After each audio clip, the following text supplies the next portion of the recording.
I said a lot of teams are praying for Heretics' downfall because they can lock themselves in if Heretics lose here. But this is the thing. They brought in Wood. Finally, we were waiting for him for 4 straight weeks. But the question is this the right choice, Kakuka? Is he ready for this big stage? Yeah, exactly. I mean, we saw how Rians performed the first time that he was on land. But as we see the map select, I'm actually surprised. Team Heretics have been permabanning that Ascend. And actually, they're going to remove Split instead. What do you think of it so far, Uli? I'm really surprised. I mean, it's a surprise. But at the same time, we know that Team Liquid has been playing so well on that split, and maybe they can have some lags on it. I think it's much more safer to just try to get the Ascent clear. You can ban it later, because normally they're going to move into Bind. And Bind is a good map for Team Heretics. Yeah, this is the thing. They've just removed it. Like you said, we got Lotus coming up last. I mean, this map pool is looking pretty good for Heretics. I think so. Yeah, go on. No, I think so. I mean, it's a good agent pool, and also I like to see how good he's playing, and we see him playing on Spain on the Crossfire. He was so nasty playing on Bind, so I expect him to be on the same level, and maybe he can just bring some of the mains. He might have not been playing with the team for that long, but definitely there is a preparation coming after this. We know that Team Heretics has showed a lot in Sunset, and they have been already shut down. Now they have to go back to the game that they played against BBL and try and patch those holes that the boat was having time and time. And with Wood, maybe things can change, even the composition. I mean, this is a question when it comes to the agent select. He said he could flex Patatech on these maps for playing the KO and a Viper as well. Do you expect Wood to just slot in Kakuka and take that role on?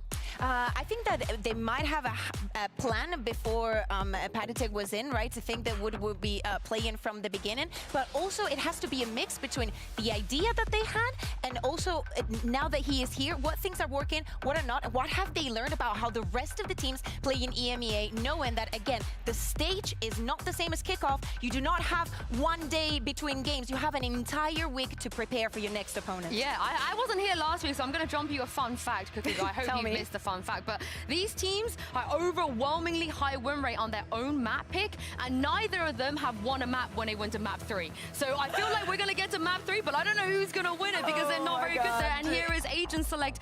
And my goodness. Lord. Okay, so just let's address the basic. Yes, Wood is playing in for what Patatech was playing, but Team Liquid have turned completely aside to what they were doing. Kika's going to be playing on the Euro, Enzo is going to be playing on the Gecko, and Yamp is going to move from that breach into that Sova. A lot of information and initiating power, a lot of flashes to work with for Liquid. I want to see how they manage to play the map, especially now that they're starting on the defense. This is not only about the preparation, they know exactly how Heretics are going to try and set up Minibu time after time on the attack. Yeah, and how does Minibu go about all of these util? How does he beat this? Yeah, exactly. He has to be prepared, right? I think that his older brother has to be, you know, on his shoulder being like, we know exactly how to counter this. We know the problems that you encountered against BBL. We have to find new approaches if they want to keep this conversation, this composition working throughout the year. Well, I can't wait to see what we're going to get as we head into Sunset and throw this over to your casters, the ones that have never seen Enzo lose. Over to you, Mitch and Tom. Yeah, I wish. I've never seen anything but that. There was no need. There was just no need. But look, it's good to see him win when you're not casting. That's true. From the crowd, from home, but never from this position here in the booth. And hopefully today is going to be a little bit different. But our Spanish stack desk might not agree. Good to see Ulises Serviendo up there on the desk alongside Kakuka and Yinsu. And Tom, I'm excited for this matchup for a number of reasons. Sure, this might not lock a team into playoffs, but for both teams, a win here represents tournament life. It's important. It's important for both teams. I think Heretics have had a bit of a rough spell. Liquid, I feel like they've beaten the teams that they should have done and then lost to teams they would have hoped to beat. Like, I think that's been the problem. Like, okay, they beat a Giant X, they beat a Koi. I'm not really impressed just yet, but I'm intrigued. Bringing in the Yoru, especially up against a strong Cypher like Benjamin Fish, I think that could be a direct counter. But we're going to have to wait and see for the attack, because for now, it's a defensive side Yoru on a map that's not commonly played. Yeah, there could be some drawbacks to it, but Nats doing well to start this out. Picking up the first, but falling after just one. And that's going to leave them in a tough position on Team Liquid, having to pull back, waiting for a long flank coming out of Mystic and potentially Kiko as well. That plan should go down without too much contention, just some pot shots here or there. And it's more so in the next couple seconds, the decision on where Heretics take it. They've decided to move things in this direction. Trap destroyed. They know there's one player, and they're propped up, ready for the fight on the back of the flash. Nicely handled with Mystic already down, drawn into battle by the players back in main. That's a very clean post-plant from Heretics. Now they just got to stop the defuse. Yeah, that's the thing. From this point onwards, it becomes so difficult for Liquid, needing almost a hero play. The Mosh is going to create an awkward position, but it's not going to be enough. It will be the kickoff for the side of Heretics, opening up that pistol. And I think you're already going to see like why we're so excited for Woot. Like I know that there's a lot of fans who maybe didn't watch much of the tier 2, and maybe you did watch some of the like events in the off season, and you kind of went, well, yeah, Heretics with Woot didn't look that good. But this kid has been someone that has been exciting for a good couple of years. Like even playing on the Fireflux of before, they were fantastic, and a lot of it was down to this man's individual ability. If you enjoyed watching Miniboo, in the tier 2, Woot was better. That's all I'm going to say. He was. We just have to wait and see if he can now match up to that. Well, that's it. We've seen a lot of players on this stage start to, you see the jitters come through, and a very young guy like Woot, it's definitely within the danger zone for that to come through. Did you see him in the pistol where he popped flash out around the corner? His pistol's already good, playing as part of the team. No surprise on the KO. He's certainly played that quite a bit in the past. Talking about the Fire Flux back in the day, but also the interesting thing about Woot was that he has a very expansive agent pool. When we were looking at most players, there tends to be someone who's clearly leading the way in terms of agents played. This guy's happy to fill whatever the team needs, and while they're going to need a hero this time, they've already lost one player, and Team Liquid are grouped up looking to deny any further weapons being carried through. Boo tagged up low, and those rifles now in the danger zone. We'll see how many players survive on the side of Heretics, if they can even keep the round. Yeah, it's all about damage for the side of Liquid, but with a man advantage already, there's definite opportunities. As you said, the sort of danger guns are in play, but I always get a little bit nervous when there's Guardians on the other side. A few missed shots here and there, and those pistols can close the gap. They've still got them, at least for now.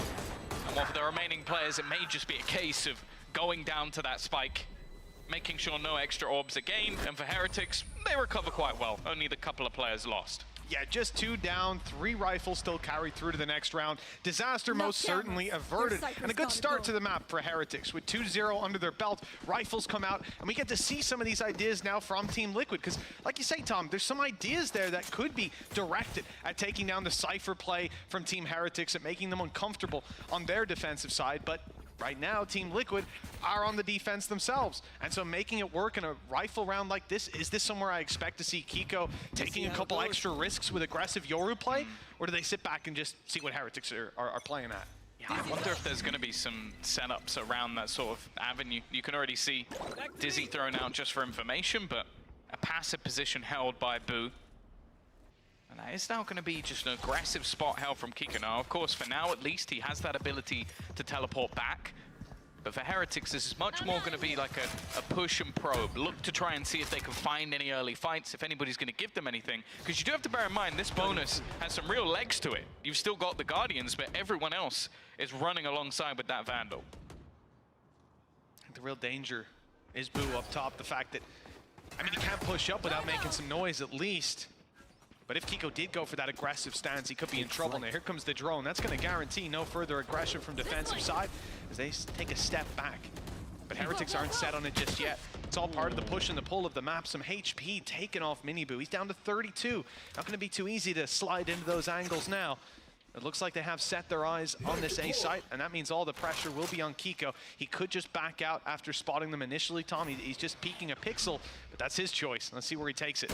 Yeah, his TP's gone, so it will just be him walking away. And the read from Liquid in this early round has been wrong. The stack up was on the other side, but it does look like they're playing more for the retake rather than anything else. Although saying that, Kiko's still trying to hold some pretty aggressive positioning, a strong dart to at least help him out, but it's only going to be a trade. I guess they're trying to deny this plant as much as possible, and that's exactly what young people do. He's dropped that spike on the ground. Somebody needs to get on it now, and they're not going to be able to. The timer is gone. Yumpy's won them around on his own. Unbelievable display from Liquid. Insult to injury with Boo going down on his aggressive stance in the end, and an attempt to pick up another orb for Miniboo denied by the timer. That is maybe the expected result coming in, although considering Heretics had full rifles, I wouldn't say that necessarily carries weight. Seeing a 2-1, not a terrible surprise, but my God, the way that went down. time and running through the mosh pit from Yumpia. Ballsy decision, and one that they just weren't expecting. I'm assuming, obviously, that was Enzo's down, so he's taking a lot less damage on the way through, and just a small blind spot from Heretics that gets exploited. You see a lot of teams doing that, basically just running through their own util. This is the change, though.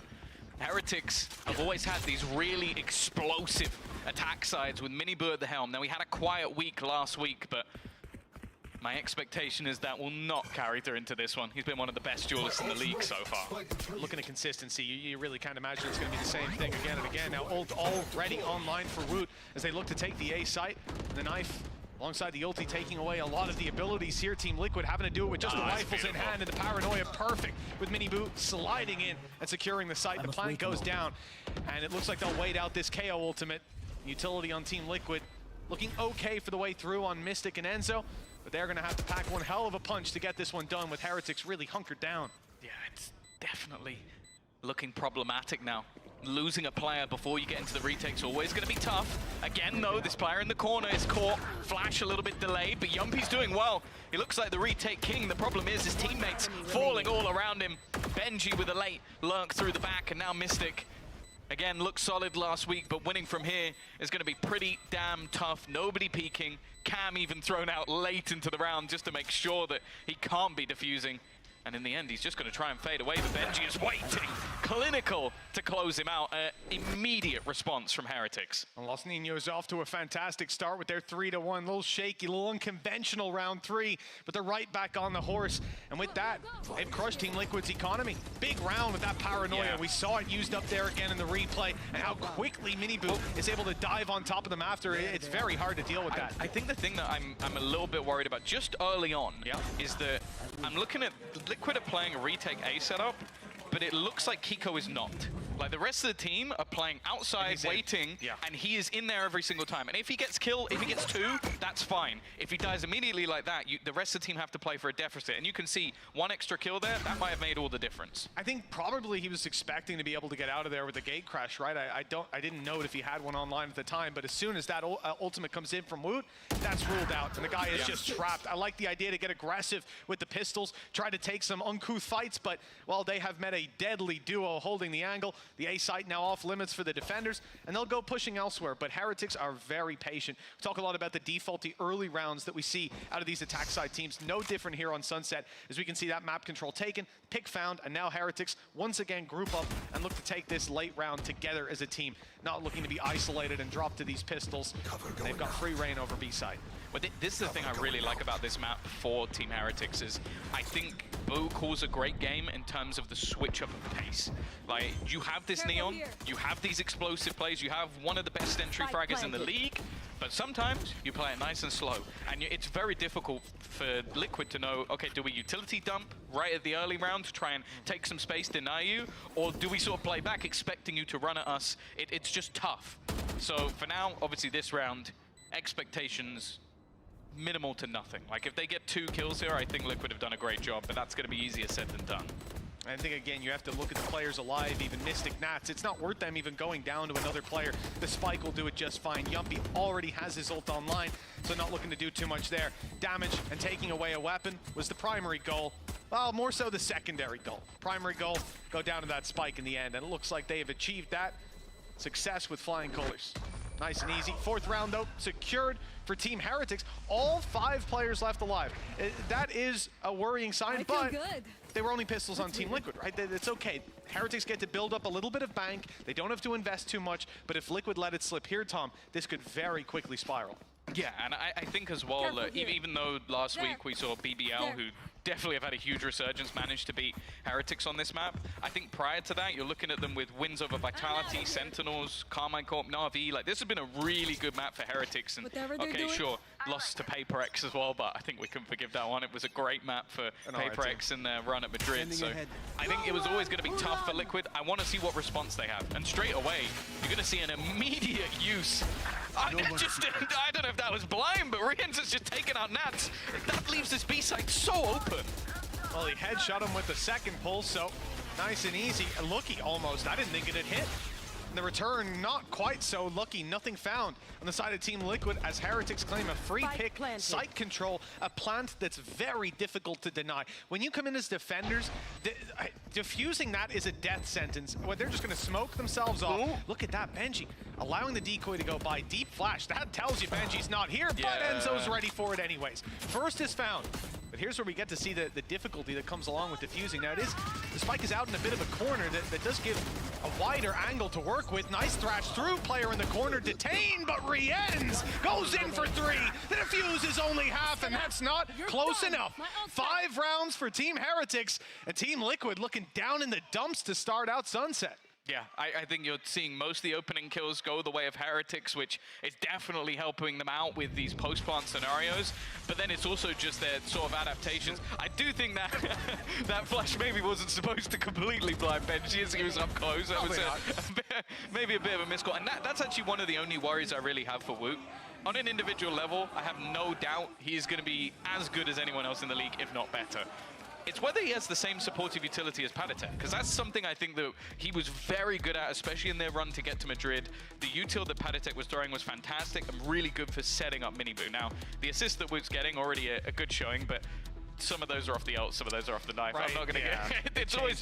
Just looking at the number alone doesn't really tell me that high level of impact, but I do think he's been in the workshop. I do think he's a player as well that has a lot of flexibility when it comes to agent pool. Like, we've seen him have a lot of games on controller, on duelist, on initiator, which for someone who's only 18 years, just 18 years of age, that is impressive. This is what I was saying, like looking back at this guy, and I remember at the time, a long time ago, Tom, flexibility was something you talked about with this guy, but he has almost every agent played. Sure, some of them like Phoenix and Reyna, I think even are going to come out in troll tournaments where they're just messing around, but for the most part, when it comes to officials that matter, you'll see this guy pick up whatever the hell the team needs. And for a young player, one with so much individual potential, that's rare. You are going to find a lot of players, especially early in Valorant, that they just want to do one thing. They want to play that duelist. Jett. And Jett was the one. Jett was the problem. Looking at you, Hoodie. But there are lots of people doing it. Looking at you, old Vitality.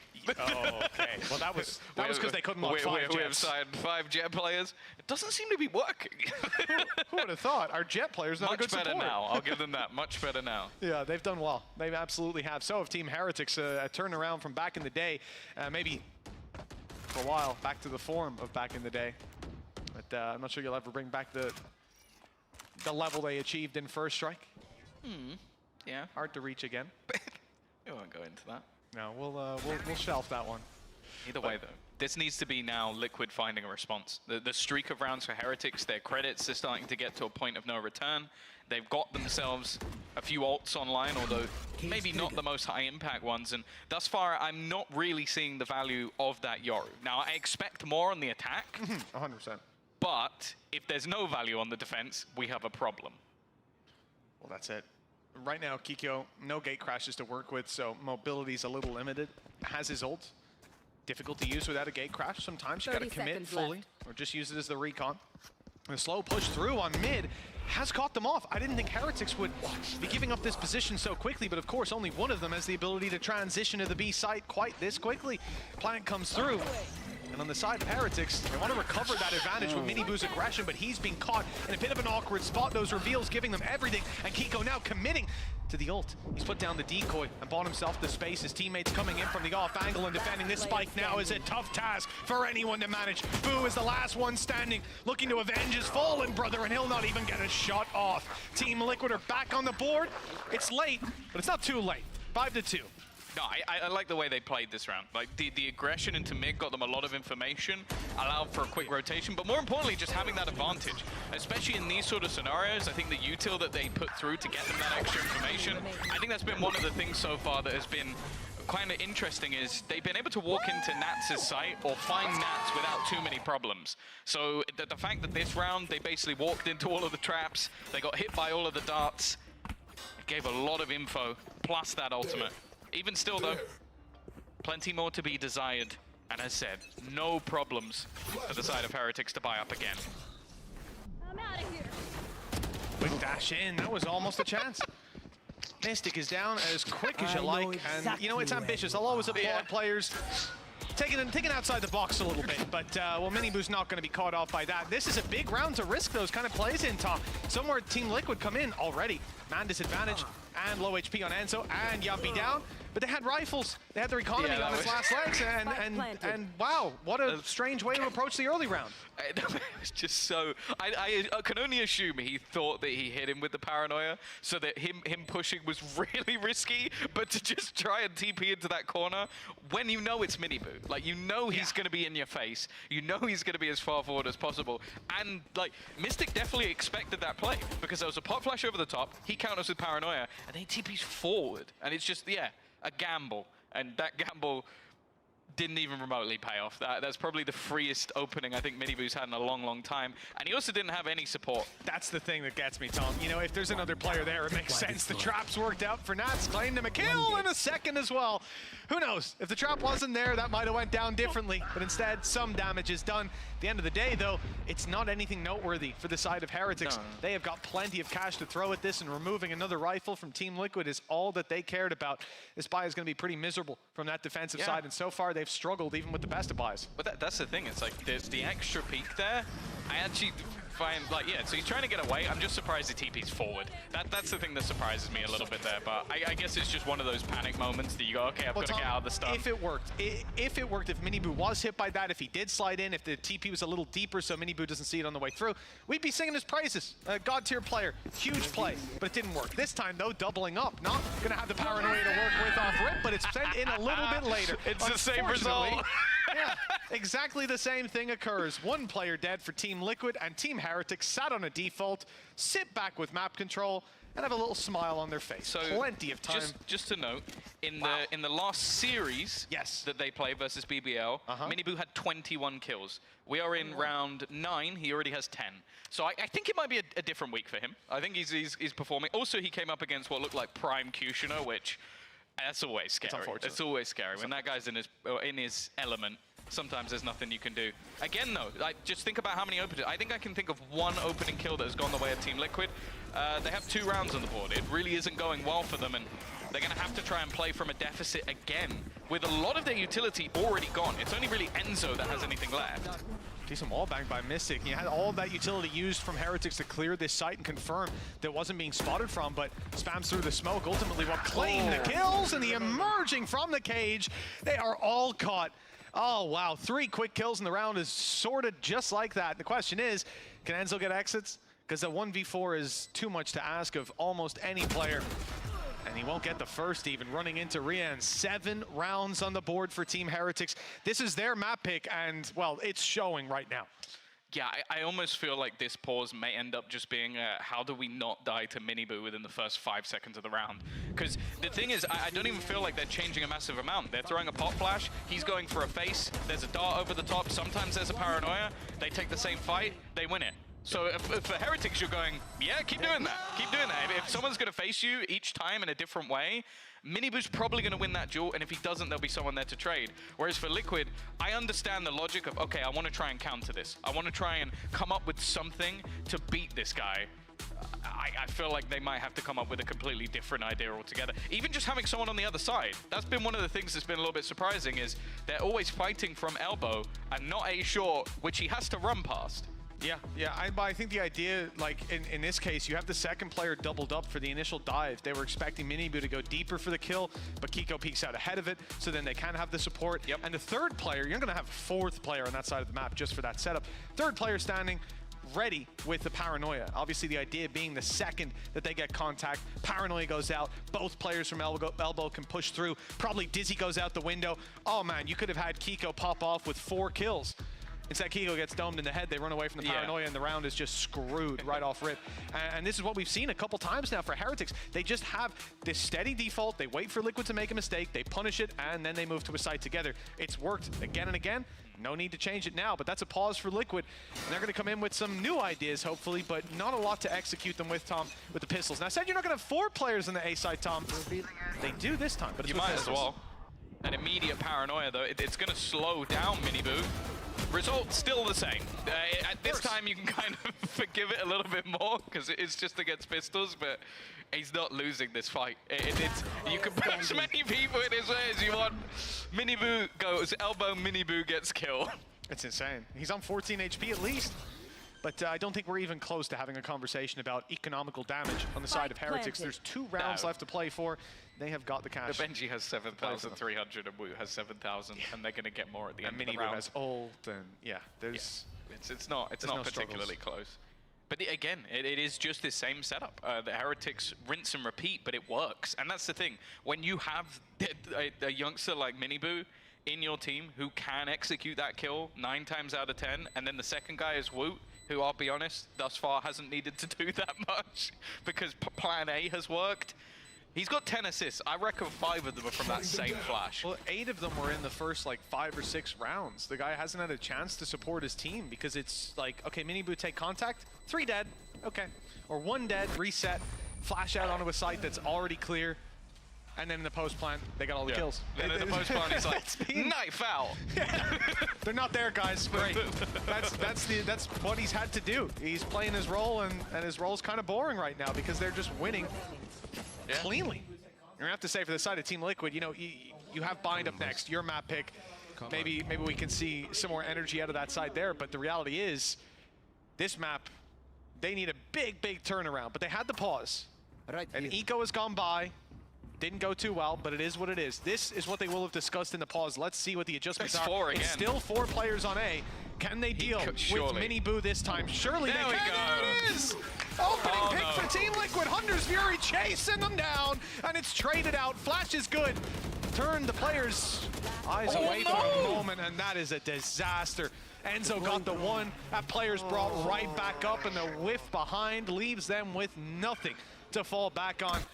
A devastating display from Team Liquid as Team Heretics. That was what I wanted to see as well. Just having the player on short to re-peek afterwards and catch them. I'll be honest, I can't believe Heretics did it again. Just so you know, I can't believe that they've just gone towards this elbow position like, what was it, 4 rounds in a row? They've gone for the same fight. And this time Miniboo dies immediately and they still get out with 4 players. That's it. I don't know. This was the B plan. This one up. The B plan was still to go here. If Miniboo gets a kill, we go there. If Miniboo dies, we go there without him, and we trade him out. And it's worked, and that first kill, beautiful, sure, but... The Hunter's Fury definitely made things more disjointed, but it's this in the... There's 2 players behind, and no one was looking in that direction.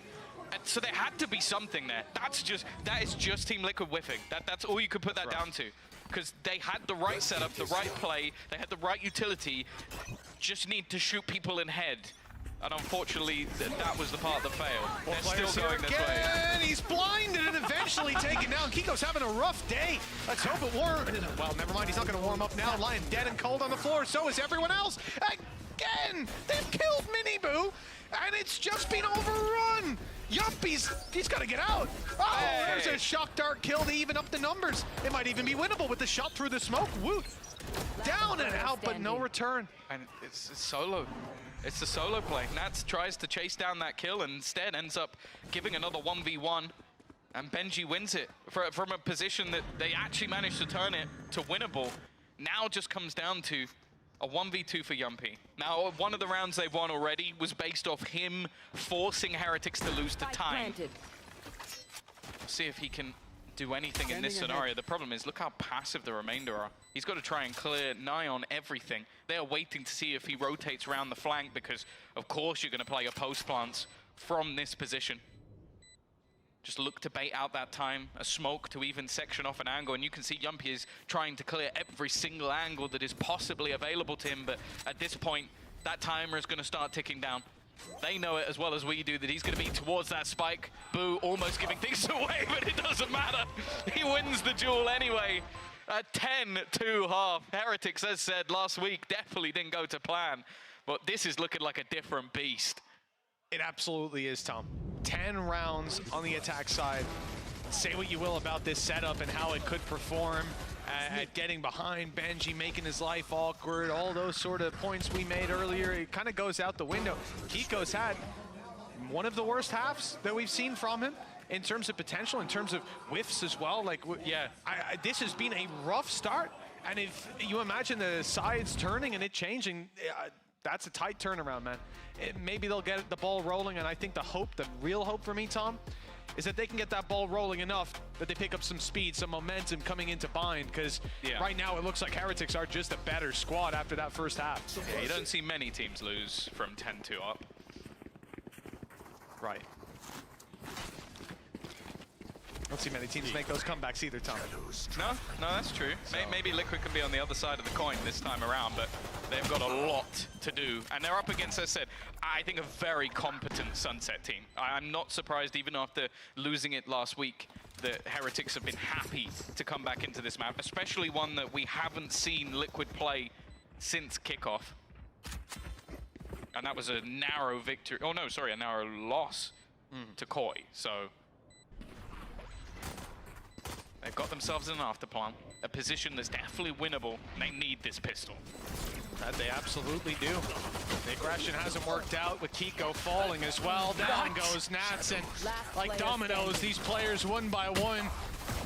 Starts with the first, and now we're left with the last. Just Mystic, 1 versus 3, spamming through a smoke, but those bullets come right back at him, and the defuse is in with a little bit of time to spare. Another pistol found. Heretics 11-2 up. And it's difficult to imagine the comeback without that pistol, a force by almost inevitable. Wu has 17 assists now. Like, it's just going up and up. Like, I feel like this round was basically just him, like, just running around. We know exactly what this guy could do at an individual level. As said, thus far in the match, it wasn't really needed, but I genuinely think he's got most of those assists from just throwing that same pot flash out on I think you're right. Elbow. I think it's just, hey, this assist thing's really easy. Just keep throwing this flash. I love playing KO. Well, a leaf out of their opponent's book is going to be a push in the direction of Elbow. Yeah, it's weird. He's ecoed everyone else's force ball. Yeah, you don't see that every day. I'll tell you that. He's going for another flash assist. That one hasn't quite panned out. Team Liquid a little slower on taking the space. Not the normal carry on whenever you see these lighter weapons, but it might bait Heretics into taking some over-aggressive peaks. Perhaps that's the hope. You see them waiting for a flash to come through, playing behind the walls to swing right after. He's out of flashes, so that's not going to happen. No point of contact there.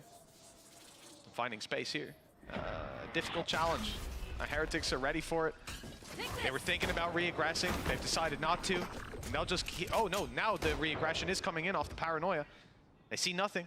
This could be where the trap is finally sprung with much patience, but not much reward. Okay, Nats gets 2, but look how low those players are that remain. And at 11-2, we're not talking about damage. You gotta win the round.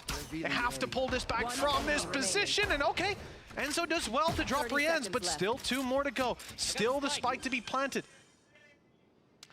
But these two as well are the safe pair of hands, aren't they? There's Boo and Benji.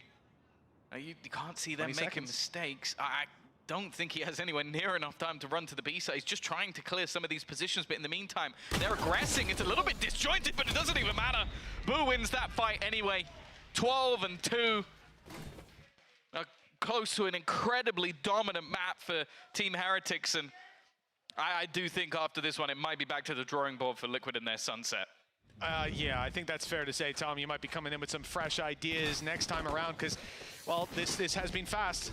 Fast and fresh. That's what it's all about. And for Heretics, look, you can see it in how they win that previous round. There's barely an emotion to be seen on that stage. At this point, it's just another day at the office.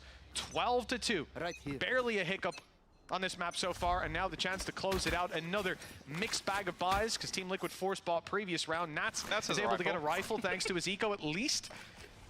But that's about where the positives start to fall off. And I actually see Nats going for an individual play. If he goes down, this rifle is lost. And look at the setup from Heretics. They're so ready for this. One player A, they've got a setup on B to cover each angle, and they're double stacked on the single place Team Liquid are thinking about sending it. In fact, as the smoke fades, that's Nats going forward and right into the waiting arms of Mini Boo. No chance to recover that weapon without a lot of risks being taken. And while this is a death sentence. Mystic was set up to throw out a paranoia, but it never got thrown. So then he ends up getting caught by the dart because he set up a paranoia. This seems so messy at the moment from Liquid, and we're just fighting one by one. The trades have not gone too badly. They've done a lot of damage, but even still, they've taken so much in return. a 3v4. I don't know. I think we just go on to the next one. You have to. Yeah, mentally, that's where we're at. Let's see if Liquid can pull us back in. 10 rounds in a row, 4v3, low HP on 2 players, not even rifles to play with, just the one. Big play needed by Enzo. Big mistake needed by Team Heretics, and it's not going to happen. The first is found. Elbow spotted, taken down. Now 4v1 with 25 HP, and the last shot finally finds its mark. That is a 13-2 start for Heretics in this series, and a fantastic debut from the young gun of Wu. Yeah, he had an absolute field day. He's up there with the assists, and I'm sure he's got way more to show than that, but it is back to the regular season when it comes to Heretics, and honestly, we need a response in the next map for Team Liquid.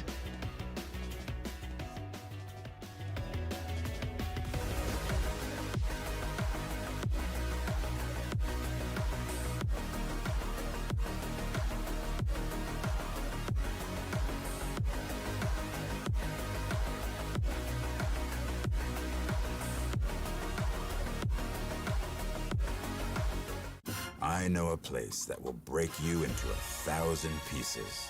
Stay away from them. Stay away from Lorca, Paco, and Picasso. Don't ask about Lola. Ay, Caballo Grande. Ay, Dolor de Nieve. But in spite of everything, it occurs to you to visit Andalusia. Don't say I didn't warn you. Be careful of the Andalusian crush.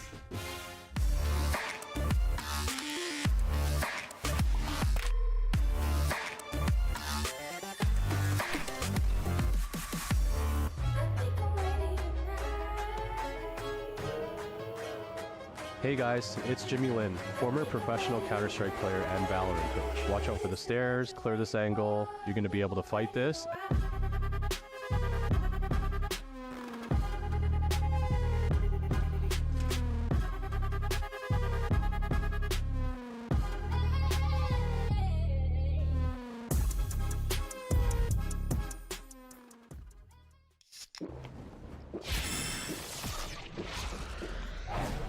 Red Bull gives you wings.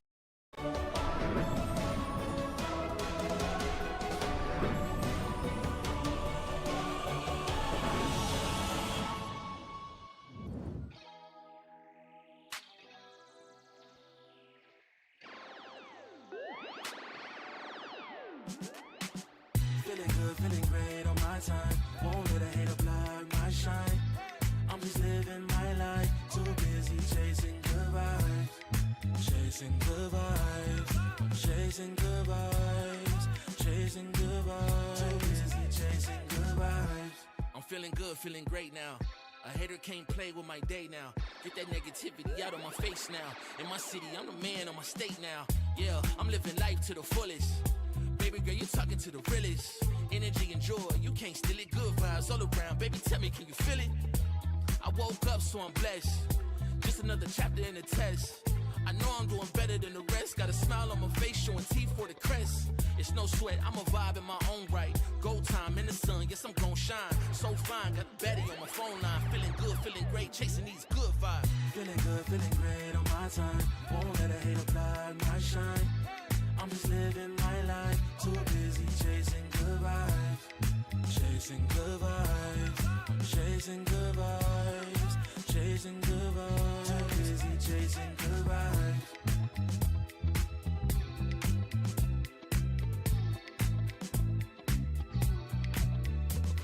Put my soul on that beat, I'm ready to feast. Margaritas with some divas, I'm pouring the drinks. I'm living life to the fullest, the blessings in me. Don't really care what you say, whatever you think. Nah, unequivocal miracles with the lyrical. With the homies tryna pop like the cereal. Lucky Charms got a model on my arm. Go watch on my wrist, garlic parm. No alarm, fireworks, I can feel it in the sky. I got love in my eyes, but there's money on my mind. I see passion and pride that despise all the lies. I've been around the world, so I'm down for the ride. Good drinks, good people, and good times. Fast cars, pretty women on FaceTime. More money, more fun in my life. I'm just chasing my shots with good vibes. Feeling good, feeling great on my time. Won't let a hater block my shine. I'm just living my life. Too busy chasing good vibes. Chasing good vibes. Chasing good vibes. Chasing good vibes. Too busy chasing goodbyes.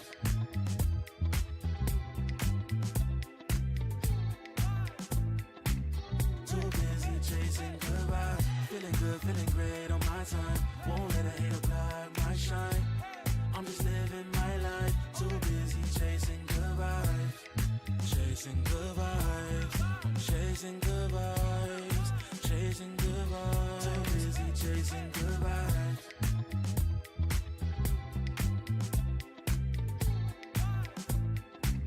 Too busy chasing goodbyes. Feeling good, feeling great on my time. Won't let a hater block my shine. I'm just living my life. Too busy.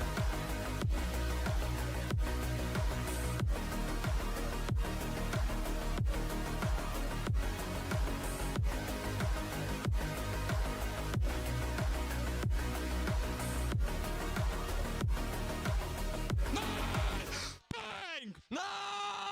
Bang! Nice! Bang! Let's go! Bang! That's what we need! Bang! Nice! Bang! Yes! Bang! That is what they need indeed. Team Heretics, they came to play. What a dominant start of their day. I'm your host, so I'm back here with Kakuka. That was so fast. Yeah, exactly. So fast. I think that that has to be the most dominant win that we have seen so far this year, at least here in EMEA. That was surprising. We had a lot of questions. How is Wood going to be playing with the rest now that he's feeling it? Padded shoes with such little time actually to prepare just himself. And it was flawless, I'd say.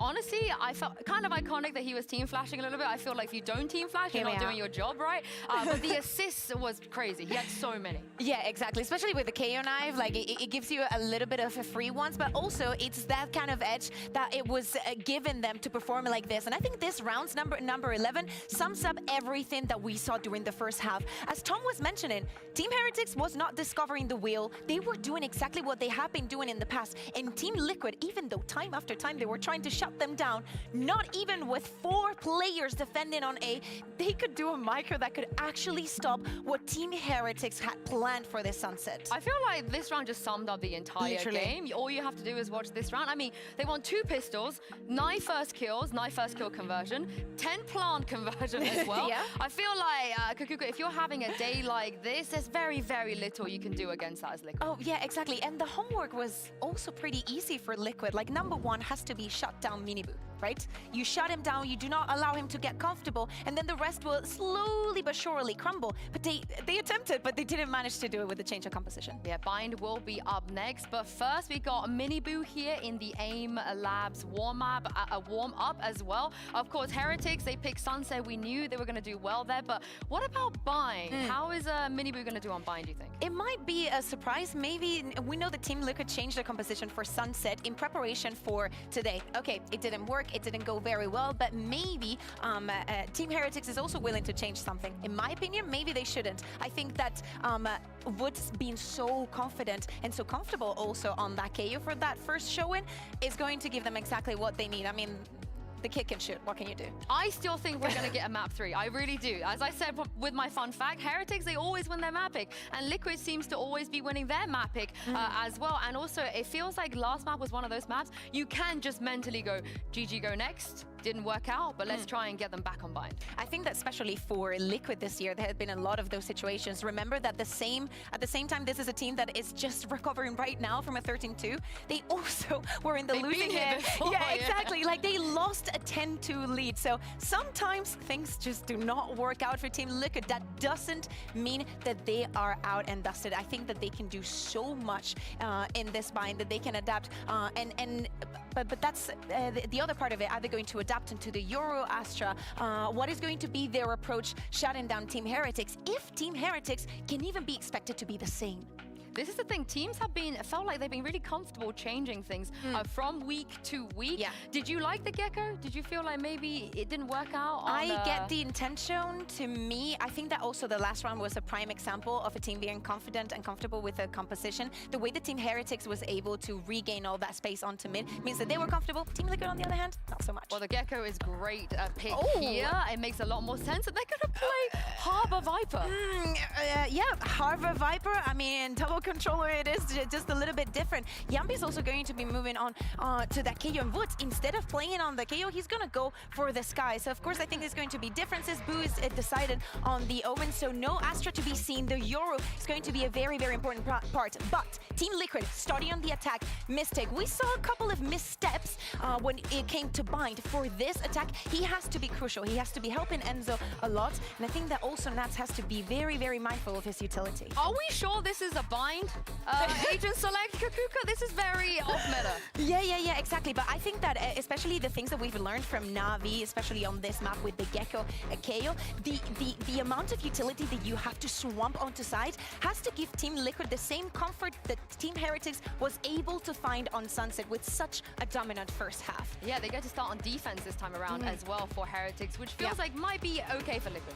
Yeah, exactly. So I think that they have to take it one step at a time.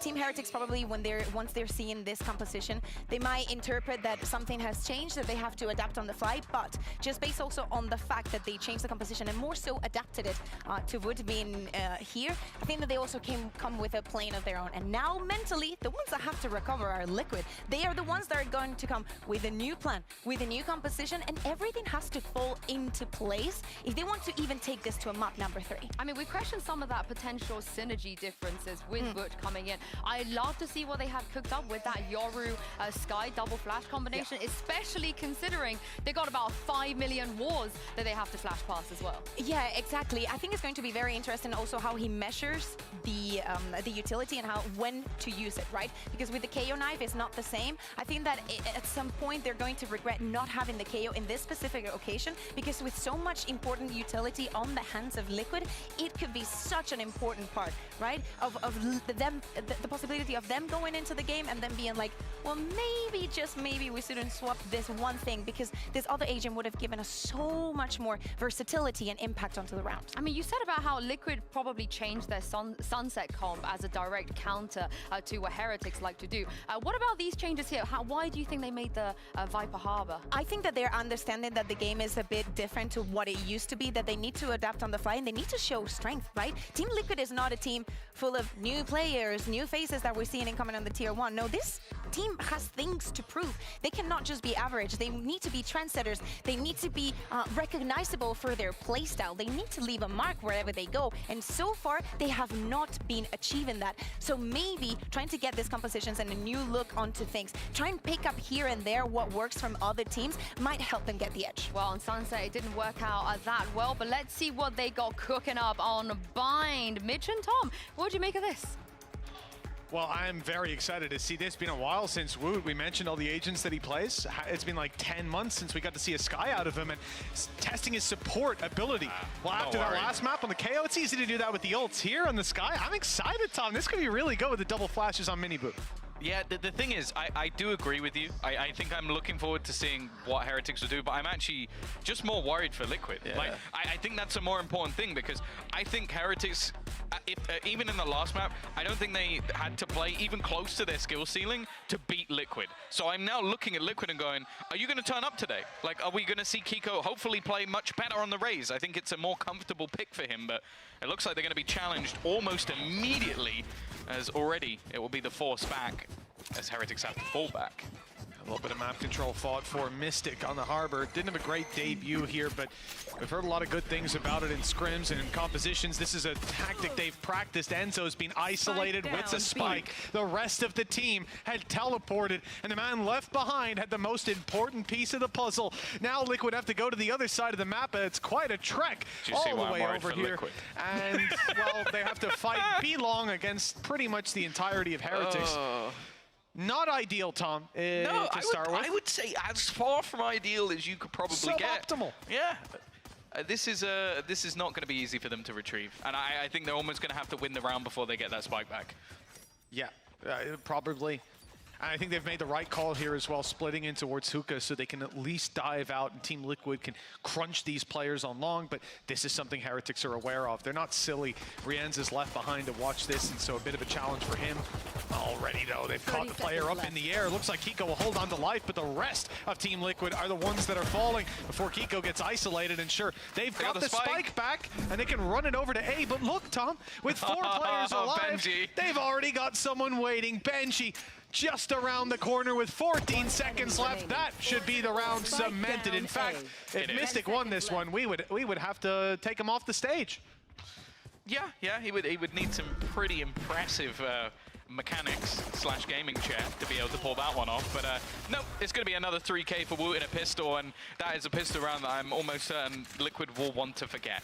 And as I said, like that's the worry I have. It's not even down to whether or not Heretics are going to play to like the best of their ability, or whether Woot is going to be good enough. Like it's literally after that first map, Liquid going to show up, because that's again just another catastrophic error within 30 seconds of the game. Yeah, I think for my mental health, I was coming in saying, you know what, Team Liquid will just bounce out playing the normal game. That was a hiccup. They made some adjustments to counter Heretics that didn't work out, that we couldn't really see the idea behind on the desk. And well, yeah, you couldn't see the execution behind it either. Now they come into a map that they're ready for, comps they're ready for, and they should be on their 2 feet stably. Well, that was about as unstable of a start to a map as you can see with the spike drop. Now they've got pistols to try and make this work up against the big guns. And then round 3, that's where we get back into the real meat and potatoes of the game. For Liquid, they've done well to isolate some close range angles, but again, the problem is Team Heretics have won every duel that they've gone for, looking into the previous map, and they're not taking these fights alone. Yeah, they've been good in these scenarios. Standing ahead. Trading effectively, not taking too many very risky fights. And while, for now at least, it's just going to be down to Mystic. Even a kill here would be nice. Just try and do some form of damage. And well, he is going to be able to take out 2. Very nicely done. On to just 4 HP, so you have to think that's all she wrote. All right, Boo, they're just predicting exactly where he's going to go. But honestly, in a 1v5, he's done well there. Yeah, I mean, he did well, sure. But we need so much more for Team Liquid before we can start writing home about them.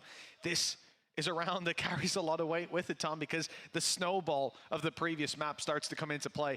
If this was map 1, do I expect to see Spike isolated, that kind of chaos on B-Long? Well, no, I don't expect to see that anytime, to be honest. But you can understand, after such a devastating beginning, things can be shaky. And Team Liquid need to get right back on that horse here and now. As we said, rifles coming through, but Team Heretics have some ideas of early aggression. 3 players off B, long, fast flashes. They compete for this orb, and Boo grabs 1 for free on Kiko. After all those spams coming in, a lot of the damage is going to be healed back up by Woot. And no surprise to anyone, it's another very successful early round for Team Heretics. Yeah, similar to the last map. They've got that opener, and now it has to be Liquid trying to fight back. Now, at least they do still have some weaponry advantages. Benji is left with just a pistol to play with. Guardians, Bulldogs, it's still slightly favored, but with personnel on the other side. Miniboo also now has his ultimate as well, so he could use that just to try and get some extra information. And that walk, look how many players already here. This is very telegraphed. That information is going to be grasped as they spot pretty much every single player. It's only the lurk on the other side that could cause them problems. And they've already managed to deny that plant. It's going to have to be a fight back in. And Miniboo actually still got one there. I don't know how, coming out of his ult that quickly. They know there's 2 players towards mid. They're not sure about Bat, though. That could be the element of surprise for Nats, as he's already dropped Benji Fishy. And that space to plant the spike finally achieved.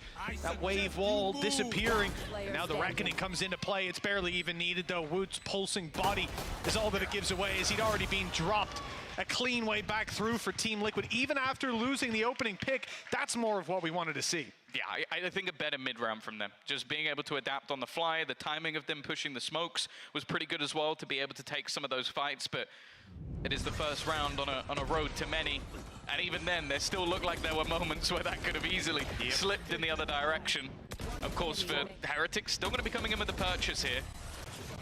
By the looks of it, we might even get an attack side outlaw. I wonder if the attempt here is going to be to fight B long. It does look like that's where Enzo is starting, just because that has been a real pressure point already, and we're just heading into round 4. Well, the default spread by Team Liquid almost got exploited. I see Miniboo walking down back. He made a couple of steps as well. And Nat's actually heard them, so he's gone back. This is delaying the attack slightly, but they're just looking for opportunities. That wall that's up towards A meant to rob them of info, but Team Heretics are grouping up on it right now. 3 players around that spot. Contemplating the TP crunch that's now come through. Kiko down and out, and the immediate gate crash means that Miniboo's ready to fight on A, so they kind of quicken the pace to take advantage of those teleported players and even dropping Benji. Now they might think the site is clear, or at least much lighter in defense. Miniboo's opportunity to strike once that wave wall goes down again. Spike planted. But there's a few seconds left on it, and he's just tucking away, keeping the space. I think with an advantage already held, didn't really need to aggress, but he has gone down. Levels things for Liquid. Looking like another scenario where Heretics could just work off their advantages, but that fight has given things back into a winnable occasion. And very passive holds as well. It does make it a little bit easier though for them to isolate one of these fights. The spam isn't really going to be the bigger problem for Heretics here. It's mainly those after plants in terms of utility, and there's still snake bites to go. Nats, though, is left all on his lonesome, and he's just sticking that defuse all the way. He's managed to just get it while he was going on. It looked like it was going to be a round for Liquid, but instead it's gone the other way. Well, even in the rounds that seem set up for victory, Tom, it can always fall apart, and that snake bite not chipping away enough damage. The wide angle on the defuse, this was beautiful. Not just the play through the teleporter, but the TP back, and they didn't get the reward for it. Very nicely punished by Mystic, but in the end, it comes down to these duels that leave Nats in such an awkward position to try to get that done. It's so close. You can see, I mean, I don't know if we'll ever get a timer on that one, but it was incredibly close. Even if he fired the second he saw him. 3-1. Yeah. Round 5 sees pistols, or a pistol in the hands of Enzo, but they're still able to muster some rifles across the board. Heretics have some weaknesses, so to speak, but sometimes those are strengths on a map like this. The judge on Benji Fishing in particular. Especially with him being able to potentially get a kill and just fall back. You have to hope there's going to be something sent in. They just got to try and walk this. It's not going to be easy for him to get away with anything. In fact, it's okay, an interesting spike position. It's got caught in the wall. They should be able to retrieve it. Floating in the air. Well, luckily no longer. It's come back down to earth. Spike retrieved, but damage done to Mystic will linger later on into the round, and the drone coming through spots them. Good information to play with. Seekers doubling up to cement the positions of these players in case that drone didn't see them. Gate crash from Miniboo sent out towards the A site. He can play up into heaven later on, and that is a big benefit for this squad, being able to hunker down on the site they expect the take to come in and then rotate later. And the push, as we can see, is on its way. The Mosh on site will force them into some awkward positions. Woot has to swing wide, but still three from this position, single-handedly stopping the push of Liquid. And with 30 health left on Mystic, I don't think he's going for this one. It's the Turkish aim. He is the truth. He is the promised. Like, the one this man is able to do. We just said it at the beginning of the game. Like, in terms of raw ability, he's the player from the tier 2 that everyone wanted. And it's just headshot after headshot for Woot.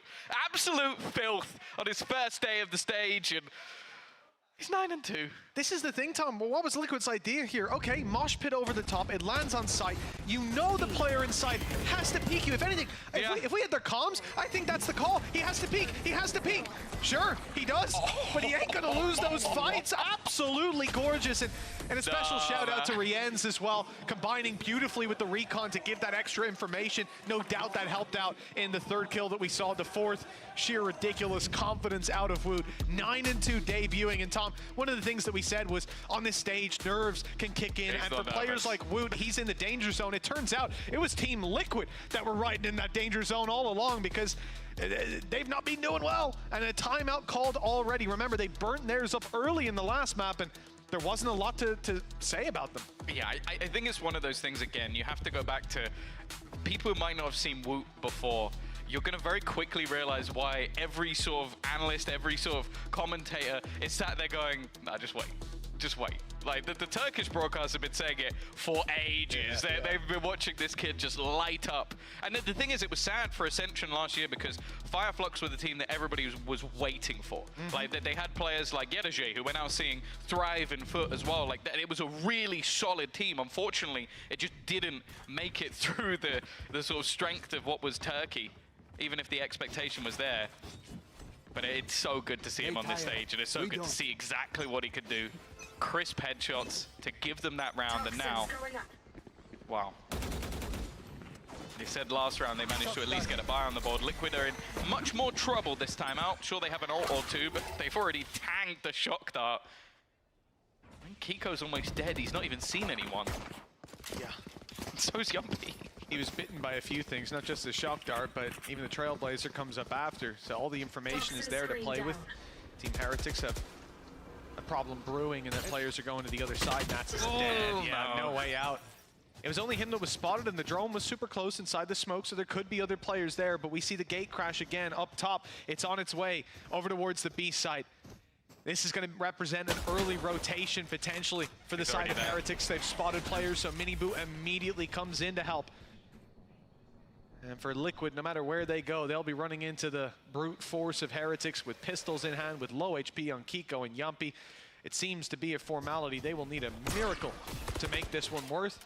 But they could make it costly. The TP to A, well, Tom, the hope here is that they've rotated. And we can see quite plainly that Rienz alongside Benji Fishy are in position. Yeah, they might not even expect Rienz, because the thing is Benji is firing snake bites just immediately, almost making them assume that there might not be anybody here. They're going to hear the flash go off. They're just running to their death at this stage. Again, any kills they can get would be nice. And well, the ace has been stolen away from Benji right at the end. It would have been a nice way to close out Eco round. And Andaluthia flawless, but the main thing for them, excusing who got the kills, is the fact that they're just going to keep their finances off the chart.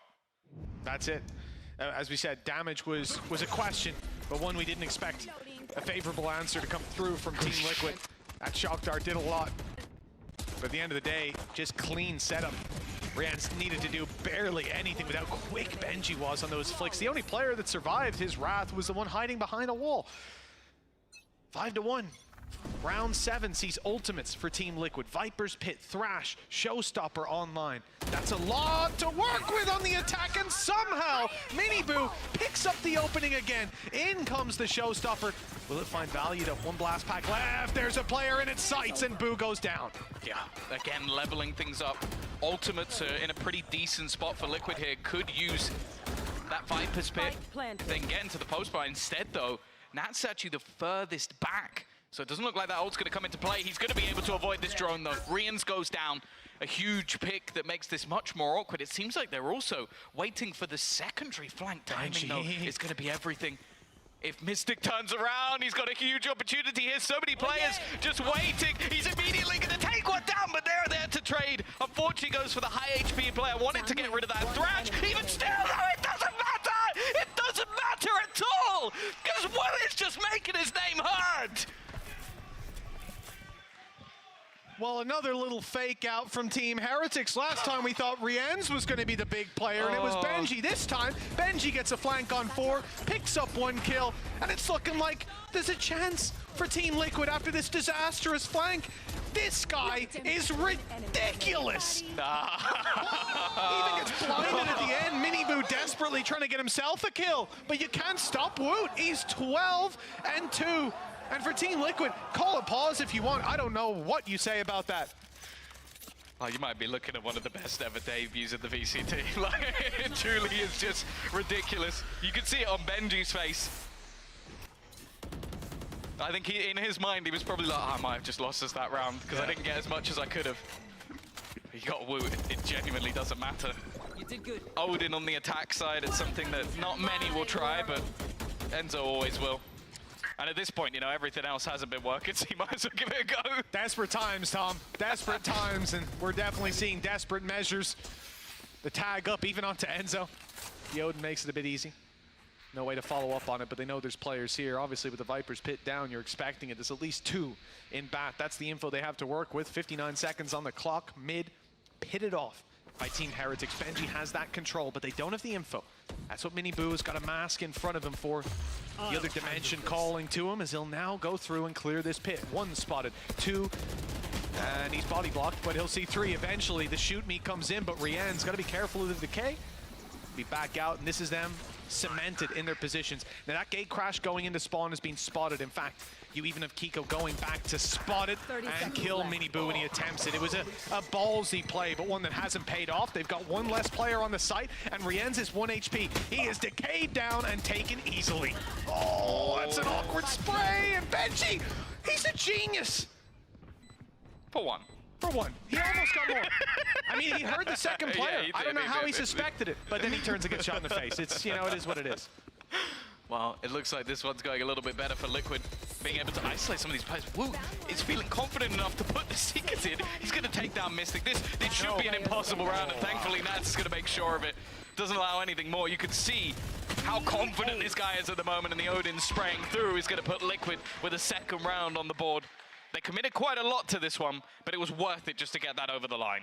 Well, that's it, yeah, to double up the rounds at the end of the day, Tom. You've got that Odin still in play. That's maybe one of the concerns. You got Miniboo flanked, spotted, and taken down, which is always good to see. The fact that they're able to bypass Benji because he's focused on the site, 2 players coming up behind. But the Odin here, really, this is for spamming. This is for post-plant, for playing through the pit when everybody's on 1 HP. And 100% of his kills are with Odins. That's exactly what you want, Mitch. Well, this is it. If anything, this is proof that the Vandal shouldn't be played anymore. Get the Phantom out of the game. This is the only one that you need. Yeah, if you want to go 1 and 7, use a Phantom. You go 0 and 7. There you go. Well, they're back on the board again. They've still got that Odin in play. Operator up for Miniboo. Of course, he's going to have the ability to rotate very quickly back over to the other side of the map, although his TP has just faded outside the A site. You can see this execute being built in. And the late lurk of Nats, it could be problematic. No, he's going to win that fight. Maybe Miniboo facing back. That will be one. And this time now they're starting to shut down these individual plays. Woot tries to make a play through the smoke on his own. And because of that, this round is already over. Yeah, Heretics have made the call. They're bailing back from the site. A very quick play from the side of Team Liquid. And one that they don't run into any hitches on. Woot and Miniboo, the 2 big dangers, dropped immediately. And Tom, that's not one that we've seen to be a repeatable strategy so far from Team Liquid. They got this in a couple rounds, literally 2 on Sunset. And any of the rounds where they picked off Miniboo, it was an immediate loss handed to them in return. It also seems like the last few rounds, Woot has gone for God plays in every single round. He's succeeded twice, he's now failed twice. I think Liquid are starting to get aware, like, okay, we just have to watch the smokes, we have to be ready. And they're starting to adapt to some of the risks that are being taken. Even still, though, looking like they should keep 3 weapons alive. Yumpy almost managing to take out Rienz, but it isn't to be.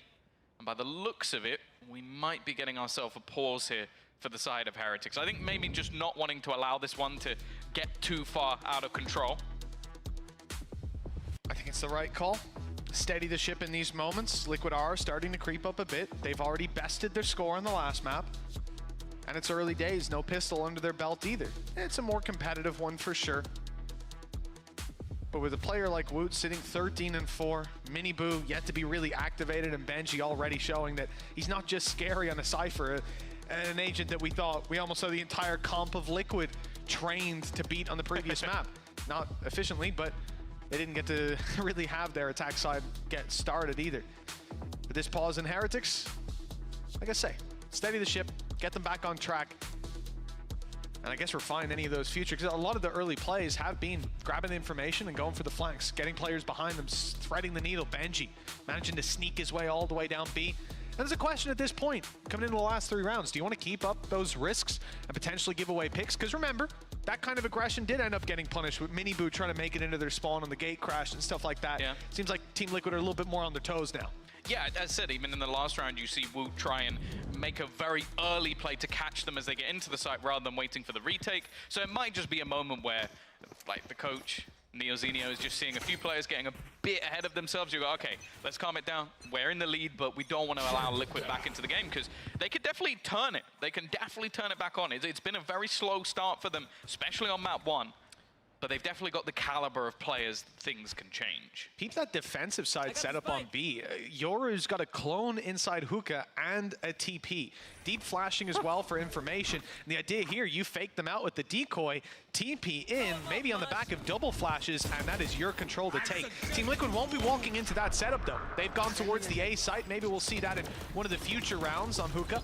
For now, it's a straight spam through the smoke, taking down Enzo, and leaving them without that Gecko utility for later on, as well as that. The spike will not be planted, the denial coming through as the little guy is now out of the round. Yeah, the problem is as well, Benji has managed to reclaim Shower's control, so that's something that's going to be fought for. It's whether or not Nats actually predicts him, and that late round could be denied completely. Obviously, you want to have any utility available, although Nats doesn't have much to play with. Benji's position is perfect, and now giving them a further advantage. The aggression, he's completely blind! Just pre-fired while sprinting forward. Eventually traded out, but now it's left all optimistic. Needs to go huge, and again, the trades are there for Heretics. And this is the thing, when they get in those advantages, when they get into those retakes, that's where this team have been sublime. Well, that's it. We saw it on their attack as well on the previous map. It's the ability to group up as a team. Once they get on the same page and approach things together, that's nasty. They don't lose. They haven't been losing. 7-3 right now. Just can't even see a thing. And yeah, that's the thing to remember, right? On our broadcast, when a player gets flashed, you see the symbol on your screen, but you can still see. They can't see a damn thing. But he knows the map. That's when you have confidence in your teammate. Yeah, like, he throws a flash that blinds you completely, and you're like, he blinded the other guy. I'm going to keep going. He got it. If you can't see me and I can't see you, that's a fair fight. Well, not if you're Wu, I suppose. It's still stacked towards him.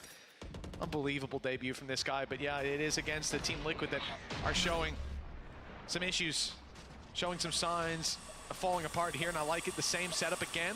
We said we might get it tested by Team Liquid. And it does look like there's going to be quite a bit of presence thrown towards here just from Kiko. There's the TP, the flashes, and the decoy. But it hasn't got them anything. It's a little bit preemptive. And if anything, a good play from Team Liquid early to rob them of some of that big utility. Yeah, I definitely like the setup though. With the paranoia, it's very cool. But instead, they're going to try this again. Falling back. Rian's going for some of the same pre-fires into the site and utility to try and clear the backline. Same result. Same guy. And it's going to cause them problems of getting into the afterplant. That removes the easier options. Utility be sending through. This time they're going to isolate Benji, though. A good adaptation from the side of Liquid to pick that man off. And Kiko starting to come alive a little bit in this round, but it could very easily fall apart. Even still, though, Boo on the other side. A 1v2, he was waiting in case they TP'd. Now he has a long road back into the round. Yeah, it's going to be quite the rotation. What a play it would have been if they just repositioned, and many teams would. But now Team Liquid hunker down. 2 rounds left to play for, and this one could be so valuable for them. Yeah. At least put another on the board. Boo not looking to save this weapon.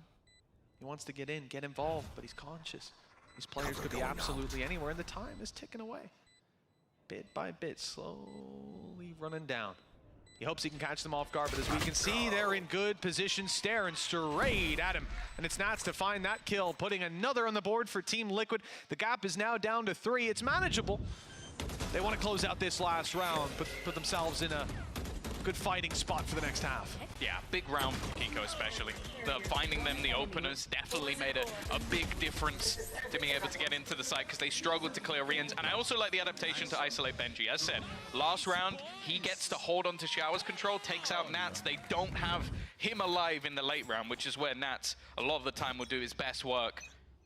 Getting rid of Benji has been a struggle, but they succeeded in that last round. Early pop flash, same fight we saw in the previous, but this time they're going to force them back with utility and actually claim a lot of ground.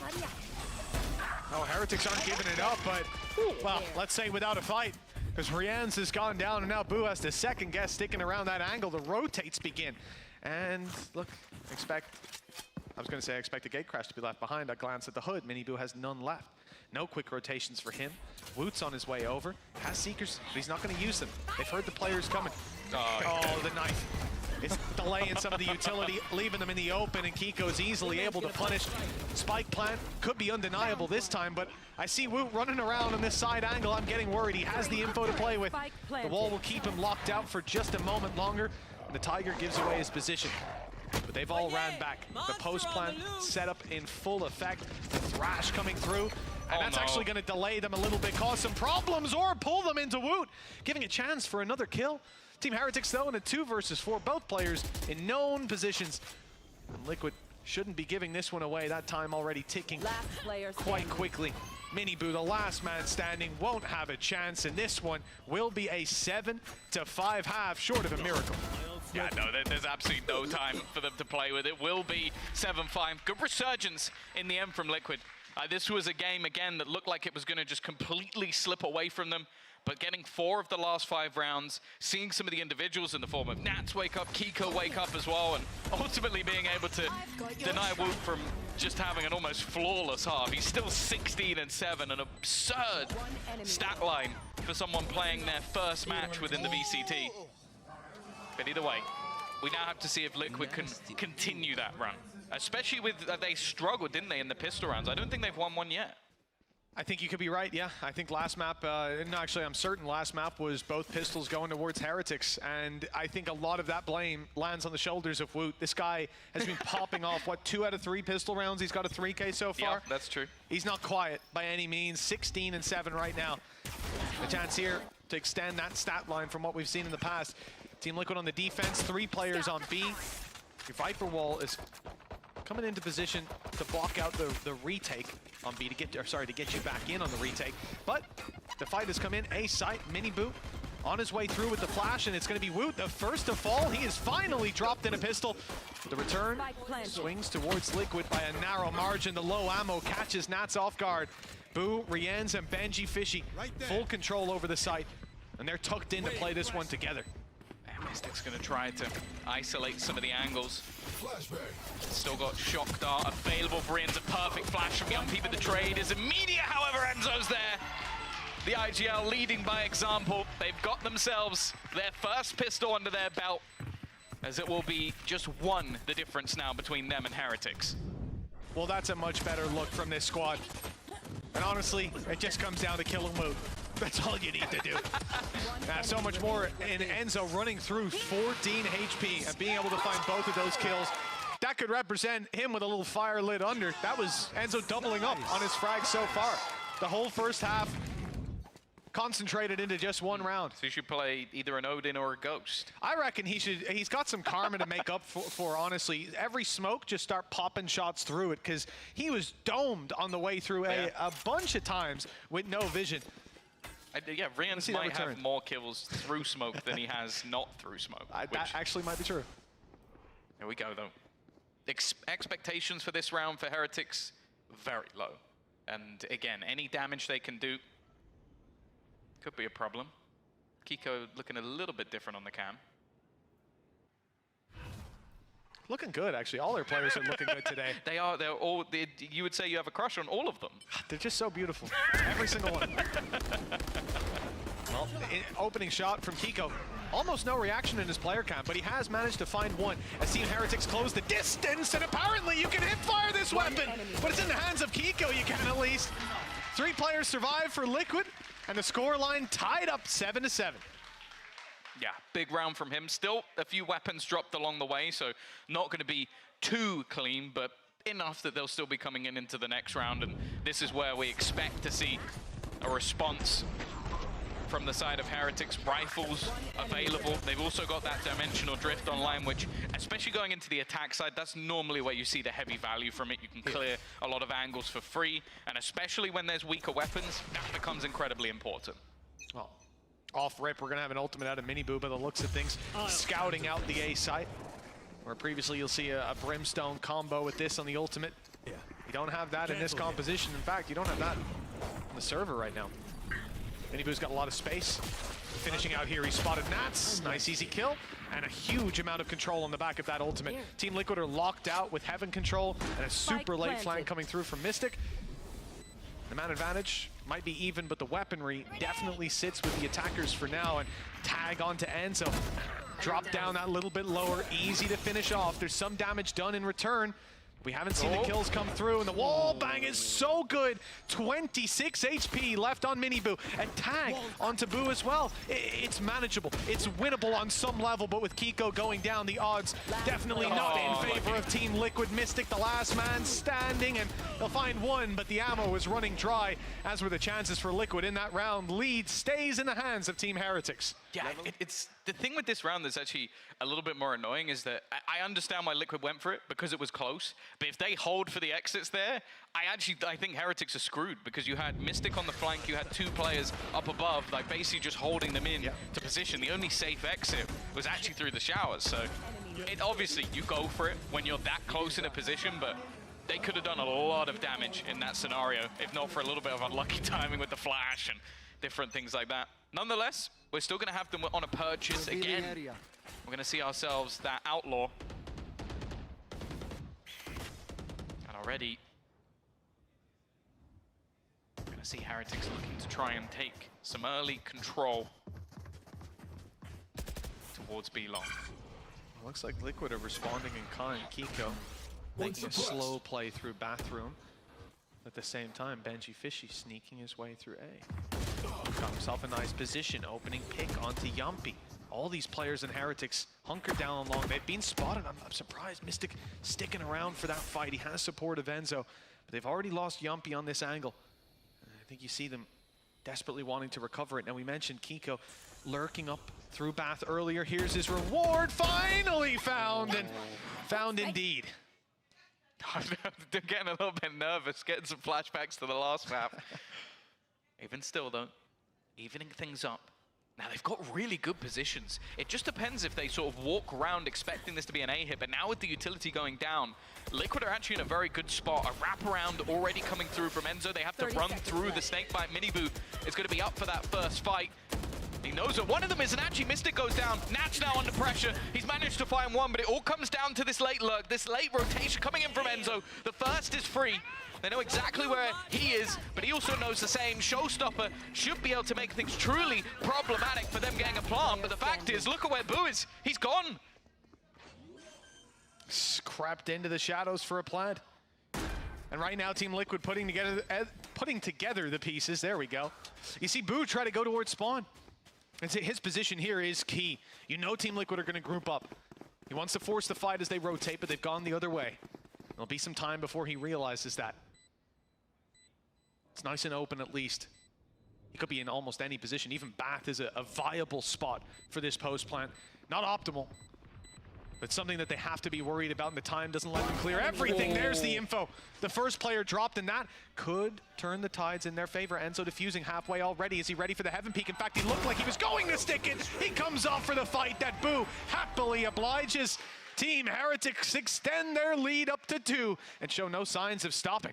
Yeah, I know. A huge Red Bull clutch coming out of the side of Boo as well. Like, this guy, it always seems to be like you put him in late round scenarios where he's able to just focus on his own individual ability and he pops off. And it's been a quieter, like, think back to the first weeks at kickoff. He was probably the best player of anyone in the league. It's definitely been a little bit quieter since then, but these are the moments that sort of make big changes in what the match could become, because up until that point, the read from Liquid, fantastic. That late wraparound coming in from Enzo, perfect. The showstopper being used as well because they knew they already had that hookah control. But it does have to be infuriating because just isolated battles, not expecting him to be in that aggressive position, and because of that, Boo's able to win the round. And another one that Liquid are going to look at later and be like, we let that one slip. Yeah, I think there's a couple of those in this series so far. They're going to need to tighten the ship if they're making it all the way to Lotus to map number 3. Heretics on a likely 10-7 lead, currently sitting on 9, but they've got rifles, some ultis, and Team Liquid will come into this next round with nothing. They've called a timeout. I doubt that's necessarily to talk about round 17 strategy. It's more about the next one when they have the rifles in play, piecing together everything that's been going wrong so far. And keep in mind, because of the pause we saw earlier, this is the last pause for Team Liquid, the last chance to touch base with Emil and Bacon.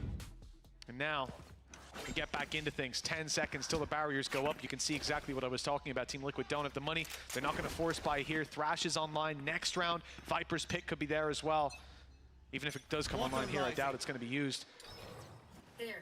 And an aggressive wall used to slow the A push, and they're going to go walking through it on B with the flash, but Woot was ready for that. What a beautiful position, avoiding the flash and catching the players coming through on the other side. It's a cheeky attempt from Nats, but it hasn't worked out.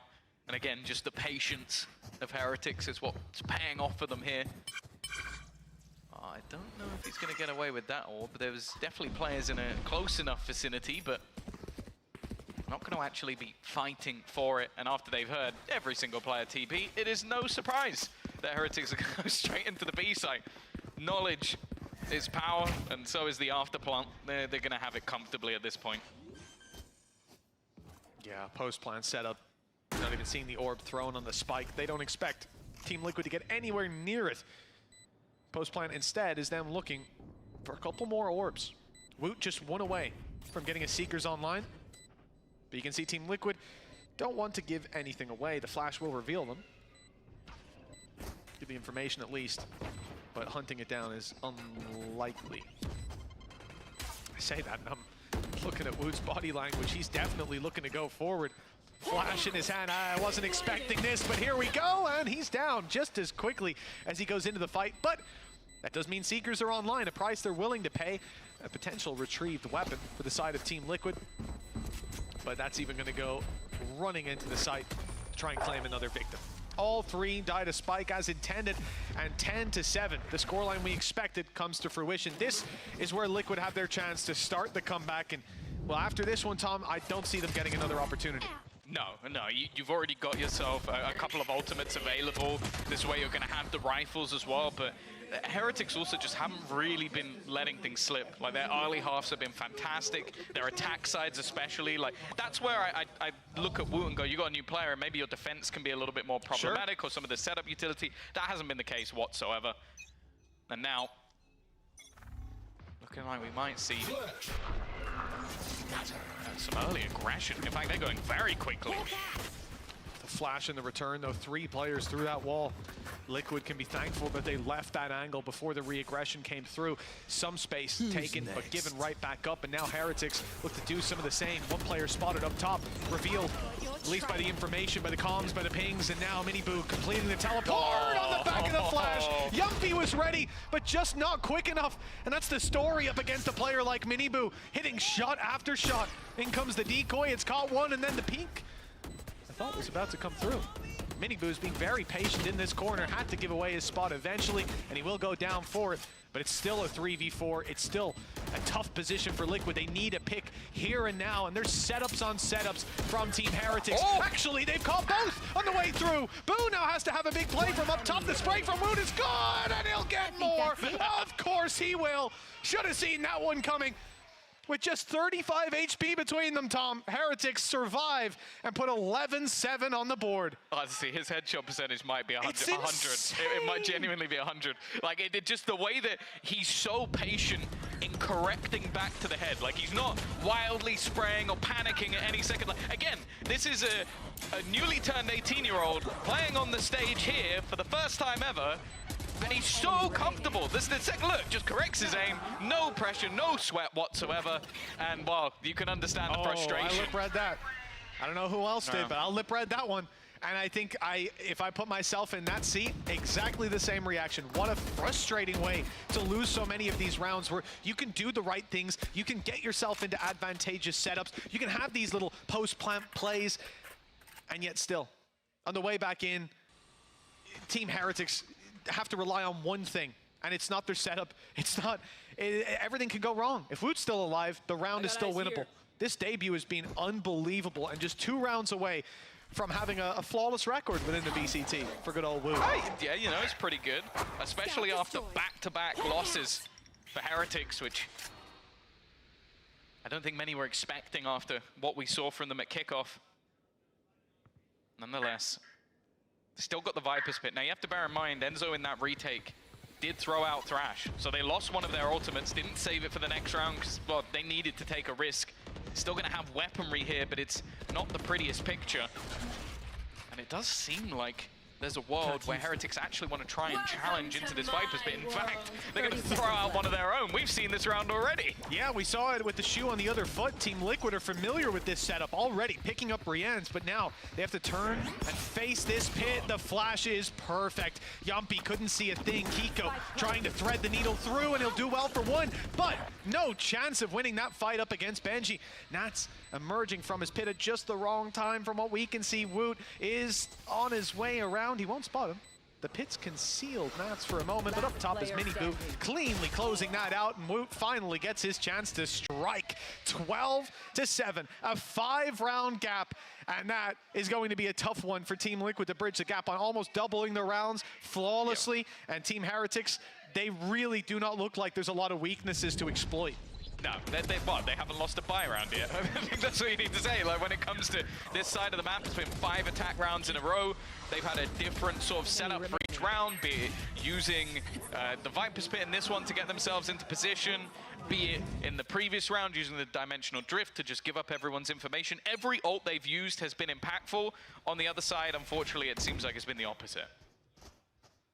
Oh, for Team Heretics as well, you know, this win would represent them getting to the league minimum playoffs possible, and playing like this, I'd say goddamn likely. Tiger goes through. Won't find too much. Hunter's Fury tagging Yuppie down to 2 with the spams as well. Barely holding on to life while the rest of his team falls. Mystic still has some life left in him though. Some HP to play with, but the players are on the way to the other side of the map. And this time, it's not stacked up by the defenders. They weren't ready for this. And even this late lurk out of Benji, it's barely a lurk. He's in his own spawn, but he knows there's a player around here. And he's ready to catch them on the rotate. Mystic goes back, the spike is being planted on 2 HP! miles away. Yumpy's down, and they're separated, they're fragmented, and they'll fall alone. Together they might stand. They were not united in this round. It's only Mystic 1 versus 4. Guardian in hand, opposite side of the map, spike to be defused. And, well, he is taking the long way around, and he's just about being heard, I believe. Yeah, Benji knows. He knows. Mystic doesn't really stand a chance. I don't even know if he'll check this, it won't matter. Heretics, they have made it with their new player. Finally, they've got themselves their full roster. And you know what, Mitch? It looks pretty damn good. They've come in, schooled Liquid, and Woot. I don't know if you're going to get much better a debut than that. You will struggle, I'll tell you that. This guy coming in, we have conversations about nerves, playing on this stage, in front of this squad, in front of the crowd, doesn't matter. Not to this guy. He looked absolutely sublime every step of the way. Supportive utility, sure. The KO, a lot of assists. It's hard to really measure KO assists and the impact of them, but I can say his impact on this series is not hard to measure. It's hard to miss, if anything, and it was hard for him to miss. That's a name we're going to remember and look forward to seeing on the server in the future. For Team Liquid, this is a big blow. A tough run now for them to make it to playoffs without that win under their belt. The next matchup will be against Gentlemates. I think they'll even have to rely on some other games going a certain way, and that's never a nice position to be in. I think everybody in their group at the moment has 2 wins under their belt, and also other teams have much more matches to play. Some like have you've got 2 a in a couple week, of, exactly, double match Vitality weeks. this week, for example. BBL as well. So they're definitely not in the greatest of spots. For Heretics, though, they're not in a bad one. They've managed to get themselves back into position. They looked fantastic with Woot this week. The team overall played well. I think Miniboo back to form. As said, he had a bit of a rough week last week. That has changed massively. He looked unstoppable in map 1. This second map, he was there as well. So I don't know. I think you may have not wanted to play Heretics before. You definitely don't want to play them now. Oh no, we hail players like Kiko, even Mystic Enzo. They were shut down by Woot. I think it was a closer battle between Yumpy and Nats, but even then, it's not easy to deal with this guy from what we've seen. And if you go back and watch a lot of those fights, it's not like there was crazy supportive utility, like the whole team was geared up to getting in those kills. It's just the guy shooting heads, and it doesn't get much better than that when you talk about mechanical Valorant. Really excited for this Heretics. We already saw them with such a high skill ceiling, and now they can do so much more. To talk a little bit about that, we've got Boo down on the stage ready for an interview. Right, Mitch and Tom, we do have Boo here on the stage for a quick interview. First of all, congratulations. It felt like the last couple of weeks have been a little bit rough for you guys. So what's been going on? How did you manage to come out here and win so dominantly? Thank you. I think the main thing that we changed is it's our mentality. Like, I think last few weeks I was kind of leading the team in a wrong way. Right now we changed it a bit, and it worked. I don't want to say exactly what we changed, but I mean, we did change. Like, it's not just random that before we were like maybe struggling, now it's better. Like, we did address the issues we had, and yeah, it kind of showed. How hard has it been to, like you said, you've had to also change a bit of your style, the way you're leading, but also integrate a new player into your roster as well? How long have you had to kind of make sure all this plan goes well? If I remember correctly, Neil said we had 16 Scream games with Wood, so that's not a lot for a 7-map pool. But I mean, he's an incredible player, and we did play with him before. He still knows the guys. Like, there is a connection between us. Like, the chemistry is there, but still, he still has a lot to do to catch up on our game plans, like in different maps. But in general, I think he's doing well, like you saw yourself. Yeah, it was a crazy debut. I'm glad you mentioned the chemistry and the connection, because earlier when I spoke to him in an interview, he said the reason he joined Team Heretics is because he wanted to play with young players. Now, as someone who, you're still a young player, don't get me wrong, but maybe not quite as young as some of the other players on your roster. What's it like for you, you know, having these young players and Wood joining you too? I think it's great. Like, they respect me a lot, and I'm grateful that they respect me. I think, like, that's the reason I'm like, I can lead well. And yeah, it's exciting to play with the players that are so hungry and so obviously skilled. So yeah, I think it's just gonna get better, honestly. Do they make you feel younger as well? Do they make you feel like you're one of them? No, they make me feel older just because of the gap. Well, then how do you deal with that? I guess, you know, sometimes maybe you have to make a hard decision to tell them to chill, to relax, to behave. I mean, I think that's the way it should work. Like, I am kind of like some uncle and they're the kids. But I think the dynamic we have between each other, when sometimes I'm a friend, but sometimes I'm like a higher senior figure, I think it's good for what we do. Is there anything that you've taught them? You know, maybe things that you felt like, oh my goodness, I can't believe they don't know this. And for you, it's kind of like, wow, that's crazy. Like a boomer-zoomer difference. Okay, it's not that big, okay? Like, I'm not like 35. I'm not saying that, but I just mean like any kind of like slangs or something they're using or music they're listening to that you kind of feel yeah, like, I think the biggest difference is the music. Like, yeah? I'm listening for a little bit different music. But I think it's normal. We're different people. It's not just age, but different cultures. So yeah, but I mean, we get along really well anyway. In terms of, we obviously had a great debut today, and as you said, he's still kind of getting used to the game plan that you guys do. Can we expect you guys to maybe be a bit different with Vuk compared to Paditech? Yes, it was already planned. Something different, something spicy, but we didn't get to show it today, but it's still gonna be there in the future. Oh, I love a bit of spice. And before I let you go, as you can see, Gentlemates and Vitality have taken the stage. Any predictions, Boo? I see Salah looking at you from off camera. Who do you think is gonna take this? Vitality win, because we need them to win, because Gentlemates are in our group. Oh, very diplomatic. You like that, Salah? Yeah, he's nodding. He likes it. Thank you very much, Boo. Congratulations, and we'll see you next week. As I said, we have a big matchup coming up. We're going to go to a quick break, but when we come back, Vitality will be taking on Gentlemates.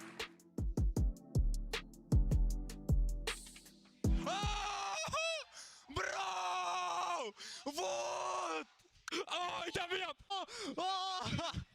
Woohoo!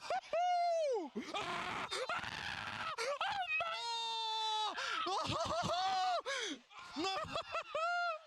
Woo, bro, you don't understand how happy I am because I whipped like a dog, bro. Yes!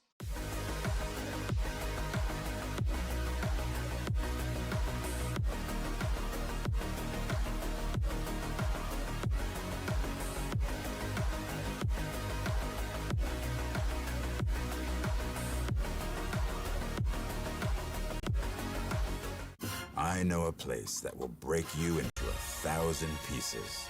Stay away from them. Stay away from Lorca, Paco, and Picasso. Don't ask about Lola. Ay, Caballo Grande. Ay, Dolor de Nieve. But, in spite of everything, it occurs to you to visit Andalusia. Don't say I didn't warn you. Be careful of the Andalusian crush.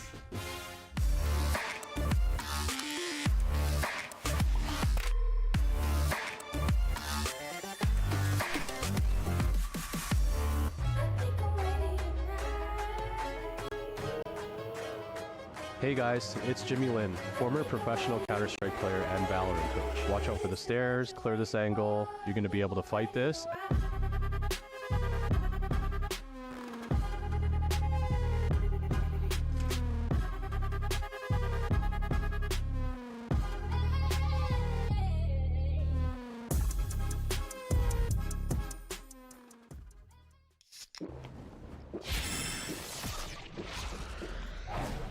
Red Bull gives you wings. That's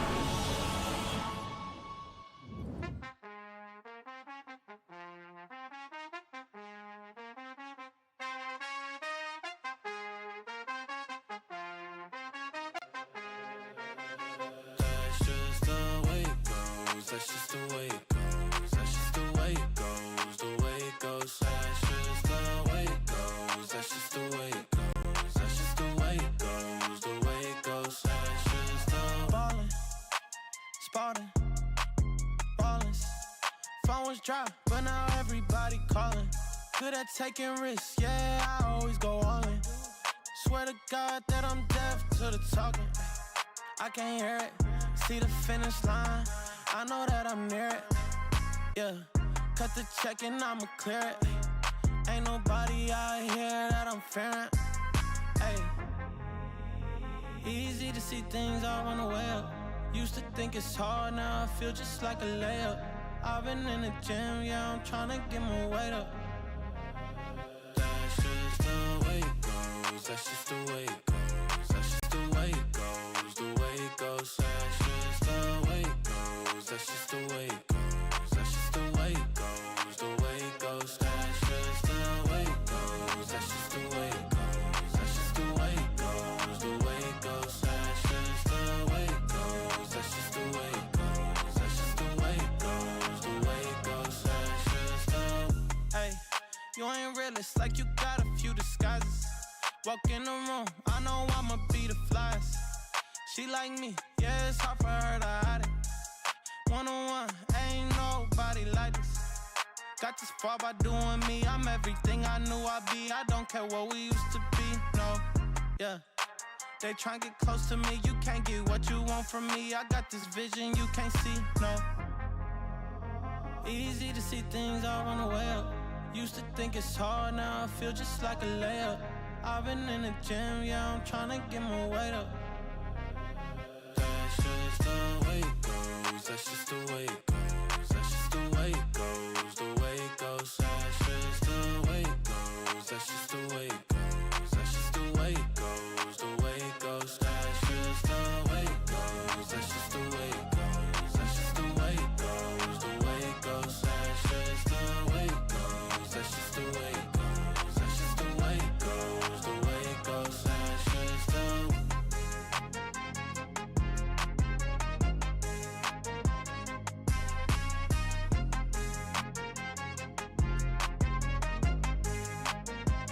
That's just the way it goes. That's just the way it goes. That's just the way it goes.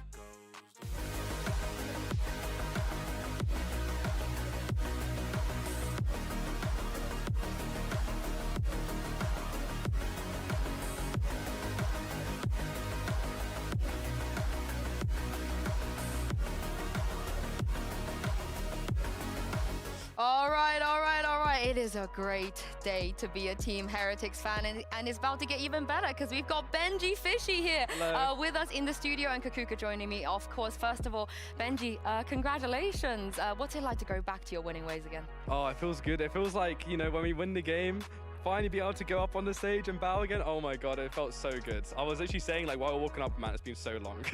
It's felt like it's been, yeah, I mean, okay. For me, it's felt like forever. So, you know, it was really good. I'm super happy. It's the little things in life, Yeah, exactly. Little things in life. Before we went live, you were kind of talking about a particular round where I think Vert was popping off. You were trying your best. I think this is a round. I could be setting you up to fail. But Talk me through this. Okay, so I told Enos to bait. I'm going to go for a long flank. And I'm like, as soon as he died, I'm like, okay, I know this is going to work 100%. And oh my God, this is so ugly. I see the from behind. And okay, I suck at killing people from behind. So I go for the guaranteed kill instead of the others, which, you know, you should go for the people that, you know, can actually shoot back. But yeah, no, I kind of panicked. But then Woot saved it, so it does not matter. Look at me. Look how hyped I am. Oh, I was so happy. I was so happy. Yeah, exactly. That's the exact way that we were feeling. You know, you were celebrating with him. Of course, that was his debut, but he did miss a lot of VCT. Now that you're back into your winning ways, right? Yeah. Abu was saying about some things that you fixed. What do you think has been the biggest change between kickoff and this stage 1? Between kickoff, I mean, I think a lot of it, you know, I think after kickoff and Masters, like we were playing super well. But then we had like this period where we came back to Masters, like we beat Fnatic, but then since then we weren't really playing how we normally play. And I think, you know, this week after BBL, like we've been preparing super hard and just trying to fix mistakes. I think recently we started getting back to our old ways of like, it's mainly just like communication, team play, like the important stuff, like apart from shooting. And yeah, recently we've been doing really good, and I think it showed in the game. Oh, 100%, 100%. I just want to gas up your boy Woot a little bit. Yeah. He saved your life there. We don't even remember your whiff because we were just thinking about that 3K so hard. So we made sure that everybody else remembered. Yes. Yeah, I don't know if you know this, but on Sunset, he actually set a record this stage for having the most assists on a single map. Really? With 19 assists in 15 rounds. No, we mentioned it because he was on, like, I think he had 7 kills and like 15 assists, like so early. It was like in the first half, it was nuts. I don't know how he did it, to be honest. Actually, he was going for X's, I say, like, because Liquid had a few ecos and they were just dying to the Oh, yeah, a few of them. Yeah. Let's call them a few. So he would just make sure to knife them to get the assists. Mate, he's smart. I'm going to gas him up even more because after that series, I'm going to overreact, okay? You guys definitely take my word face value. But after that series, he's currently leading worldwide in terms of KD, higher than Aspas, higher than all of the boys out there in NA and Pacific. Can we just say that he's the best player in the world right now? I mean, I think it's been proven. Yeah. If the stats prove it, then I mean, Stats don't lie. Stats do not lie. So I guess he is the best player in the world. You agree, Kukuga? Oh, totally, exactly. As a stats person, I totally say that he has to be. He is the best player in the world currently. Okay, I'm glad we settled that. I feel like now NA, they have to kind of watch him a little bit and be like, we got to be Woot, we got to get higher stats than that guy. No chance.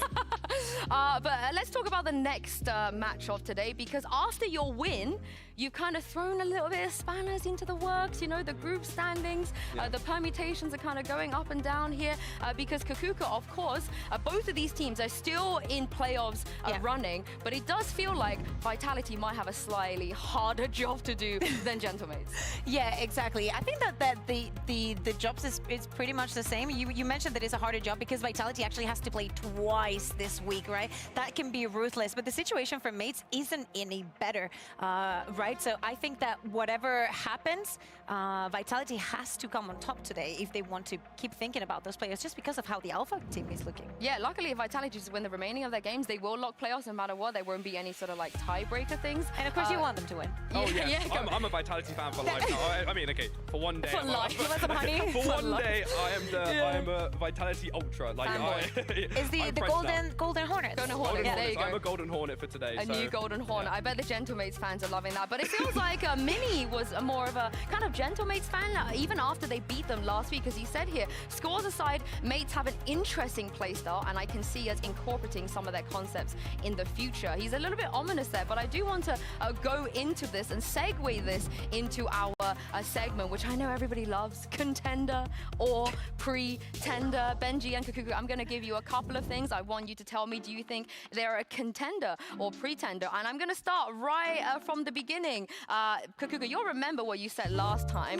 Do you think at this stage, as a contender for playoffs, are Team Vitality a contender now? Because you said they were pretender before. So a part of me just wants to go against Salah, just because it's Salah, and I just want to go against them. So I'm going to say they are a pretender because they will make it to playoffs and then they will be bombed out round 1. Ooh, wow. All right. That's bold. Wait, Benji? am I go now? Okay. Yeah. You know what? I believe Vitality are very good. Okay. I'm going to say contender. Okay. For playoffs? For playoffs, yeah. Okay. I don't know how they're going to do after playoffs, but I believe they're going to make playoffs, yeah. Why? I think they've got a pretty good team, man. You know, I was playing against Safe. He kind of destroyed me. I'm going to be dead honest. He did kind of destroy me. You know, we have these little 1v1s on Icebox mids sometimes, and he kind of owns me. But, you know, I'm working on it. We'll figure it out. I appreciate the honesty. I mean, now you're Golden Hornet, you have to say yes, they're oh yeah, no, I'm a full believer. I'm a Vitality fan. Oh. Actually, the colors are not that off, so you're good. Close enough, right? Yeah. Salah's going to love that answer. But let's move on to the next one. I mean, Mini said that he kind of he can understand the playstyle of Gentlemates, but I want to kind of go one step further and talk about the Gentlemates Phoenix. Is this Phoenix pick, Benji, you think a contender or a pretender? Phoenix pick specifically, I like the Phoenix pick, okay? I think it's only on some maps, you know. I think their playstyle kind of like resolves around, you know, getting the Phoenix ults, you know, having these sort of set rounds. Like anytime we play against them, like they just have so many set rounds. Like they know what they want to do from the start of the round, it feels like. But me personally, I'm not a fan of their playstyle. I don't like the way they play. So in general, I'm gonna say pretender. I'm gonna say contender just because I feel like saying the opposite. Yeah, I feel like that. No, and I do agree with Mini. There are many things in that playstyle that we can take apart and actually study. I love how every team has a different style or different things that they want to achieve this year, and how they look at the game and the perspective that they have is different. I do think it needs some finessing, but I think that there are very, very cool ideas in the way that they interpret the maps. You think that, so they're a contender for their playstyle. Oh, I like it. Last but not least, obviously the Gecko meta is in full swing. Every single team seems to have adapted. We even saw Koi finally bringing out the Gecko last week. But Gentlemates, they just don't like the Gecko, it feels like. So do you, at this point, Benji, think the Gecko, in general, the Gecko agent is a contender or a pretender? 100% a contender. I mean, I think like you can tell just by how many teams are playing it now. Like it is so strong. Like the buffs have made it super strong. Like the 10-second like flash, you can just infinitely get util. Like it's crazy. And just like Wingman in general, like it saves you on so many maps. Like on binds, you know, getting the plant down on default without like a sage wall or like anything is quite hard. So having a Wingman little guy just going in to go try plant, tank all the damage, and then you can do anything. You can try fight them while the Wingman's planting. You can flash out a smoke, whatever. Like I think it's super strong. Contender for me. In this one, I have to agree because I'm a huge Gecko fan. I agree with everything you say. I think that the cooldowns are ridiculous right now. At the beginning of the day, we were talking about how when Astra was introduced to the meta, her cooldowns were double as they are today, right? Sorry, half as they are today, and they had to like nerf it super hard because of how strong she was getting. With Gecko, I feel the same. I think that they altered a couple of things that made him too strong. In which case, do you feel like Gentlemates are maybe living life on hard mode by not adapting? I think that Gecko will get a slight touch-up and in the form of a nerf, and then we will all think that Gentlemates are geniuses because they foresee it. You agree, Benji? You know, I think they've got their own style of playing. You know, if they don't want to touch Gecko, that's not my problem. That ain't my problem. They can do their own thing, you know.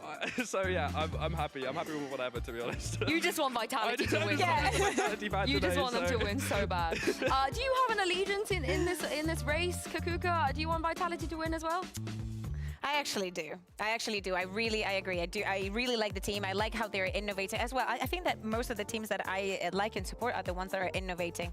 That also brings me, to the maps that we might see today. But for me, Vitality has to make it to playoffs so they can lose in round one. Oh, wow! Salah's going to be in your DMs today. Oh, he will. He's not going to be liking that. But what about Gentlemates on the other side? Because we talk about how, Liquid, they were struggling because we just don't see an identity in them. Whether we like it or don't like it, it feels like Gentlemates, they have an identity. They are here. They want to make it work. So maybe, Kakuka, you think that's inherently good for our league, that we have a team like Gentlemates? I think so, yeah. Also, we need to keep reminding ourselves that this is their first year on the league, right? They haven't been very successful until now. They found some success, right? But I think that they're still finding the pace of what it is being here, living this day to day, and how exhausting some things can be. And speaking of that, Benji, I feel like this is kind of cliche, but there's not just one way to play this game. There's so many different ways. Do you have a preference? Any playstyles that you feel very, very interesting that maybe you guys don't do? That we don't do? I mean, if I think about teams in particular, I don't know. I really like how Sentinels play. Right now they're kind of in a bit of a slump, maybe. I think a lot of it's due to like being so exhausted from Masters, but I think the general way that Sentinels play is very good. I think they've got very good chemistry. Like their team play is very good, and I think that's kind of what we try to replicate, like in our own sense. So. Yeah. Also, Clove is available from today. Do you think that they're going to be played today? Maybe, you know, Gentlemate's playstyle fits into it? Maybe, I don't know. Clove isn't very, like, there's no stopping power, right? Like, compared to, like, Omen's got flashes, like, and then you've got, I don't know, Astra, like, pulls. Clove, you just got the decay. You just got the decay nade. So, you know, it's not the strongest agent, but maybe. I don't know. But you can double control it, you know? You can go double control. I think that's the only way that Clove is really going to get played. I don't think you can play Clove as a single smoker. Kakuka thought Safe would be picking Hear me out. Safe and Clove. Think about it. Yeah? I mean, Clove suits his play Fighting 1v1 mid on Icebox. I see it. I do see it. I understand. Yeah, well, I understand. Yeah, he's pretty good, so he could pull it off probably. Is that what you want to see? You want to see other teams maybe play Clove first? Yeah. I mean, us personally, I don't think we're gonna mess with Clove, but we'll see. We'll see. I don't know. We'll see in a few. Oh, poor Boo. Let him have some fun. Let him have some fun. But we are gonna head to walkouts in just a moment. But before we go there, I know who you guys wanna win. But how about actual predictions? Put your brains on the line here. Vitality versus Gentlemates. I mean, I need to see the maps, but actually before, you know, I have my notes on what I expect Gentlemates to permabind that bind. I think that there is going to be a lot of shooting, a lot of maps with a lot of range. I want to see a 2-1. I want to see Gentlemates to put up a good fight. Ooh, Benji? 2-0 Vitality. Oh my, he's sticking with it. He is sticking with it. Thank you. I love having a new Golden Hornet with us from here. But of course, these two teams, they are very, very familiar with each other. They played against each other a whole bunch of times, but it's about who's going to show up here today. Here's Gentlemates and Team Vitality.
This is not the first time, not the second time, but the third time we've seen these two teams on this very stage. At kickoff, Gentlemates only played against Team Vitality, but it feels like they've come a long way since then. Of course, Benji, you've played against Vitality already. If you were Gentlemates, what would you be looking out for? Just don't aim dual safe is what I would say. I think that's a pretty good... It's a safe thing to say? Yeah, it's a safe thing to say. Just don't aim dual safe and you'll maybe be okay. Well, I hope Existence is listening to you. And Kakuka, this is the maps that you were so excited to take a look at. I love the fact that Vitality have gone for the ban on Ascent. I think that is what makes the most sense for them. Gentlemates stays with the bind. And I think it's so interesting to see Icebox being the first map picked here. Knowing that Gentlemates, this is the only map that they play with a more standard composition. This was your map pool when you played against Vitality. The exact same maps here. It's going to be a hard game for Gentlemates. I'm going to be dead honest. It wasn't fun to play against them, if I'm being honest. I wish Gentlemates the best of luck. Okay, so then I love that we have you here because, of course, we can expect Vitality to run that KO Gecko on Icebox. What do you think is the strongest thing about that way to play it? Also combining it with a race, you know? I don't know. I think like they have so many good ults. Like they can start if they get some good momentum, they can start cycling really good ults like KO Gecko Raze ult. They can exec super well. I think that's part of the strength for the comp is just the ult abilities. It felt so annoying having to play against. Yeah, it wasn't fun. Yeah, it doesn't seem like a fun comp. But on the other side, Gentlemates, it feels like, you know, they stick to the what used to be meta, what Fnatic are going with as well, just the bog standard stuff. Yeah, it's going to be very surprising what we find in this first map. Also, the second one being Sunset, you know, as a Sunset expert yourself, you know how cool that can be. But yeah, let's go back to the Icebox. Because, of course, there's a lot to unravel here, especially if Gentlemen stake with the comp. They do not. They finally play the Gecko. And they're gonna go. Oh my god, they're going to go a duelist list into this map. I This is what you guys absolutely were. love Like this. it. Wait, I mean, yeah, we were playing no duelists. Wait, is that our comp? Maybe that's our comp. I don't even. Oh, it might be our comp. I don't remember. That's comp? the They might fucking have, yeah. Fnatic So they got a chance comp. And I fucking hate it. Safe, really. I mean, I think that's still there. But yeah, I don't know. We'll see. We'll see. And Kakuka, what about if they can take down Safe? What else? I mean, there is a lot to unravel. I think that the way that Kicks and Runner have been fitting into the team, we do not talk about them enough, even though they're up-and-coming talent from the tier 2. I feel like they've been Vitality eclipsed by playing some of the Raze talent. though. That's you to blame. But I think that they make such a good duo. I think that they have so much potential, and we need So to Vitality see is Runner playing like in the runner-up to be one of the duelists of the region. Well, the Sentinel comp, like kill Gecko, where you can like kill Flash, or die a week. Thank you very much, Benji, Dizzy, the the Gecko newest Dizzy. member of Golden Hornet, to join Right, us. so it's not Anything you broken. want to say to the Vitality fans that are probably welcoming you with their warm embrace? Except they don't play the Raze, they don't play Jet, they play Raze, which Vamos, all right. Well, he's still from I mean Heritage, outside you know, of like yeah, he has defending to. And, A, Kakuka, what do you think about that? I think it's a think that worst his Spanish agent. is great. I think Well, you should never play Raze yeah, on you got the fucking seal of approval. But it's time to jump into Icebox. Thank you, Benji. on Thank you, fucking Kakuka, Icebox. and bring in your Unless you cast of plan Pavlos on and only Toffees. defending A and going A. Well, okay, it's a different Obrigado. Jet is just way better. You have so many lines for ping and always stuff. great vibes. But what is also great is matches like this. Vitality And versus you have like Gentlemates extra, always being a extra banger. like And there's a smokes spice in the mix this time. We're seeing some because you different only have the compositions. Viper. Yeah, they have stolen your comp, Like- Benji. Just in case you're wondering, this is the comp that you guys I run. just and think I'll be Jet honest, it makes makes me a more little bit sense. nervous because there is a team in this league that nearly always runs double duelist. They didn't on Icebox before, but now they go no duelist, which is something I never expected to see. And Takas has never played Gecko before. Well, let's see if Gentlemates this time around can win against Vitality. And Icebox so far, they're 0-2 in that score as we enter this derby straight up. Nice shot. With flying colours, picking up that first kill. Yeah, that's not the start you're looking for if you're over on the side of Gentlemates. And you can see that Takas is still going to try and fight this one, really using this almost like a something and duelist. they're and already but this isn't even a lurk. This is the Gentlemates- majority of the fight. No idea. And already Sender is there on the Okay. back flank, and there's all of the Spike players down. there to assist him. Takas really needs to unscramble themselves out of the situation. I think they may just have Safe alone, 1v3. Well, Benji Fisher did say don't take an Angel against Safe, a one-on-one, but it's a one-on-3 here. Also don't like He's that got so much start. left to clear. They didn't check yellow the Like, first time. I think he'll definitely You're going do it for a now, ghost. and he I has get a it, tink it's long already. range, but you're going for His a little tank is ghost low, instead throws of down like the wall, no your nonsense, utility as a no funny killjoy. business. But he's got to get the spike. It's so far away, and there's also You a know? lurker from Logan. If you're gonna Safe go we're for a talking about. ghost, The like VCT just go EMEA for a MVP Deacon. last year. Just go for a Sherry. Oh, it might even be a possible fight. Oh, Takas is low and he's scared for it. 30 seconds It's left. just a chase. It's not scared, it just Walking plays around, with his but Takas teammates. is able to find the better angle in the end. It got dicey, but Gentlemates get the first round locked and loaded. Yeah, I kind of see what Benji's saying. You don't want to face off against this man when he's in form, but the thing is, that round initially at least was played so well by Vitality, they just didn't check yellow. That's literally the only reason they lose this round, is they are so focused in on killing off Takas that they end up Because they losing it killed because they didn't someone, expect the second player so to they be there, don't which, expect to be someone honest, else. with how far forward Takas was and how far back Natank was, you kind of understand why they made that mistake. That's very true, very true. Great start for Gentlemates, especially considering the map pool. I'm not quite confident on it, right? Both of the first two maps that they've got, they haven't had the best history with very quick fight with Vitality. You really run down to lose double weapon. kill from Runner Like, to put what the fuck Vitality are on you top in doing, this gentlemen? It's just an absurd Holy way for these to shit. get going. He's also managed to You're gonna pick lose up that a Guardian eco. and find another kill. This is, well, from a great round a moment ago to This. maybe one of the worst. We all got caught with our pants down. That's what this round is. What can Gentlemates do with it? Realistically, nothing much. Taka's got a Vandal though. If he can get it to connect. They just run and die, like they're gonna It's get incredible flawless on how their this eco, has, like, on their anti-eco. Changed. the tempo of this game, with Vitality not only getting the follow-up to the pistol, but a flawless one at that. Well, yeah, Bae was saying on the desk she wants to Do see you really Runner say as the runner-up duelist. I think he's going for the first spot because and they have opening 4 kills, guns. They don't even have to buy. Like, just you're buy armor not going to get and that that's every it. single day, and a lot of the time when you have these sort of second round victories, maybe you're seeing like a defensive side stack or a lot of trade kills that roll back in. Not just your duelist taking 2 opening fights with a pistol and winning both of them. It is something you have to talk about when you see this Vitality squad is there's so much depth in talent. I don't even think so far Runner's actually hit anywhere near the peak that we kind of expect him to, because the rest of the team has made it so he hasn't needed to. This is a team that's already sort of 2-1, and the other thing as well, I think that's really important to talk about with Vitality, they've played the hardest teams they're going to play, in theory. The next 3 games, if anything, I favor them in all of them. Should be an easy route for them. But if you look on the other side, Gentlemates, not so much, right? Not going to be looking like a great one considering they've got the likes of Foot, I believe, to be played after this. Not an easy endeavor. I think they've only got Liquid. Oh, so yeah, you're right. Kind of, you're right. It is Team Liquid. It is Team Liquid. It's Mitch's nightmare. It's wow. That is poetic. Yeah, it would be one hell of a way. We don't even know how, at that point, things will align because we've got many more games to go, and Liquid, everyone in their group currently is on 2 wins or more, so it's definitely not a bad spot, and, well, not the greatest of spots for Gentlemates here. It is going to be a difficult round. Baer's obviously keeping that rifle over. I will be honest, he's normally more of the supportive player. Like, he's good in clutch rounds. I think that's where he makes his money. He has to do a lot here. He does. Bayaz might be the first in contention. The only player with Gentlemates that realistically has a gun and a chance, but Safe instantly rips his head off his shoulders. So that's going to easily open up this site for Vitality as they waltz right in. Plenty more that needs to be done. Logan with a Sheriff, always deadly. But I think at this stage of the round, you have to look at Gentlemates and say, any damage they can do, great. Other than that, die to the spike. Spike planted. But it looks like Gentlemates are actually going to go for it this time around. Taka's very deep, gets caught. And this just keeps the chances of being further lower for the other Gentlemates side. So there, yeah, they are going to be saving this.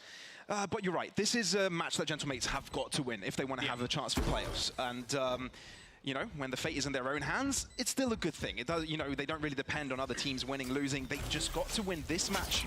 And the one against Team Liquid, an explosive end to that round. Andalusia flawless going out to Vitality. 2 consecutive ones at that, by the way. And yeah, it's exactly what they needed given they lost the pistol.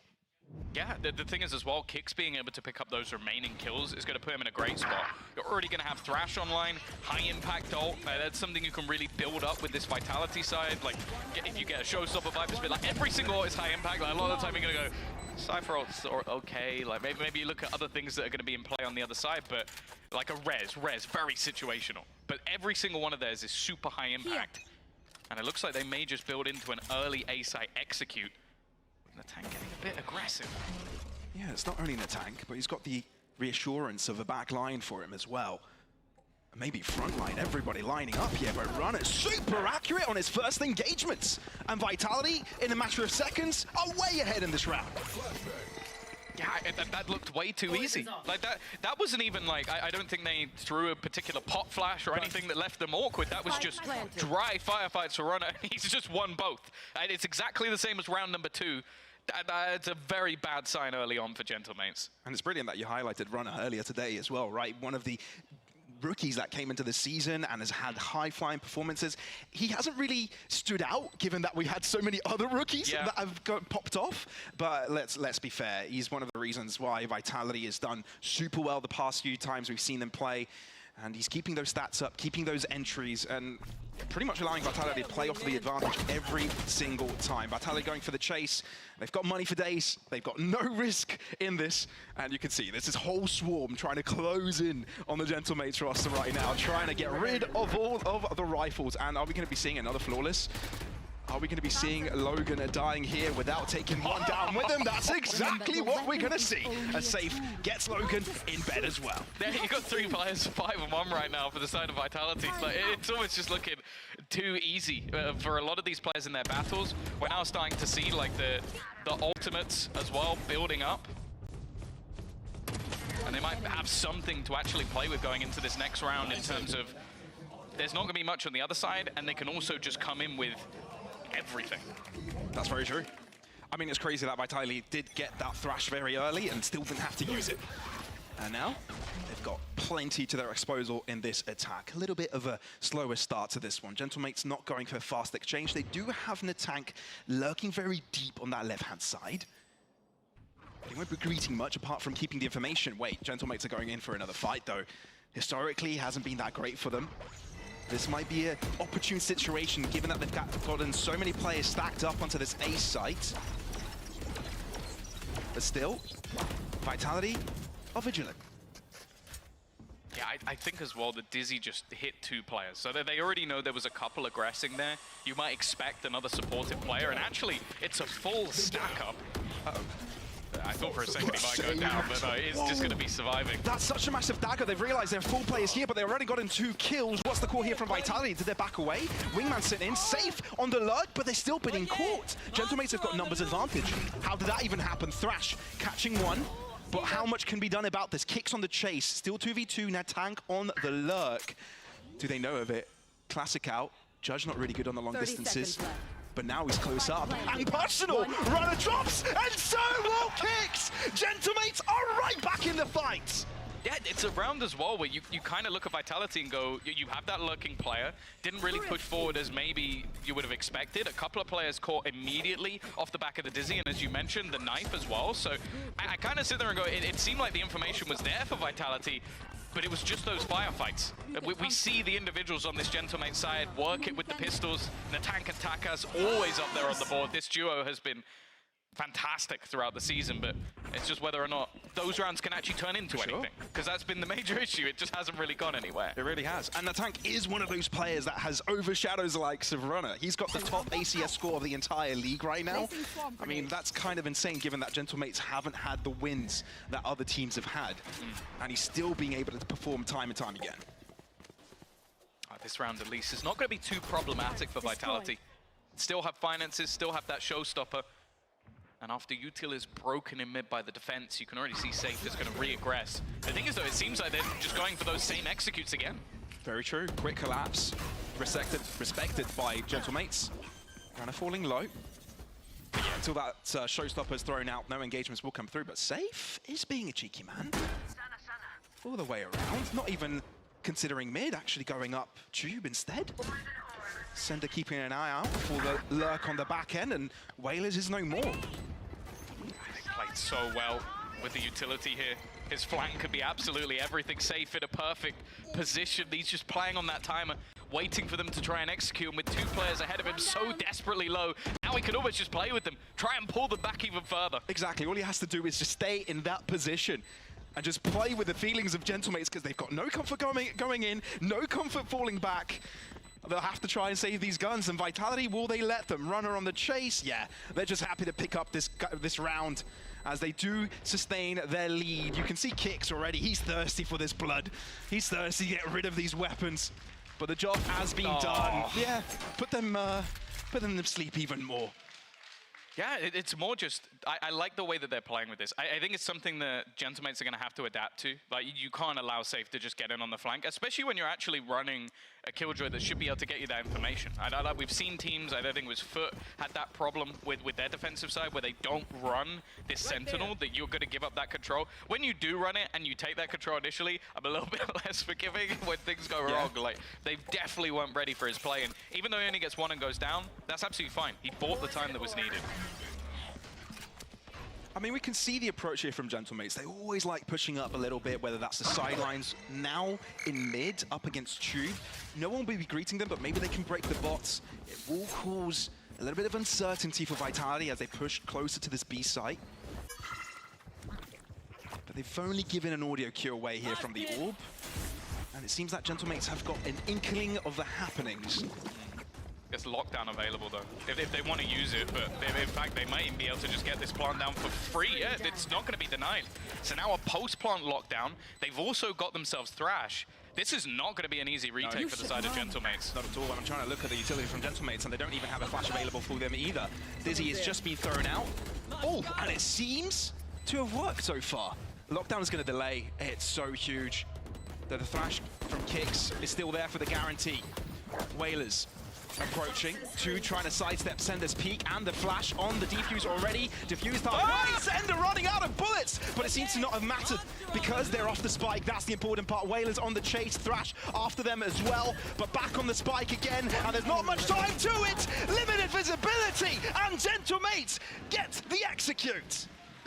I can't believe he held that wall for so long. It's just a last-second throwdown of utility, and yeah, that looked like a round that should have gone the way of Vitality. Like, they had the post plant, they had the ults for it. I think just some good utility being thrown in by Takas. Like, I think it was his mosh that forces them out and his flash that leaves them blind. So, especially, I was a little bit perplexed as to why in that moment he's actually using his util, because I'm like, oh, there's a lockdown, you can't even push. It was just to clear yellow, just to clear that angle and give them a little bit of extra space. And then again, on the way in, the tank does the tank things, gets them through with the defuse. Still, it's an incredibly costly round, and well, Vitality are not going to sit back and just let them run away with it. They are right back on their tail. Runner did the exact same thing he did in round number 2, but this time without the kills. Wait, Sender might be in trouble here, because he's got to check this far deep corner and won't be able to find Logan. So Gentlemate's playing off of an advantage. I like that. He actually places his util down after, so they can't go in for those late lurks. Again, though, they are going to be able to deny it this time, and now they have to fight forward. Logan in position again, and he's actually just taking over. He's stepping up. That's exactly what Gentlemates need. Start to have your individual showing up and getting these frags. And Vitality now in trouble, perplexed. Denied the opportunity to put that spike in the ground. And Gentlemates, all they have to do is play it slow. Wait for their opponents to move into them, but Whalers, discomforted, moves out into the open and gets caught out. Still, Vitality have to go for the push here. Rez will bring another to life, and Logan wants the ace. Only one left to it. Bayaz will steal it, but it's still equilibrium when we look at the board. He's just playing the ult orbs, you know? That's what he was doing. He was like, you already got your lockdown. You don't need the ace. You don't need it for the confidence. And Logan's another one. Like, you talk about the highs of this Gentlemate side. He's definitely been on the quieter side. Like, he's been someone where you look back at this roster, going all the way to even, like, previous French rosters as well. He was one of the deadliest players on this Sentinel. And he's definitely had his shakier of starts, shakier of matches. But what a round to take away. Putting them level on that defensive side as well. And what started to look like a fairly dominant side for Vitality is now level again. It's fairly fast-paced as well. Every single time, both of these teams forcing some sort of issue. The Viper's bit preemptive here. But what will Vitality do to react? This time a little bit slow on the pace, but this match, man, whenever Gentlemates, Vitality play up against each other, there's always going to be some feistiness to it. And round 9, we've already seen it happen. I think they're gambling on the idea that Vitality are going to try and pressure this. They've already put a second player behind the pit. They've got another watching into mid. And less of a defense when it comes to this A side. Definitely a little bit shaky. Maybe just opting to try and play a retake, but I'm looking at where their defense actually is on the map. It's very far forward still. I think now that the Boombot, okay, that makes sense. Now the Boombot's gone in, they are actually going to fall back and just play this as more of a retake. I was a little bit nervous they were just going to brawl. Vitality, perhaps with a hope that they would find someone, some presence, gain an inkling of what the positioning of the defensive lines look like. Poison Cloud unable to cross. Alarm bot will spot Bayaz on the lookout. Unable to find a pick, but Whalers is going in for another turn. Outside of his own Viper's pit, but he's as comfortable as ever! Triple to his belt and Vitality in the ground. Kicks one's vengeance, but will not be able to live long to revive. Safe, only one against the 4. He might be one of the best this league can offer, but honestly, it might be a tall ask with so many up against him. But we'll give an effort for the swing. Valiant try, but Gentlemates have found the lead. Yeah, I actually think Gentlemates in that round, even though they take it through, they were a little bit unlucky. Their initial setup was spot on. They were expecting a lurk back through mid, they put their utility there, and it actually just took a hero play. Like, that's what it was. They got all the information. I like the fact that Whalers realizes if he stays in his pit, he's either going to get forced out from the front or wrapped on, so he opts to take a risk. That risk pays off massively, and this is what's always been exciting about Gentlemates. They have these explosive players. The way they won Ascension, was it the cleanest Valorant in the world? No! They won some of the most insane rounds you'll ever see. And that's exactly what they're doing right now. A huge round from Logan, a huge round from Whalers. And well, by the looks of it, Vitality might be a little bit rattled. To double down on what you said, Tom, Gentlemates is the type of team that will play well in the moments that they're most under pressure. right? Whenever we've seen them at their best, it was when they were about to drop off from a tournament, about to, you know, be in a final, for example, winning Ascension, making it to VCT EMEA. And now they are up against the wall. They have to win this game in order to make playoffs. Perhaps is this what we're seeing? Comfort in discomfort. And yeah, this time out here from Vitality, evidence that things aren't going right for them. Yeah, especially again, how this started, how they've been able to actually do quite well to push and pull the map a little bit, like put people into awkward fights, and then just those players in awkward positions seem to be able to take things over the line. Even still though, financially not too much of a problem. Logan has been reading the book of old school Yumpy and has decided to bring the operator out on the Killjoy. Obviously they don't have a duelist, so it does kind of make sense. If you're going to run it, it has to be on someone, but looking at where he's going, again, he's looking for that mid-fight. You can't be that aggressive either, because the lockdown is there, so you can't afford losing it in case of a retake. First time watching Gentlemates. See, he was the one that stuck around. He was ready to try and take that fight, no fear. Running out, oh, it's awkward. It is. Whalers barely alive after that exchange. 10 points of health. But Vitality not going to take the opportunity to push just yet. They've realized there's a reaction here from the French side. But they do cut noise. They're going to try and deny the plant, which I think they will do, yeah. Double utility, it's a lot thrown in, but it just makes things so much more awkward for Vitality as they now have to go and pick that back up, man disadvantage, and of course everybody's now here from the side of Gentlemates. Trex has got both of his flashes left, so this is going to have to be an explosive fight here from Vitality. Lockdown going to come out straight away out from Logan. And won't need to peek just yet. Oh, mighty! Bayas triples up, is feeling it today. Andalusia flawless for Gentlemates as they keep it going. Yeah, they've started to streak it together.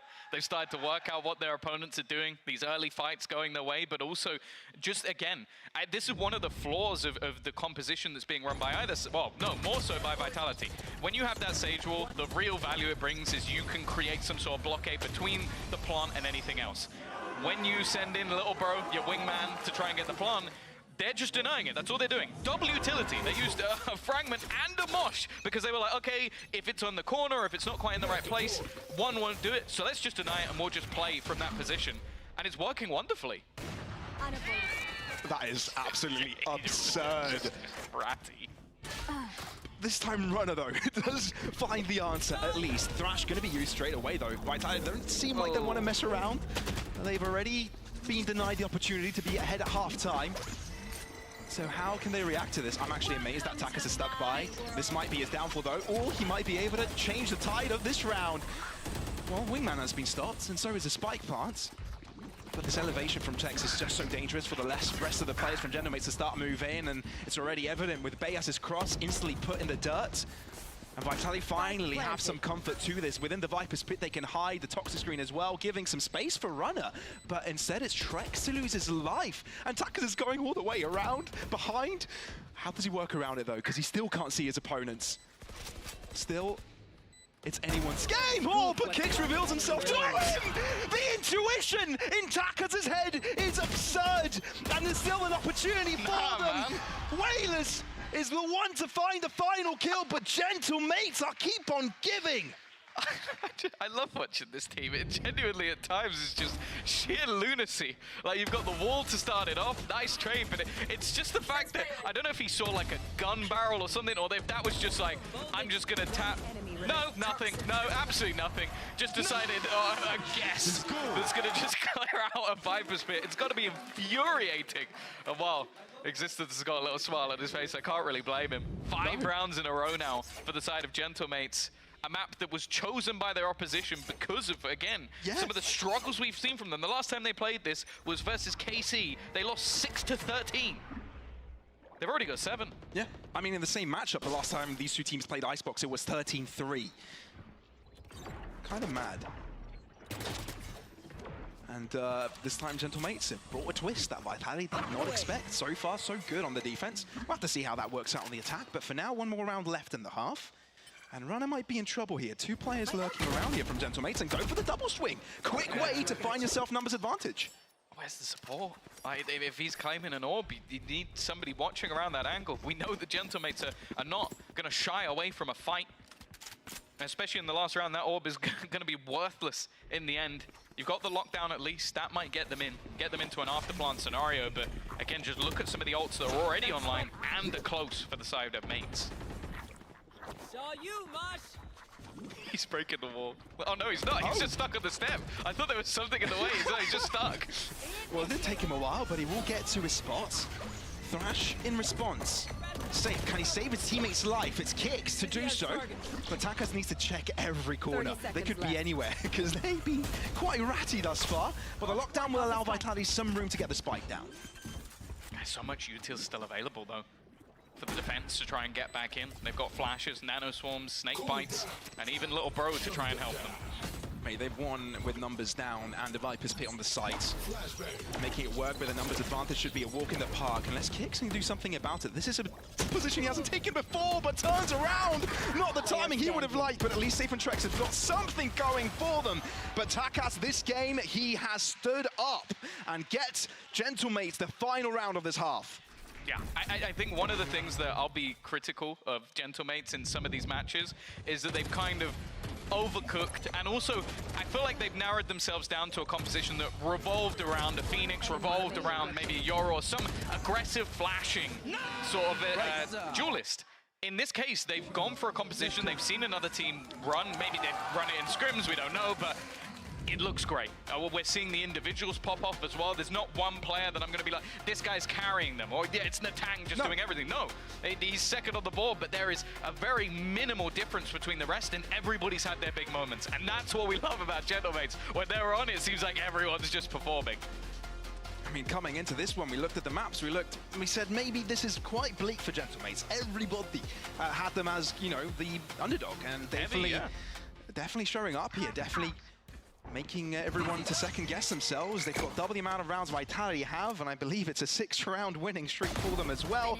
Logan already with first blood and the second pistol of this game, and he might want to keep it going. That's aggressive. He doesn't even have friends, and he gets the job done. Yeah, that was basically a 3v1, and he comes out with 2 kills. A dink hit by Natang as well.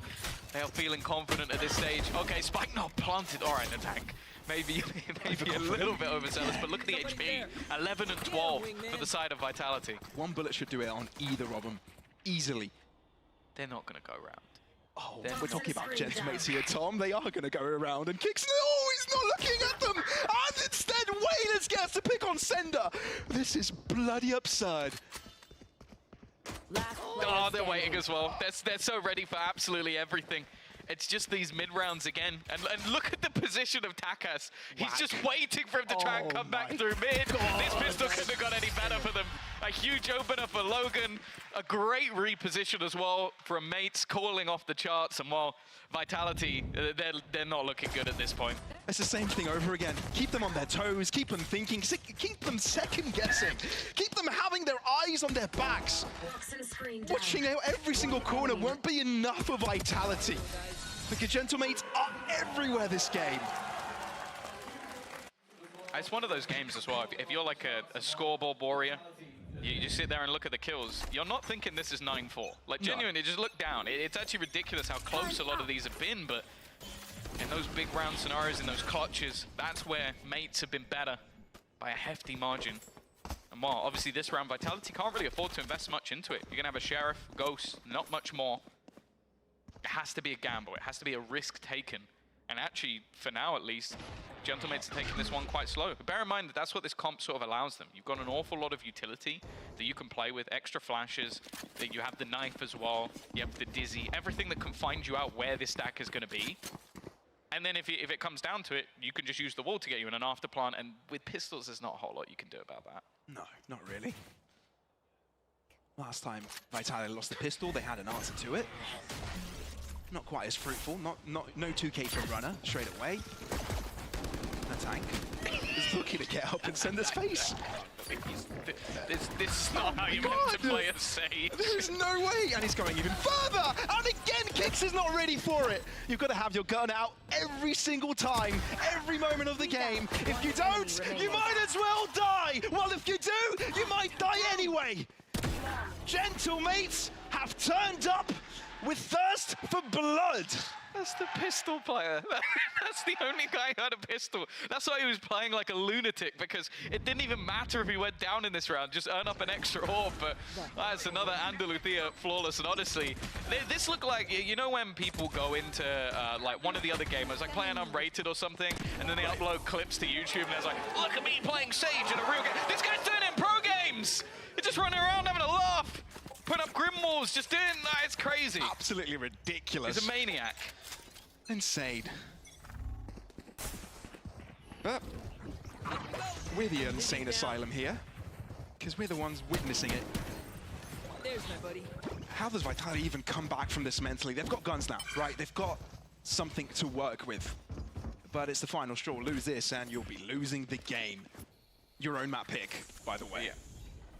It's more so as well, this bonus has a lot to it. Like, you had the one pistol that went and farmed up all the kills, then you have the rifle that's brought back up, so it's Bulldogs alongside a couple of Vandals.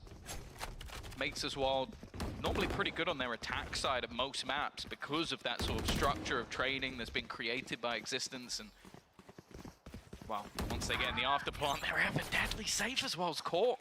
He's gone for that peek into mid, and with the tank already getting that opener, I'm really nervous for Vitality. I am too. Gentlemates knew that their fate is in their own hands, that they need a win here today. And honestly, it looks like they want it more. Onto this B site they go. 2 defenders for Vitality, not a bad read. Sender, though, not going to play the safe. Oh, this is going right after him. But he had to give away his position. Goes for the outside swing, but Logan is there ready to deal with him. And as long as this round goes, the more Vitality feel like they're behind. Spike going to be going down. What's the answer here for Vitality? Well, not much, because Bayas is going even further. Again, not allowing Vitality to set up, not letting them feel comfortable, but it's Shreks. If this is the round to bring Vitality back, then I don't know what we're watching here. He's been given the jewels, he's been given the fights, but eventually Takas is going to be the one to put him in the grave. It definitely got a little bit dangerous, but again, this is a much more disjointed Vitality from what I'm used to seeing. That was barely a peak, but you could see Sender force into the open, no one really there to back him up, and then just, again, like runner left, it basically just came down to these fights where, yeah, mates are just going to go running into the site as a group, and we're now looking at this, they have won 9 rounds in a row. There's been no response for a long, long time. That's crazy. I don't blame Salah for taking a timeout here, because Vitality, honestly, obviously under pressure, they've started to take risk. We're starting to see isolated fights come out for them. We start to see unassisted fights, whether that's orb collections or over peaks. They're getting a little bit in their heads here, and we're not, you know, we're not strangers to seeing Vitality get into their own heads. They've had struggles closing out maps. They've had struggles closing out series. We're not strangers to this at all. But yeah, Salah's trying to put them back in their place here. Get serious about this one. I also think just Gentlemates, like a lot of the time you're going to see Gentlemates either play very, very sort of like close games or games where they look fantastic, because a lot of the time they'll drag teams into their style of play. Yeah. So like look at the way that at that round, for example, Sender going for like a bit of a ballsy play. We saw Whalers do exactly the same thing in the last half and get 3 kills. And that's the thing, it's like, you look at this and go, okay, they're pushing me, I want to try and bring the round back into our favor, and they're like, you're playing our game now. You're in our court now. And that's the thing, they've come into this, looks incredibly well prepared, they're running a composition that is not very Gentlemates-esque, and it looks good. It really does. Taking a page out of Heretics' playbook, and so far, looking pretty spicy.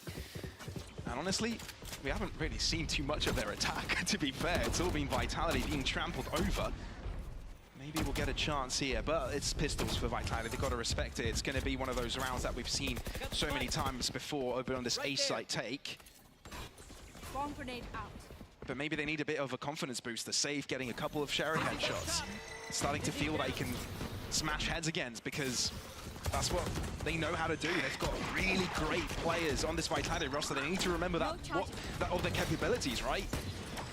Yeah, the annoying thing though, again, about what Gentlemates is running with this comp, is you have all the utility, minus obviously Runner's Raise, to just clear every angle. Like you can have a fragment, you can have nano swarm, snake bites, whatever you like. Then you just have a wall. So against pistols, you just spend all your time breaking it. Well, that's explosive. And it looks like Gentlemates will get an Andalucia flawless. It looked casual, it looked easy, probably because it was that round. Yeah, no, again, once this gets into an afterplant, especially when you're up against pistols, it's so difficult to get back in because, again, they're happy to brawl. A crazy streak of rounds. 10 rounds in a row. Double digits. We were looking at a scoreline that was in favor of Vitality. The first few rounds, it looked pretty scary for Gentlemates, but the turnaround has been impressive. The stand-up from their individuals has been even better. It's been one of the criticisms from Gentlemates, right? They do have very good shooters in the likes of Logan and Natank, but it felt like the rest of the team fell a little bit far behind. They're all shooting today. They're all alive. They're all participating in the action. And maybe that's what they were missing, really. I mean, we knew that's what was missing, but definitely not this game. Sender again's under serious pressure. I can only assume this is going to be a retake, because there's not really much he can do, especially with a Thrash already looking to clear some of those close angles. He's still close to the action, though. And with Save's first blood, there might be an opening, but Whalers has been caught behind. Good thing they throw out the Thrash, because there's no way I don't think they would have expect this. Easy pick. Can they just find the landing here? A little bit troubling. Bayaz again being sneaky. No way. No way, they don't check this. Oh, it flashed him. Oh, no way! They still don't check his corner. No bloody way. Still 2 kills. Hasn't been the timing for them. Oh my God, it could have gone either way. But Vitality get the stick in the end and calm us all down. That might be the most annoying thing about Wingman. It's just that he has to shoot Wingman because it's diffusing, but he doesn't want to because he wants to get a kill. So it's sort of like you have to try and choose the lesser of evils here, and unfortunately for him, he's not quite able to get anything done. Safe was looking the other end, so the only player that could have possibly spotted the Dizzy hitting him was not looking the right direction. That's why he went unchecked for so long. Well, the streak has been broken. It's 10 of the last 11 rounds, still an awful long way to go. Runner's Operator really didn't get seen in that last round, so that's again going to be aggressively taken. Look at the pace, though. They're just running it down. They really are. Press W, press mouse 1. That is your recipe of success at this point. Sender, what on earth can you do here? It's a completely different setup for Gentlemates this time around. Vitality need to find the answer. They've got to know how to deal with this, otherwise it's over on map number 1, and they're down their own map pick. Takas wants to go aggressive, and for good reason, Runner finally puts him to rest. But how much more can you find? Sender's in the fight, still on site. He needs reinforcements, and he doesn't quite have it yet. Gentlemates playing this together. Now Tank finding presence. A triple already to him, and he knows exactly where Runner's going to come from. Trex is going to try and assist, but it's all too lost. It may all be in vain.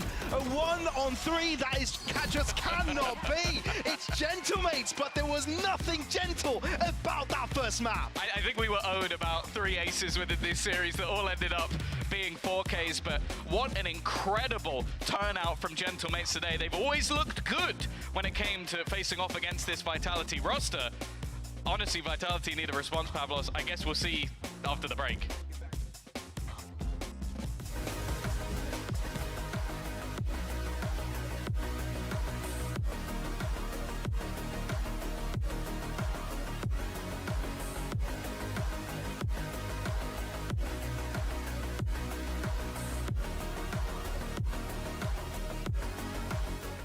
I know a place that will break you into 1,000 pieces. Stay away from them. Stay away from Lorca, Paco, and Picasso. Don't ask about Lola. Ay, Caballo Grande. Ay, Dolor de Nieve. But in spite of everything, it occurs to you to visit Andalusia. Don't say I didn't warn you. Be careful of the Andalusian crush.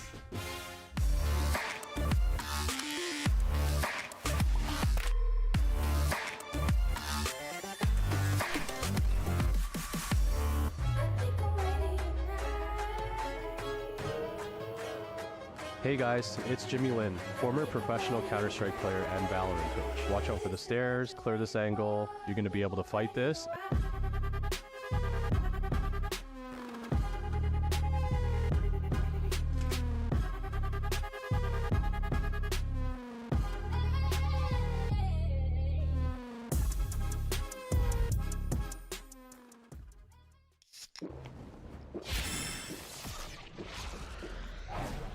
Red Bull gives you wings.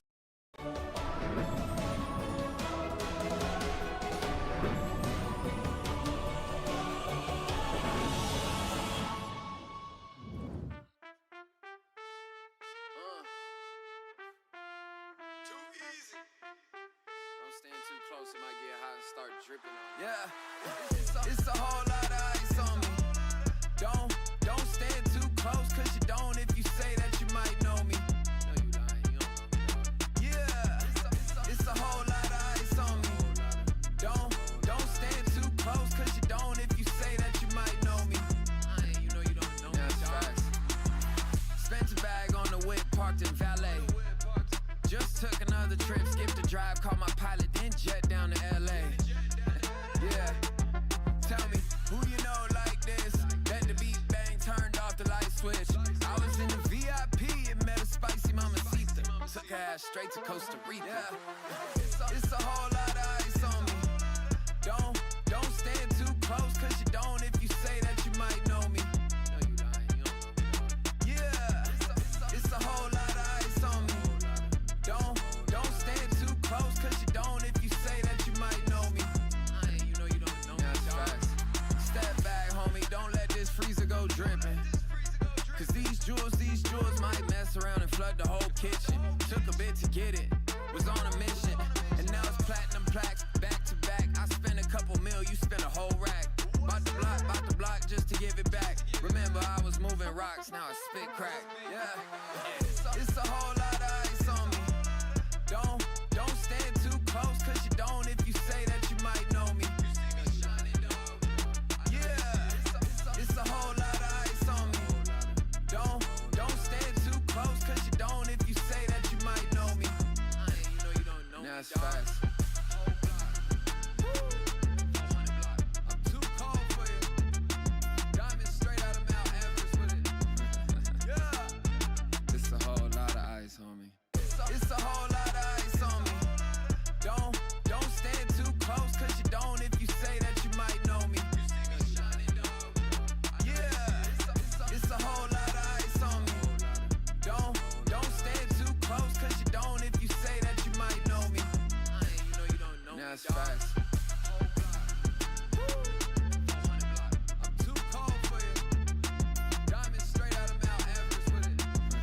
Yeah. It's a whole lot of ice, homie. It's a whole lot of ice on me. Don't stand too close, cause you don't if you say that you might know me. Yeah, it's a whole lot of ice on me. Don't stand too close, cause you don't if you say that you might know me. You know you don't know me. That's facts.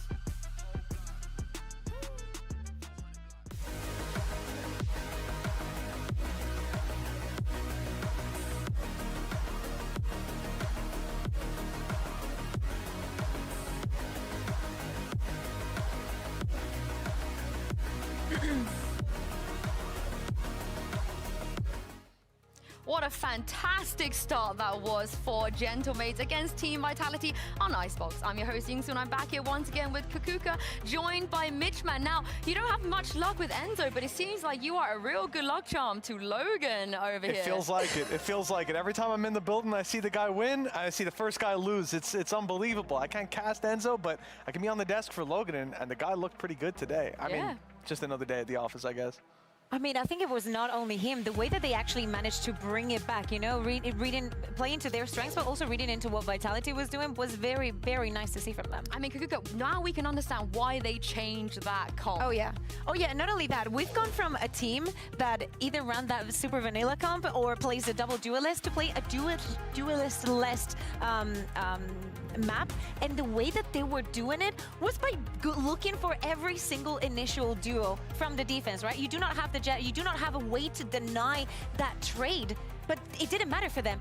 Natank on the wing, excuse me, have you heard of Natank on the wall? That was unreal to watch. Perfect timing, thank you, production. But I think that we can see the spirit of any of the players. We saw Natank, even though he was on the stage, he could not care less. He's a duelist at heart, and I think that changing the composition adapts them to the times that we're seeing today, and to a certain extent, came as a surprise for Vitality. And the beautiful thing about it, just to piggyback off that, Natanka's leading stats, bar Woot. Woot kind of ruined that, but let's say people that have played more than 2 series, he's dominating stats for ADR, for ACS, for absolutely everything all season long. This guy is playing unbelievable, so it's no surprise to see him still deliver that kind of performance here. And this is the thing, they refused to change the Gecko to the Gecko this entire time. And Mitch, they finally did it. Did you think that was a good decision? I think so. I think generally it's a pretty good decision. Works a lot better for them as well, having the utility to actually get into a position to plant versus like what Vitality were running here. I feel like there's a lot of problems for them. Something I was talking to Ulysses about backstage during this game, that they just can't get into the site. They're using all the utility to get in, and then they have nowhere to go afterwards. Left open in duels, and that's where Gentlemates dominate every time from what we've seen. And even with that, like, the pressure was not there. We even saw some post-class situations where you could see the Gentlemates had the upper hand time after time. And this is the thing, Benji was telling us, if you want to have a chance against Team Vitality, you gotta shut down Safe. And here he is, Safe, that is, in the AIM Labs warm-up. I mean, they were shutting him down, but the thing with Safe is Kakuka. He never really has a bad series. He could maybe not win the map, but we just know that he's probably going to come out swinging on the next one. Yeah, hear me out. I think that Vitality is going to come in super prepared for that second map, for that Sunset. If we think about it, and the last time that they faced against each other, they played this map twice in the 2 encounters that they had, but the last one was a 13-3. Although Gentlemates ever since changed the composition. I think that they're proving that they're very good and adapting from week to week, understanding why some things are not working and what can they do to change them. Yeah, it was weird for me at the start seeing their Sunset comp, seeing Logan move off of Cypher isn't something that I expected to see. The guy is in my brain etched as one of the best Sentinels we have in the league for various reasons. Some happy, some not so much. But the reality is, they're all happy. We love good Valorant. The reality, his Sheriff is pretty good on any agent. But the reality is, this is a team that's shown that they're willing to change things up, even on individual comfort levels. And I think that's essential to stay ahead in a league like this. Add to that what they did well here that other teams haven't been able to do was shut down Vitality and Pistols. In all their close games, like up against Foot, for example, they're coming out barely by a handful of rounds. And then you look back and you see in the first 6 rounds, they found 5 of the rounds in most halves that they've played so far. So when they get off to that slower start, we haven't had to see them bounce back that much. I absolutely love that you bring up Foot, because actually in their match, they managed to bring it back, to go into map 2, forgetting what had happened on that map 1, even though there was Ascent and should have been pretty, bland, it wasn't. I think that Foot came up with so many ideas, and Vitality were just not ready, which is literally what is happening right now. So for Sunset, a map that they knew was one of the pivotal chances, especially after they banned the Ascent, they have to be prepared, and it has not to do with the composition or anything else. Yeah. Well, we saw in the AIM Lab shoot-around, we were looking at Safe, and he's who I'm super excited about coming into this. I'm a sucker for a good Viper player, right? You talk about Liquid, it's not just Enzo. Mystic back in the day. I thought it was just the Odin. You caught my eye. Hey, the Odin definitely does its work for me, but reality is his Viper is scary, and coming into Sunset, that's something they're going to have to lean on this side if they are able to beat stats leaders like Natank in a series where they're already on fire. I mean, this is the thing, Vitality, they have to win. They have to bring it back. We were talking about it this morning. They're one of the few teams that had their own fate in their own hands. If they just win their remaining games, which on paper doesn't look extremely difficult for them, they will lock themselves into playoffs. And if they lose here today, Kakuka, that changes everything for them. Yeah, of course. And also, having Trex coming in, I think that there is a lot into their minds. Not only that, they have to play twice this week. And starting off with a loss is something that no team wants to face. Yeah, exactly. For Gentlemates, though, I feel like the pressure was off them a little bit. I think Palos is even mentioning they are the underdogs coming into this. I'm interested to see what they're going to have here on Sunset. Do they make another change? What do you guys make of this? Okay, so Takas is going to be moved onto... Okay, so they bring in the Sage. Okay, Natank is just feeling very He's on the wall, like you said. He's on the wall. Natank on the wall, hear me out. And Takas is going to be moved onto that raise that Natank was praying previously.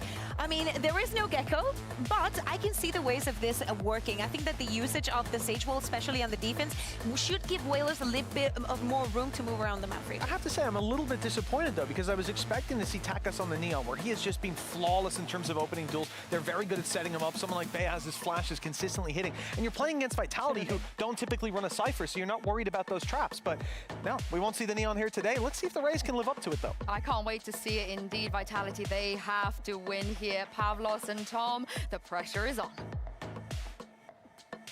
you making that rhyme there. But yeah, there was nothing poetic about Vitality's performance the previous map. They really have to amp it up. They really have to show up on the second map, Sunset, where they have had historical success against Gentlemates, but that was against a different composition.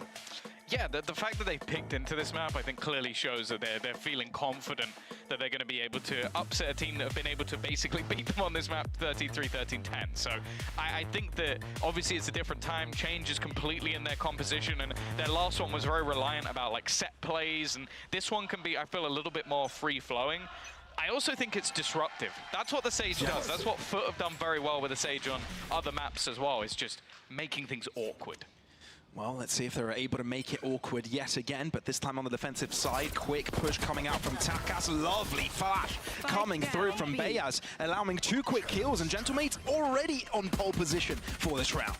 Beyaz, someone who I think has very underrated supportive utility. His breach on this map in the past was fantastic as well, but again, the pot flashes, this man is selfless when it comes to a lot of the fights. And, well, you could already see how this one, again, is just going to be a blink and you miss it. Gentlemates have won this round and very clean indeed. Wait, I blinked. What happened? Oh, right. Gentlemates won. Everyone died. That's what happened. Yeah. Very quick, very explosive, and I don't know, what adaptations are we looking to see here from Vitality? Because the last one, they started to get a little bit nervous, a little bit uncomfortable with their positioning. They made mistakes. I don't know, how do we expect them to fix that up here on the second map? They've always been pretty comfortable on this one. I think a lot of what they do well is those sort of slow default rounds. We saw it quite a bit during kickoff, obviously slightly different in terms of their personnel, but the idea behind it is not going to be too different. Happy to sort of play the map and just sort of work off the picks that they can get. And that's the thing, and Gentlemates are a team that like their set plays. We've seen it in the pistol round, like those combination of flashes. This one, can't really expect much. Yeah, there's a crossfire setup here. Well, they are able to lock out Natank from this round. Not 2 maps in a row. Yeah, if anybody has watched the previous map, they know what happened the second round. Conversion from Vitality, but this time around, Beyaz has got a response to it, and all of the Vitality players moving in together, they're walking into a Cypher setup. A little bit wary of mid, so because of that, we're not really going to see Whalers paying a massive amount of attention. Normally, of course, we're looking at Logan playing that Sentinel role, but I guess just wanting to have a little bit more maneuverability, put him into more aggressive positions, which you can do with that Omen. The fact is, though, Vitality have got themselves in an afterplan. Doesn't look like they're stopping there, and Takas does Takas things. Yeah, never mind. Never mind. Again, we've talked about the multi-frags. This one may be the least impressive of the lot, just because it's up against the full eco, but they did need someone to pick up those kills. And I'm going to be honest, Takas at the start of the season didn't quite show up at the level many expected him, right? Think about his run from Ascension, from the Challenger Leagues, getting into VCT EMEA. He has been a star, but he's flown under the radar if you compare them in the likes of other duelists playing up, you know, other performers in this league. And today he seems to be doing pretty well, already getting his stats padded up from this round. But I'm also considering the previous map, right, where he had a lot of those opening kills, a lot of those conversions were down to him. Yeah, I think also it might just be down to keeping things a little bit more simple. I love the compositions that Gentlemates like to run. As I said, like the initial comp they ran on this map, it revolved around a Raze Yoru breach combination where they try and set up stuns across the map to sort of put these players into play. I think today we're seeing them go to more meta comps, and that will be more exciting for me, if anything. Not the comps themselves are more explosive when you watch them the other way around, but it's more so I want to see if Gentlemates can do it, because if they can play the meta and then have those explosive comps, that makes a great team rather than one that can cause an upset here and there. Yeah, for too long maybe they have looked past the flexibility these compositions provide, and now may feel a little bit more comfortable to be free-flowing, right? That's where they thrive most, being able to switch things up all the time. Orb will be collected for free from the tank. Get that res a little bit sooner. Takas is pretty close to a showstopper. Only 1 orb away. And they're not really pushing and probing around the map too much. Potentially just looking to play more of a retake. That aggressive wall can, again, just be an irritation. It gives free information. Also, the slows more than anything. It just disjoints a lot of what you're going to have, of course, the timing here is going to be everything, but that slow again is just going to be annoying. It allows already the rotation to fully begin. You can see across the map already making their way back towards this A site. And the fact that Vitality are tiptoeing their way into this A site, it's going to take a while for those to come into fruition. The tank, great on the opener.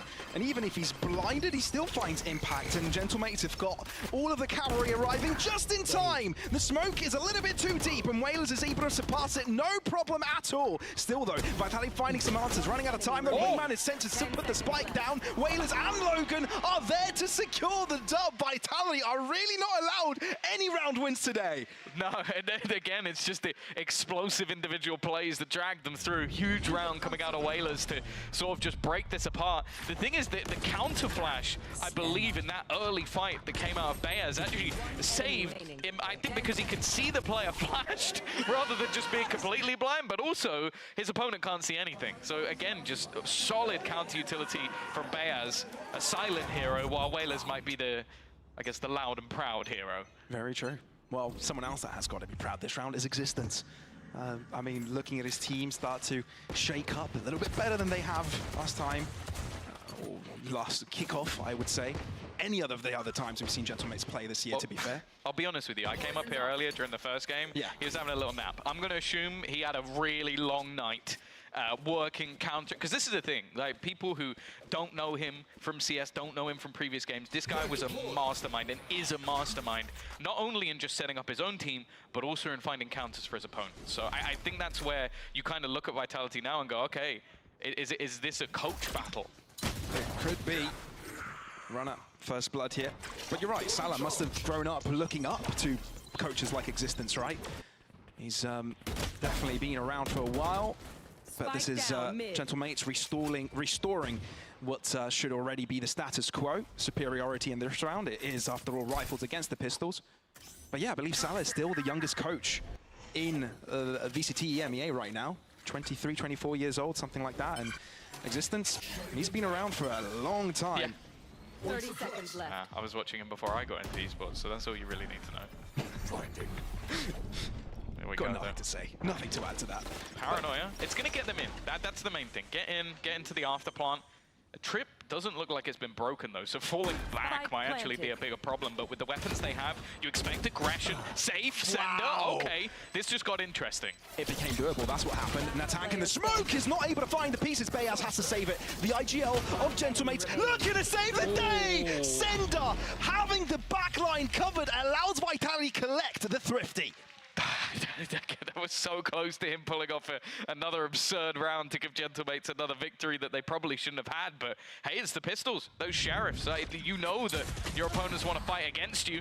Logan may be a little bit overzealous, but it looked like they corrected the round. But I like the adaptation from Vitality. You don't have the weaponry to hold. You just don't have it. You don't have the utility. So you have to try and get aggressive, proactive, and that's exactly what they did.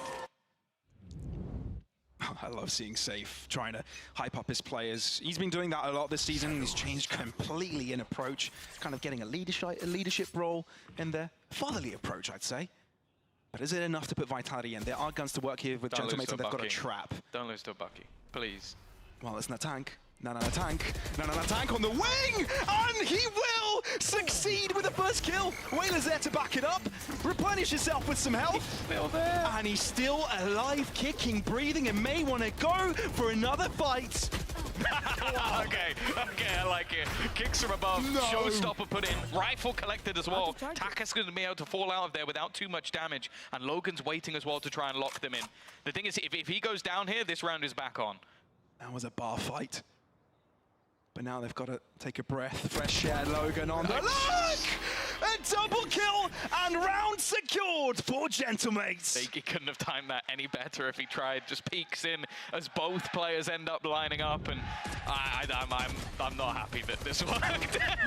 Obviously, he was just there for bait, but the fact that Natank manages to survive there for such a ridiculously long time, and you can immediately see the response from Vitality. You just lost a round that was based around a Bucky. Just gonna let that sink in for a little bit. Yeah, it's not something I've said so far this season. No, I'm just talking about the situation right now, right? It's not looking great. And Safe right back with his mouth to the mic. Yeah, this is one of those scenarios as well where you kind of wonder how much is going to be put into play here for the side of Vitality, because you've got to send it with a little bit of extra cash. Maybe they try a hero rifle, because they do have themselves some pretty solid ultimates. Showstopper 2 away, Viper's Pit 1 away, and then everything else is online already. So even though the weaponry is not going to be ideal for a round like this, the ults are so good that you might want to try and gamble it and get yourself back in the game. The thing is, it's not really the time to get back into the game, given how deep into their pockets they need to run in for this one, but they're not. Gonna hold it out for the next one, but you're right. Ultimates are there. If an opportunity is presented to them, there may be a chance that they can take it back. But with that, there's a prerequisite, right? A kill or two. Can Runner be the person to bring that to them? Yeah, he's using that extra cash in the exact way I'd like to see it. Give him an opportunity. Is actually pushing this. He's got the one way to sort of give him a little bit of extra space. He also has backup from Bayaz. He's going to know that Safe is on the other side. Can Safe hit another wonder shot? No, he can't. That's going to be the opener they were looking for again. And right off the angle, Gentlemate's really good with finding these off positionings.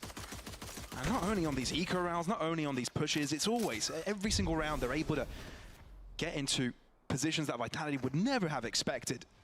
And these advantages just keep on mounting up. Potentially looking at a 5-1 here as they walk directly into Takas's territory. Not affected by the Dizzy, but the spray down is damn damaging. And may want to stick around for more. Runner does have the rifle and eventually puts it to use, but Gentlemates are already reacting to this. Yeah, they got the information off the back of the knife. Got to be a little bit careful, though. These solo fights, when rifles have now been retrieved, definitely makes this round a little bit more dangerous. The cavalry is slowly arriving, though. It really has, but Vitality have taken so long to push through. They don't have a chance to be winning out on these trades. They're playing off of a disadvantage. Sender trying to save it all out for his team, but not going to be happening this time. 2 survivors by the end of that one, and Gentlemates look unrelentless on this defensive side. Yeah, still, for Vitality, not a bad round at all. Like, you invest one rifle into it, you didn't use any of the ultimates, they're now all online, and you're going to have yourself the rifles coming in for the next round. This sets them up at least to find a return to form. I am just getting a little bit nervous from them, though, because a lot of what Gentlemates are doing, again, they're taking risks, they're gambling on some individual fights, as you see, but a lot of it they're getting away with, and I'm waiting for the moment where Vitality are able to shut down some of those pushes. That's very true. And once they do, Gentlemates might feel a little bit flustered. They're no strangers to that either. I love the idea. I love the idea. It's so ratty from them just going up over the top of the wall. You can see an attempt being made by Safe to find a response. With the smoke fading, he has to fall back. And Gentlemates, just like that, again, find mini advantages here and there. And even though Vitality have got everything to their disposal, they feel threatened. They feel hurt, limping their way towards this B site. They're going to go through. They're going to go through the smoke. Oh, yeah. Safe is under some real trouble. There is absolutely no way he gets out of that. Perfect flash. Get rid of the lurker. That now makes this take onto the B site so much more difficult. And they've got no utility either. Runner, you're going to have to come up huge with the showstopper here. You're going to have to find a wonder triple kill of some sort to put Vitality back in. And Gentlemates know they don't really need to pressure this, but Bayaz is pushed up quite far forwards. Not to be expected. Sender drops. Runner, retaliation found, but kicks ain't kicking no more. Runner, what do you do with this? Blinded as well. Across being covered by 4 players. And he can't have a chance with that. 20 seconds, but it's a countdown to his demise. Barely any health on him. Will try and go in for a bite, but his final mark will be seen by a blast pack to send him off. And Gentlemates collect themselves a 6th round. I genuinely love watching this team. They have so many just risky but cool ideas. Like the initial wall over the top just to take a fight that nobody's going to be expecting.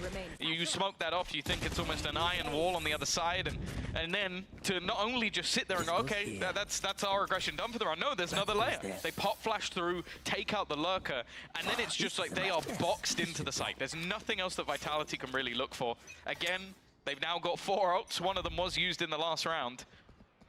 And they're still pushing. There's no freaking way. And this time Takas not really spotted Not quite sure if that was the same from a tank, but still, they keep on winning these fights.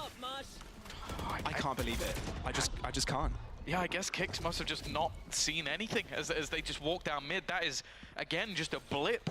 But Vitality have got to feel infuriated. That's their entry. That's runner gone for the entirety of the round. Nothing they can do about it.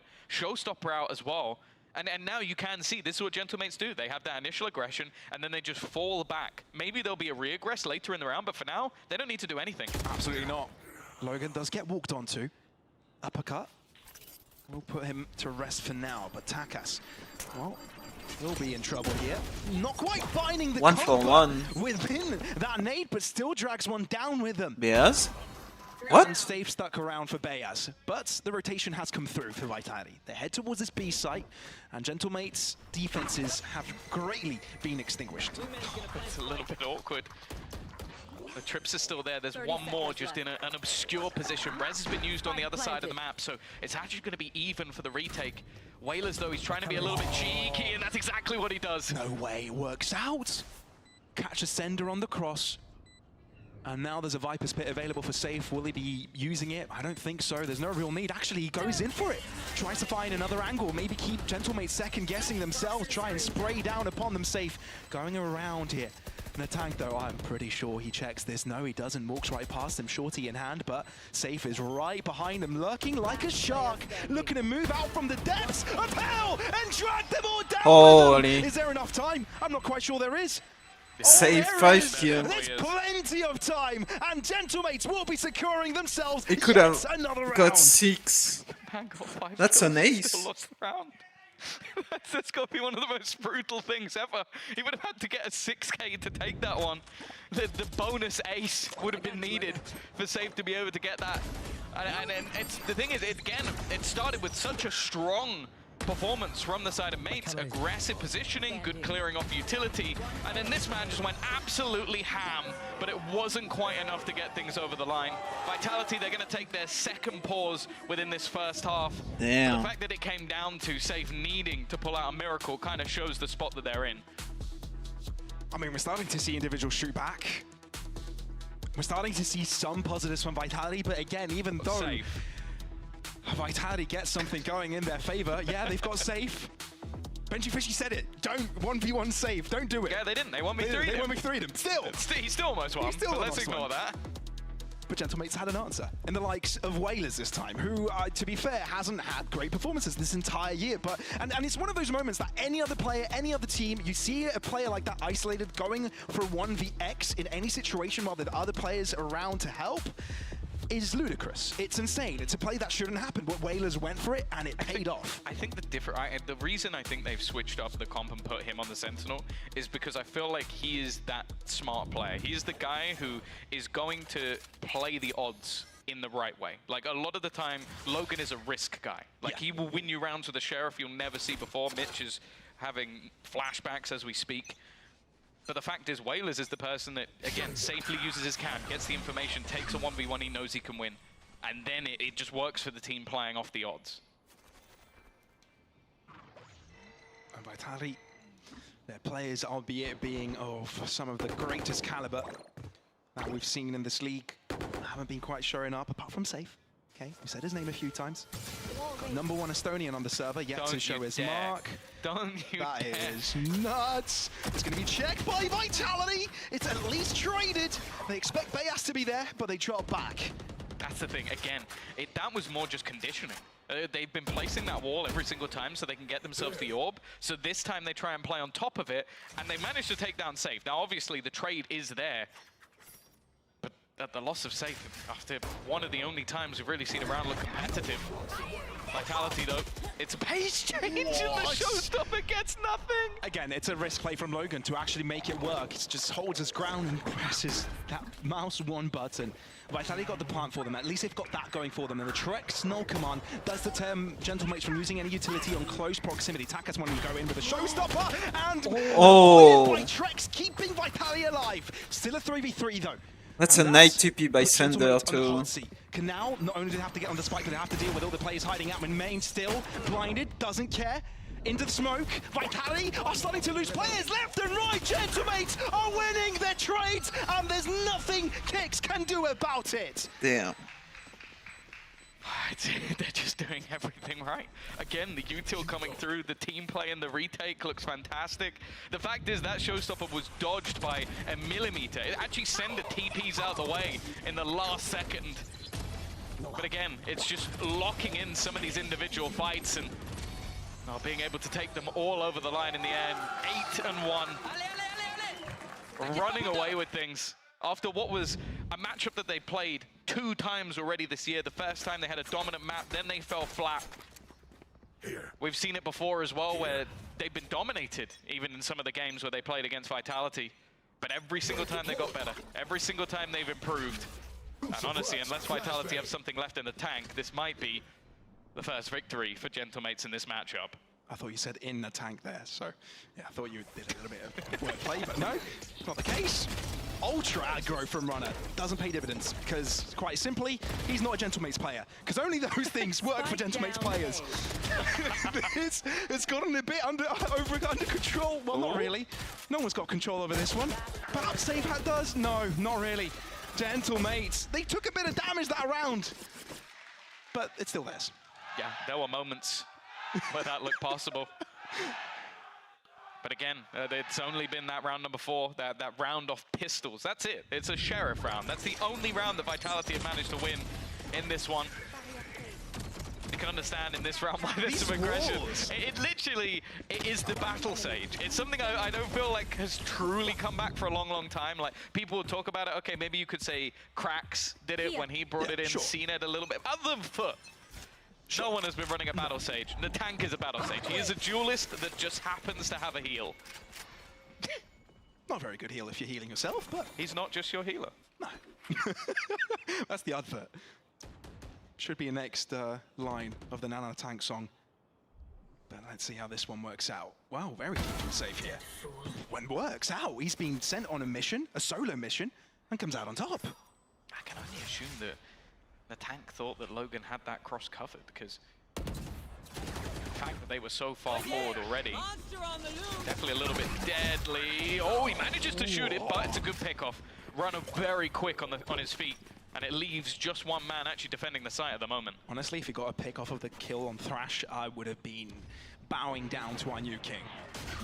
It would have been nuts. But Vitality have some room to work with here. They've got numbers advantage. Dagger spotting out 3 players doesn't prompt a rotate here from Vitality. They're actually sticking to their guns, and Gentlemates know of it. They've got this whole thing red. Flash is superb. Can they find an answer to it? Thrash in retaliation. Vitality, this is a chance, but Tuckers has come into the mix. He looks to spice things up, but it's still a 1v3, and an operator isn't the right gun for the situation. No, at the same time, financially, not in a bad spot. He can actually opt to try and risk this one. Try and go back in for something. He might not have the opt for the next round, but I don't think he'll mind. Is he going to pick up a Vandal and go for the 1v3? Or is he going to go all the way around? He's got a knife out, though, and Shrek is going to look at him. Bad timing! Imagine if he had his operator out. That could have been a collateral, and this would have been an entirely different world. Finally, we see a resurgence for Vitality. Again, good openers. I like that this time Safe almost just takes the initiative. Gets aggressive. I do think that there was expectations that Logan had that cross. I think that might just be slightly miscommed or just not catching him as he goes past, but that actually leads the tank going to his death, and he's been the main problem that they've had outside this A site. I think he might just go back to the standard of just walling something off at the beginning. Is this the round, the catalyst, if you will, for Vitality? Can it all be the round that they needed, really? Draw it all back. I don't believe. Find the confidence, but they are going to move quite quickly into this one. But there's already a strong defensive setup here from Gentlemates. Seems like Vitality have no respect for it. Runner instantly in. Hasn't found an opener. Whalers just spraying down. Toxic Stream goes out, but the flash is superb. Not quite enough to keep the Gentlemates defenders alive. But Runner has gone berserk, found 2 kills for himself, and Vitality heavily in the lead this round. Holy shit. It looks like the 9-3 will be happening unless the tank has a wall that we've never seen before. A single kill will grant him a res. There is the kill. That's something at least. That will bring back theirs from the fray. Hold your horses, everybody. This round's not over. Although the spike is ticking quite frantically. They've got to get on it quite quickly. A wall perhaps. Marsh, yeah, that's the denial, that's it. That's the end of that. But hey, wait, no way, no bloody way! Bias doubles up. There might be an opportunity here. Runner's gonna have to push past it. Oh, Gentlemen! The impossible possible. End it there. End it there. Holy shit, that wall. There was literally just enough time for him to put that wall down and defuse. If he hesitates, what was it, 0.29 of a second? They lose that round. I literally cannot believe that we've seen this much impact of someone peeking in a round that was over, and then Beyaz just the bodyguard. Like, you are not getting past him. Look at that smile from existence. Sorry, I need a second. I need to breathe. I need to sit. This is not reality. I want a friend like Beyaz, you know? Someone who can defend me, make me feel safe. Oh. Well, we all do need a friend like that. But here, Vitality trying to find something work out in the pistol. Yeah, we're all still overwhelmed from the previous one. Imagine how the Vitality players are feeling right now. That was stolen away from them. Cold-blooded murder. Oh yeah, that's got to be like one of the biggest throw rounds I've ever seen. They used both their timeouts, right? Yeah, that only happens because Drex dies, but I can't even blame him. Like, why would you expect them to be able to win with that much time left? A 3v3. The site of A is completely open. Like, there is nobody here. Even though there's aggression coming in, they may just opt to try and group up and play this one as a retake. I don't think it's worth the gamble for Sender to try and play this one, especially, bear in mind, he's got the paranoia. So he has the perfect piece of utility to try and get them back in. The thing is, though, if this is cleared quickly enough, they can get him, place that wall down, and just make things awkward. And as said, I feel like that's what Gentlemates are excellent as. It's just making a lot of the retakes, or a lot of the takes in the first place, awkward for the side of Vitality. I guess Vitality spent the last few seconds taking a few breaths in. Might as well take any chance you get, because Gentlemates don't give them many of those. It's all down to timing on this exchange, which Sender does win. But again, it's Natank in a weird angle. You'd see the wall and maybe guess that he's up here, but I'm guess. not so sure. Paranoia's not even going to hit him. They're looking to break the wall. He peeks up, takes run for free. On the wing! Bow down to your king! It's actually Wailer. It's Wailers with the triple. It's Gentlemates on 11, 2 away from closing out this series. Wailer's having a great time. 13-4 at the moment. Just, again, the thing is the synergy of the risk. Like, you see the tank go over the top, and his teammate is with him all of the way. They have a spot. They have a little bit of a gap in the wall, which was actually created by Vitality, and he's just so ready to try and play off the back of it. At this point, Gentlemates are so high on life that they aren't losing this game. I just cannot see it happening. They're winning every single clutch. Even damn it, the 13-2 Vitality, that's they like... have to gamble here. They're having to throw everything into this round just that's to try huge. and have some form of semblance of competitiveness. It's depressing. It's depressing. It's heart-squashing. If that's even a term, Vitality, though, they've had to... Because they won 13-5. Like, if they're 13-5, 13-2, to open up this round safe. Vitality, it's like... Up, denied any opportunity to do anything, Kicks. You've got to come along. Oh here, my but god. It's just too damn clean, too damn accurate. Snaps on his head. Just pushes everything. It's the only thing we've been hearing, snapping sounds. It's been Vitality's heads, skulls being cracked wide open.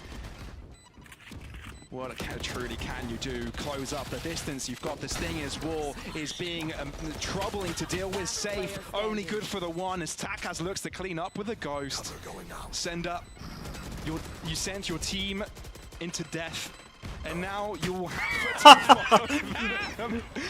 All right, let's make it a bit comedic for Gentlemates, a little bit. They can't win that cleanly, but yeah, they are on map and series decided point. to help them out. He's like, guys, I'm playing so well. I'm just going to name myself to end the round. He was 1 HP, to be fair to him. Like, I don't think it was... I hope it wasn't as close as you might think it was, but he's had a great round anyway. He also chucked off the rifle as well. Did it bounce back and he ran into it? Yeah, he did. Ooh, yeah.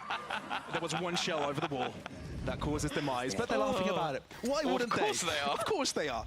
Vitality have only gotten 7 rounds this entire series. Unexpected, to say the least. I didn't expect anything of the sort. Runner looking to try and put the pressure on, but they're very quickly out of there. Look at the buy. This is what is left to try and save Vitality. It's something that revolves around SMGs. No, I would say primary rifles either. But they do have safe. They still have safe. Found a good kill. Might be the only thing they have. Whoa. The riflery still seems favorable for the Gentlemate's side.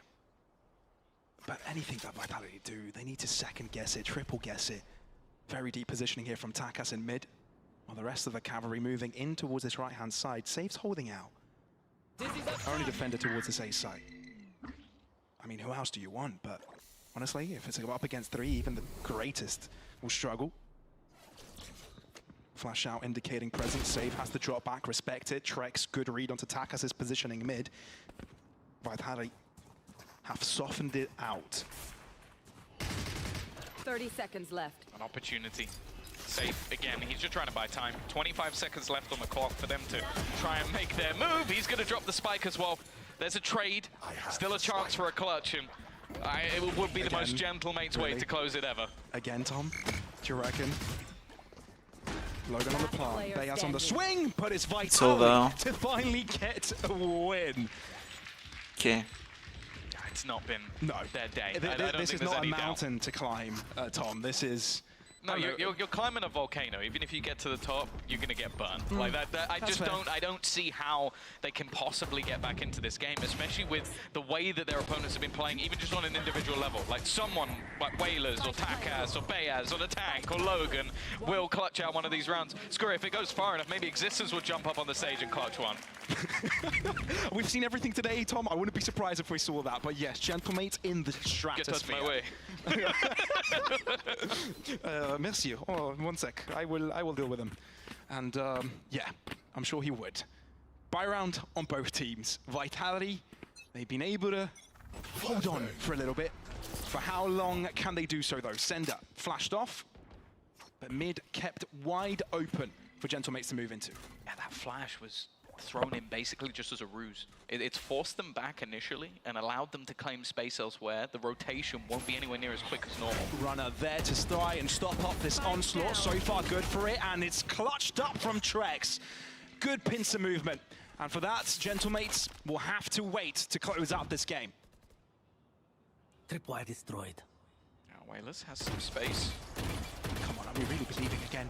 I like the fact that we're seeing Vitality basically just not overface this, not overdo it. Like they know that at any moment one of these players can just take over a round. So now that they have such a huge advantage, just don't give them those fights. Logan trying to find an alternative angle to this. They know the approach has come mainly from mid, and that's where Whalers has shown his presence earlier, and now has done so again. Not quite going to use the cage just for it. One-sided smoke, yeah, that's going to complicate everything. I mean, 30 seconds, even if you do pick up the spike, you've got to go for the plants. 30 seconds yeah, left. This is not going anywhere. But good stuff from Vitality, though. Reacting good on the fly, getting a good crunch into mid, stopping Gentlemates, getting the right read. I think that's a big aspect to it, because I feel like Gentlemates have been keeping Vitality blind the entire game. It felt like Vitality are trying to read an invisible book. Last player standing. Yeah, I think also just what they've been very good at is with sort of utility a lot of the time that you can't do a lot with. They've been very good at doing a lot with it. Like, again, just like a Sage Wall. The amount of times they've been caught by something silly off the back of a Sage Wall, that it must just be infuriating. In the end, Logan's going to get to keep his gun, but there shouldn't be much more behind it. Maybe a few sheriffs here and there. They still have the res on the tank as well, so maybe they can put something into play this round. I think the only other real danger will be the showstopper. If that gets close, maybe there's a chance that Mates can steal this one. That's fair. I mean, given that Logan has also won away from the shadows, we might even see some crazy luck. I wouldn't be surprised. We've seen everything. We've seen everything. Gentlemates, though, looks like with their setup, they're having their eyes onto this A side, which Vitality have heavily occupied this time around. It's a common point of contention, especially early in the round, and just sending Runner. He's got a showstopper as well if they really wanted to try and put them in the dirt. It's going to be a triple peek, and actually they've caught Logan. That is the one rifle. I think it's going to be retrieved though, yeah. Takas will be able to get that without too many problems. Logan was dubious in intention there. It won't work out for him though. Takas will have to give it a go with his Vandal. Not to say that the Sheriffs don't hit hard from Gentlemates. You've got to respect it. The safe is front line on defense here on B. Poison's off. And Gentlemates running out the clock. Not anymore. That's very true. Yeah, the information garnered. You can see players already in position 3, in fact, as they look to actually aggress off their own utility. This looks like it's going to be an absolute bloodbath, just leaving the tank, and now Beaz, I don't think he's clutching this one out. The streak of rounds continues for Vitality again, though. It's the weaker weaponry. Now is where we'll actually see the buy. I mean, it's rounds like those that when Gentlemates won, they left no survivors. Vitality, though, not really having the same success. You know, they lose a couple players here and there.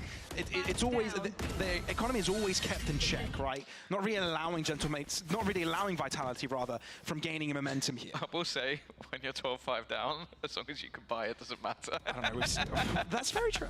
That's very true. They have enough credits to buy every round until they lose. I think that's what we're looking at the moment. Unless all 5 players die, like 2 rounds in a row, I don't think that's going to be Vitality's biggest problem. And actually, they are going to get another pause now, because Gentlemates are going to take one instead. I think it's a good time. Like, the ults are pretty much all building up. Like, I don't mind if Gentlemates even just, like, stack them so they have all 5 and then just go, okay, all we need to do is take this one round. The only thing is it's the same for Vitality. You got 2 ults that are just 1 away, 2 away, and then you have yourself the showstopper already available. So it's not a bad position for both sides to be in. Again, though, you just still have to look at the amount that needs to be done. This would have to be a 10-round streak, the same as what we got in the last map for Gentlemates. Yeah, and there are many types of timeouts also that coaches bring out, whether that's kind of a tempo swing, but I feel like this is Existence laying the lay of the lands, right, for his team. They've got a lot for them this round. He's just making sure that Gentlemates have got the right plan of action to just close it out right here, right now. Yeah, I think as well, when you win that first half in the manner in which you did, where it was basically just from strength to strength and pretty much no rounds you could lose, I think when it starts to come back, even at the early stages, when you have 2 pauses, use one of them. Hyper-aggressive from Runner here, trying to disrupt anything that Gentlemates have got going for them right on time. As soon as the dagger falls out, Runner reacts. And that's the early pick and damage onto Beaz. Oh, it's Takas as well. He almost wiped out 3 players. That would have been an absurd way to kick off the round, but even still, he's done so much. But Vitality take long to back away, which gives moment for Gentlemates to enter into this B side. What is he? The man is used from the shadows to go into their spawn. I love that they've had. This is like the most matchmaking strat I've ever seen. Like, use the distraction, the disparity. You can see Vitality are going for a check. Going to look out what the hell is going on, but Logan has found the right timing to change the tide of this round. How the tables turn. And Safe on site in trouble as well. Gentlemates, no way this is a round that they are able to win it off of losing early players, early damage. Takas, he knows exactly where Vitality are. They've got the spike planted, they've got numbers advantage. Vitality kicks and Sender holding hands on this one, hoping they can make it through to live and fight another day. Whaler's dropped.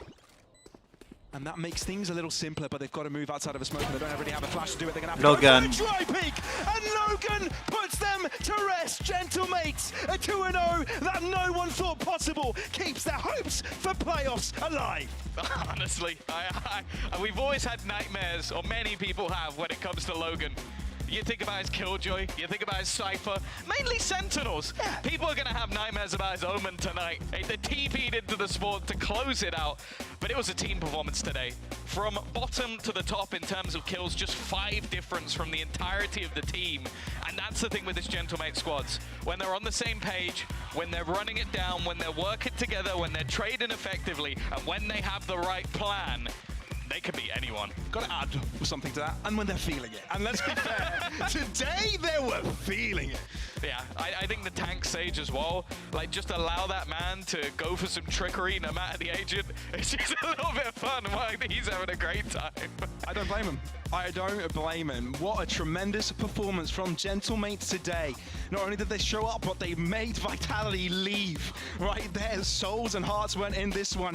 Gentlemates Well, they fought really hard for this, and they definitely deserved it. They are your victors of match number 2 of the day with a 2-0 victory against Vitality.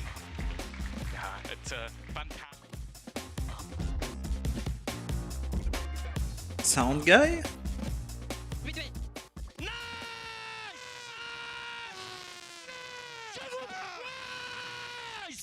Let's go! Well, Gentlemates, they have finally gotten their revenge against Team Vitality. And what a way to do it. Welcome to Postplant. By the way, we will be joined by Whalers in just a moment from Gentlemates. But for now, I've got Mitchie. I saw Natang dancing on stage there. Do you reckon he was dancing to Natang on the wall? It could be. I saw him dancing on the wall quite a bit as well, in and out of angles. And my God, it's been a while. I heard Tom say it on the cast as well. The Battle Sage, it's back, baby. And Natang made it look like it was 2021 all over again. This guy was unbelievable. And I said going in, stats leader in many ways. He might be competing with Wood again after that, even with the smaller sample size. I bet you he feels like nice to be off the Phoenix studio for a little bit, you know, because it felt like that he just had to like get the orb all the time, flash all the time, ulti to go in all the time. Yeah. But who knows? You can just stand on a wall and do all of that. I mean, this is it. We're going to have Whalers later, and I want to ask him about this because it's a weird philosophy. You look at this guy on a duelist, you go, he's pretty good, but let's change it up. Let's put him on a better duelist, on the Sage, where,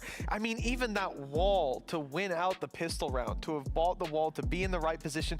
Oh my God, the guy is just unbelievable. Well, he ward, and then he got himself onto another wall, which wasn't his wall, and then won the round as well. I just feel like maybe the Battle Sage meta, we should bring it back. Well, it was the buy round, right, where he gets the kill, gets his res online, reses a teammate, goes back out, 2v3, still looks unwinnable. Wall, perfect positioning. They almost break it, but then I think it was Bayaz swinging in to kill them all as they try to stop the defuse. That was like a movie scene playing out. Just perfection and perfect Valorant. Oh, honestly, hearing the Gentlemates fan go wild as well when that moment happened was so nice. But the problem is, where does this leave Vitality? Do you reckon this is going to be rough now for them to even make playoffs, given everyone else in their group is basically winning their games? Well, this is what we touched on in the previous series, right? Like, this is a stacked alpha group, and for Vitality, making it, pushing it through, it's going to be really tough without that win under their belt.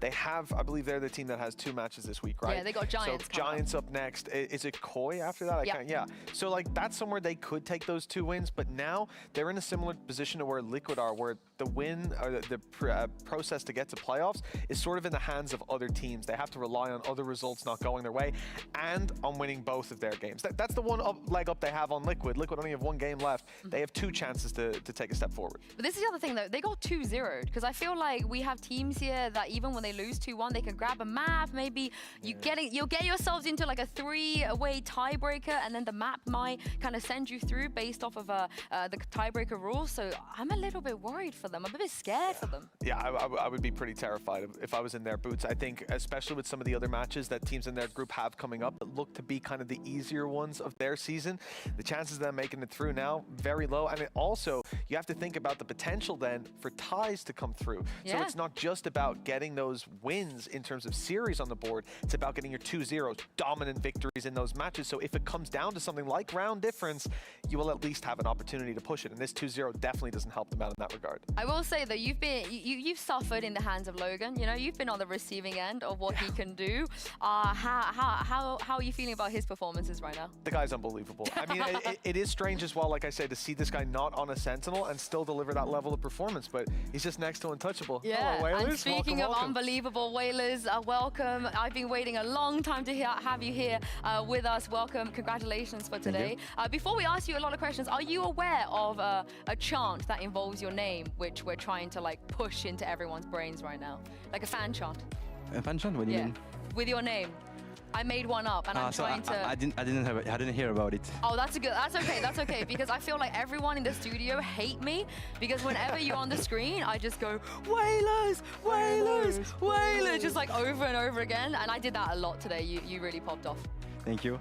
Yeah, but I mean, it's been rough for us because we walked really hard, and I don't know, we couldn't like show like how we walk out on the stage, so it was very frustrating. But I think today we just came and showed up a new face. And we just played like we were supposed to play.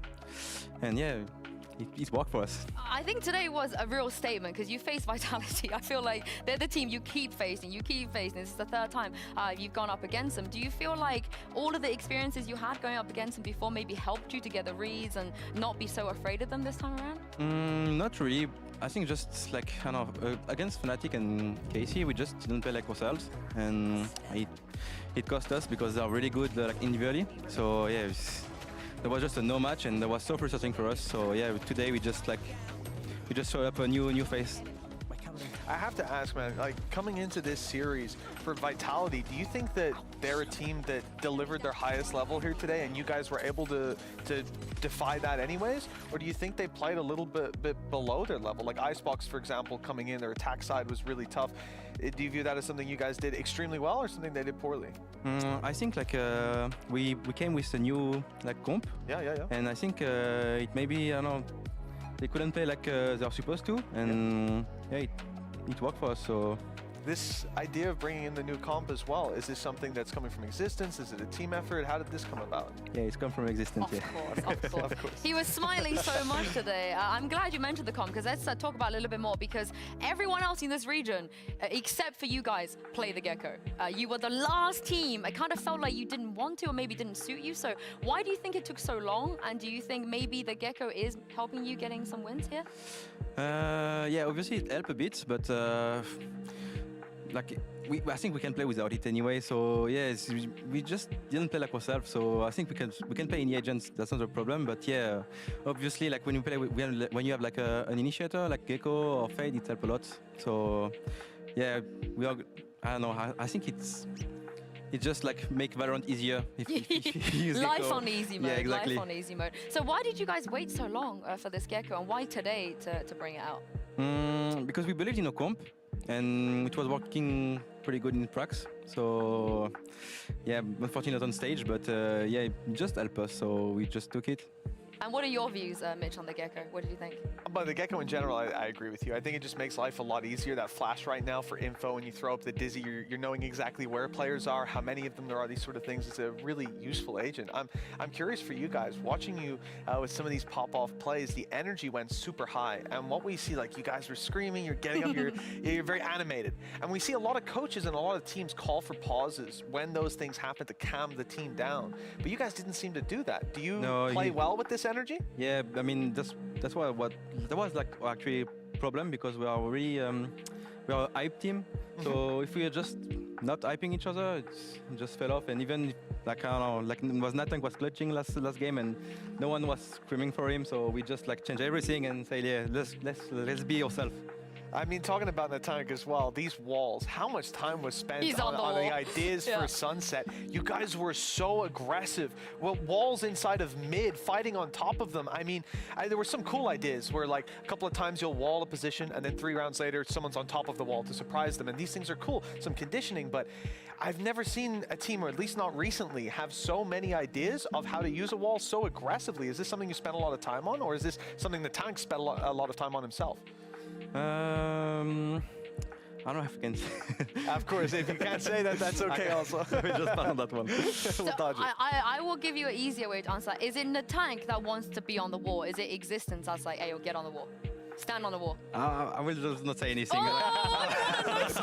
Okay, when the year is over, we can talk about this when the year is over, maybe. I also want to talk about your role as well. Obviously, Logan, you have your teammate, one of the most experienced Sentinel player, I think, in the world at this point. He was spamming Killjoy Cypher over and over again his whole career. So I think for the rest of us, it felt weird that you and him switched agents. What was the reason for that, and how comfortable are you on the Cypher? It's mainly because I feel like the Sentinel play way different than last year, and it was more suiting for me on depend on the map, obviously, and yeah, it just working now. So you like it? Yeah, obviously I like it. Yeah, you're enjoying it. There was some cheeky little cypher camera stuff you were doing as well. Actually, speaking of that, in terms of you coming into the role, I know compared to everyone else in this league, you know, you didn't immediately switch at the beta. It wasn't like you were grinding all the way through those years. I know in 2021, 2022, you kind of came in a little bit, competed a couple times, but it wasn't until 2023 that you really committed to switching. So do you at any point feel like there is catching up for you? Do you ever feel like maybe it's harder for you because you haven't been playing as long? Yeah, it was harder for me because of the keyboard and mouse, obviously. So yeah. Wait, so when was the first time you used keyboard and mouse for this game? I mean, I played CS:GO, but you know that was just on my extra time when I was when I was pro back in the days on COD. But yeah, I think the mainly thing was like to step up on the keyboard and mouse. That was the hardest thing because I think on the macro I was alright, but not on mechanically I was terrible. So did you have to train a lot for that? Like spend more time using? Yeah, obviously, yeah. Because I think it was way easier to switch for Logan, for example, because he came from CS than me. So yeah, I'm working hard. I'm still working hard, and yeah, hopefully, like I will be at my prime in a couple months, maybe next year. I don't know. I think you were looking great out there today. Yeah, right? that's what I was gonna say. You know, you're saying you guys are trying to work it out. It looks like you've got a lot of it figured out already, not just on the server, but mechanically you guys are popping off. And actually on that point, so you guys started out, you beat BBL, but you've lost to KC and Fnatic, arguably two of the best teams in the region. I wanted to ask you guys, coming through the tier 2 scene, right, because all these other teams, they've been locked into, they can scrim anyone, but they're playing officials against only the other franchise teams that are often unproven, rosters that are put together by coaches and get the slot. Do you think that the experience of going through that tier 2 system, going through Ascension, playing all of these different teams, helps you guys, gives you a leg up in terms of adapting to things on the server versus our other teams here in franchise? I don't think so, because I think the tier 1 team actually play way better than the tier 2 team right now. Okay. And I think there's like a couple teams who actually play good in tier 2, but right now there is a gap, I would say. And yeah, we were struggling a lot against tier 1 team, but now we just keep evolving, and hopefully like we just like be the best team at the end of the year. But yeah. So it's almost the opposite, if I'm reading you correctly, then, that coming from that system is almost a disadvantage for you guys, having not played against top teams consistently, right? Obviously, because like they have the advantage of the experience, like of the stage, everything. So yeah, obviously it's an advantage. Have you felt the stage has a big impact on any of you, or on you in particular? Not really me, but on the team in general, because I'm very calm, so it's all right. But yeah, on the team, so that's why we just switch and change everything. Okay. Honestly, I can't believe you're saying you're not at your aiming kind of prime yet with mouse and keyboard, because when you've reached that, holy moly, you've been diffing some players that's been playing with the mouse and keyboard for years. Yeah, but I think the most hard thing is like to be consistent with mouse and keyboard, and that's what I'm reaching for. I can't wait to see it, Wailers. Speaking of consistency, you guys have now shaken up the groups a little bit, because I don't think a lot of people expected you to come out of this 2-0. And if we take a look at the standings here, obviously on the left, the Alpha group, at this point, I don't know who's going to playoffs. I feel like anybody can still go. And your group, again, is starting to get really competitive. So what do you make of this? Yeah, I mean, I think the road to playoff gonna be hard. And yeah, I can't wait to see like the last matches of the season. I feel like anything can happen. Yeah, everything can happen. Yeah. That's why. And obviously, you guys are only playing against the group on the left, and of those, I said you beat BBL, but you lost to KC and Fnatic, who are currently fighting for that top spot. So you got Liquid left, right? Is that it? Yeah, Liquid next week, and as well as that, is almost a rematch of the Ascension Finals. Yeah, 3 of those players will be really cool. But I'm curious to hear your perspective, because it's hard for us to estimate where you guys are in the tiers within EMEA. And I'm curious for you, do you guys view yourself as the number 1, the number like top 4, top 3? Like where would you put your team right now in its today's form? Today's form, I don't know. It's hard to say, because like I said, we just keep stepping up over and over, and I can't really like put ourselves in the like 3rd place or 2nd place or 1st place. Like we just can be everywhere. It's just gonna depend of the way we're evolving during the season. And I think right now it's good matches to just step up our level and actually now show real things. Is there any team that you think if we beat them, then we're in good form, or is it all just take it 1 week at a time? No, it's just gonna be match per match and. Okay. Yeah. Top 11. Top 11. Top 11. For sure. At least 11. Yeah. Wailers, this is the first time we've had you here on Postplan. So we do this tradition where we ask our guest to leave a question. Actually, before that, we actually have a question for you. I believe we have that, right? We had a Safe here on Postplan last week, and he left a question for you. Okay. So let's roll the question from Safe. Would you like to take a photo with me? Would you like to take a photo with Safe? After the win, yeah, obviously. Oh my god, I bet Safe didn't expect that Wailers was going to be answering that question. So, production, let's make it happen. I want to get Wailers and Safe together for a photo. Safe, if you're still in the building. Yep, please. You know where this is. Come on. Please come by. Now, it's your turn because tomorrow, Na'Vi will be taking on BBL, and we will have a player from the winning team here in the studio with us. Obviously, it could be a player on BBL, could be a player on Na'Vi. Would you like to leave a question for whoever it might be as well? It could be any question on this camera. Yeah. Actually, I have no question. It could be anything. We've had like, what would you like to eat? Color? What's your favorite? Anything like that, yeah. Maybe ask them what keyboard they use, something like that. What mouse they use. Which keyboard are you using? Oh, okay. We're getting recommendations. Okay, hold on. I have a better question. What is your aim routine? Ooh. Oh, that's nice. I like that a lot. What is your aim routine? I'm trying to find myself right now, but I'm doing aim labs, range, match. You got a playlist? We can hop on your playlist, maybe? I have no playlist, no. Oh damn it! I wanted to see how bad I was gonna be. I wanted to boost your ego a little, just be like, I am terrible at this. But Wailers, thank you so much for joining us. Congratulations on the win again. Thank you, Mitch. Gentlemate's lucky charm. I feel like when you're here, they win. Yeah. And of course, every matches. He's gonna be here every game now. Thank you to everyone else, the casters, Kakuka, all of you guys at home for watching. We're going to be back with more Valorant tomorrow, starting with... So we have 2 hours, right? A bit more than 2 hours. No, not really. Yeah, 2 hours. Before any. Because the games were storms.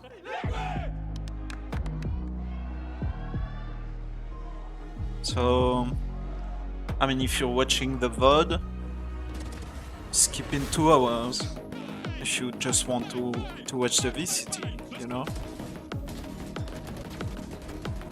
But for the live, I don't know. Maybe some PoE? Maybe some PUBG, some cheat PUBG?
Okay. Who's next?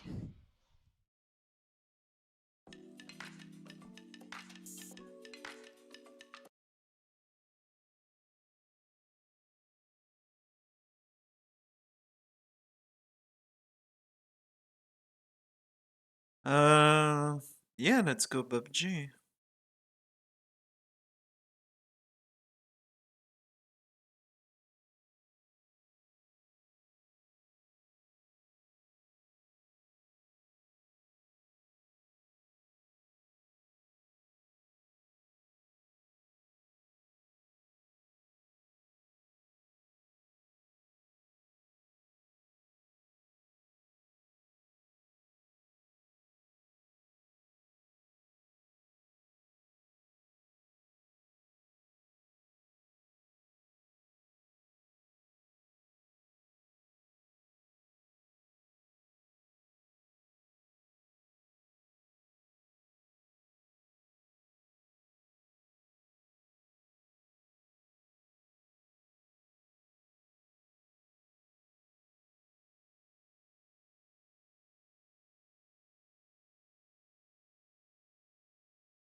Okay.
No scopes, no scopes, no scopes.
Give me a scope, at least a time for some shit.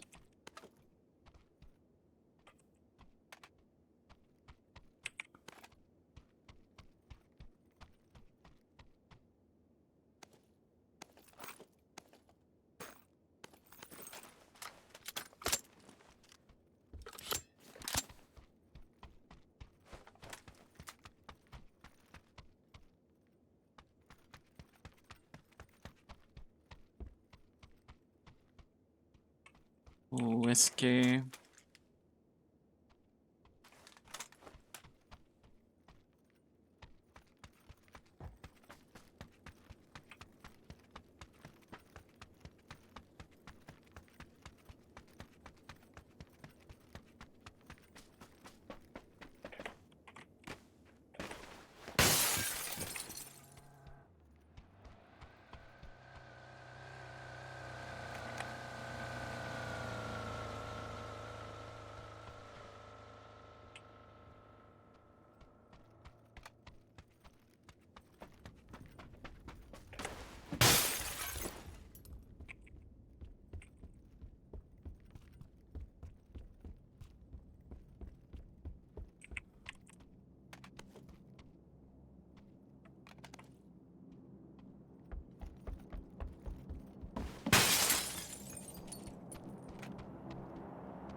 Just need a time 6 scope.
Oh my god.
I forgot to all my daily quests. My dailies.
Huh.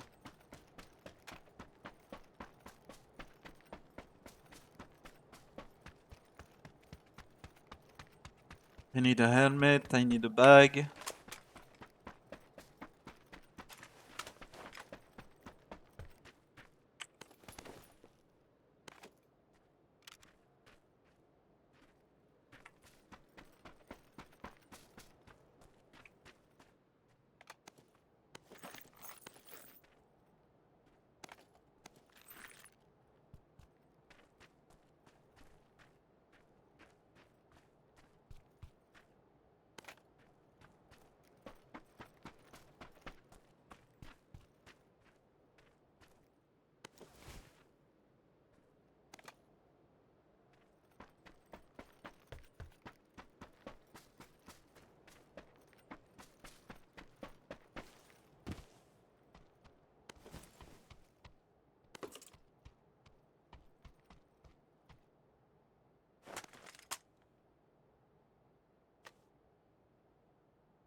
What fucking chicken, man?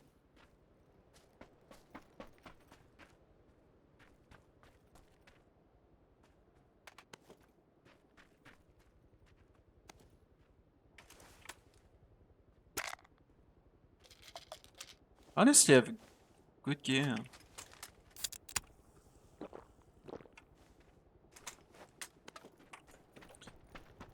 Maybe a can sight.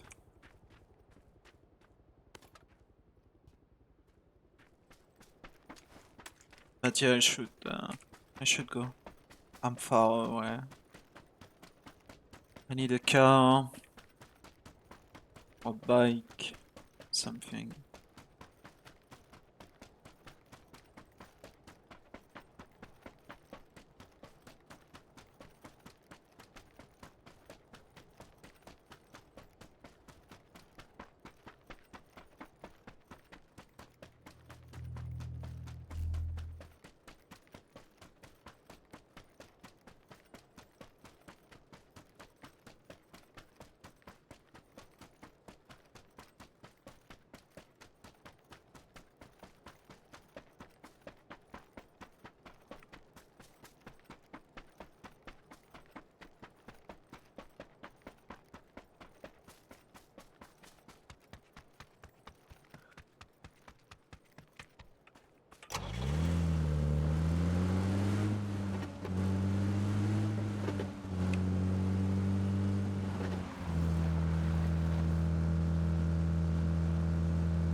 Uh,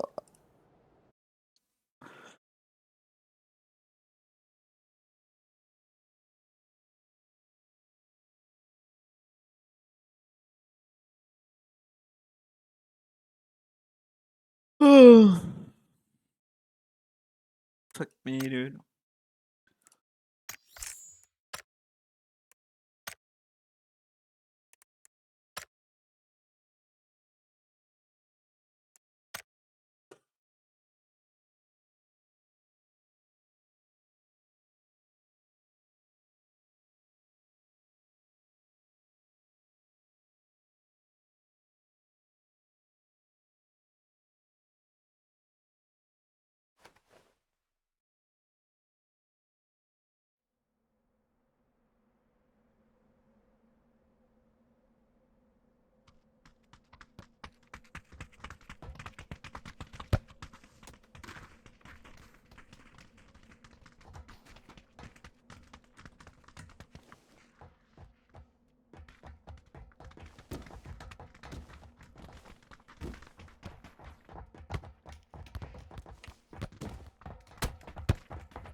Damn.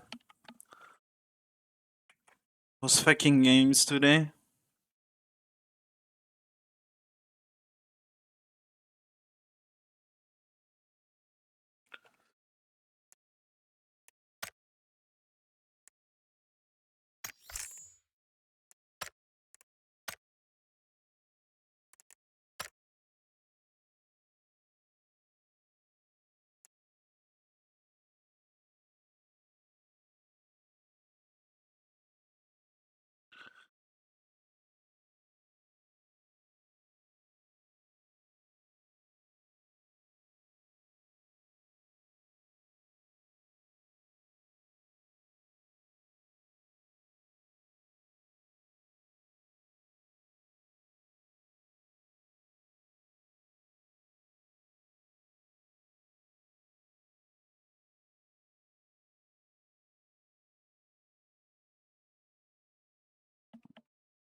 This'll do nicely.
I can't do this just yet.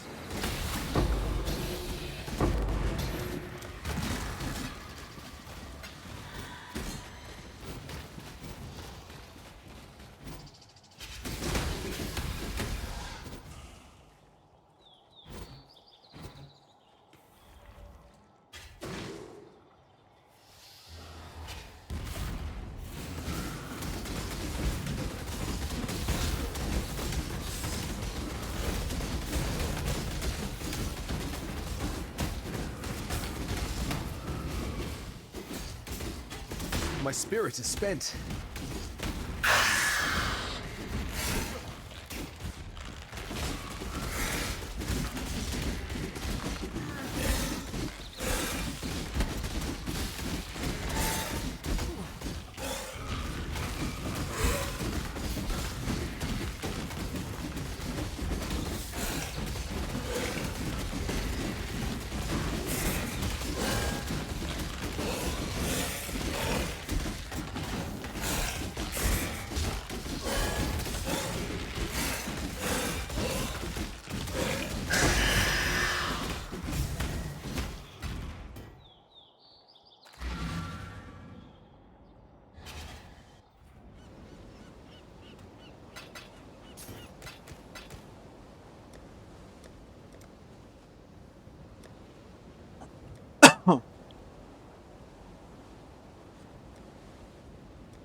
Sometimes I tire of this job.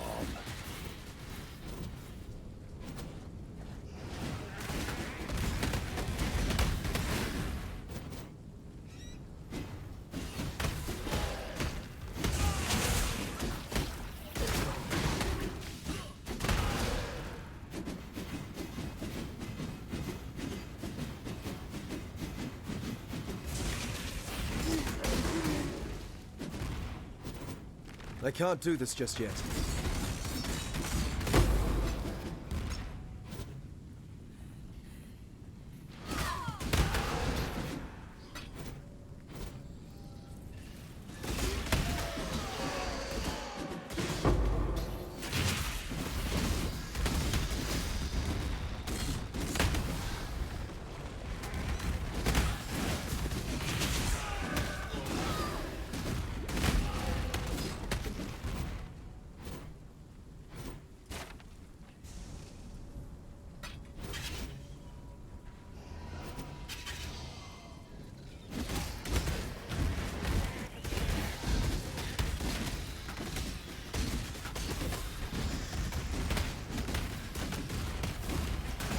My spirit is spent.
I can't do this just yet.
My spirit is spent.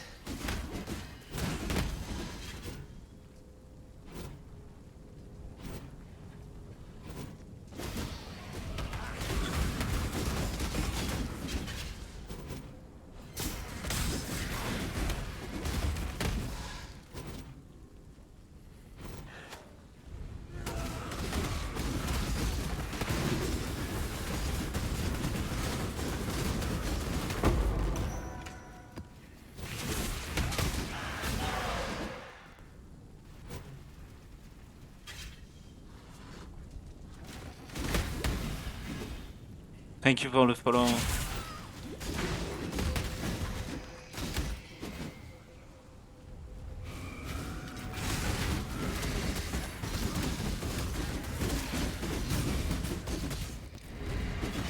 Hi.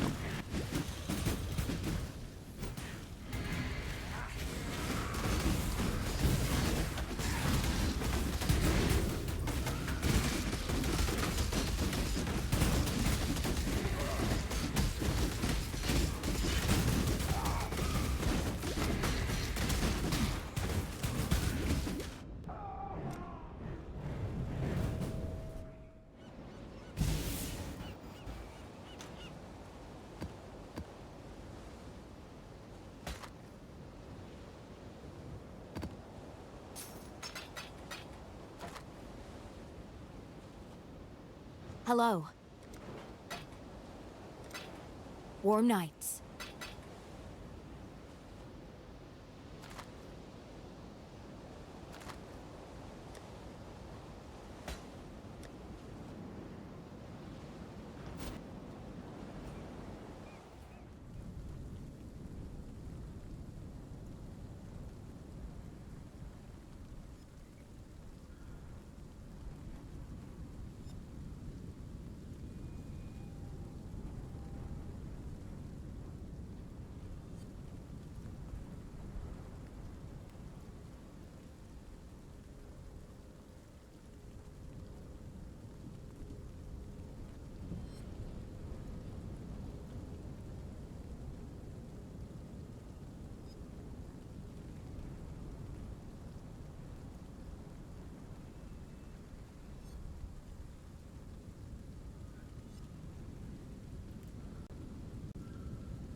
I can't do this just yet.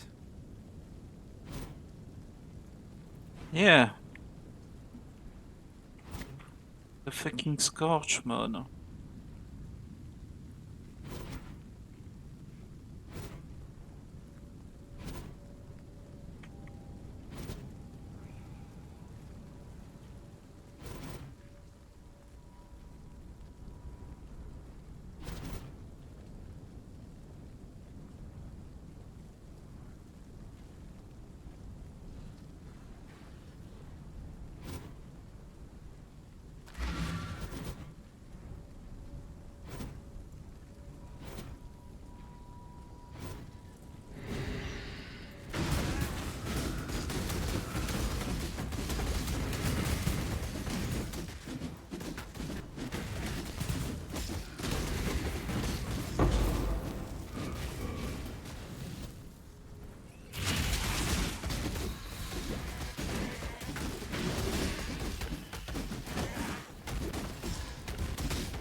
My spirit is spent.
I can't do this just yet.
Exile?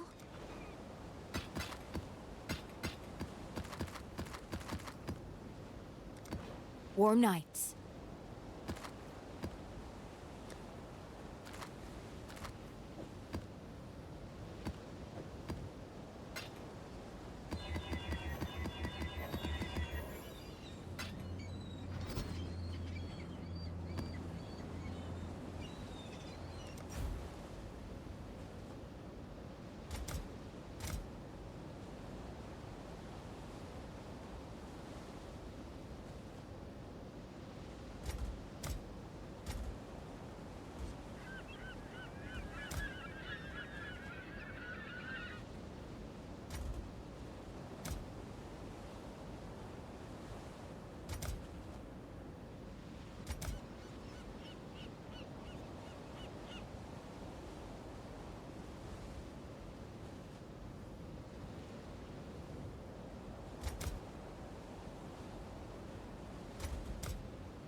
My lord, you are murdering innocent souls.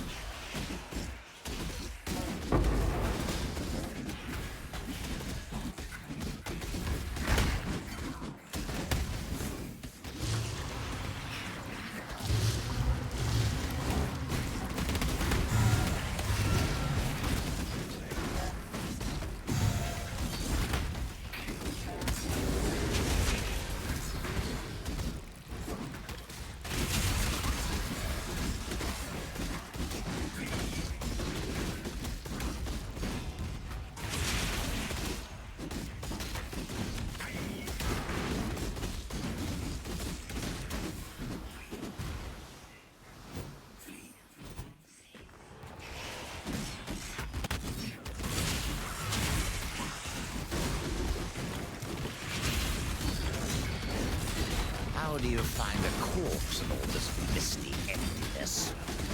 Oh, I see now. How strange.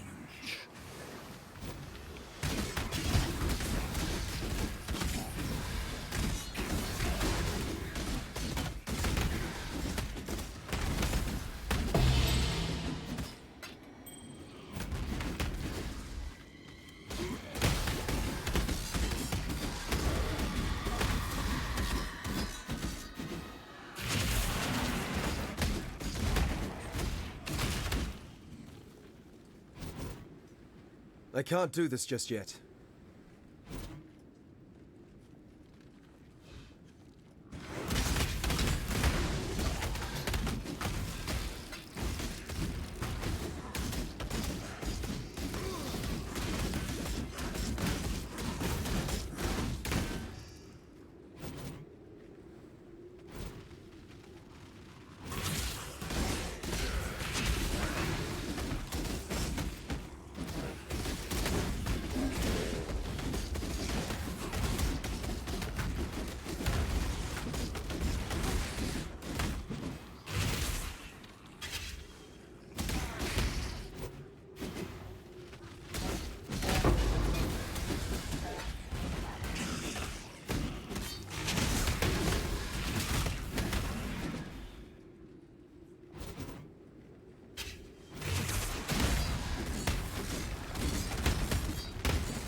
My spirit is spent.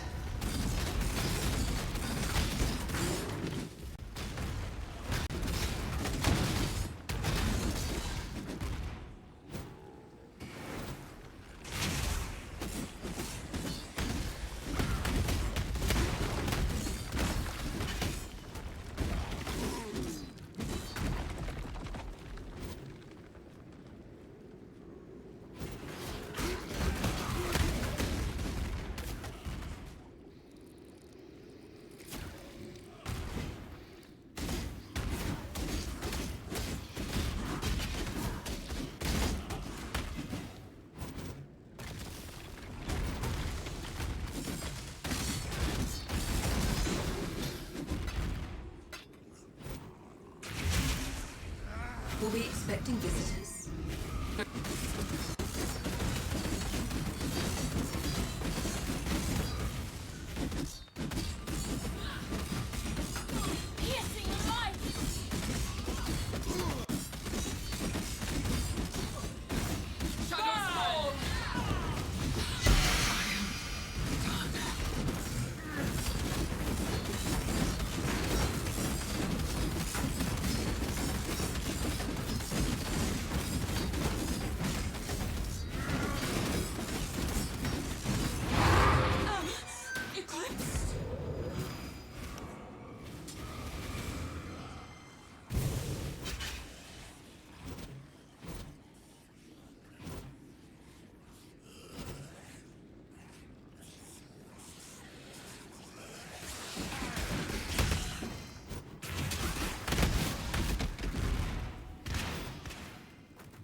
I can't do this just yet.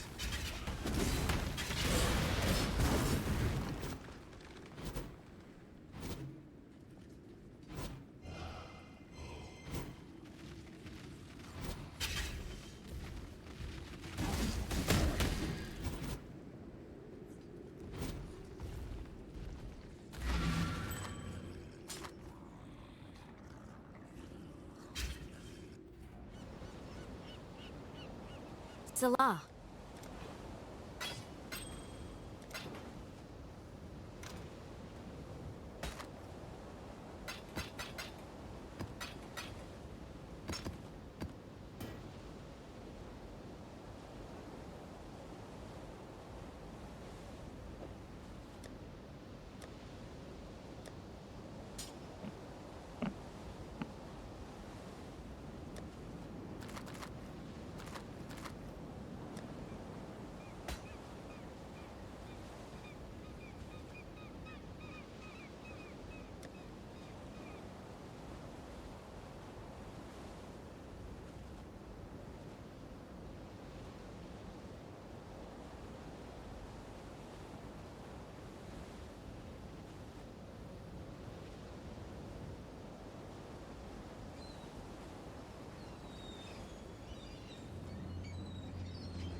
Okay, that's gonna be it for like the PoE stuff. Gonna go check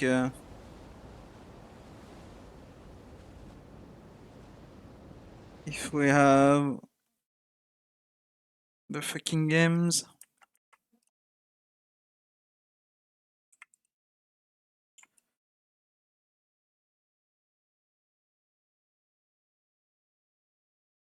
Like some pre-show or some shit.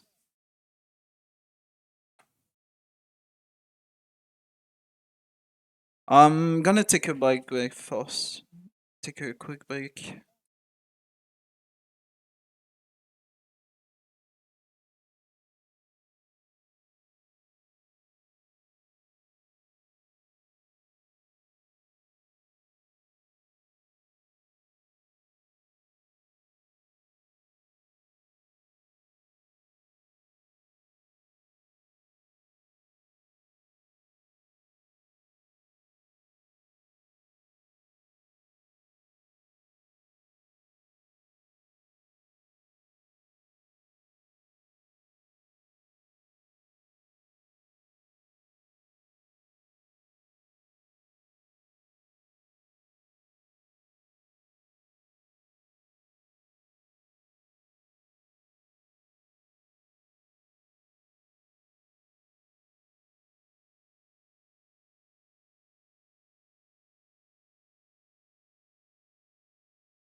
And what map would you like to pick? We pick Breeze.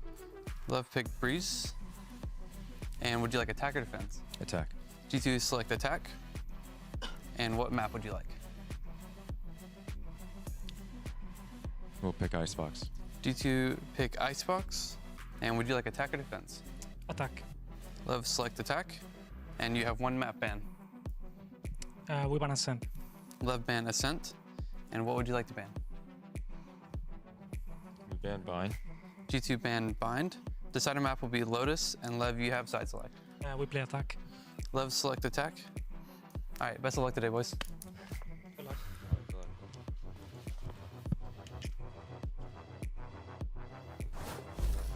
All right, so there you have it, and look at that, the power. That's a Lev win. You know, we made it here. Did you take the train or your legs? No, it was like teleportation or whatever. Oh, sick. You know? Snap, like Yoru. That's a guys, fucking we have a Lev $12 win. million budget, didn't you hear? Wait a minute. No, oh, never mind. Oh, that's right, it's Monopoly money. So.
called a newcomer. We've been up for several summers, seeking how to step in conversation. Leviathan wants to continue to prove that they are the monster of the Americas region. Meanwhile, G2 Esports have an opportunity here. We talked about it yesterday with MIBR maybe being able to pull off the upset, maybe pulling some inspiration from what we saw from AG. Obviously, different circumstances, different opponents ender. But if there's one thing that we've learned about this Super Week is that, honestly, anything is really possible. Look, anything is possible, but this is also Leviathan, who I think is looking like our hottest team at the moment, off of the heavy hitters. But what they've happens if just taken G2 down. comes out of the gate swinging and Leviathan get rattled? Do you think that is that could be a potential? The players here? are so experienced on this roster. I don't really expect that to happen.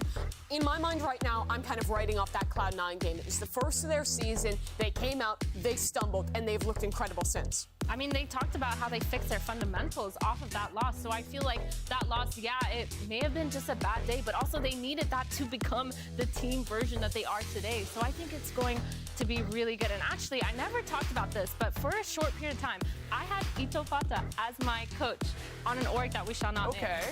And I know that his prep is dangerously good. Everything is very thought out. So going into these maps specifically against G2, where you might have techs understanding how Valen calls, I think it's really scary. See, I think that's interesting too, especially because we're starting things out on Breeze. And the last time we saw G2 play this was 2 months ago, right? But before Icy era, they were playing Leaf on the Yoru. They were playing a Harbor as a second Smokes. And since then, I think a lot of teams that are playing the Yoru still have a Jet alongside them. If you're playing a second Smoker, it's usually something like an Astra, right? So you can get those circle smokes and do a little comboing with that Yoru. And I'm really wondering what it means for G2 as a team. Like, do we see Leaf going into a Cypher role? Or are they playing something more like a Gen G and going no Senti?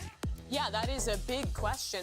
And I think kind of following up off of that, it's all surrounding Icy. If they're playing into this map, it's very likely that he's playing into the Jet role unless they go for a very weird composition, or at least a slightly different off-meta one than what most of these teams are bringing. Then there's questions around him, right? He's yet to have that standout game that we were promised. Yeah, and speaking of the Jet roles, when we've seen Ospas on that defense side, he's done such a great job with that operator, which I feel is a must for a map like Breeze. And when you put that up against Icy, I don't know 100% if he's going to be able to do the same amount of damage on that operator. I think I know 100% that he's not going to be able to do the same amount of damage. Ospas is the best player in the league. Without a doubt here, Agent Select now starting to come through. We'll see what we end up getting locked in for both sides here, but I am quite interested. You guys raise a really good point. G2's kind of coming into this one as an unknown quantity here, which could be something that works to their advantage, potentially, if they try and throw a spanner into the works. But that being said, again, we keep reiterating it. It's going to be tough to pull that off against Leviathan of all teams. Yeah, and really, I'm just waiting to see what we get Leaf walking in here, because I think this they'll tell us where we're going. This would be a great map to see if they wanted to play the double duelist, but with Valen looking over towards the Harbor, that seems maybe a little bit less likely to me. Harbor sort of helps you in your scaling a lot of the time with those push walls, which makes having double dive maybe slightly unnecessary. Yeah, I think the thing about having double controller on this map is the amount of fakes and mid-rounding that you can do gives you just so many more options. And for someone like Valen, who loves to mid-round call around these things, I think it's going to work out great for G2. And with Leaf locking the Cypher, that means Icy is going to be on that primary duelist, being the solo dive player in this composition. Still remains to be seen whether or not that is the Yoru like they were running previously with Leaf on that one, or it could be something like the Jet, but I'm a big fan of the Yoru. Yep, happy to see that one locked in. And I think that the Yoru has looked solid for Icy. He's played a lot of it before. Even on like Bind. Yeah, we heard in that post-match interview from Ethan as well. It gives you so many options, so much freedom. Hoping to see a stronger game from him, but he's up against the GOAT, Ospas. It's going to be an exciting matchup regardless. Let's go ahead and send it over to your casters. After 5 straight days, one can say they might be a little eepy. It's Brent and Sideshow. Yeah, we're just two little guys. We might be a little bit EP. I'm not EP. It feels illegal to say that when we are approaching the age of 30, to describe ourselves as EP. But yeah, it's nearing the end of the Super Week. Here we are. And what a match we've got to really set that stage, I think, as well. Because this is, you know, I would say it's a must-win for both of these teams. They're going to be thinking about it in that kind of fashion. Not in terms of eliminating some of them from playoff contention. Yeah. But if they do win it, it sets their sights towards playoffs. And I think for Lev, if they win it, they will make playoffs. For G2, they're in a group with some hotly contested teams. You know, currently Crew sitting at 3-0, NRG 3-1, C9 3-1.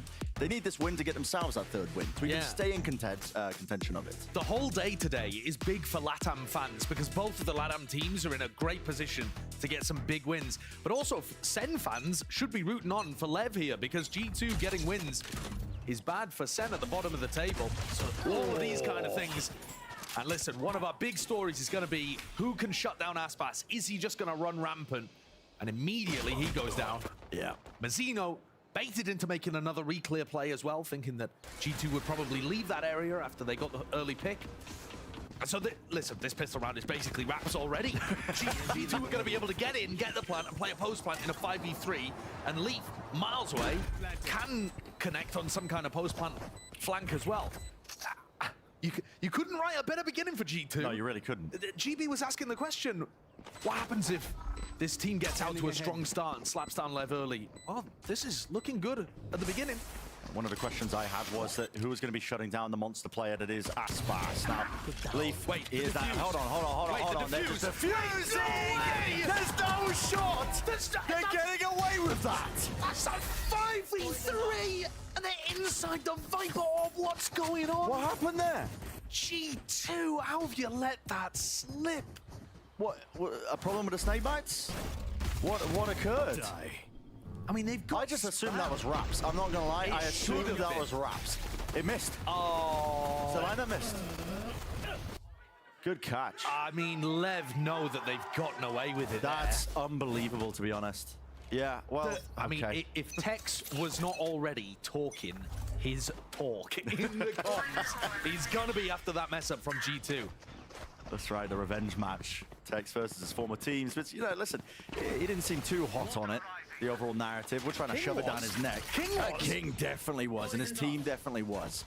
You know, Jonah P's managed to go walkabouts through mid, and there's that gap into the play, which Con was unaware of. So he will fall and get punished, and an upgrade acquired for Jonah P, but dropped just like that. Speaking of players in gaps, while this fight's going on, there's also Leaf all the way back into spawn has picked up Mazzino.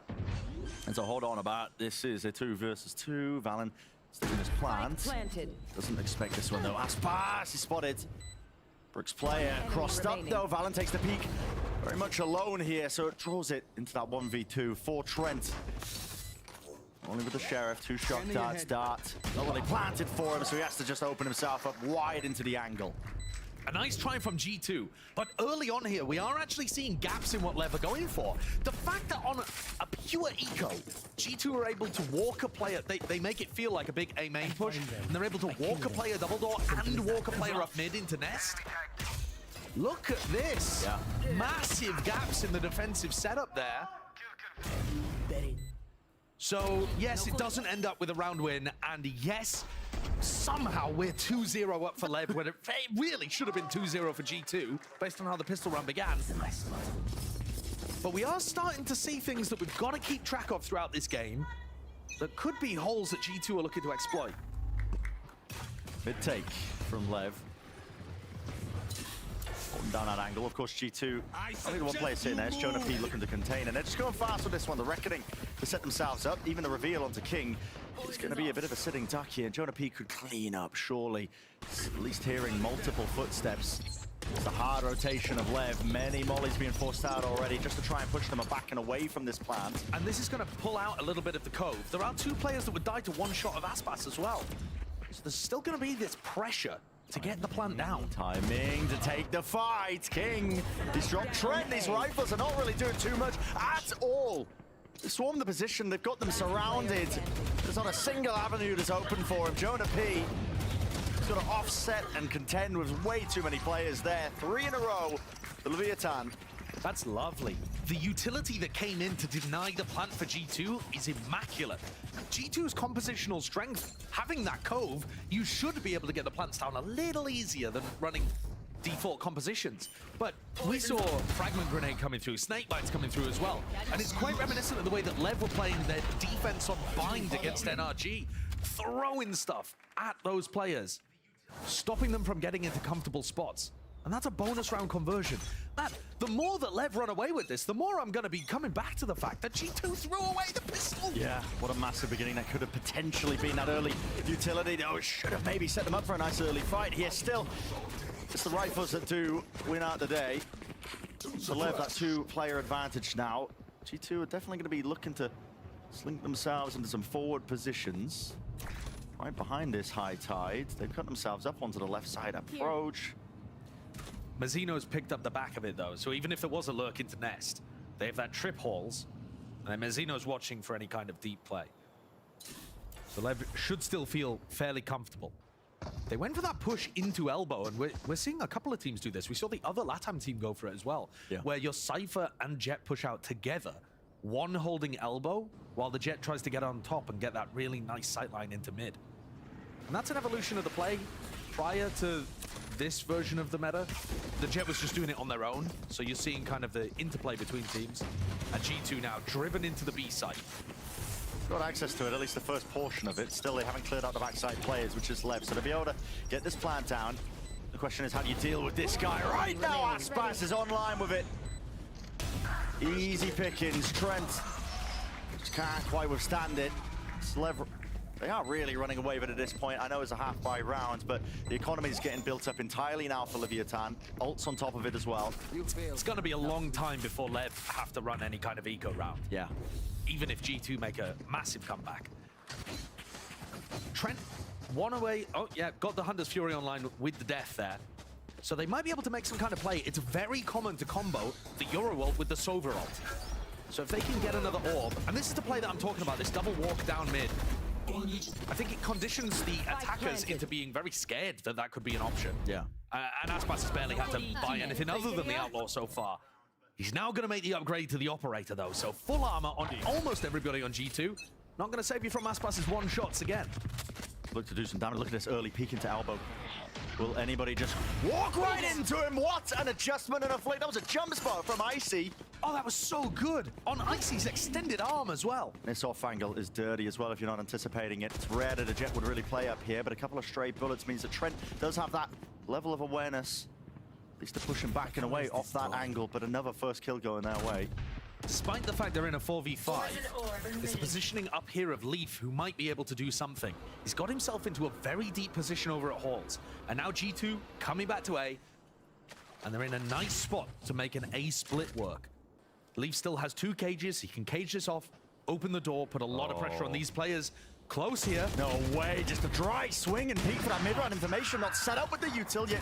He still survives. Leaf didn't go for a kill, and yet Leaf was not able to survive that Horse lurk. This is just falling to pieces. Rattled is how G2 are going to be feeling. Aspas got shut down in the pistol round. First death of the entire map. What's the stat line? Oh, 11-2. Oh my god. Oh, right. So that was only one of the times you've actually been able to punish Aspas. Yeah. Who otherwise has been running rampant. This shot's That's absurd. Slow that one down for me. Oh my god. That's an elbow. And by the way, that's not a wall bang. Don't understand how. Don't ask me. Pixel perfect accuracy from this guy. He's unleashed. And he's the monster in the server, man. He really is. He's the number one checkpost you got to try and mark if you are G2. How do you shut this guy down? In that round 2, Lev went for a wide swing and shallow swing re-clear into A main. It's dry, but it's well coordinated between the 2 players. And that was just to gain more information because they knew that they'd lost the Halls info. Leaf also doesn't cage, so Aspas gets that free pick over towards Halls, and suddenly the A-split falls apart.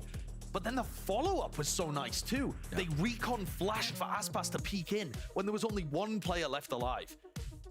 Lev have been doing a lot of these defense re-clear strats. It ruined NRG. It absolutely pasted what they brought to the table.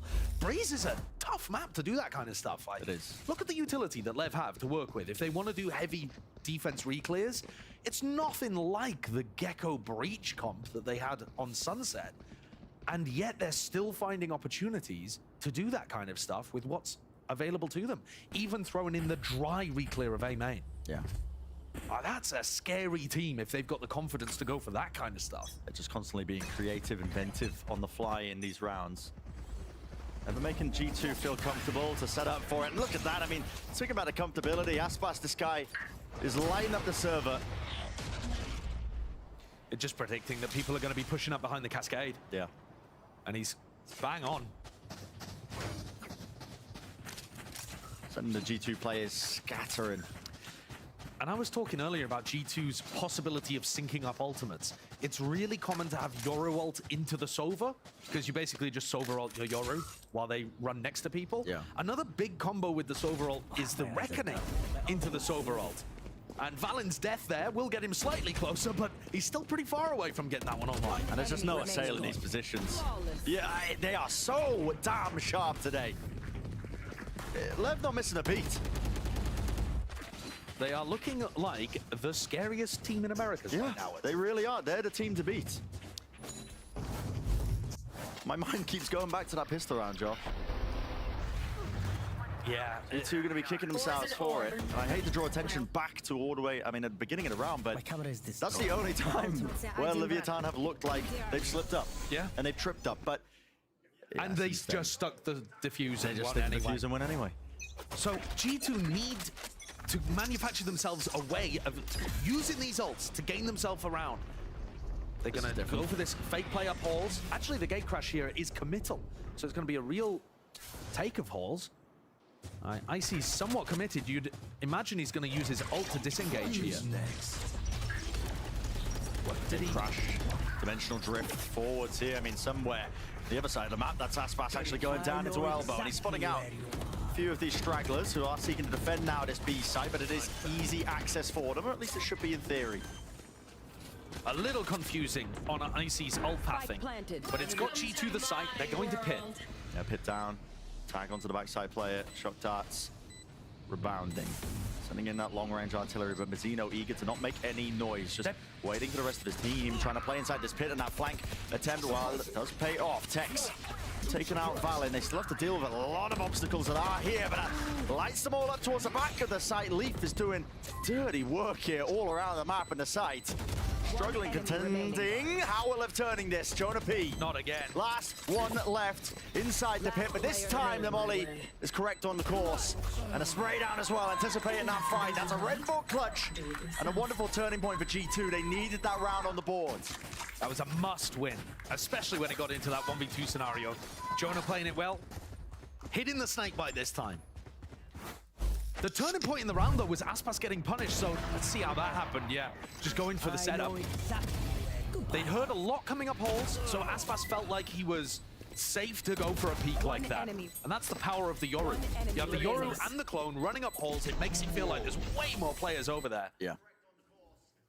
It was a little weird the way that Icy was ulting from Halls to B, but listen, they get the job done. Aspas with an early peek. Never go of things. Hunter's Fury, though. That's a deep dart that was sent flying right at the beginning. The gate crash to evade the shots. That's a rarity, Com not getting a pick with his ult. Yeah, with those players lit up as well, there was definitely opportunities for Com to get some value. So this is one of those times in the mid-round where Lev are lacking information towards mid. They've got the trip tunnel, pit B, and good info A. So it's really only in mid that they're missing info. So it might not incentivize them to go for some kind of reclear strategy just yet. But if G2 can take a bit more map control, it might spark that initiative out of Leviathan. Aspas biding his time, waiting for the right time to pounce here. Online, Mazzino's the one who has to defend his back here, straight through double doors. Maybe hearing a bit of a sound cue. Let loose spray of bullets. But this is very slow by G2. They're trying to bait out Lev into going for some kind of push. And here it goes. The go button pressed here with the drone through, getting the one tag, not spotting Aspas, but now they're calling him out. Kind of kills he's gonna be able to get here though with a deep dart over and away. Clone dodged, duked with the cages, really just making this one hard to collect any sort of kills, but they are flooding in the direction of Lev for now. Updraft, dodging away and avoiding! What is that adjustment? Aspas right now will not be denied! And this guy's just flexing on him! Delivering the 7-1 to G2. It's so ridiculous what he's able to do. But G2 there, very clear game plan, trying to bait out defensive aggression from Leviathan. But the problem with the strategy was they didn't actually have enough map control. You have to take away parts of the map to incentivize Lev to go and look for information. The only part of the map that G2 were threatening presence in was mid. Yeah. And even then, the trip was still up towards tunnel, and there was a player watching Nest, sorry. So if that's your strategy to try to bait out defensive aggression and punish it, you've got to do more with your default. Cage triggered. This time everybody coming knocking though onto Texas side, the high tide. Again, it's used prior, so it's going to get them that easy plan, which won't be denied. They haven't cleared any of the site, and it's even the nade. I mean, Valen's just sticking it, seeing if he can get his team into a favorable scenario. I see. Good timing. Yeah, it is a good timing. Aggressive with it, but Texas right there behind. And wrangling control of the beast. It is that rifle. Making short work of these G2 players. You can send all the lineups in the world, Larry, but it's not going to be working out. There's far too much time on the clock, but that's a good one to find here still. Ollie should land, but they know exactly where he is, and with him cleaned up, yeah, Jonah P will not be able to win this one. So just a bit of extra pocket change really with that plant down. Lever just in more than firm control, man. This is domination. It is. And we're getting dominant rifle rounds into then G2 looking, you know, they're just kind of throwing it out there when they have an eco. It's got to feel like a good round for Tex to have, though. He gets that rifle advantage, and he's able to bully his former team in back of sight. One enemy remains. There's Leaf trying to make something happen on the opposite side of the map. But he just hasn't been able to make those lurks work to offer openings in the round. You know, he hasn't really been able to provide Valen those mid-round opportunities. All right, Harbor ult, Sover ult, massive combo. It will ruin you if you try to anchor B against that. And they will be knocking on the doors. So it takes to try and push this one by. I think he's read it. Look, he's so far offside. Yeah, he's just way out of dodge here. I mean, he's been playing in his backside position pretty frequently. Clone sent in, along with a dart. It's going to clear out most of the side with a cove into the choke, but they have to wait out those mollies. And, I mean, Lev have already followed these sound cues. Guess what? They've already rotated into position. Either for a flood defense, or now they can just start sending it out, but they're going to let Icy get this plant off for now. Gate crash, back to safety now, into this post plant here. King. In a corning, aware that Leaf is already just going to be playing tucked into it. He doesn't actually have any util. Snakebite to clear it. Hunter's Fury forwards. Leaf finds that first fight with the Hunter's Fury as well. These players, they cannot stand their ground and shoot back. Lev putting it difficult now. Snared up into the sides. Aspas seeking that rifle. Pressing forwards now to 2v2, and they know exactly where Valen is. Dashing forwards, dart rebounding. It's absolute chaos here, but what can Aspas do against it, North? And in that particular moment, 8-2, G2, a second round on the board. I really like the idea that if the Reckoning finds no pulses, they save the Sover ult for the post plan. I think that's very well played by G2 with their ultimates. But they had the opportunity to use these kind of ult combos way earlier in the half to try to make this an even one. And at best case scenario, it's going to be an 8-4, even if G2 win the next couple. They're finding their footing, but it might be too little too late. They've got Icy's ult to build around. Again, another one that can be extremely useful. They're going to start working their way up mid. Last time they got up by Aspas, but he's not here this time. This time Icy just using a gate crash to get a little bit deeper into these angles. Dimensional drift. Just spot out and clear out almost the entirety of this side. In fact, yeah. It's free for his team to now take and get into the post. One of the problems with Leviathan's retake in the previous round is that they didn't have people flanking. That angle is filthy. Just sees right over the top of the high tide, so they assumed it was a safe plant. Not the case. Flash, peek, Icy in the back, but his anti-flash dodged. Zeno looking far too clean with the reflexes. 3 players. Leaf's gonna have to do an awful lot of lifting here to try and make this one winnable. Such a large disadvantage. Now time is being bled off the clock, but they're losing out these duels, and the lineup's still going to be played from afar already. Mazzino sticking, gets his half, and it doesn't even matter. No more players will be dropping. They're just fully aware of the game plans that are being played here by G2. The Snakebite also missed again. So even if that had been something, they're clearly missing some coordination between the plant positions and the lineups. It was a different lineup position, not one that's standard. We normally see people running the lineups from outside cave. This one was more towards Mir. But frankly, that's like a side note. It's not really what won the round. Joking. Wow. Just as the planter was about to be covered by the cage as well. They're running a double smoke comp with the Cypher. They have a lot of tools to be able to disguise where the plant position is, and yet it's not quite getting there. And now G2 come into round 12 with a bad buy. Last chance to do something. Not being faked out there by the clone, but I mean, Icy is playing anti. Tex follows through now with a Hunter's Fury. He's going to be chasing all sorts of kills to Cove, making it difficult, but well, the Cove will not withstand that kind of pressure. It's galvanizing. Oh, this is just ripping them to shreds. Tex is such an eco-cobra in this game. He's running around, snaffling up the players of G2. See if they set him up for the next one. Can he drive the dagger into the heart of his former team? Yeah, nowhere to run, nowhere to hide. It was Com eventually that puts Jonah P down. A 10-2 half. Terrifyingly good from Lev. I mean, that was fast as well. There weren't much slow play being played. Oh, this is speedrun time. We have speedrun this. I mean, I don't know when we started casting, but yeah, that's...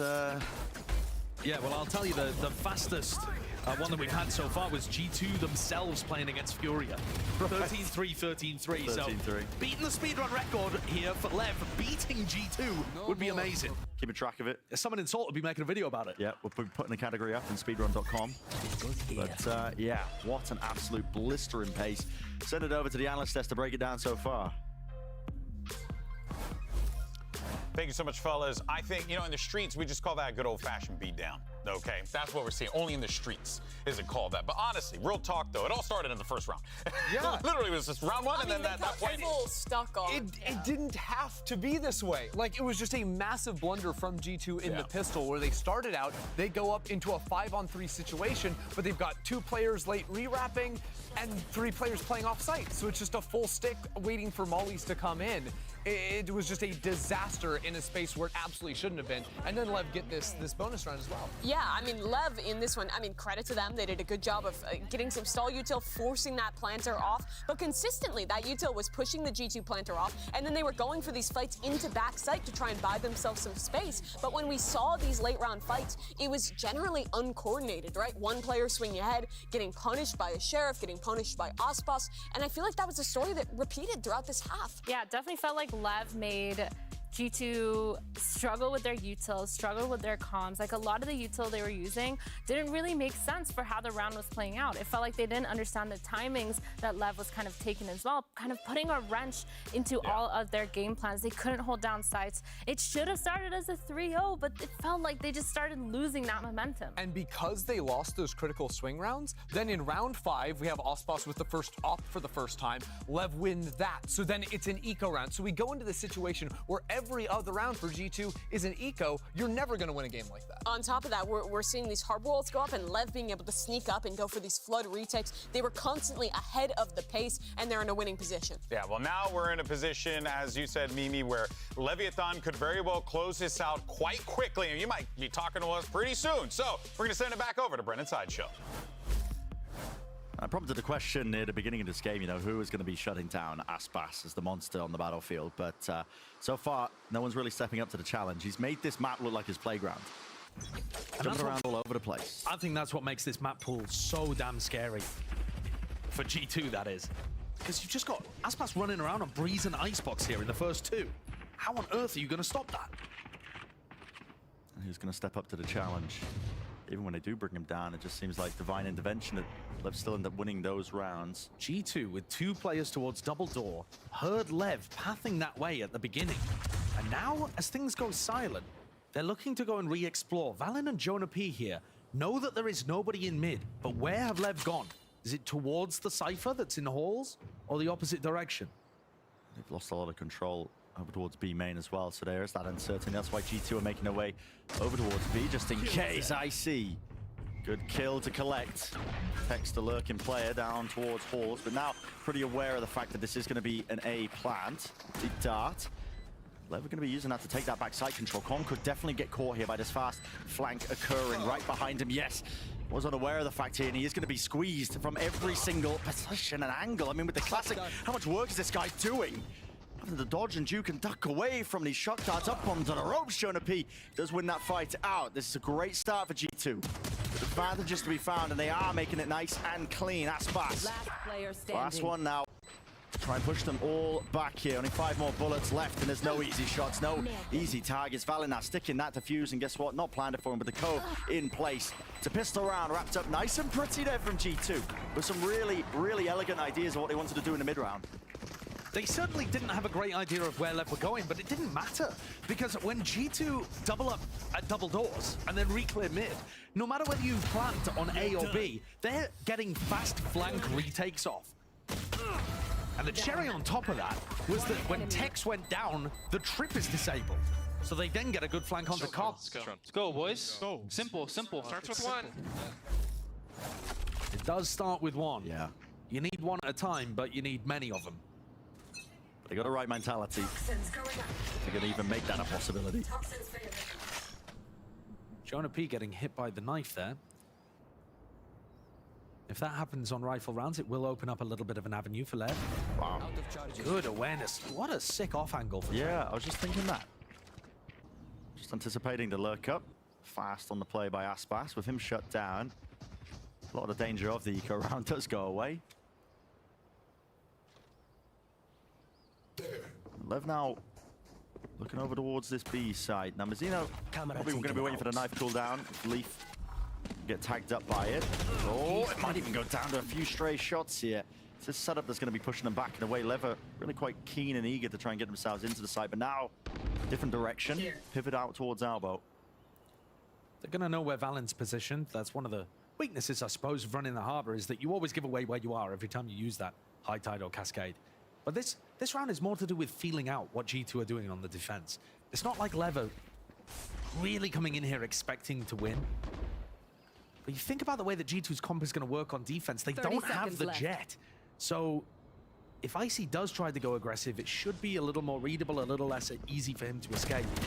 Here comes Lev. Now, yeah, straight through. And the Classics doing a decent amount of work here, but the trips snarling up King. So no one stepping over the boundary. That was that B site. So my point being that when you have that solo Yoru duelist, I think what the desk was talking about after Ethan's interview, remember Ethan plays Yoru on this map and has played Yoru at an astoundingly good level on multiple maps, but Ethan always plays it with another jet player. I think it changes things drastically for Icy being the only duelist, because instead of being able to play supportively, he actually has to be the tip of the spear. Yeah, if you I wanted agree. to do any of these defensive pushes. I agree completely. So it's kind of got to be all in from G2. And look over towards B right now. They are doing one of those all in pushes. Yeah, just trying to make sure they get the punish here onto Texas. Only job really is to just stay alive and contain and call this one out. But with the high tide, it's misinformation thrown into the mix, especially with the clone. He's going to think there's potentially more footsteps, more bodies there than before. It's quite cool to get Leaf into such a deep position.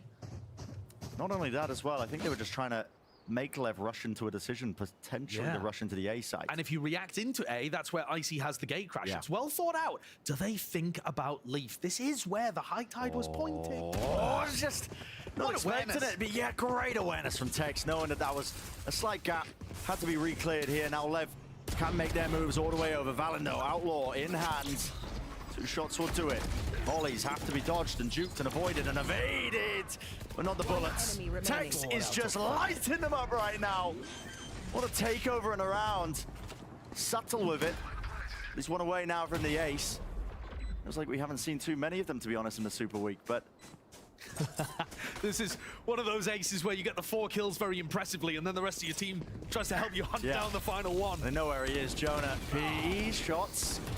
Landing. That is denied. I mean, Aspas just stealing it away. Oh, that's brutal. Tex did such a great job at getting 4. He's playing against his former team. He's got 20 kills across 15 rounds.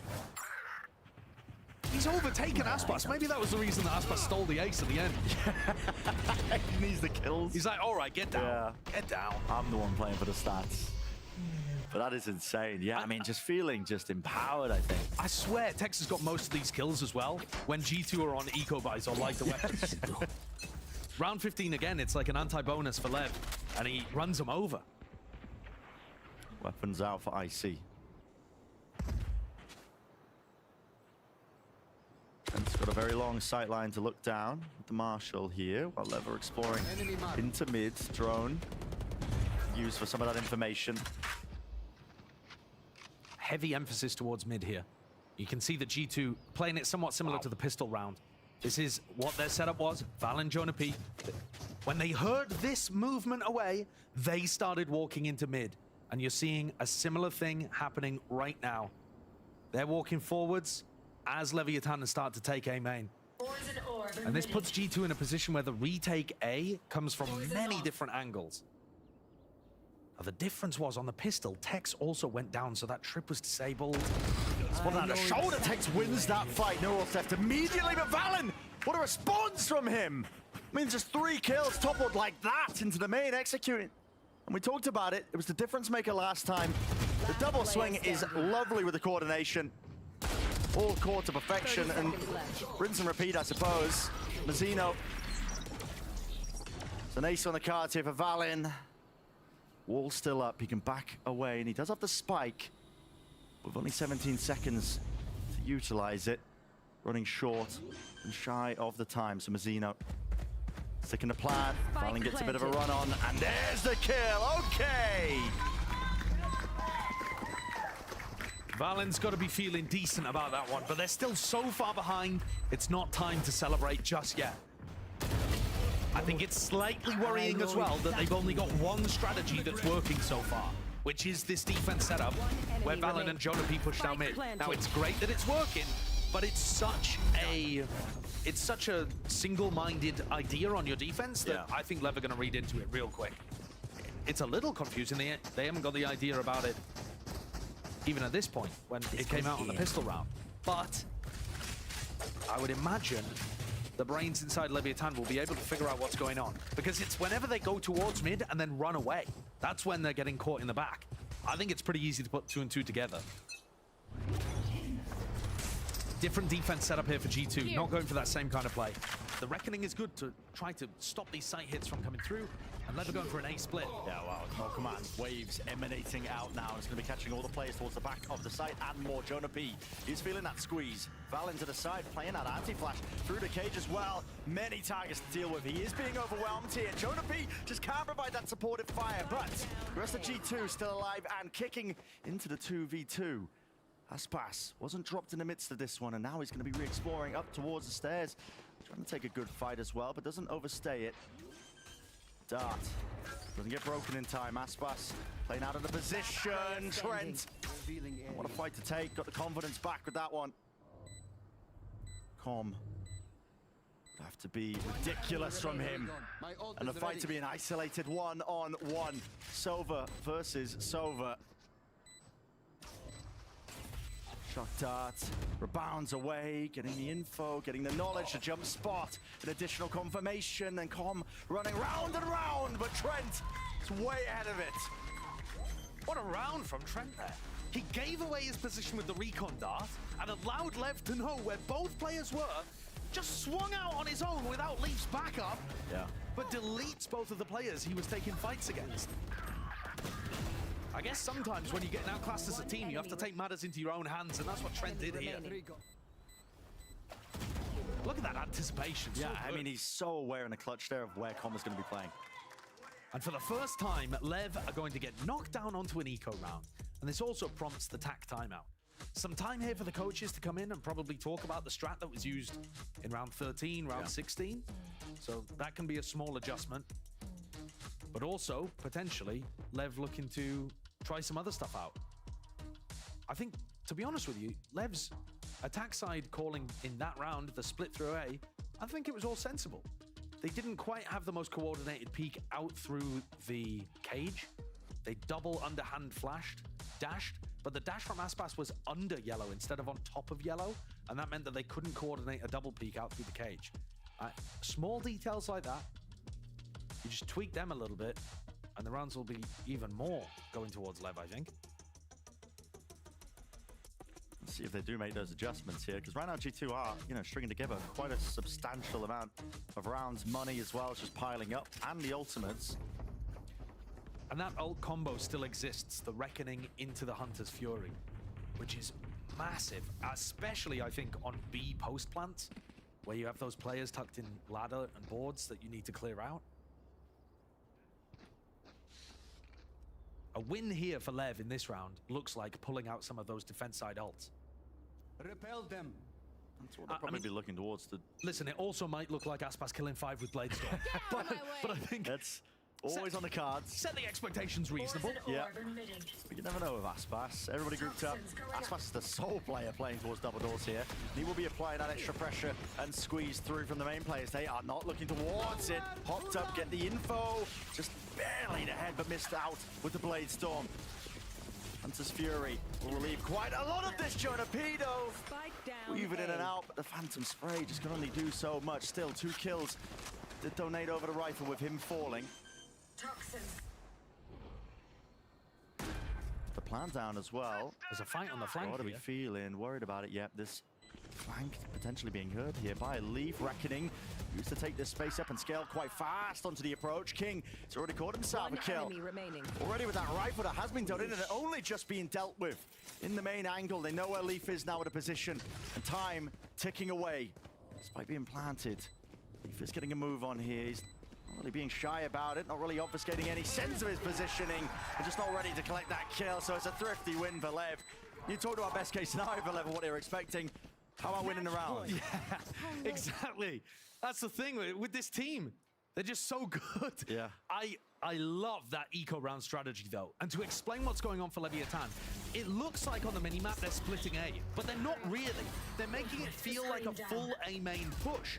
And then your Jet with Blade Storm is creeping quietly up through double doors. The idea is to disguise the fact, to make the defenders all look towards A main, and hopefully Aspas opens things up. Actually, Aspas just ended up being the distraction. And it was King overwhelming a player on site and stealing a rifle that ended up winning the round for them. But the strategy was great. Talk about making the best out of a rough situation. Oh, yeah. And G2, again, in an advantage situation, letting it slip away from them. It's the trouble when you go up against teams with the on-paper quality Lev have. At this point, it's not on paper. They've been showcasing it past few matches. Is that you just need the extra element. Whether it's firepower to shut down those players, because they will. They'll make melons out of you, man. They will force you to make mistakes. And if you make mistakes, of course, they're going to capitalize on them. Yeah. I think, though, that with Leviathan, it's actually not even the on-paper quality of the roster that I've been most impressed with recently. It's the fact that they've come together as a unit. Oh, in such a short, a short amount of time. It's a 180, essentially. Yeah. Because, to be honest, they looked kind of crap in the game against Cloud9. Yeah. Like, that match, they were out of it. And the fact that they've managed to come back from that and really retool a lot of what their ideas are and come in with such a fleshed out strat book on their attack and defense side, very impressive. Quite a short amount of time indeed. With G2 loose that Viper ult, the pit's going to be covering up the main angle here. Lots of threats to worry about, especially with Tex lurking up halls. It's a contact play up elbow and halls. All right, the Shock not clearing either of those trips. It's intended for the unbreakable one. The trips are pushed a little bit further back. There's no way. Balls nowhere to run really here. It's a tight corridor, confined. It's exactly necessary for Trent to confirm that kill. With Tex falling, G2, you get that advantage here. What a time to do it as well when the weaponry wasn't looking too ideal, but Lever immediately just taking up all the space into mid. They're making this again feel like they're getting set up for a B hit, while this lurk from Aspas and Com is very disguised.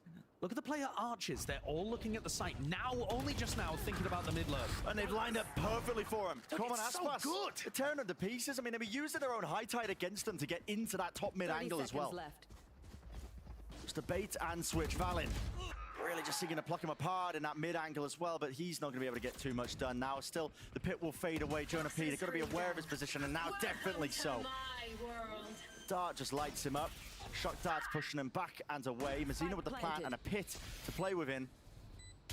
Should be a done deal, except leave. No! Just util out at very wrong timing. Leaf now hopping around the place, man.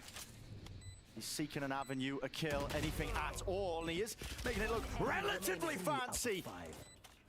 Really putting that Spectre to good work, the jumping out, and why? But he doesn't have a rifle for it, and it's such a long sightline. Damage done to Aspas, updraft for the info, high ground angle played, 5 HP to Leaf's name, sticking half, already gained. Can he get it? Not quite at all. It's Aspas. shuts down that attempt of heroism, man. And so map 1, it's going to go the way here of Leviathan. The final round, it got chaotic towards the end, and Leaf did the best he possibly could. But I am massively impressed with what Lev are bringing to the table. Yeah. Those attack side rounds towards the end, where it feels like one strat, and then it turns into another. You know, mate, the eco round that feels like a full 5A main or a 4-1. And instead, Aspas is on the fast split through double doors. This round, they lose a player early, Tex in halls, and then they make it feel like a full B exec while 2 players lurk onto the arches, guys. This is advanced play. This is really good. And Lev are pulling it out after, you know, retooling their whole approach. Dead impressive stuff from Leviathan so far, but early days in the series. We're going to step away for about a moment. Map 1 all wrapped up. The desk is going to break it all down for us. Excuse me, would you mind taking a picture of this? Oh, no problem. Thanks. Yes, problem. You need Verizon. Trade in that old thing and get a new iPhone 15 Pro with tons of storage, so you can take all the pics. So many selfies. A preposterous amount of panos! That means panoramic. And as many portraits of me as your heart desires. How about none? None, yeah, none feels right. Trade in any iPhone in any condition and get iPhone 15 Pro on us. Only on Verizon. Red Bull gives you wings.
go for this one. Ult committed. Fight. Hacia atrás, King acaba con la vida del robot, rompe la definitiva, Mautino prevalece tremendo. Here with GoKit from Leviathan, a very convincing map. It was your map pick, but I'm going to bring it back to what we were talking about before when I interviewed Tex, when we saw before the game, that sort of Tex revenge factor that the team was talking about, that Tex was talking about, that even G2 was alluding to as the kind of leader, the adult in the room, if you will. They're all adults, but as the adults in the room. What are your thoughts on that? I mean, when I tried Tex for the team, I specifically booked a prac against G2 to see how he would take it, and he destroyed them. So I can tell he's very hungry to play against them, and he demonstrated it on the first map. Well, you almost got an ace, so he's looking pretty good. Well, best of luck on map 2. Well, whether it's the practice or it's the actual game, seems like Tex is doing perfectly fine against his old opponents in G2 Esports. Leviathan just look absolutely fantastic as they shut down G2 on Breeze. And I mean, Myrna, I think it just goes without saying, like, this is what we had expected out of Leviathan, considering the firepower that is on that team. But man, the way that they started things off was just something else. Yeah, for sure. They started off strong. I mean, G2, they have a defensive comp, and they couldn't even get enough rounds on attack in order to put themselves in that good position. But as we can see here, the whole team on Lev contributed to some sort of a win in this scenario. It just felt like they were on top. They played their game, and I think they played it really well. Yeah, and for Ospas, especially in that first half, getting the op online in round 5, it was lights out before that, but once that came in, there was nothing G2 could do to beat them. Ospas was ridiculous, and in the head-to-head against Icy, it was completely one-sided. There was a lot of pressure put on the rookie for G2 to play that solo Yoru. Generally, we're seeing those Yoru Jet comps, and in this head-to-head, when he was going for these opening kills, he was getting shut down, and a large part of that was how ridiculous Ospas was playing. Yeah, and look, it's not a surprise that that happens. Like, we came in full well knowing Ospas was going to have the upper hand, but it's a thing of beauty to see game after game, series after series, how well Ospas is performing. Like, he does not skip a beat. Ever since that match against Sentinels when he dropped 47, it has just been lights out over and over. Yeah, I mean, every single player can shoot back, but it's a matter of Ospas being insanely consistent in top fragging. And it's not only the matter that he's just top fragging, he can take that operator in any defensive stance, move it around, get lines for his team, get information, and it's almost like you can just leave him on an island and he'll be fine. Even though he's that duelist player, doesn't have that much util set up behind him, he's just doing great by himself. Now, that actually happened a few times where he was just like on an island by himself and just dominating everyone. He's so good at setting himself up for success. But despite that, he wasn't the #1 player on that scoreboard for the side of Leviathan. Tex was owning. Wild stuff, honestly. Tex really just with a point to prove, or I don't know. I mean, honestly, I don't even want to look too far into it. I just think it was just Tex popping off because my guy was out there just, Wild Westing it. No, I mean, especially on defense, right? Whenever they came in towards that B site, and it wasn't always like him waiting for them to come at him. These are two very aggressive plays back to back. But I also just thought that the quick tempo retakes that Lev had around that B site, because the harbor wall not fully giving control to G2 over the full site, Tex was just so often on site as the spikes being planted to farm kills. Yeah, it takes a lot of nerve to kind of either play on site perfectly or fall off site. And I feel like every single round, Tex made the right call each time. He knew when he could go aggressive and kind of take the fights by himself, and he knew when he should fall off and set up for the retake. That is definitely like a team combined effort, but Tex specifically played that insane. That's what I've really liked about his kind of switchover of roles now, joining this Leviathan roster, having to play the Sentinel instead of the primary dive duelist agent, which he was playing with G2 when they were going on their run last year. He still will throw in some of those rounds where he makes a play, is like pushing through a cage and getting proactive, but also can fall back, be more of an anchor. There's a lot of depth to his play. And usually those aggressive looks are based on something else the team is doing. Like, it's a clear, cohesive plan that they've built around to enable him to go look for I feel like it's two different situations, right? Ospas, he could just do it on his own because he can't, because that's kind of like how the team's been built. Whereas with Tex, it's really fascinating to see how the team, and even though the team still supports Ospas in that regard, it's great to see them put Tex in those positions. Because he needs less resources, you can put these resources into setting Tex up for plays sometimes too. And I think what it's really manifested in is for Leviathan having the most flexible defense that I've seen in Americas. Like, they can... It's how they stomped NRG. Yeah, exactly. And they do it based off of the trap plays that you'd see on a map like Sunset or on Icebox or Breeze, having consistent defaults that then you have the aggro peak of an Osboss or a Tex coming in to just really surprise you. It is those types of looks that make Lev such a dangerous team to prep against. I mean, they're just so solid on their fundamentals and their protocols. It is insane. I think they've worked so hard specifically on their foundation that you can see it coming out, where they don't hesitate for a second when they all know what to do at all times. Well, look, G2 need to figure it out. Thankfully, we're going to hear from the coach at G2 with Elizabeth ahead of map 2. Here with Coach Josh RT of G2 Esports. Now, that map didn't go in your favor. You were attempting to bring it back, not quite, but we are going to your map pick on Icebox. What are we fixing from map 1 into map 2? I think we just need to trust each other more, believe in our plays, be aggressive when we need to, and don't give them space. But also make sure Osboss doesn't get picks on us on our attack. So I think those are the keys. Would you say Osboss is like the biggest kind of X factor for Leviathan right now? I think we couldn't get into our attack side. Like besides the early blunder, of course, he was able to get a man advantage for them constantly. So it didn't get us like into our groove. Best of luck. Yeah, I think it's especially important hearing Josh there talking about how they can not allow Osboss to get those free picks as we move into the map of Icebox, where that Jet is so incredibly dominant at re-swinging into lines. This is where G2's scaling fundamentals will be challenged to a T. They have to be perfect when they're working up into B main, A main, not to fall prey to that op. I feel like on this map, G2 has a much more better fundamental understanding of how to rotate properly and play this map, especially around Trent. He's been so good at getting that information and providing it to the team, and they have that Gecko to get a lot of this information. They don't have the duelist player, which I'm a little bit scared of, so they really need to win out on their defense here. You can play Icebox with no duelists. I think the comp is totally fine. And in fact, I think these double initiator comps have been playing super well into these more default Jet Harbor Viper comps. When you have the Gecko and the Sova, you have a lot of ideas to flood retake and fight through that util. Well, G2 Esports need the win right here to force that map 3, but Leviathan could very well shut it down. Let's send it back over to your casters, Brennan Sideshow. Yeah, let's find out if they can really mount that, I guess come back into the series overall here for G2. And Icebox is their map pick.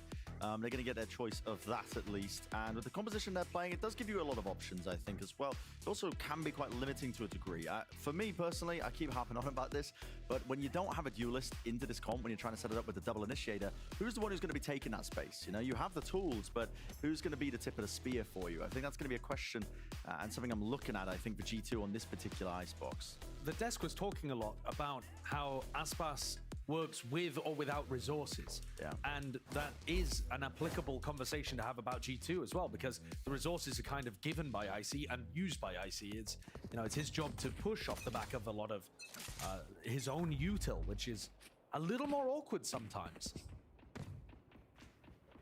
But I think while the meta comp, it might not be, Leviathan's usage of it was amazing the last time we saw it on Icebox. All of the details looked sublime. One-time plays through and through. This so similar by G2. I mean, look at this. Hard flank up through mid, making sure that they take all that space. They realize it's coming on through A. It's a flank with 3 players. They contact into the turret and they actually just think twice about it. Yeah, the turret's broken, so now Leviathan need to look behind them or try to react forwards. Com seems to be prepping a recon for Aspas to push. He's incredibly deep and aggressive onto the angle and approach, but he has just skewered the man. Sheriff in hand. He lets it sing. Jonah P. It's quite a good job, honestly, of just trying to shore up the offense here. Onto the retake. Leaf now is alone in it. Spots out the 1 and the 2nd, so he's got to know these players' positions, but he needs to find the kills with only 5 bullets to do it with. Spraying him through, needs to get that reload online, but doesn't anticipate this angle from the back. Doesn't know where to look. With the spike ticking away, time has ran too short for it. So Leviathan up 1 round here by winning that opening pistol. If G2's game plan was to not give away early picks to Aspas, and that's just gonna feel so brutally awful for them. Aspas is hunting in every post plant on A for these kind of fights. But what is this angle? It's insane. I mean, you just don't really... You're never going to expect somebody to be playing up there. No, and it's such an unusual spot. Valen tries to tuck close and then get the wide swing into it, and he swings his head straight into the crosshair placement. It's just, he's everywhere. Aspas is always going to be a menace. If you give Leviathan the ability to take sight, Aspas is not going to drop back to play some kind of passive close plan. It's going to be in your face. Yeah. G2 have pushed players aggressively. Spotted though. Trying to take the fight there, Harbor v Harbor, but the better weaponry. Wins it out for Mazzino. Take a bit of a breather now into the moment, realizing that they were playing aggressively for that orb. And they're going to be holding for any kind of mid re-clear. Something that Leviathan were caught by a few times on Breeze. Not happening in this round, though. No. G2 just holding. Just believing in the read, believing in the gamble. And hoping that Lev will just walk right into them, which is the case here. But the question is, can they really overcome that? Not quite. It's a full flurry and rush towards them. Anybody that was going to boot, doing some damage. Potential going to be removed here onto the side. So a free plan for Lev again. Never free round for them. Building up early. There's an interesting dynamic in this match. Which, you know, we've been talking a lot about Tex against his former team, but we've also got two of our biggest heavy hitters from last year's regular season. Aspas and Leaf. Both towards the top of the scoreboard at the very early stages of this map. But one now moving from duelist to kind of anchor position. And Leaf's not always going to be anchoring on this map. Sometimes it's the Killjoy's job, in fact, a lot of the time, to just be kind of monitoring mid and playing the float. But I am intrigued to see that, because as much as Aspas has just been incredible since the very beginning of his time on Loud, Leaf last year was matching him for impact on duelist. Oh. Ever so slightly mistiming that one, but the punish for the orb. But you're right. Leaf and Aspas going that head-to-head. Not always in the server, but definitely when it comes to contending for the top spots. Right here. In terms of the statistics over the course of Americas. Yeah, and that was last year. I don't know whether the same is going to be said for this year. You know, with the shift for Leaf in terms of team and also role. Different career direction. Whereas for Aspas, it's just, he's continued that. Continued it. He's so agile as well. This guy, fluid in terms of the way he plays. Look at him. Fearless. Just hopping up over towards 410. Seeing if he can take an early fight. They put down that pressure. They do force out a high tide from G2. And I really like that. Aspas's steps forwards there actually disguise the steps backwards from the rest of Leviathan. And then he knife out walks away so that there's no footsteps given. So 3 players staying over on A. Now, normally you would wait for King to hear people rotating off, but Lev have just gone B, thrown a bit of utility, and they're hoping that that will have pulled players off site. King hasn't heard them leave. So this is a bit more of just a gamble rather than a hard read where your lurker's giving you that great info. And G2 have got players tucked deep onto the side. Valen, he's going to be one to watch. Lowered angles, high tide rips its way through and across, and he wins the fight. Guarding the angles, it's a flood attempt here. Time's running really damn short, really damn low. Can even get themselves onto the side to get this plant online. Where is the spikes been dropped into the middle of nowhere? In fact, I mean, Aspas is going to have to stick this one just where he stands. It's a very safe plant. Leaf's not going to be able to disrupt. Now, are they going to be able to double up? Where are these bullets flying through? Right through the screen. Leaf wins it out just as we were talking about that head-to-head battle. Matters into his own hands here. G2, a great idea of how they wanted to disrupt that one and not falling for that, you know, bait and switch. Round 2, Leviathan go for an A re-hit. Round 3, they go and throw fake utility over to B, A re-hit. G2 are reading into this. I don't know if this is based on VOD prep or whether they've just got a good idea about what's happening. But for this site exec, there's no recon dart available. They're going in without a lot of their utility because they previously just used it to, in an attempt to pull players away, but actually there were still 3 defenders ready to receive. So Lev trying to play an advanced game and G2 not reading that bluff at all.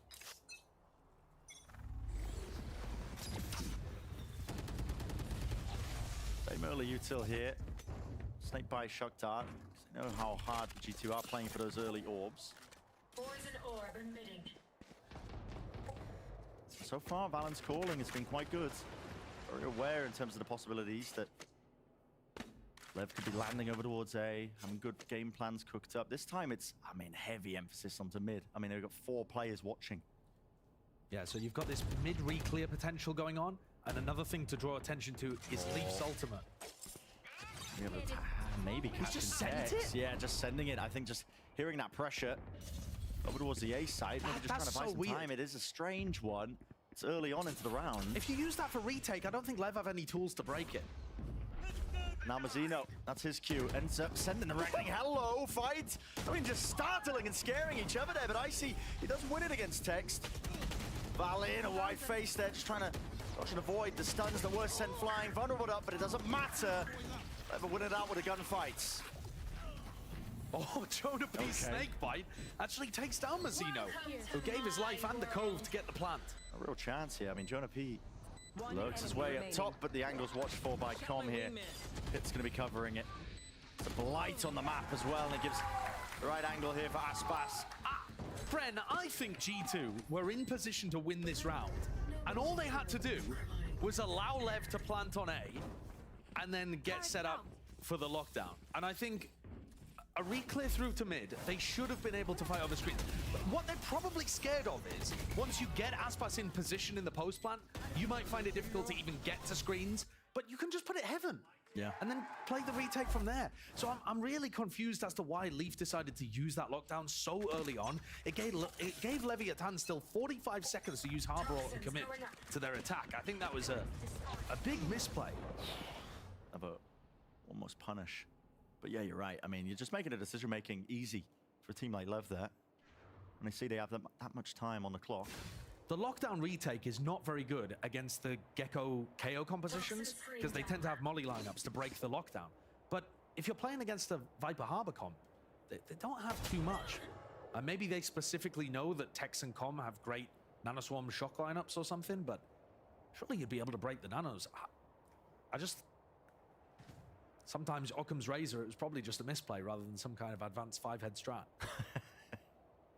It's usually the case. Well, single shots will have to be the case here for Jonah P, but only the one before the trade is down and out. And this is really one of the first times we've just ended over towards the B side with 48 seconds left. Second shot of the Outlaw not quite landing. So Aspas is alive and kicking. Will they live to regret that? It's going to be the question. Turret broken. King calling for that pause here, seeking for a kill or two. Shock touch, just obfuscating the angle there, just making it nice and awkward. King does collect up that kill, and now with the plant, does need to be held for it, making sure that nobody can really push him away, which T2 grouped up. They've only really got the classics to work with. Good cover from Com there, making sure that King could get the plant down. And King was pushing forwards with full armor, so wasn't worried about getting shot by the Outlaw. Aspas barely dodged a shock dart. Trent's still got another to work with. Know roughly where Com is, but yeah, they just don't really have the guns for it, do they? 40 util sent flying on top of it. It's Nana Swarms, it's Snake Bites. Dwindles your chances and opportunities to even win out the round. Valin hope to do some damage here. Potentially to the economy. Might even really go down to a player, honestly, because he was one away from the ult, but instead just decides to deny them any chance of snowballing further. Don't think Valin will find it easy to pick up the A orb, though. No, they've been pushing him away every round. Yeah. Molly shot combo over there is difficult to try to contest. But this one, while Jonah did open it up, generally speaking, a pretty decent anti-eco from Leviathan. Getting deep, not just playing the default kind of flowchart gameplay on this map, actually pushing a little deeper, making sure that they clear out Leaf. To get that plant down easily. And we're back to A. And it's a pivotal one with this round indeed. The economy for G2, they've got to start winning some rounds and stringing them together here and now. An attack early on, and it's right on target and right on line for a potential disaster class here for G2. Two players getting tagged down as well to the really just double digits of the HP. Tex forward now with the rest of his team over the top of the ropes here. They don't want to slow down in the slightest. Mollies might make this one a little bit tricky and a little bit awkward still. Gonna hold down that ground. Aspas delivering death blow after death blow. This guy is just unstoppable right now. Nobody on G2 can stop him, especially when King is working his way forward so that first most difficult kill is a trade for Aspas. He doesn't actually have to brute force his own way in. He can trade out his IGL. Great 1-2 combo there from Aspas and King. But also, maybe this is me with my 2020 hindsight at the end of the round, but Com starts so many of these attack side rounds when he has Hunter's Fury by just droning, getting a tag, and getting a kill. It is just constant that he goes for that. And it's a really common thing that a lot of Sovas do on the attack. And I think G2 instead were anticipating that shock molly. The conditioning of the constant shock molly made them worry more about that than a potential that they could die to the Hunter's Fury. But if you give Com a tag off the back of the drone, he did like so much damage. Unreal. I mean, a kill found and softening up two of the players that rank onto the site. Yeah. Just from this here. Look at that one. The final pulse, I think, hits onto Trent and Valen. Just opens up and softens up G2 for the rest of the hit. Yeah. And that's ruined them. We're in a similar position to Breeze again, where you only need one rifle round and you're back to an eco, and then it's another rifle round and you're back to an eco. It felt like I was just describing how important that round was for G2. With the economy, if they lose it, they're going to be broken, and they have to get the turning point started here and now in that prior round. It's forced out the timeout now because they've lost it. The economy is going to be in a really poor place. I mean, it's only Valen who's got the rifle that he kept from the last round that we just watched. They do have some ults to work with as well still, but this is just Lev that are in world beater form, I think, currently. They've just made such a miraculous 180, which it's, listen, right now we're kind of accepting that, oh yes, Lev, of course, they've always been the super team. Yeah. But it hasn't always been the case. They had a slow start to the stage, and honestly, I've seen the playbook written out so many times over the course of just esports history of the super team doesn't work out and it implodes. Yeah. And it was that turning point for them, honestly. And I always circle back to, Com, I think it was in a post-match interview, God knows how many matches ago now, but talking about the team having a big sit down, talking out, communicating, identifying how they wanted to play Valorant as a team. And since that point, they have just looked unleashed. The meteoric improvements they've made have been astounding to watch. And the players have all got tons of experience, but aligning those different ideas of how to play the game can be really difficult. Yeah. There's that shock molly again, this time with Com not having his ult to work with. With how important the ults are for G2 as well, I mean, you can see it's such a clear game plan for them. They want to go for it every single time. Whenever they can, possibly to just at least farm up the A orb using the high tides, but always push back. Spend at every single point. G2 have just been on the back foot. Now, Trent and Valen don't want to take the ult orb too early because it gives information to Leviathan that the defense has pushed up on A. But now that they've taken the whole of B, they've missed their opportunity, still don't have the ult online. Not that it'll particularly matter for this round. Snake bites. Not quite going to land into the corner here, but with the start, they just think it's entirely cleared up here. Leaf, how's he managed that? 2 kills. Just with the Sheriff, can't quite manage the third, but definitely damage being done. Lev instantaneous on the response, but it's a 1v1 just like that. Flip of a coin. Blink and you will miss it. Trent doesn't quite have the gun to really do the job. Tex with the rifle. He's holding this one at an off angle. Plenty of util though for Trent to work with, and he is going to send loose that dart. Gets the acknowledgement now that he knows where Tex's position is. Dropping down with the turret. A few shots fired, and it's a game of that timing's wrapping around. Just the Kraid, a tap, not quite, just full stick in this one. Swinging so wide! Trent! He rips his head clean off! I mean, what a way of playing it. If Trent had gotten off that one before he got half, that would have been an incredible way to win the clutch from Lev.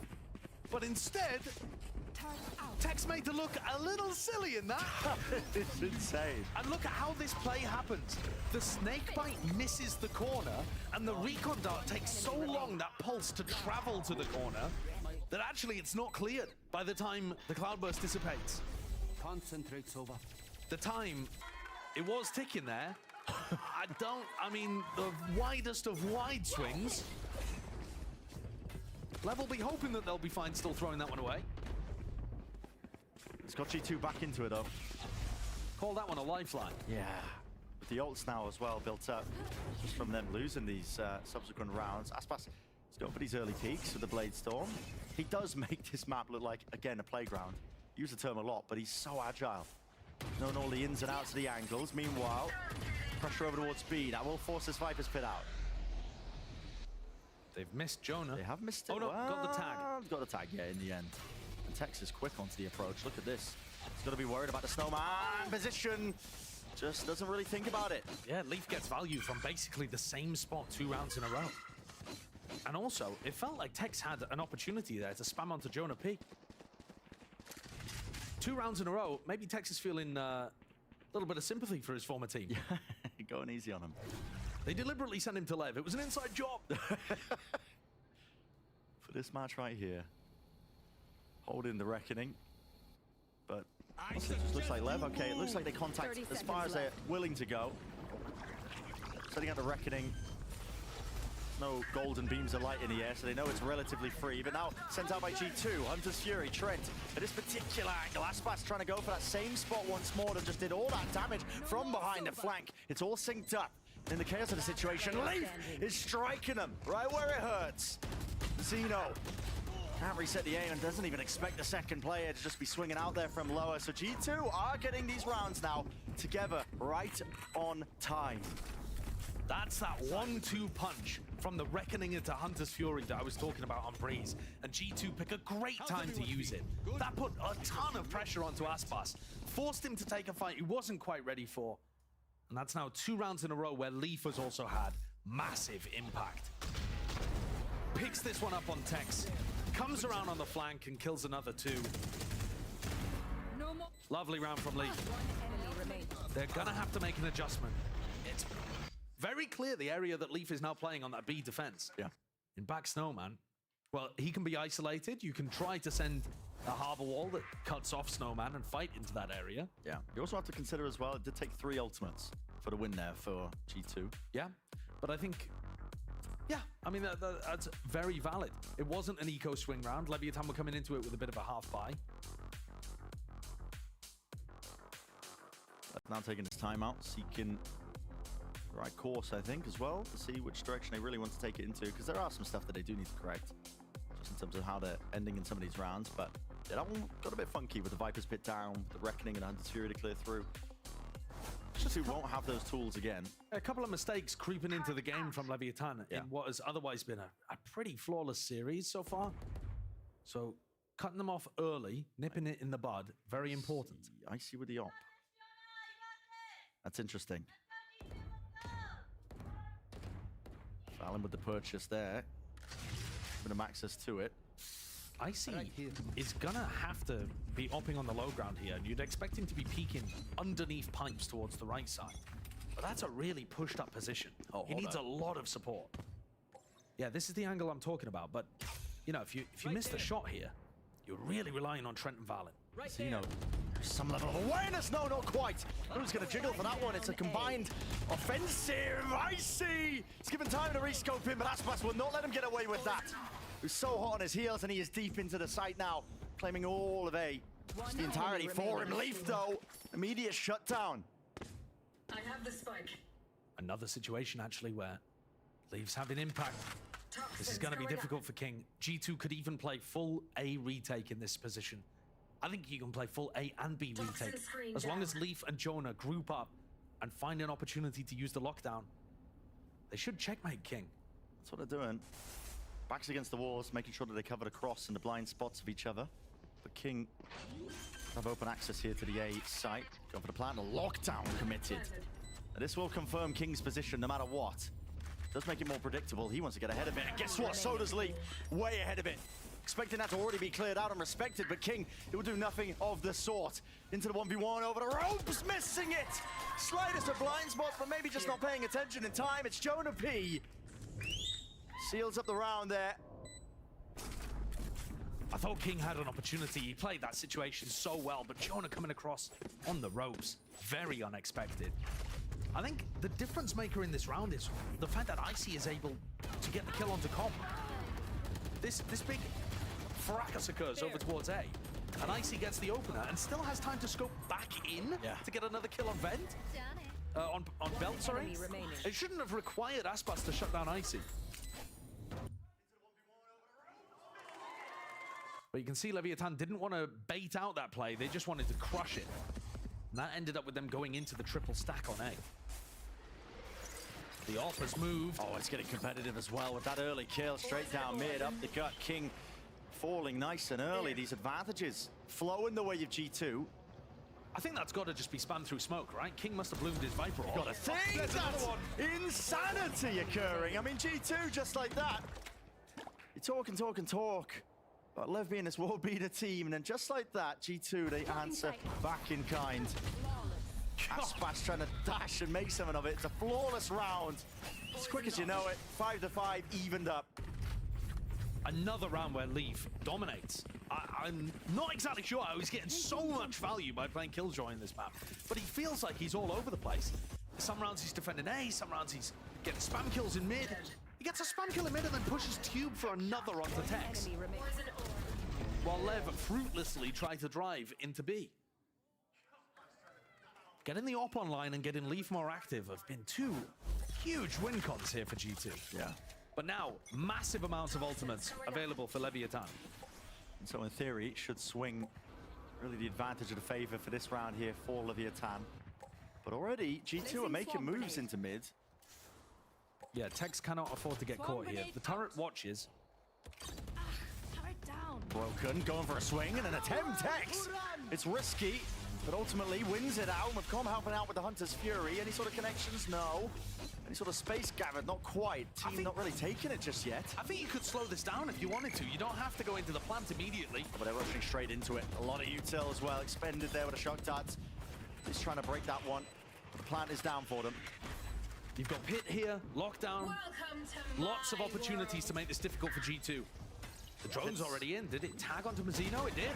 Gonna P to get that early tag. Forces out the shock darts here. On the side, G2. How do you get around this? Difficult to chew through and work through. It's a really hard pit, man. I mean, it just obfuscates all the available angles. Wingman sticking onto the defuse here, but broken. An IC decay down to 1, single digits. Dwindling. But the chances here, might be able to get some exit kills, but really that's all about it. So, as foretold, expected Lev to be winning that one with that ult advantage. And, you know, crucially as well, still keeping a lockdown for this next. I'm amazed they kept the lockdown, to be honest with you, because I was expecting the lockdown to either open things up or close things out, and Tex instead was so willing to just duel in mid and risk the potential of that ultimate falling. But they've saved lockdown and reckoning for the final round here. So getting greedy with the ultimates, but in a really solid kind of way. Yeah. Rationing them out perfectly. So they still have an ult advantage to go into this round. It's going to be very difficult to defend A. Just like that final flourish and finesse here. Last round of the first half. That's conditioning. Yep, that's to stop Val and get the ult as well. Now they're going to be letting loose with the own reckoning. Okay, good tags. Push back the players on top screens. Aspas is eager to lay waste, isn't he, to the opposition. And this time, what kind of positions will he be playing into? That's a very deep Viper Orb. It's going to make it tough, but here we go. Icy. The Thrash sends it forwards. Will this team be able to take the space off it? There's so many smokes in the way and out of lockdown as well. Nothing's going to be breaking this one. It's just slowing down the timings for G2 once more. They have a Shock, Molly, and Nano. And all of that's going to be delaying. Creeping towards inevitability here for Leviathan. The players are going to be toppling out towards the back of the side. Aspas cleaned up 3v3, but again, it's that util. How do you deal with these players? And awareness. Leaf is running rampant right now. Spraying through, going to break this cove. Already diffused, stuck all the way. And that's G2 making it nice and pretty. 6-6. There's parity here between these two teams on Icebox so far. Lev looked awesome at the beginning of this. The first quarter dominated by them. Aggressive post-plant positioning where Aspas could take over. And then more mistakes. G2 getting into good positions. Leaf waking up. Top fragging at the moment on Icebox. But all that just to get even at the half.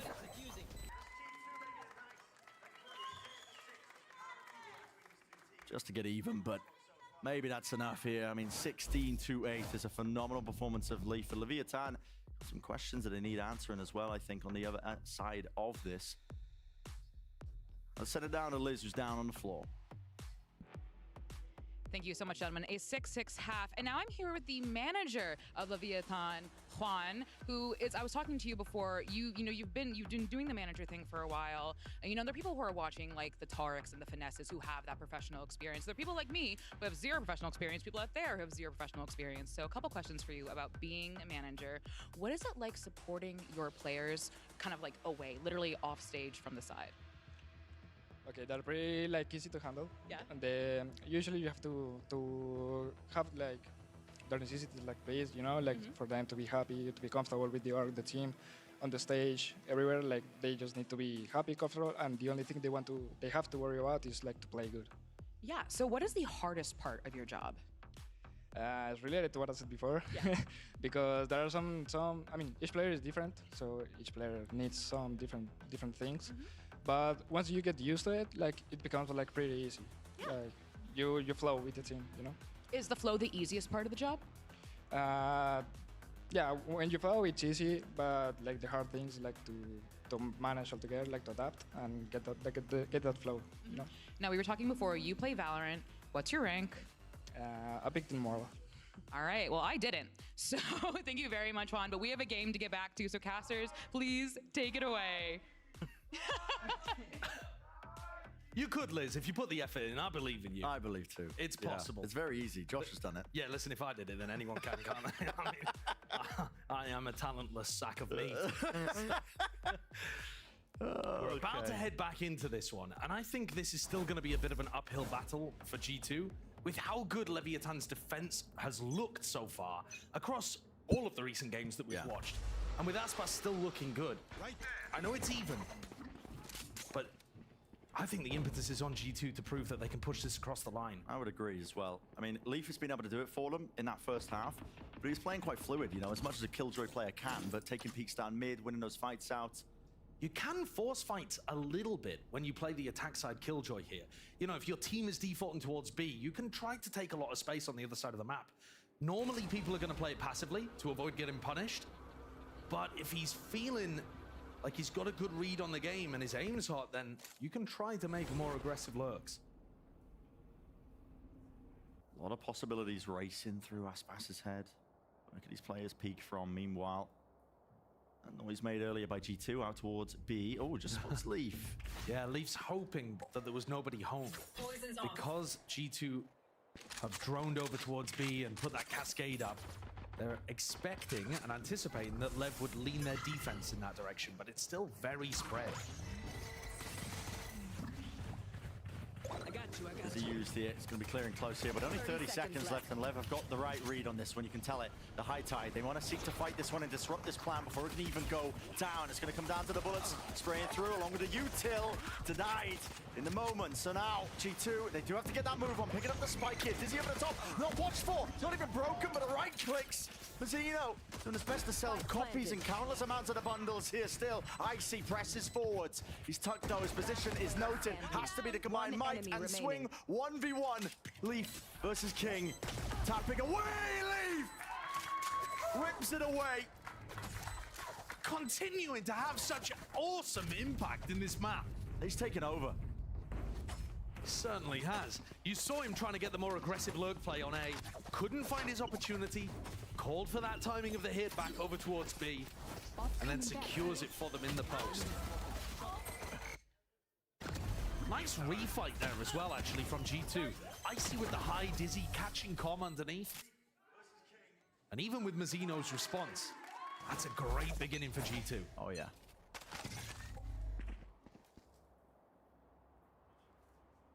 Lever going to be taking a bit of a wander out towards aggression, I guess, onto the A site, pushing Aspas forward.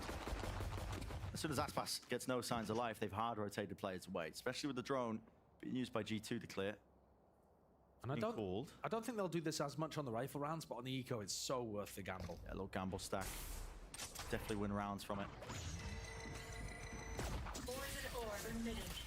Taking the dart. Should be a bit of fear into the backs. At least the back of the minds here, the G2 players. Lev overwhelming them now, at least with the bodies, but again, they can't really quite get it done. They don't have the guns for it, so toppled over G2, and look at that high tide as well. It really makes it so that they can take these easy fights. Frenzy from range. Not up to snuff though. Not quite against the Bulldogs. So G2, 2-round lead here. Win the pistol round. Let's see if they can win the bonus and really make a go of it. It's certainly plausible. Icy got enough kills in that round that he's one away now from the Thrash. And either looking to Wingman plan to get that down, although Lev have been on top of breaking the Wingman, or more likely just pushing people away from the Ult Orb and then trying to play for it. The economy here, though, it's looking okay actually for G2. They've been able to put together a buy. Only Jonah forcing. Yeah. Jonah buying up into it, but still competitive. Dizzy through, along with the wall. Has to get broken nice and early here. Forwards being played. Even the drone being broken. That's just spam through. That's a good read, I think, actually, as well. The defense would be in an open position, looking to try to spam Icy, so you counter spam. And here comes that Thrash. Yeah, using it to really pave the way forwards here onto the site. Make sure you can reclaim it for later. Flood defense set up to go. Man, to get this plant online. And here's the Flood out through the cove as well. He'll take it into the right-hand side and approach over the rafters. They're tearing them to pieces, man. And again, it's down to Leaf. To 1v1, just like that. Him versus Aspas, and how much have we talked about it? This head-to-head. He has taken the timing forwards on the rope silently. As you go, Aspas. Any sort of expectation. The adjusts it. Snaps it up top there with a rifle to shut down his adversary. All of that damage already done to Leaf, put him at 37 health, and a single Vandal bullet was all it took from Aspas. I really like the way that both teams have played that. I think G2 had fantastic awareness of the way that they were going to take space, take Alt Orb, and get the plant down. But Lev on defense was set up immediately to flood defend. Everybody was on rafters, immediately ready to go. They all swing out the same direction. And that dash from Aspas to get over to Nest from rafters was phenomenal stuff. The economy, I thought it would be in a better spot than this. It looked like it was only one player that had forced on the bonus. It looked like it was only Jonah, but we've actually got 3 players coming in with only pistols. Yeah, I'm not too sure if they're just saving up the money as well, because they know, okay, well, Aspas likes to force this outlaw, and everybody falls. I mean, just like that. Yeah, barely expecting it here, but 8-8 for Lev. They hit the deck. And if it is the case that they wanted to buy up, you know, take around and buy up rifles instead, they've actually allowed Lev to get closer to big ultimates. You know, Mazzino now has Reckoning online. King's one away from getting a pit down. Yeah. They're going to kick themselves if the ults end up making the difference. A timeout here, tactical called for G2 as they reassess the situation. Leaf's excellent play at the beginning of the half has given him the lockdown. There's lots of places that you can use that on the attack side. Over towards B, which is a fairly uncontested area, you can get the site essentially for free. It's going to create enough space for the wingman plant. But Lev have looked very aggressive and coordinated with the retakes. That would scare me. Yeah. Because worrying about it, the pressure that it could apply. Yeah, even if you get into a post-plant spot, the round is probably not going to come down to utility. Because util only buys a certain amount of time, and Lev are in your face fast. So there needs to be extra layers to that. Do you slow them down by getting deeper positions on site? Do you try to set up post-plant lurks? Do you try to just win the round rather than go into a post-plant retake scenario, you know, by doing more splitting instead of just going straight in? Look at this. Aspas was considering the outlaw into the round. Sides against it. King just drops him his weapon. It might have been a good idea. 3 players on G2 with light armor. It's a decent read. Yeah, definitely chances for him, but instead he's going to be saving up for the operator a little bit later, and we know how much damage he was doing on Breeze with that. He took over the game. Now just the rifles over the top here with the ropes. There's no one to receive this one on G2's side. Not going to be hearing much noise at all. All eyes and ears face towards B and mid, now grouped up. There's a bit of danger there with G2 taking the tack time out. It's given Leviathan the read that they can post Aspas in this spot. He's so damn aggressive. King just getting sprayed down into the mix. Has to dodge just the sight line here of the Dizzy and the drone, which isn't going to get broken, so it clears the way. Peace of mind for G2.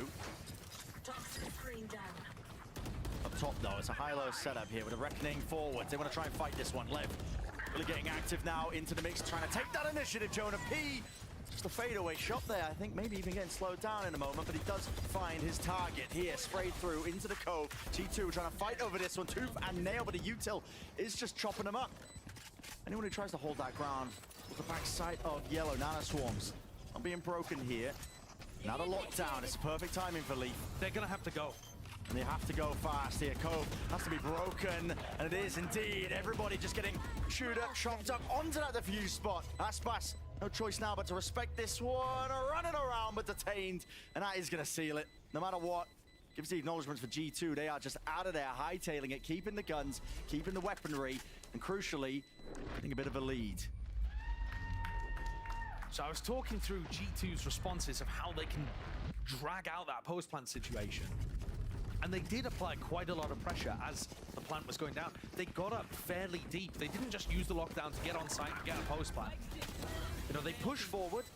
They tried to take space all the way up to danger, dropped the Viper wall, tried to play with the Harbor wall. And then when they were pushed back by the Reckoning, then Leaf goes for the lockdown. So really good idea of how to counter Leviathan's fast retake setup there. Just creating more threats, essentially. Yeah. Aspas was A in the previous round.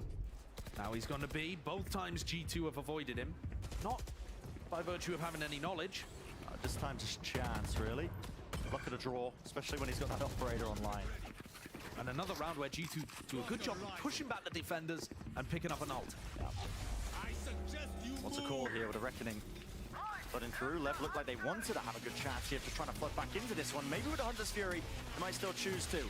Cleaves his way forwards. Only the one tag here. Icy not going to be pushed back away from the plant either. I believe that's just the wingman. So into the post plant with the pit down. Laid out on top of it. Got everything necessary here. King is way ahead of the rest of his team.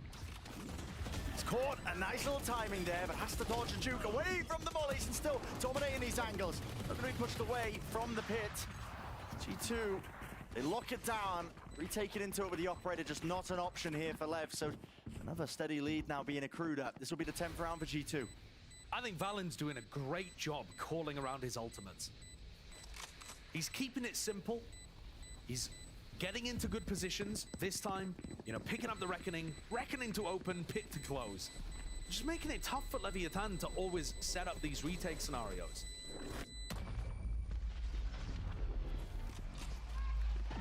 And now in the next round, you know, if you're thinking about him calling around the ults, he's still got Thrash, Hunter's Fury to work with.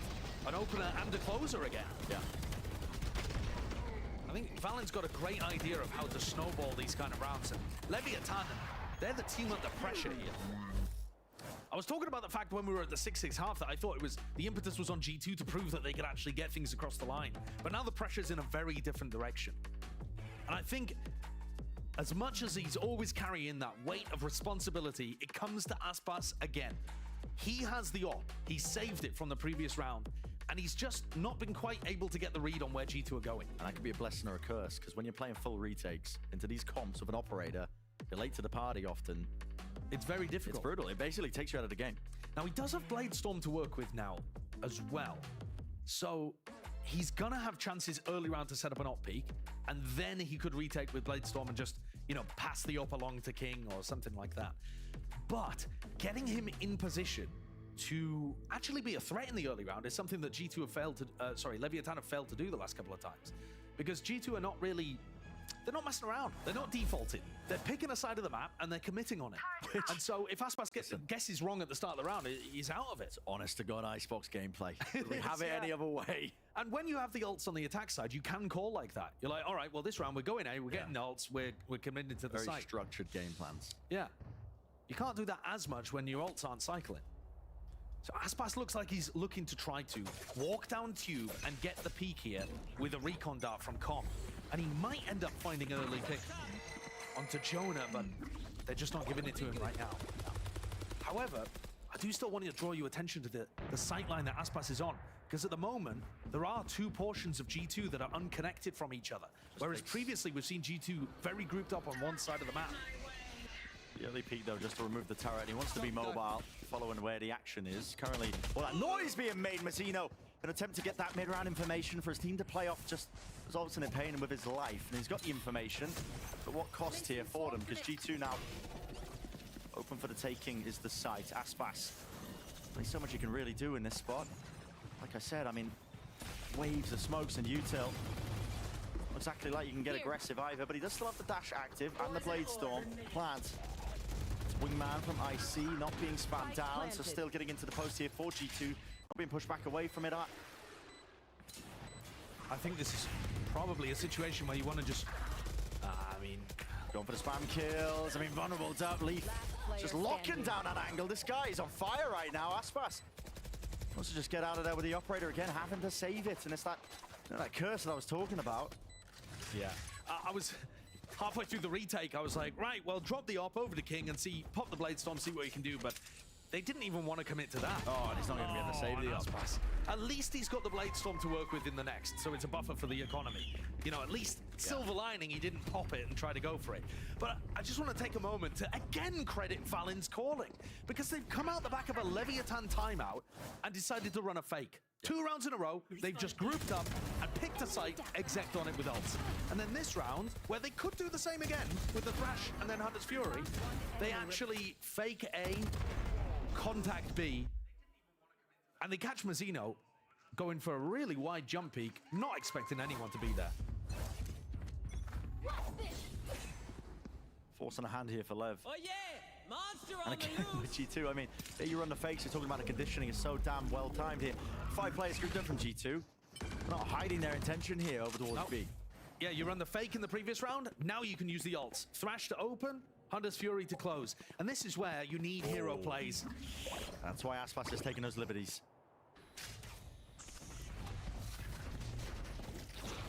Yeah, G2 will set themselves up now again with the wingman plan forwards. If Tex gets a kill, he's got lockdown. And a lockdown here is amazing for retake. But he would need that kill. And how does he even find it? It's too much to work through, man. I mean, walls on walls here, flying forwards into your face. It's a Thrash. It's going to be expended here and pushing you away along with the darts, the raves of all that util emanating out. Outer Lake Lurk as well on top of it. Leaf is really causing that distraction behind them. They've got so much to worry about right now. And how do they really even deal with it? Taspas forwards here. The Blade Storm shut down in his place here. Up to 12 now for G2.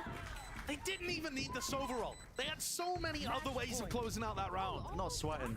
They had Thrash to stop any fast retake from happening. Leaf was on a reflank through mid. G2 are comfortable, easing into their calling. And even their Valen catching 2 before the Cove can be used. One enemy remaining. Massive credit to G2. Yeah, I think they're calling a great game. And I think this map shows you how momentum becomes real. Yeah. Right? It's always described as like a vague process, but it's having that conditioning. It's having those economy spirals. Turret down. There's Mazzino. Chance to do some damage. Made a footstep, I think. Did hold up. How's that fight going, Leaf? Losing it. It's a rare one. Sitting at the top of the scoreboard, I believe 28 kills to his name. With him going down, first kill advantage now going away of Leviathan. Maybe that's exactly what they ordered. Yeah, taking a risk and it paying off. Lev have tried so many different things to get players in advantage situations.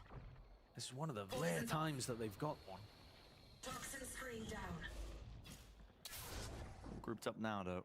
Com's position is really odd. You don't normally run your Sova behind yellow.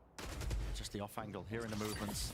Is Com going to be a backup policy right from the back here with the Guardian in his face, but he's blinded up.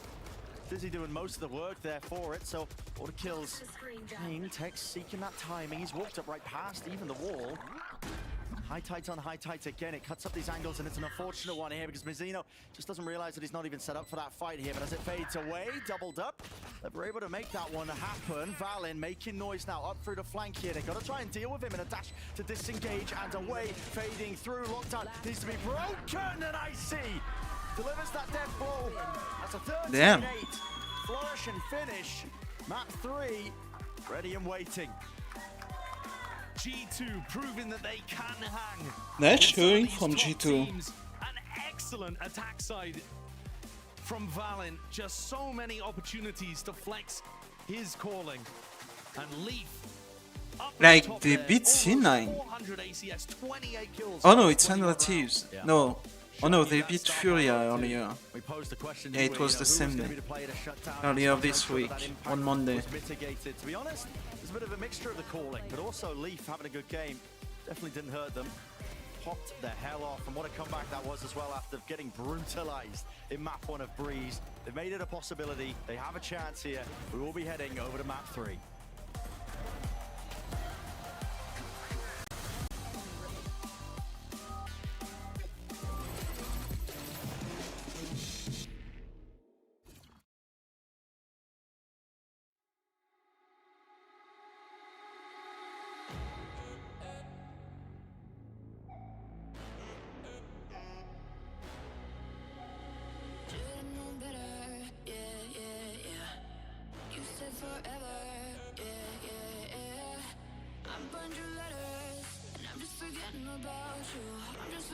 about you.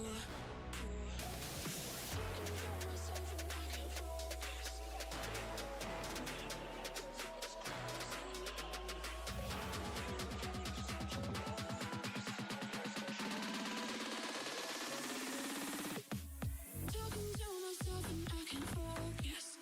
Yeah, I'm broken. The door is closing. Wanna be a part of something more than this. I've lost control of it. I've lost control.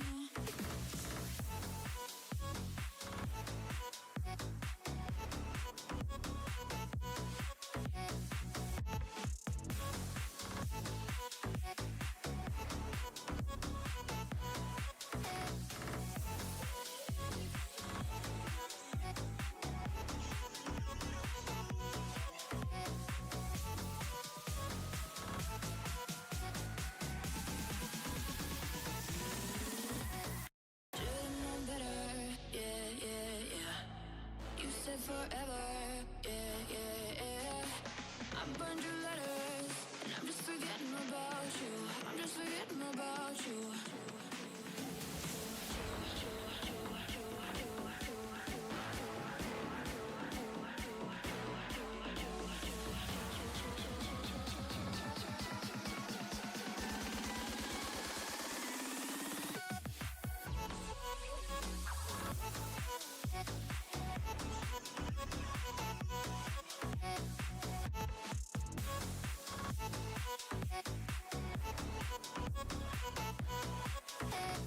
Talking to myself and I can't focus.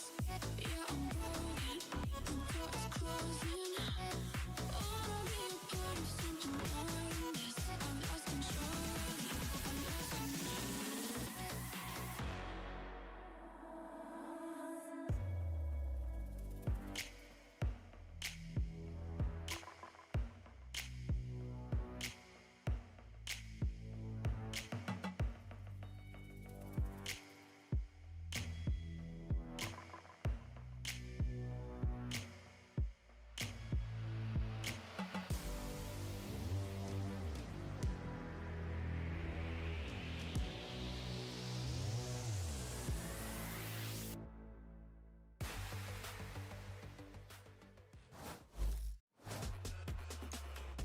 Icy has to flash to set him up if they want to go for this one. Ult committed. Fight. Desde atrás, King acaba con la vida del robot, rompe la definitiva, Montino prevalece tremendo. We got a game, folks. We're going to map 3. G2 Esports manages to shut down Leviathan on Icebox, and now we find ourselves in a very fun situation here. Of course, Golden Boy alongside with Athena. You got Mimi and Ender. Let's just go ahead and dive right into this one because there was a lot of interesting things to take away from this game, but I think above all else, Valen just called a great game, was very smart with how he was using, all of the pieces that he had available to him, and it just felt like it was what you want to see from an IGL like him. Yeah, it was a good start for this Leviathan squad to get going into this one, and then you had that moment, which was so strange, right? Tech swinging, losing out on that clutch, and then it started snowballing out of their way. Leaf in particular, I think, had a ton of impact with these reflanks and was really punishing the Leviathan posts. It really felt like they managed to use their util in all the right places. I feel like this is such a big contrast for G2 from last game where they weren't able to use their util to punish and capitalize on kills, and now they completely denied retakes. They denied so much and just allowed Leaf to lurk into places that he should not have been in. Yeah, and rightfully Icy has been a magnet for criticism for this team, but in this game his off towards the second part of that first half, super impactful to continually get these opening kills. But we have to talk about the second half, where I think it was a complete failure of Leviathan to adapt. Yeah, they showed, especially in the second part of that, no ability to contest space around B at all. They did not do a lot of aggressive fights into B main, and the times they did, it was a very strange jump peak, really swinging out into the open and dying, and then trying to play full 5-on-5 retakes over and over. But you're doing it against a comp of G2s that is so stacked with post-plant utility. 4 different agents have mollies or shocks. I mean, you know what's so weird is on Breeze, they did so good at denying the plant and denying anyone going through choke point to their util, but Lev just did not do that at all this game. And all the controller walls, they couldn't get past it. Yeah, I think a lot of it came down to to the difference in post-plant utility. But before we even get into that, we got to talk about Leaf. Yes. This guy was lights out this game, almost dropping 400 ACS on the Killjoy. Yeah, and a lot of this too was in the post plants around that B site where he was just frying and getting multiple kills. And I think the big difference I saw between this G2 and Icebox compared to Breeze was that they weren't overcommitting on the rewraps on attack after they plant the spike and then sending those flanks. Leaf did it a couple of times, but more often than not, he was sticking with the team and getting 2-3 kills in those post plants from back yellow. And seeing this comp now for the second time from G2, I really like it compared to the default Harbor Viper. We saw how good the Gecko and Sova tools were in the post plants and for those flood retakes. On the other hand, with this single Sova initiator, Leviathan, it felt like they were running out of tools to make those retakes happen on that B site in particular. 7 rounds where their opponent had a post plant. Lev didn't win a single one of those retakes. I mean, a really big thing that Lev was trying to do around their defense was play around their Opera and set up Ospas. But G2 was literally just finding where Ospas was and was avoiding him straight up. Again, goes back to Valen's calling. Exactly. They knew where the weak spots were. Leaf at some point is just entry fragging his Killjoy. Like everything was going really The well. Leaf rounds were ridiculous. He's literally just running in. Yeah. If you look at him, I would think he's still playing Jet. Yeah, and honestly, I wouldn't even be mad about that because the way that Leaf had approached that whole game is something that you certainly need to be proud of if you were a G2. But now you're going into, well, some dangerous waters here. We go into map 3. The stakes are high here. There's a lot on the line for both of these teams. 100%. But for G2, it's to stay alive in this tournament. And for more teams that are just playing in this game, right? Because right now, there are 3 teams in the Alpha Group with 3 wins. G2 were not supposed to win this series. If they somehow manage to win map 3, they are then tied with those 3 other teams with 3 wins. And Sentinels will sit in sole last place in Alpha Group, which we know is the harder group. I mean, I literally have no idea what is going on. This 1 week that you guys invited me to be on this show has just been blew it all up, you know. I'm real. Like, you guys brought me on the most confusing roller coaster ride ever. Every game that we think is going to be a stomp is a close game or an upset. Every game that should be a banger has been a stomp. It's turned everything topsy-turvy, but the real victim of this, honestly, is Sentinels, right? Their weak start in a couple of these games has meant that they are now at real risk. But for G2, winning this makes playoffs so much more of a possibility. Yeah, and for Sentinels fans, you are now Leviathan fans, okay? You need Lev to win. Not Buy the need, jersey, but buy it the will bundle, make your you're chances in. way better. You know why things have been so crazy? Why? Because it's Super Week. That's why, baby. I just wanted to get the explosion in there one last time. Yes. No, all right, let's go ahead and move forward. They want to kill me. To map 3, we got Lotus on the docket. We saw how this one goes yesterday. A lot of attack rounds were won.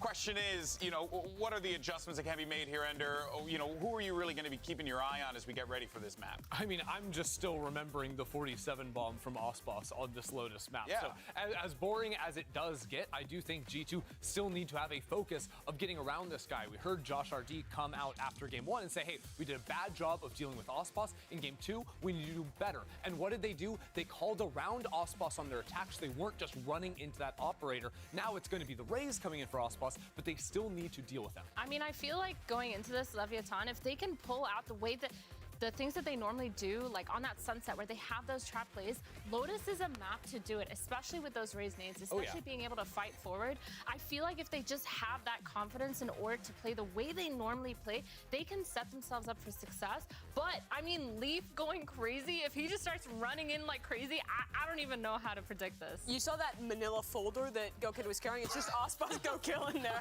15 times. Seriously, though, they have a lot more depth on this map. They've looked great here.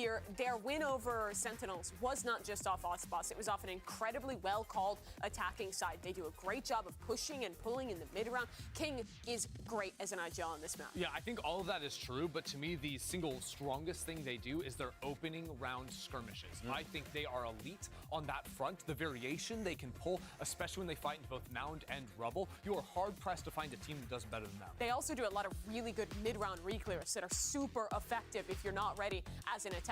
We're into the agent select here. We shouldn't expect any surprises, but what we're very likely to get is Icy on the Rays. And again, the focus has to come to him.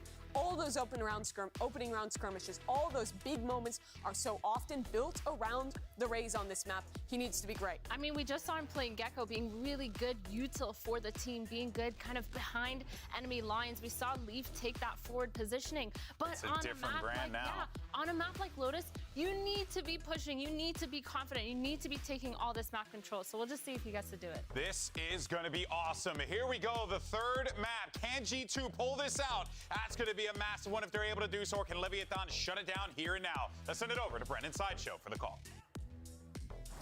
And you guys have teed this one up perfectly, I think, as well. Just showing the tables between these two teams and how it is really so important for G2 to take this away from Lev. It's a matchup, listen, we didn't think it was going to be the case. Lev have been looking lights out, but they brought him to a map 3. And there's chances here. There's real chances starting on Lotus as our third and final map. And it's not even a joke. Like, it actually does affect Sen's legacy. It really does. Because they're down at the bottom of the table, fighting against teams like G2. This is a prime opportunity for G2 to come out with an amazing upset victory. But they'd have to deliver an excellent performance here on Lotus. We have seen the attack side teams generate crazy streaks across Super Week. And so my eyes kind of go to the defenders, weirdly enough, of like, can you stop that? Yeah, how many rounds is going to be enough? How do you avoid that from happening? Something to highlight early on. We call this the Chad pistol round buy. This is wild. On the attack side as well. Yeah. I mean, normally you want your ace player to be, you know, taking initiative, moving in with some satchels. Yeah, normally you either want a satchel for some space creation, or if you're going into like a B exec, or you'll want the Boombot to be able to work with, you know, sometimes the teams will run like nanoswarms on the Killjoy too. Not as fast though. Sheriffs. And a slow take of A-Rubble once they realize that they're pretty much being gifted it for free. The door being opened as well favors the attackers in this kind of spot. Gives them easy entry if they do choose to pivot, but they're just holding for that util in their hand. Valen spots it out with a jiggle. Wall up in their faces. Now the door open wide. They're really starting to press forwards here. They're all tucked in through tree. The nade pushed them back and away. Paranoia. Icy not looking behind him. Again, his back is being covered here. Aspas, what is that? Adjustment, really. A flick of the wrist, whatever you want to call it. He has just opened up the sight. That's a ridiculous kill. Icy should have had that one, but Leaf responds. Leaf up top. He's nice and fast into the action, isn't he? Right into the fray here. 2 versus 3. Still have to have some more magical moments, and Trent, he delivers one right into that lapse here still. Leaves it to Leaf. And he had a monster class performance! What is that kill? It's traded by King. Yeah, it doesn't matter in the end. But for a moment there, I thought Leaf might have just blessed the Classic to deliver something for him. Lev, though, the way that they burst out through that smoke, excellent stuff with the haunt. I felt like Icy was good for it. He was holding the right point in the smoke as well. Just the reaction time's better for Aspas, anticipating a player there, perhaps. Magnetic, just snap into the head. And it didn't really matter that he had the Sheriff, but certainly stylish. Oh, good opening beginning here for Lev. G2. Plenty of ways to now play this one here on the eco rounds of the defending teams. You can try and fight for some of these orbs. See Mazzino, he's a little bit scared here of the potential of a trap play. Yeah, there's another thing I want to point your attention to, which is that King's Viper Orb has been thrown as a lineup so that it balloons into C. And this is going to keep players attached to C. Because that Viper Orb means that you can exit out. It makes it more difficult to hold, more classic kind of ways of, you know, this is like a normal sightline that people would hold for information over towards C. Just removes it though. Yeah, and it's freed up A entirely, right? I mean, yeah. Lev have this knowledge now. Look at this. I mean, the Aspas is staying around. Essentially in their spawn. Aspas is staying around. He throws a nade out. The nade is great. It's going to keep people tethered over towards C. It's going to allow Lev to stay there.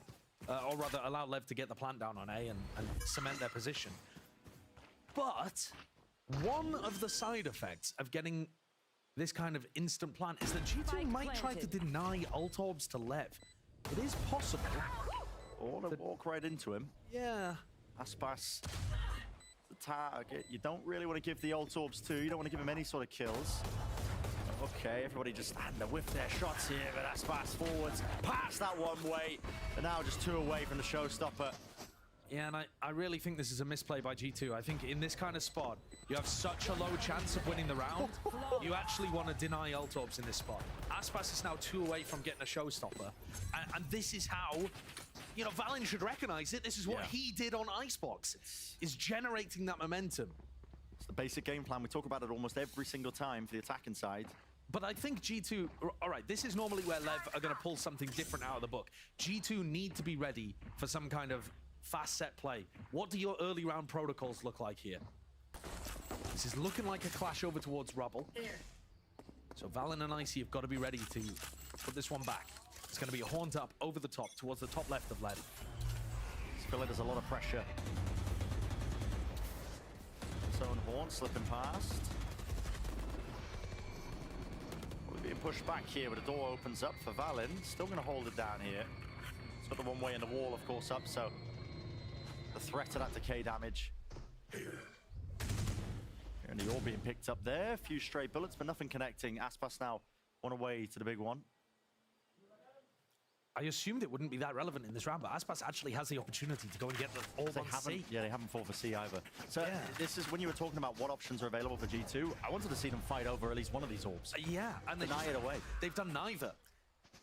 They've made this very winnable for Leviathan.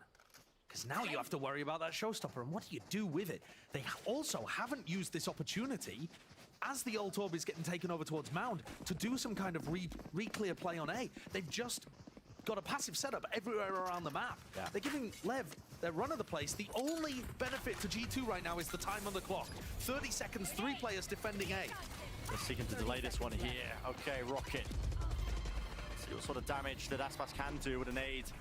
At his feet, drop down to 54 health. The fuse just before it runs out, sent flying. And it has put that pause into G2. They couldn't quite disrupt that plan from going down. So into the post we go here. And they're holding for a heavy heaven setup.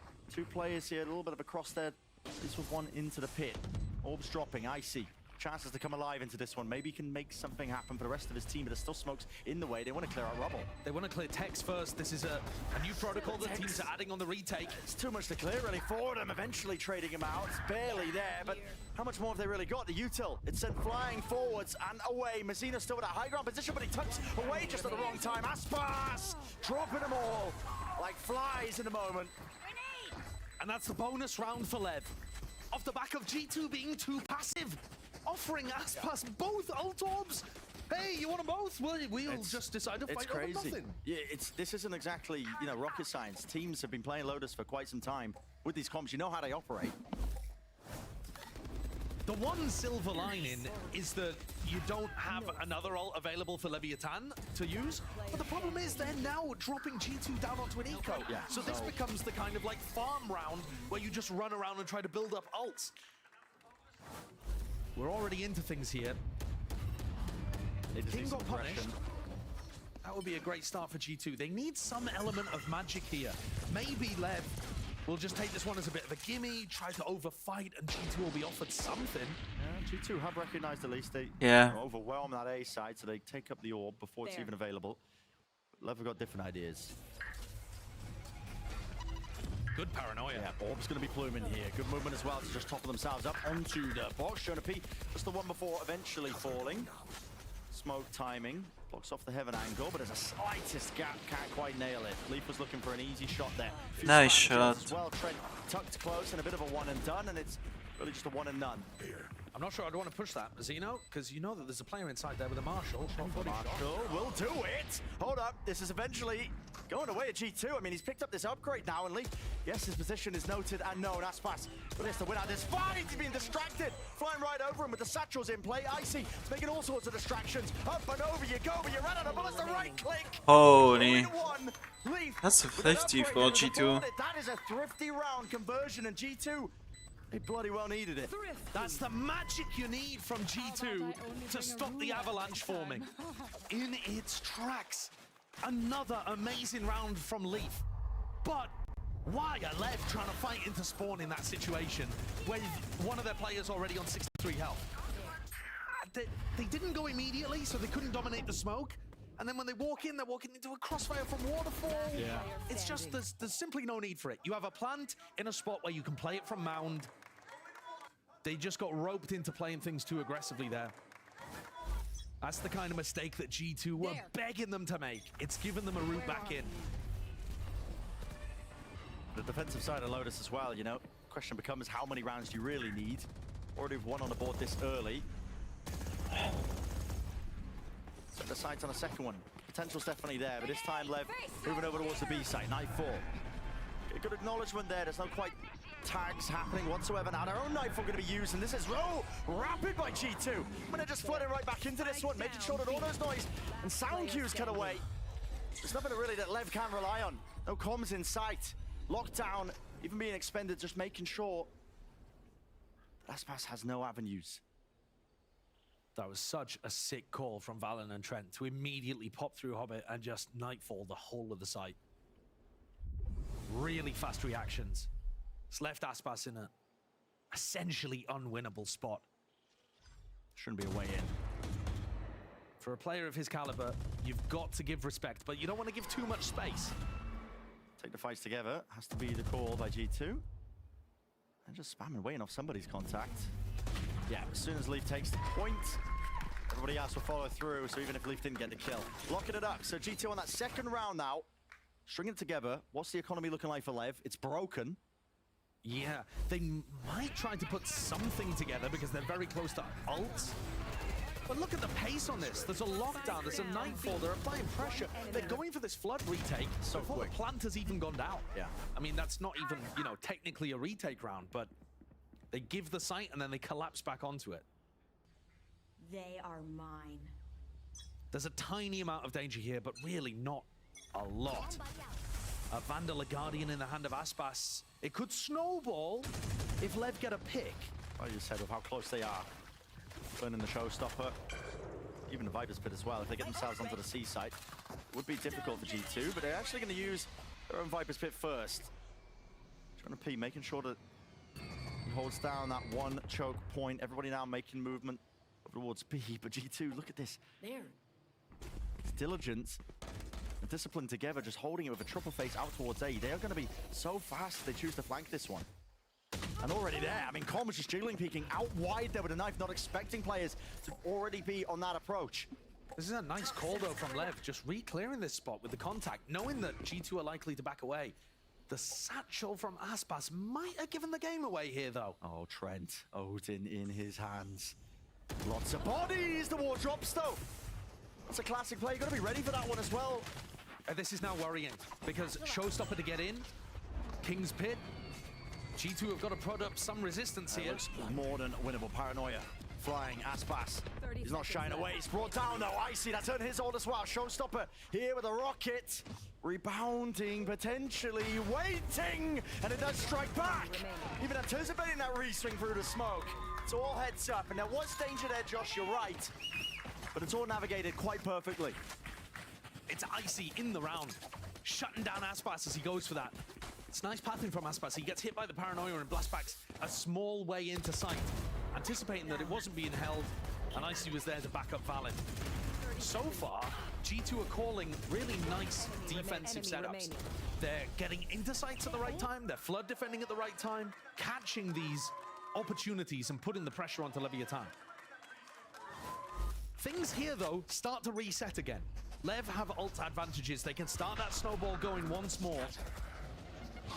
Big ultimate for G2. I mean, Leaf is so far forwards here. How is he going to be escaping from the iron away? I mean, it's 1-for-1, but Leaf does so well to even get it in the first place. Mazzino is so deep. Omen ulted way into spawn. Into the back line. Trent spots him, though. Smoke drops down. It will cover the retreat at least, but he is, I mean, just behind enemy lines, entirely expecting it, in fact, hearing it. With a satchel play, he knew that Icy was on that high ground angle, and he has caught a timing of a lifetime! Trying to clear this guy out of position, and it's just crumbled and tumbled out of the hands of G2. That's a chaotic round. We've seen Mazzino go for those all the time. He was running that strat constantly on Leviathan last year. Years ago. And people were dealing with it really easily. But there, throwing the smoke for himself, playing inside of it. Wonderful punish onto Icy. And this. Another bizarre, chaotic way to open the round. Nice from Leaf to dominate the attacker's smoke. It's about the only way that you're going to be able to stop them there. But a very aggressive approach from Leaf. Normally, we wouldn't really be a fan of the Killjoy player getting up and aggressive playing in front of their setup. But I think it's justified in a round where the attackers have crazy ults to work with. I agree. I think if you can try and force it out, maybe go 1-for-1 in that scenario, it does make it winnable. Unfortunately, it wasn't the case because they couldn't deal with Mazzino. Exactly. Mazzino just creates all the chaos and wins the round single-handedly because G2 fumbled the attempt to deal with him. Yeah.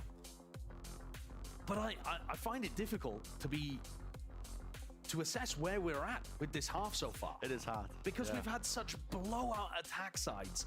Almost every time we've seen Lotus be played in Americas recently, people have been getting 8, 9, 10, no problem. I mean, 11 sometimes as well. On a and then comebacks occurring anyway. Yep. So G2 getting 3 already out of 7, I think this is looking pretty decent for them. They're going to have another period later on in the half where they catch up with the ults as well. So even if Lev can build up a bit of momentum, I think G2 should be sitting pretty, especially with how well Valen called on Icebox. I think that's carried forwards here. He's definitely cooking up game plans, thinking about the ultimates to a certain degree.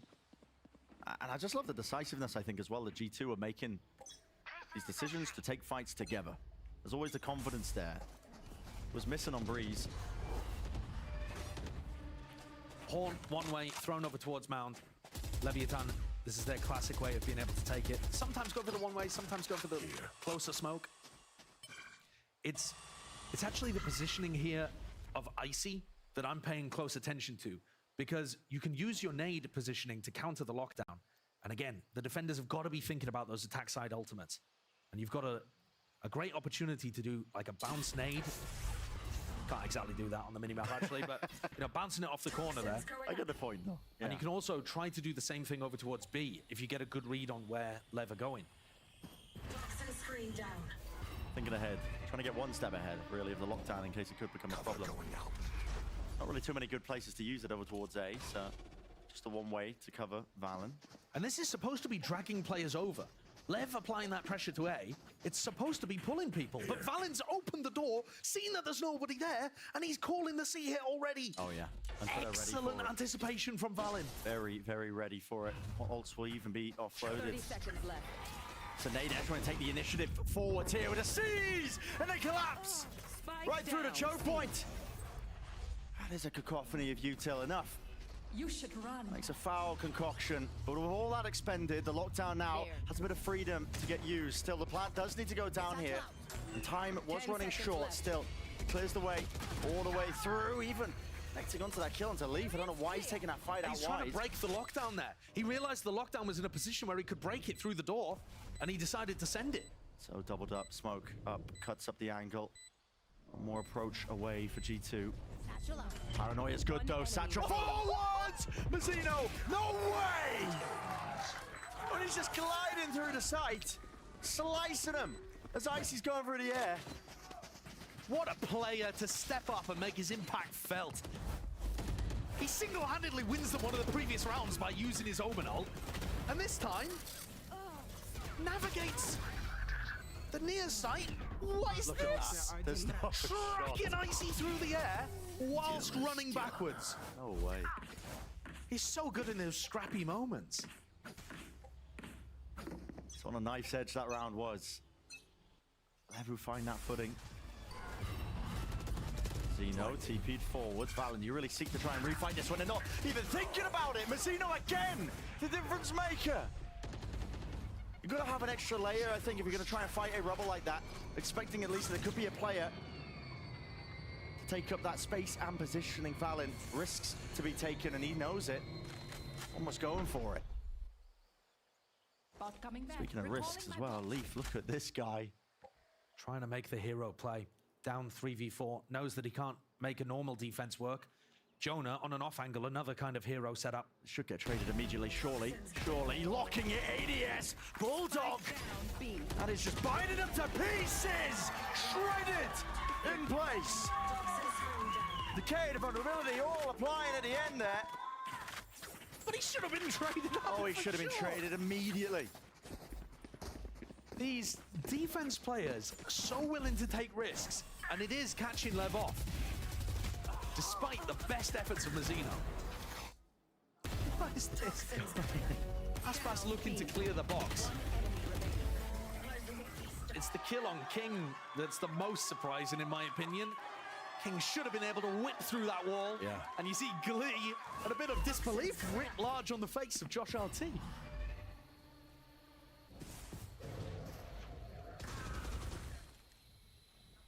G2 this half. I mean, it's steadily becoming just an absolutely brilliant one. Like you said earlier, that given all the 9-3s, 8-4s, whatever else, we've seen one-sided in the favor of the attackers. Still could go into that direction, but that's an interesting one. That's unfortunate. Lee pulls it back. There, recalls the alarm out anyway. Texto, opening kill found there. It's towards the B site. That's a great shot. Jonah P was just jiggling to get a snake bite now. He must have barely shown himself. Some of the G2 players scattered a little bit, I think, wondering where else Lev might have worked their way up through. But once again, G2 are getting a really nice read on this, understanding that it's not an instant pivot into B. They've got 3 players ready to defend A. Making the right call. I'm very impressed. Paranoia through the door there. Valen was blinded. He even just cuts it up with a smoke of his own here. This is excellent, to be honest. And even close quarters, action spraying and praying, but Icy is rewarded for it. And now that quick pivot, they hear the door being broken. Mazzino is going to be this extra backstabber, lurking angle. Hearing it now, and he's got the ultra as well. Disengage entirely. He's backing away and through into the main angle. Leaf is going to be fast through with this one. G2 as well. It's a double-pronged attempt, and Leaf is none the wiser. Didn't expect Mazzino to be repositioning there with a place down, sitting nice and pretty onto that B site. This is now just an impossibility for G2 to decay. Already kicking in here for Trent. Barely dodged the snake bite. Yeah. It should be too much. You've got to give it up.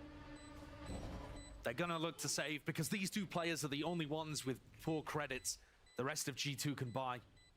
And as long as they keep bleeding out ults and putting themselves in good positions to win these rounds, it's going to end up being a decent defense half. They're chasing, Lever chasing, they're hunting. Want these kills, they know the money's running low. Can hold tab and see it. That's close. Yeah, he's going to be safe, surely. He almost got caught by the spike. Almost, but... Another really nice play from Mazzino, though. Yeah. They have to cancel the A hit. Oh, it was through the smoke as well. That's ridiculous, the kill on Jonah P. But yeah, Mazzino, you know, they have to cancel the A hit, pivot into B, acts as that insert in tree, gets the pick, Omen ults away, and Leaf's broken the turret, so he is ready, posted up. I love the mixture as well of players stepping up to the challenge that we've seen so far in this series. I mean, we're being treated, to be honest. It's nice gameplay. Not the outcome that many of us were really expecting. I mean, Lev looked like they were just absolutely dog-walking most of Americas, to be honest, with the turnaround they've had. But this is G2 holding a candle to them still. But is that lead steady for Lev? Jiggling the angle here. IC with the nade and C's as well. It's combo. Seen Sentinels running something very similar. No connection there with a tether. Tiny bit of chip damage onto Aspas.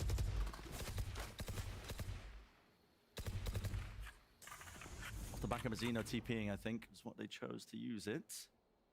Lev have found out there's that slight gap now over towards the A side, so they're walking into it. Leafs holding it, just slight pixel angle here. It's straight down with the Odin. Only a bit of damage though. Very cool angle. What is that? That's so nice. It's an angle where the Odin can do damage, but you can't really get counter spammed. Penetration just not good enough with the Phantom or a Vandal. There's hesitation in the left camp. They're calling for which direction to even go into here with a Paranoia to really just supplement and help with the supportive util, waiting for that wall to go down. Mazzino, he wins the fight out eventually. Icy dealt with. TP across. They realize that they've got access to that B side. Only a few players to really have to worry about. Trent up into heaven, and the back's against it as well. This is not going to be a free retake, even though G2 have a player advantage. Lev have space, they're taking position over towards Waterfall, and it's a good plan for both them and Mazzino. Could easily be another round where Mazzino pulls out magic. Who's it going to be swinging into in terms of the favor? I mean, Texas going walkabouts into their own spawn here, but the door opens wide as a fight. Snake bite. Mazzino wasn't quite ready. Yeah, Mazzino wasn't ready for it, but he's going to be spraying through. 6 bullets, got to reload. Another fight comes through. There's a horn to set that one up and forwards. Tex still onto the angle, but now the last one left. Last man standing. Not for much longer. G2. They even this up here on their Lotus defensive sides, honestly. It's going to be really just a lights-out finish for the first half. Got to agree. got to agree. G2 have handled this beautifully. I think they've got the read on what Lev are going for. They interrupted all of those moments where the momentum could have overwhelmed them. Yep. And even bringing out really cool stuff like that. I don't think I've seen that angle before for an Odin player. But it's a really nice one. I'd have seen PaperX play it. Yeah? I think Forsaken when he picks up the Odin sometimes, yeah. I mean, I could definitely believe that. The economy, not good. 2 stingers for Lev's top fraggers. And the ults. Cherry on top of G2. Again, another one of these angles that just could be so punishing, but nobody steps into it.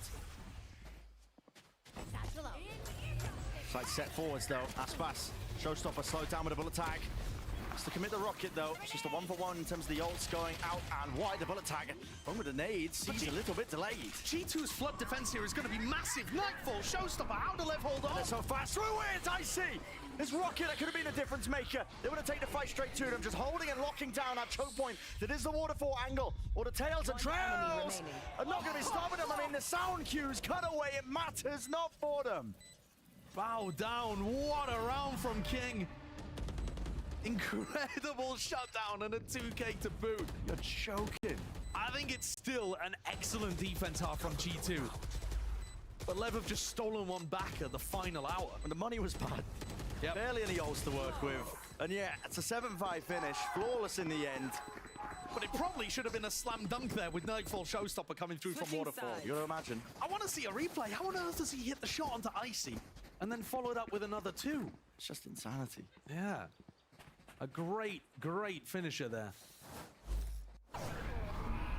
Look at that. Yeah, just not watching for the angle. I mean, just cuts us up and around the pillar. Just the timing. You see from Icy's POV, just doesn't see King at all. Game of that timing well. Who the hell knows what's going to be happening into the second half here. Realistically, I mean, G2, they have set themselves up very nice and pretty up for their own attack side rounds. I'll send it down to Liz. She's down on the floor with some special G2 fans. And those special G2 fans are Nicole and Jason, the parents of the superstar player Trent from G2. Yes, give it up, because this has been back and forth nail-biting. Nicole, I'm gonna come to you first. What is it like being here in the arena watching your son play? I'm a nervous wreck. Like, I just, it's crazy. It's crazy. I just want them to do well and play their best, and hopefully they come out on top all the time, right? So, yeah. I mean, I was watching you guys say, shoot, shoot, shoot, shoot. It's this excitement. So I feel like if you're the excited one, what are you? Are you like the calm, cool, collected one? Are you more excited? I try to be, but I'm pretty excited. It was a very fun journey. Yeah. Yeah. You're the dad with a cool hat. See, that says Trent. Look at it right there. Beautiful. Nice embroidery. Now, I was talking to you guys before, and I'm a big believer in learning who has sacrificed what. You, as the parents of Trent, what have you sacrificed for him to achieve his dream of being a professional player? Parenting, like he's basically like done it all himself. Like, we're so proud of him. He made this all happen for himself. We just support him. Like, we're just right behind him, cheering him on, and he's just making his dreams come true. And he's doing it all, you know. So happy for him. When did you realize as a parent that, oh, I might be the mother or father of a superstar? Well, that would be when he came to us and said, "Hey, I got a contract you have to sign," you know, because I'm not 18 yet. And I was like, I don't know what you're talking about, but let's sit down and figure it out. You know, we had no idea. No idea. We were blindsided. So now you kind of like understand the game of Valorant, and you're like, all right, now you get it? All right. Yeah, now we get it. Now we have a game of Valorant to get back to. So casters, please take it away. I mean, that's very funny to me. Trent just coming out of nowhere. Here's the contract, legally binding, 30 pages. You need to look through this. I think that's a story we've heard many times with many of the pro players too. Turning that hobby into a career and becoming, a household name in American Valorant for sure. Yeah. Now, both of these Fade players playing the more supportive roles have not had those enormous impact rounds just yet. Where are you? Delayed horn up and over the top. Broken. Yeah. As we get into the pistol. And that's so much damage. That is brave. A lot of damage done. Lucky to be alive there. Barely skirting past. Turret gone and done and dealt with the haunt as well. So it sets up Icy nice and deep into this angle. Man down 2. Big fan of this position. He can play the post plant in a variety of ways. Tree control becomes important as well. Valen's going to be that first line of defense. It's just playing tucked deep onto the site. It's Leaf's positioning, actually, that I'm paying attention to, because he's going to be able to backstab the Lev players when they go for the retake. Here comes Lev. Nade flying forwards. Doesn't really set him up nicely for that fight here, but Zeno is going to be rapid right through the approach there, but not expecting it. Jonah P tucked corner. Right click's not doing it, but just down to King. Only 48 health. He's got to spot out multiple players. Finds the kill, but already the time's ticking. Already drifting away from him. Pistol round for G2. And locked up by Trent. A great opener for G2 there. We talked about the fact that 5 rounds on defense of Lotus. Already in the current meta, that's looking great. But to add a pistol round on top, at G2, they might be behind technically, but they're in control of this game right now.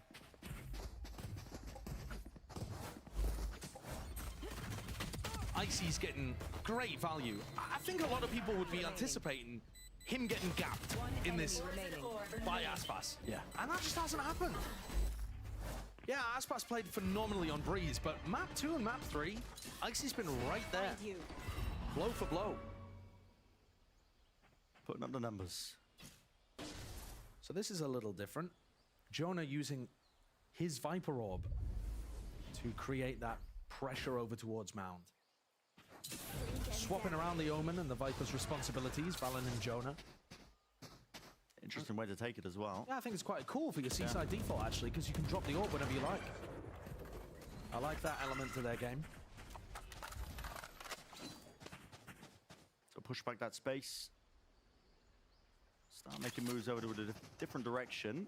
Leaf's also going to be seeing if he can probably get too much space done or work done over towards B on that side. Now, Lev have called a stack.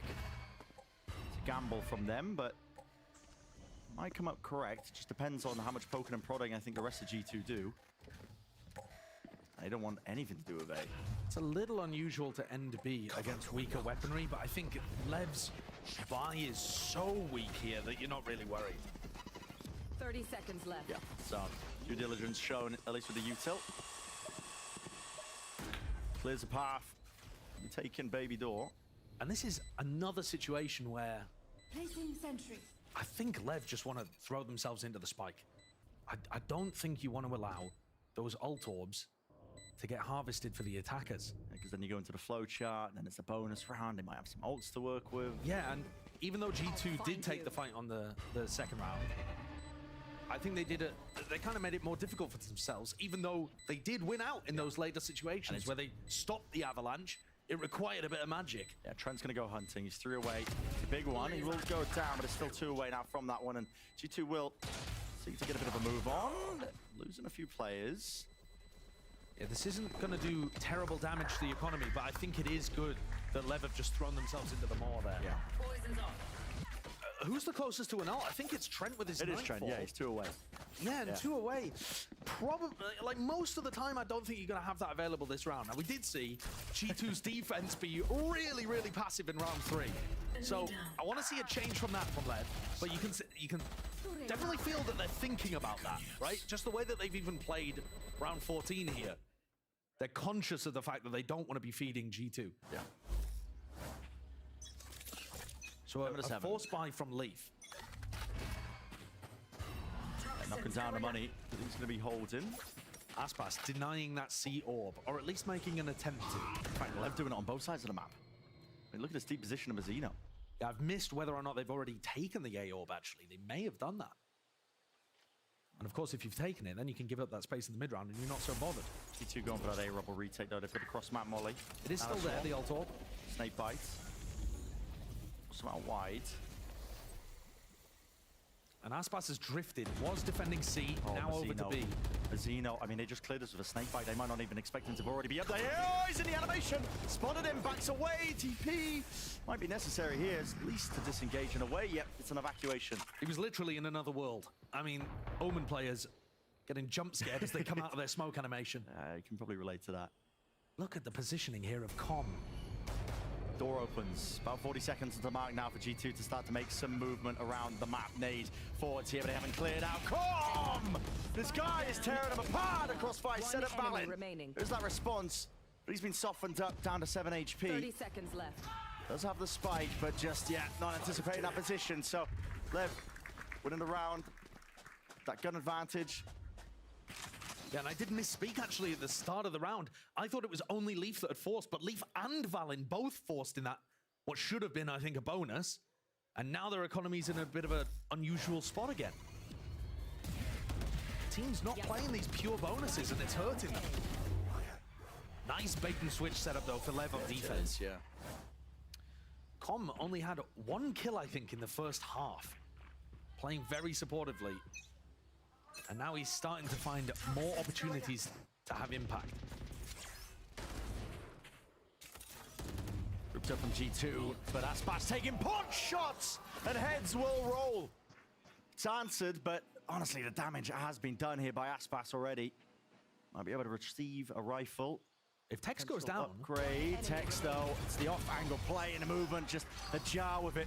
Not making himself that easy sitting duck. And a pointless hypothetical there. If Tex goes down, he's good for it. Yeah. He's been excellent in this series. The third map, you know, it's slow to heat up, I think, hasn't really had that same level of impact that we've seen from some of the other players in this squad, Zeno in particular. But Lev's win in round 15 has really changed the tide of this game. Rifles finally back for G2. Valen actually ended up buying down again in this round, so he's coming in with a Bulldog again. Mismanaging the economy a bit here for G2. Yeah.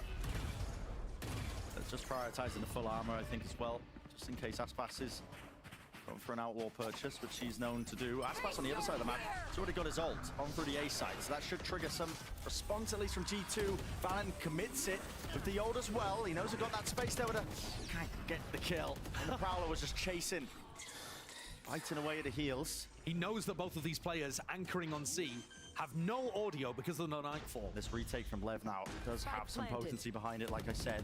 All that A pressure, Valen. He's dropped nice and early into this one. Nade rebounding forwards, but some kills need to be found here on the G2 side. They can't just give all this ground freely gained. Aspas, now is the time to let loose with it. And a rocket makes a racket, not too much more past that. The rifles really seem to be doing most of the work. Tornapedo, plan for Mound, is still having to clear out these players, and they are doubled up onto it. Really miscommunication, but eventually getting onto it with the defuse, making sure that they can shut down that G2 approach. It's a nice idea for G2. Nightfall, Omen ult. See if we can set up a play where Valen wins the round, because the headphones have been disabled for the defenders. But he couldn't find his opportunity. Almost got the punish.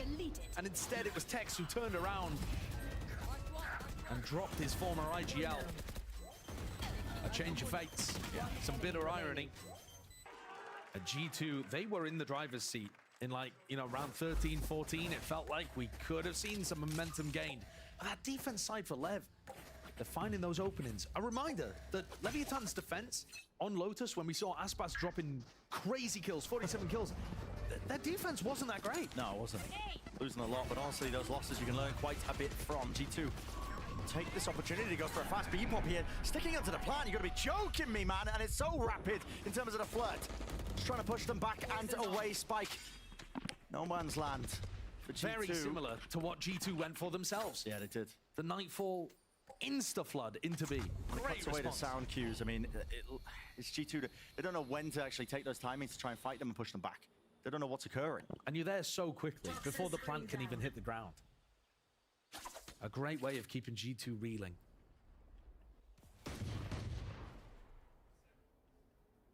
Love staying more than competitive here. 50 seconds into this round. It'll take a miracle. Noise made. Re-clears caught by Lev. But even though the Valen's got this rifle here forwards, the paranoia, it's a good connection. Tripled up as well. They're really leaving no gaps at all. Not even a single crumb. So Lev here up to 11. So the 7 rounds that G2 have got, and for as much as we were talking about how good that half was for G2, timeout has to be taken. I completely agree with, because they're really running out of chances. 4 rounds in a row now for Leviathan. And I agree. G2 were in the ascendancy. It was looking like they had an opportunity to get a massive scalp here. And instead, this chance at an upset against Lev is slipping further away from them. Sen fans rejoicing. Apparently so, just at least to give them any chance to get themselves into playoffs. But And a reminder that these kind of games are actually pivotal. Leviathan essentially lock themselves up in the playoffs with this win, and G2, they're in a battle in such a competitive group. It's, the most competitive group that we've got. I mean, almost everybody up there. When Sen's at the bottom of the group, you know you're in a competitive group. Absolutely. Absolutely. And G2, they're 2-1 right now. If they lost this game, they would have the same record as Sentinels at the bottom. And no guarantee that there would be more than the average amount sent from the Alpha group. Yeah. And the desk were talking about how the rules There's all work. sorts of possibilities. Yeah, there's still a lot of different ways that these groups can shake out. Right now the focus is all on this map. All on this match, this series. The turning point's got to start here for G2. Lev in control 4 rounds in a row now. Time to work. Tools are available here for G2. Mixing things up. King was defending over towards C. Now he's moved A to give Tex the backup. So rotating that defensive setup. Lev play for mount control, open the door. Now they have front B control. Happy to drive the whole of G2 into A. Oh, they want to fight this. Leaf. Oh, he's just found him. The one lurking player. He's playing in that position and angle, and the entirety of A now opens up for him on top of it. I see. He's going to have that ult to showstopper. Does he choose to use it here? Yes. Maybe to offset it at least. Make it a nice and even.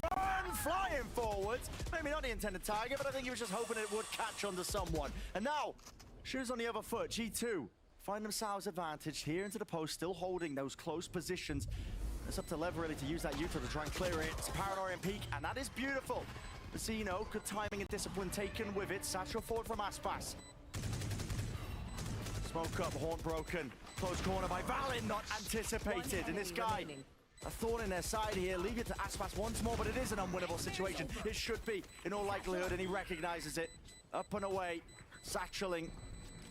Needs to keep this gun. Not entirely the end of the world if he does lose it. 5.8k to his name, but still, G2 hunting down the kills. Lev's game plan on defense worked. They cleared out the lurker and drove the hit into A. But what they weren't anticipating was that Icy would be able to find a pick with the showstopper and then cement himself nicely onto Heaven. They found 2 kills here. You know, one onto King, and then immediately afterwards, the showstopper came through. And then didn't clear the site thoroughly. Mazzino still had Paranoia to work with and was just, you know, running forwards to tap the spike, expecting that G2 had fallen all the way back. Big rubble fight now. Massive one. This one could just turn the tide. It's fighting all the way through. I mean, listen, lit up like beacons here, but no kills really to be collected.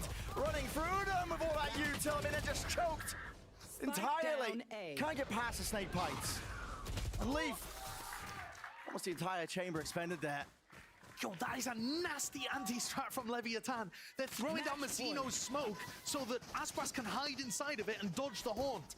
Look at the difference in value that the haunt gets there in that rubble fight.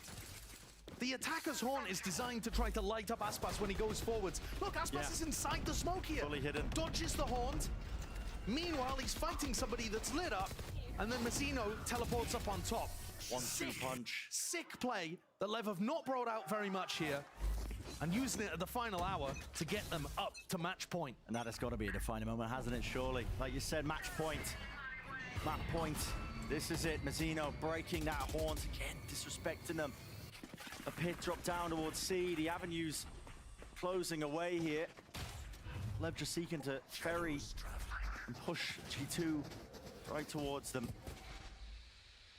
Got a stack of players over towards B. They haven't lost control of rubble at all. Nanoswarms making sure to clear that alarm bot that is commonly placed. Leaf takes lockdown. How do you run it here? No matter where you put it, it's going to be right next to King's ultimate. You've got to try to push King back, lockdown, and then punish him if he goes for it. Not gonna go no, for they it. back away. With a minute left here, again. You're taking your time with this one.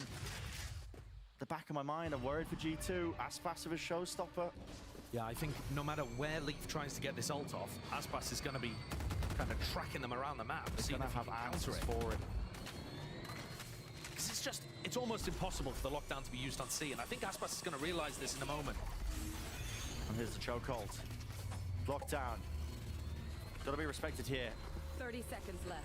Not quite though, Aspas. Look at this guy. I mean, he just sends flying for the nade. Will get out, so he's not quite detained. Trent is beamed down in the approach. And yes, detained, but Icy needs to follow through with this one. He needs a few more kills right into the choke point. There goes the nade. It does prevent that one with the pit drop down. Now the showstopper. Aspas. He's finding that value, finding that work down. 3 left to stand for G2. And the hopes and dreams of this series.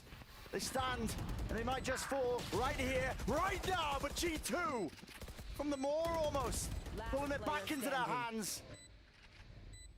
And it turns just like that. Aspas again left in this spot in a 1v3. Has to give it up. So tenuous between these two teams. You just didn't know which direction it's going to go into here. But G2 looking to breathe another day. I think that's another one of those situations, Brent, where running at Aspas with the showstopper and forcing it out early is the play that's won G2 the round. They can't afford for the showstopper to counter the pit. You know, if Aspas runs forward with the showstopper and everyone on G2 cowers and hides, he's gonna get a ridiculous ult off. And instead, I'm not even sure who it is, but somebody jumps in front of that one and just takes it for the rest of the team. Here it is. Yeah. Leaf putting his body on the line, getting that ult out early, and it allows the rest of the team to dominate the pit. Great work from Leaf. Tack timeout for Leviathan, who are up on match point. They've had 4 opportunities, or rather, they have 4 opportunities. 1 of them now gone, 3 left. What do you call this timeout as well? I mean, having to use ults to really even just fight back here. G2 barely squeaking through. You can try to run trap plays off the ult orbs. I'm actually a little surprised that they haven't tried to do that at any point. Yeah. We have not seen, what were we talking about as Lev's biggest strength in the game against NRG?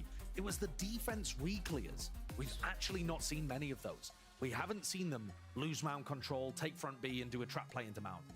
You know, where they re-clear with a paranoia or that kind of thing. We haven't seen them put Mazzino into tree and do a horn paranoia re-clear of rubble.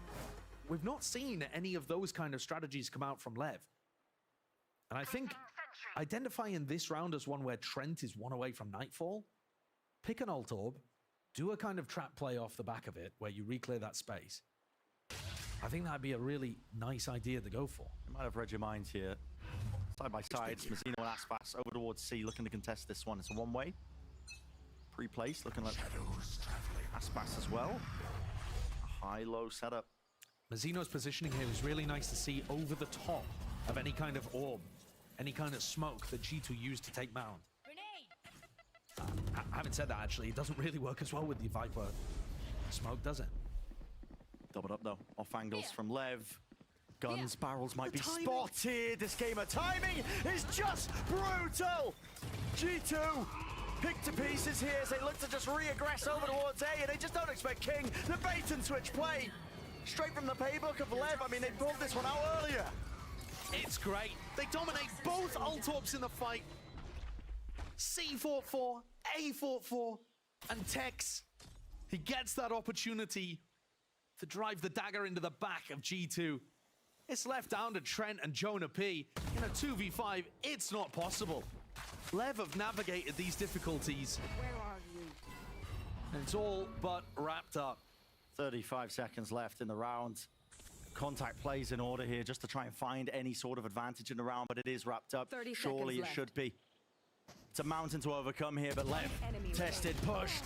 Trent finds it. At least 1 kill to stay alive. A bit of breathing room into the round, but not surely the series. Tapping, not even sticking here into it. Paranoia in his face. Wide face, Mazzino. He finds that finishing blow. And Leviathan, they were pushed. They were tested in this series, but they come out on top. And with that, I believe, locking up their playoff spot. Great work here for 11. Damn. It's crazy that G2 had a better showing against Lev than like Sentinels and Energy. Into C, hiding inside the smoke. Couple of big rounds. He's tracking on IC to deny the showstopper as the retake was happening in a different round on C. Major moments. This team continues. G2 is to actually a impress. Yes, it was solid 2-1 team, victory. like. Yes, they couldn't really convert on their icebox defense, but there are still really nice positives to take away from this game. I've got confirmation yet. Lev have locked up their playoff spot with this win here today. It's a hard fight for them. I mean, G2 really did put up a fantastic fight, pushing them all the way to that map 3. But today, it's Lev again, larger in charge. They made such a turning point from the middle section of Yeah, their last game is against Crew, right? It's like Leviathan Crew, and it's like. The 3 Brazilian teams who are all struggling, and the only other team that's doing fairly well is 100 Thieves in there. But Lev looking Oh no, they played. No, Crew is unbeaten. maybe making a case for the top. Yeah, they lost to C9 on the first week. They won against Sen and Energy. Energy. In the match. But overall, And then they win against G2 here. weaknesses in what G2 were doing. G2 played a good game today. So they should play Crew next week, right? You see those heroic moments. It wasn't just, you know, Aspas dominating. Individual step-ups across the board on both of these teams, I think, as well, and the calling of Valen. You know, Yeah, they play Sunday. No, they play Saturday. It's Energy and the Thieves. Crew Leviathan. Exactly, it looked like it was just going to be over, but to bring it back there still, unable to get it over the line. Lev win the day today, but man, definitely deserved. They're looking like a team that are making a claim for that top spot in NA right now as one of those world beaters. The LATAM teams are both at the top of their respective groups. I think Crew is still at the top of the Alpha group. Yeah, as Crew well. is They're Rio. gonna be playing against Loud. They're I'm playing telling you, man, against it's the Loud day of LATAM. tomorrow? If you're putting a bread on the next game for me, I'm going Crew. They're on a run. I think that's. Oh no, a they're great playing one that we've today. got. Yeah, it's the fourth match. Just getting started. Let's send it down to Liz, who's down on the stage for the Verizon post-match interview. Man, I kinda like both teams, you know? I want Crew to win because they've shown a lot of cool stuff. And they've been very solid. You are one of the best players in the world. I don't think. No, maybe. I don't know. Maybe. That's fair. That's completely fair. Now I have to ask. But you, I also everyone was want talking Loud about this to game like being for Tex, wake up, revenge you know? for Tex. Was this revenge for Tex this game? For me, it was another game. Maybe for Tex was different, but it was a fun game and a tough game. Yeah, how was it playing against G2 going to a map 3? Did you expect G2 to be that difficult? Yeah, I always expect everything from the enemy team. You can never like go in a match thinking, wow, it's gonna be easy. You can like, you need to do the best that you can when you are preparing for a match, so you never like look down on your opponents. So I learned, you just told me you got married 5 months ago, and I was talking to a lot of people. We didn't realize that you're a married man. So talk to me about having the support of that partner, your wife. Oh, it's really important. She's always with me. Like every day that I have match, she cooks something for me because I eat at home with her. And she's always support me with everything. She's always with me. And in every decision that I make, she's giving me the support. So even if I make something wrong, she's there with me. Oh, I love that. And very last question. Brendan Sideshow said that Leviathan are making a case for being one of, if not the best team in the Americas. Do you believe that? Do you believe you're one of the best teams in the Americas right now? I don't know. I hope so. We are working really hard, and I hope we can like make the efforts work. Well, from me to you, you are absolutely fantastic. Your team is absolutely fantastic, and the fans absolutely adore you. So thank you so much, Aspas. Literally the record holder. But we're gonna go to a break, but stay tuned because we have a heck of a match. It is Crew versus Loud.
G2 wins.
Siento que el AO tiene un equipo bastante sólido en el tema estratégico. Siento que tienen como a un capitán IGL que es Sadak, que resalta mucho por su forma de cómo plantea el juego.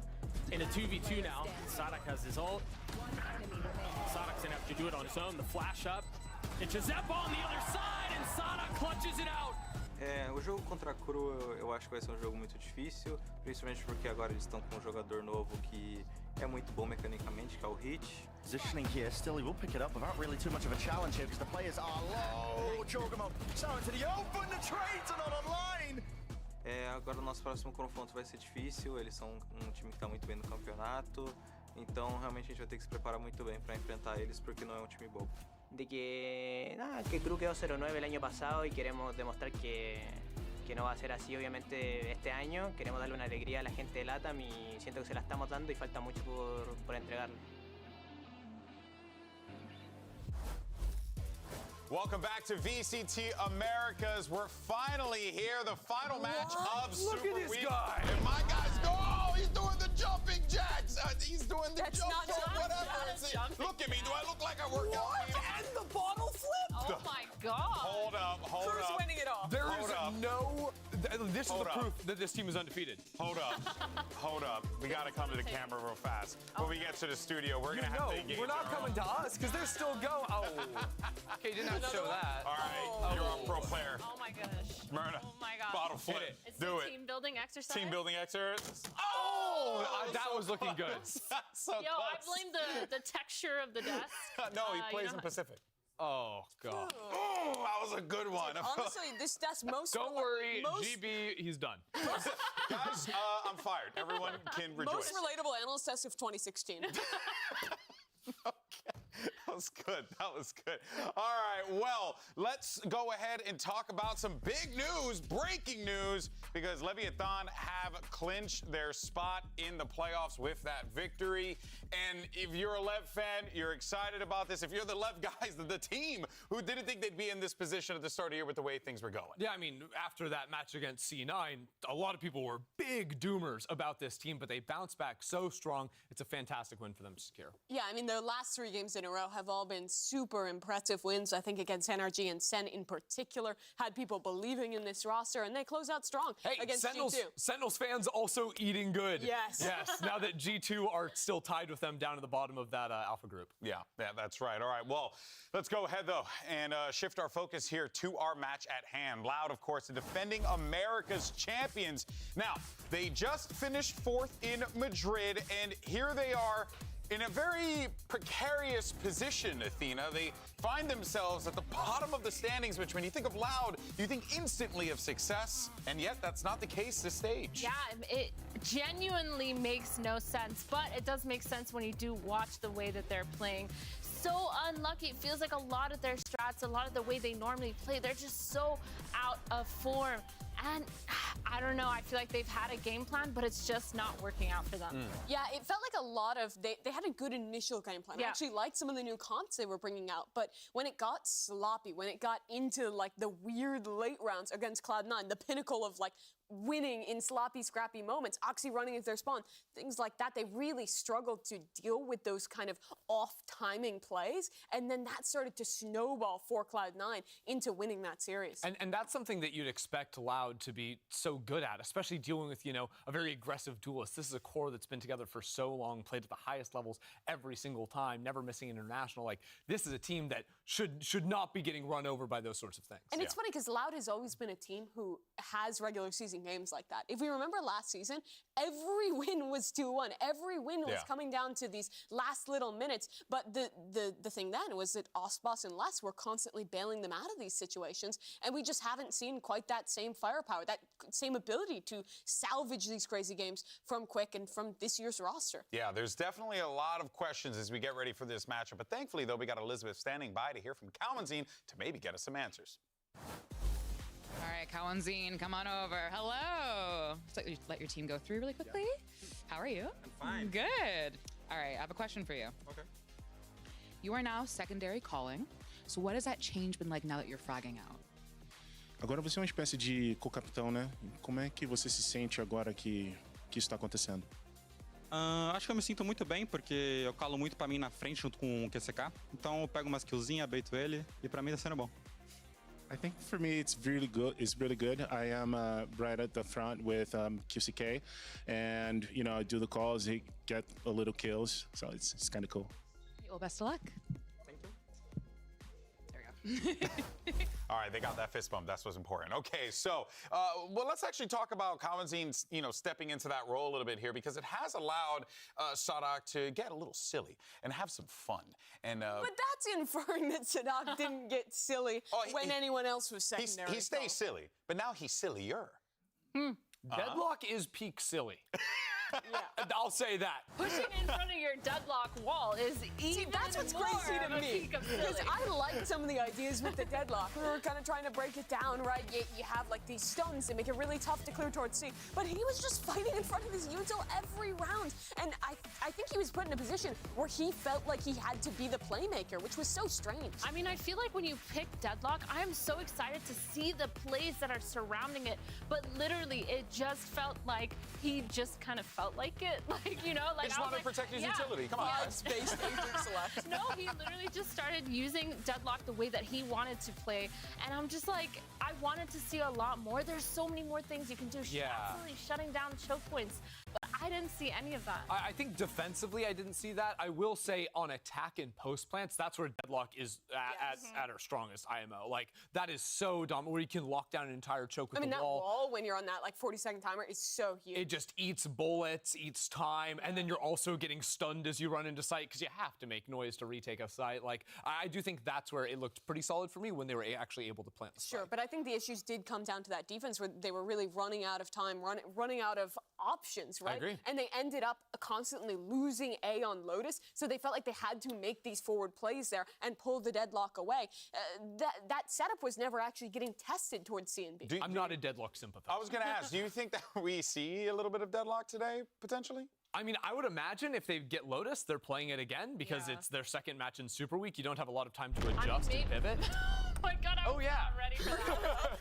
I did forget about that whenever you say the word. I mean, when you do, maybe this time when they play Deadlock, it's gonna be actually they're gonna watch their VOD and realize like here are the mistakes that we did. Like here's what happened, and so maybe picking it now, they'll be like, we actually know how to play around it for defense, and maybe just don't be too silly. Yeah, maybe not to be too silly, but real quick, Super Week. They just don't like you, Mimi. They just don't like you, Mimi. I just wanted to make sure. okay. All right, well, let's go ahead, though, and look at their opponents on the other side of the stage. You got Crew. They're 3-0 in Stage 1. The top team in Alpha Group. Words that I'm saying out loud. I am so thrilled for these guys after the ringer that they have been put in to find themselves here today. But it is important to note, though, that their wins came against, I don't want to say weaker opponents, but just... You could say that. Yeah, I guess so. MIBR, Furia, both winless thus far. EG, who got the crazy Just a upset nice against guy. Sen, but was definitely not in that form against Crew. I think it can be questioned how real the run is, right? But still, the way in which they're winning the games, the dominance at which they're pulling it off, the level the players are hitting right now makes me think that even though the opponents haven't been a big challenge like they'll have today against Loud, they are, like, this is real. Crew is a another undefeated or another winless team in Loud, right? But I agree with you in the sentiment of it's a little different with Loud. Yeah, 100%. And honestly, like, I think that I want to not go all in on Crew just You're yet. not I think that's just yet. dangerous, but I do think it's perfectly fine to start getting more and more excited. So you about think this. it's like a steady amount of crouping? Yes. Not gonna lie, Scaling the crouping. the yapping is On a scale fucking of killing 1 me. to 10, how hard? If you want to listen to that, go somewhere else.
Okay, finally. God, what a turnaround for Crew. I'm such a fan of this team right now. I love what they've been doing, how Klaus has revitalized them as that new IGL.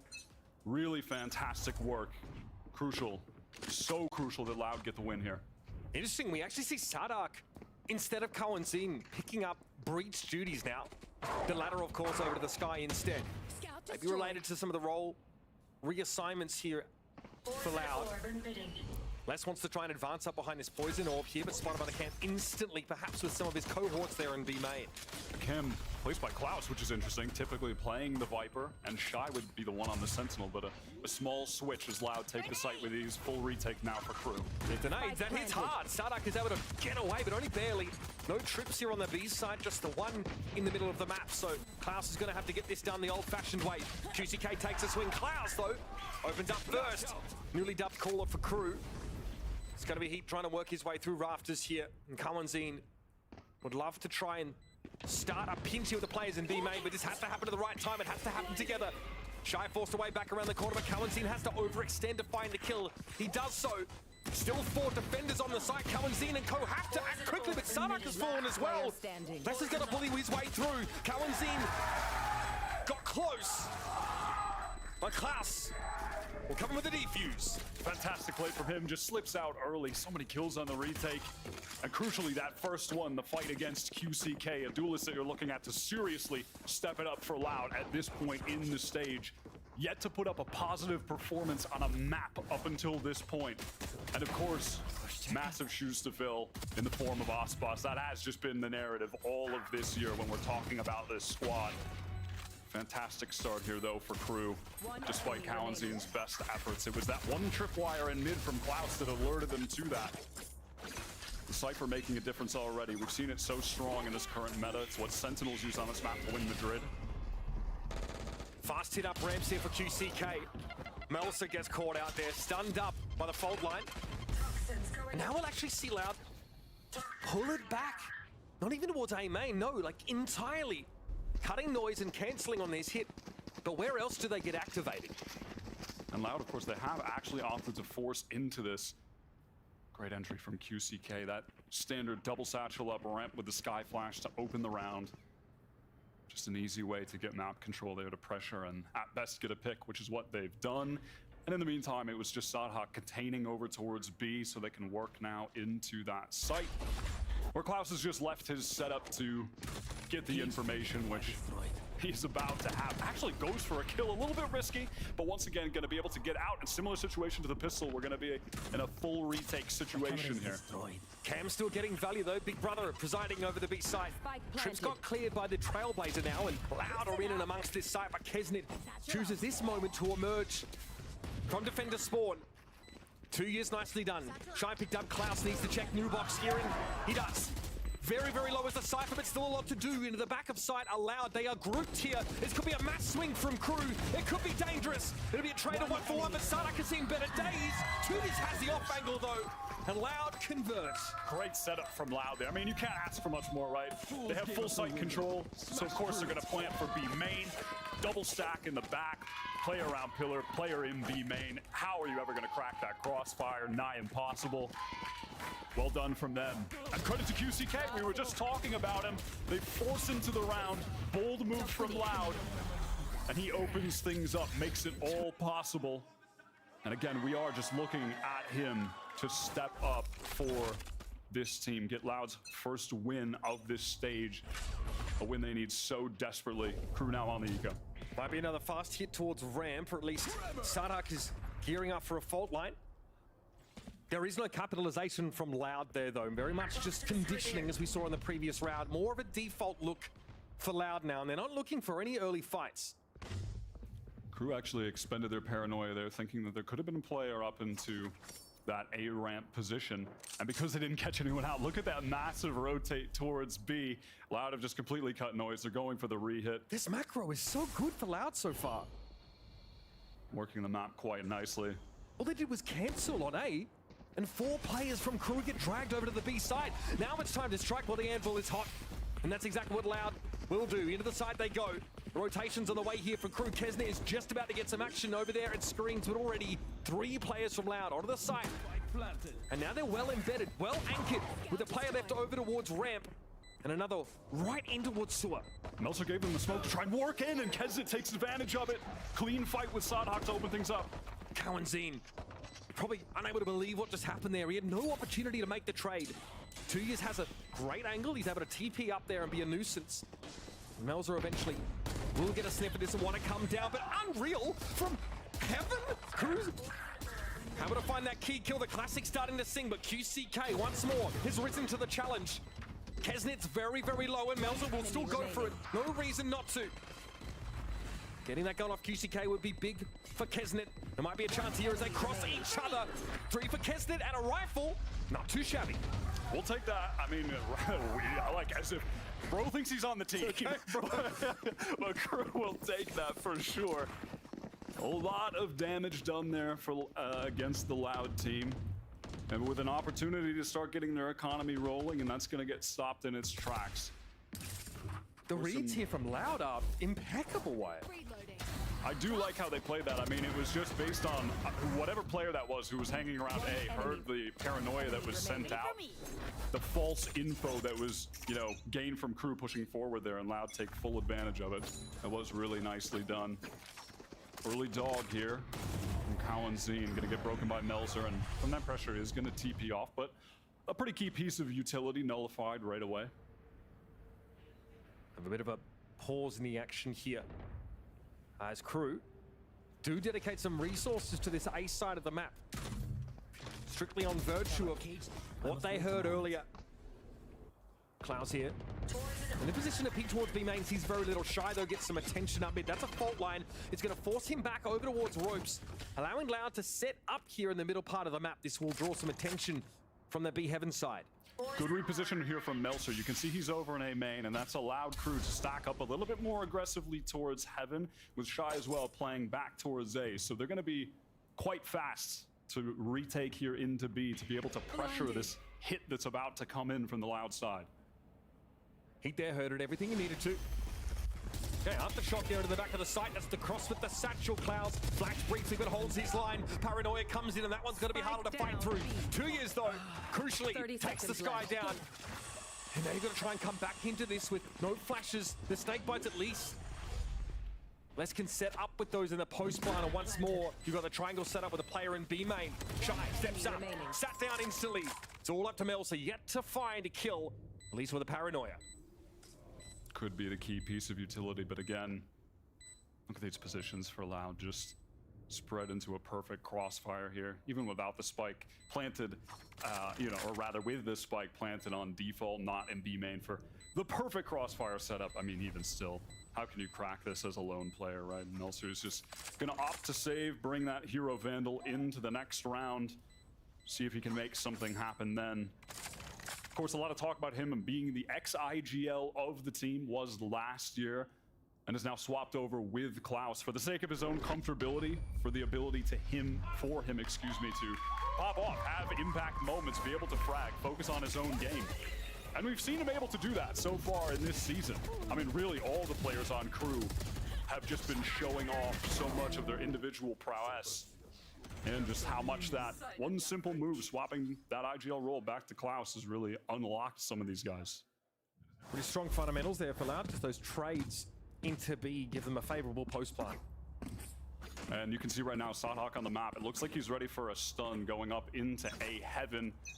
And there's going to be a fast play up there. Yep, they've been conditioning this fault line, Wyatt. Now they might look to actually play off of it.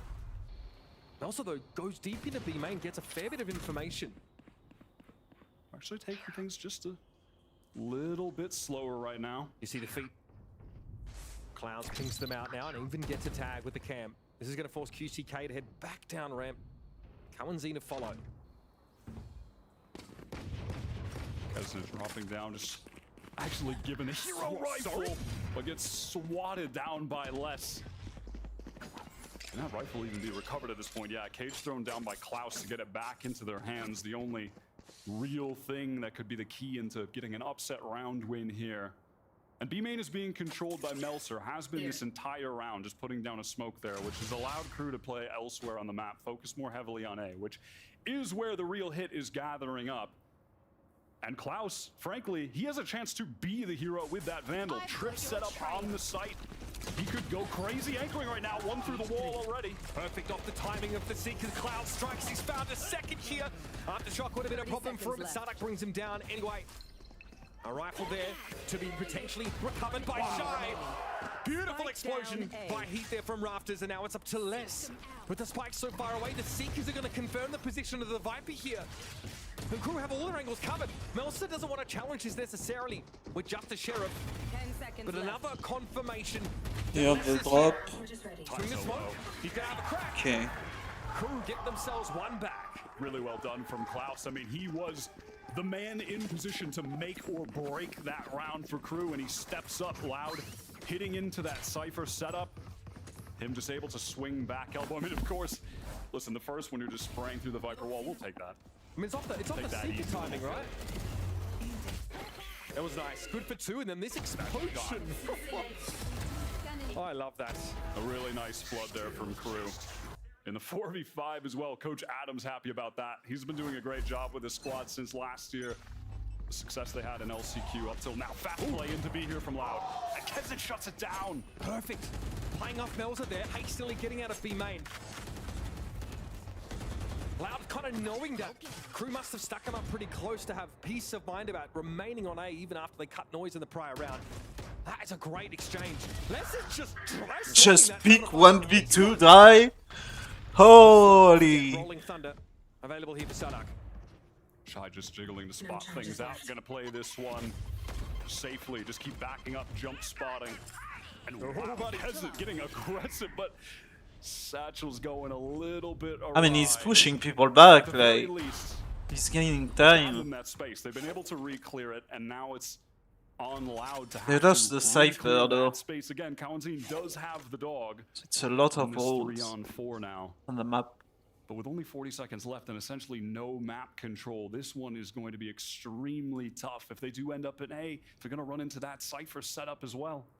Cypher is dead. Should he need it as a Trailblazer to re-clear.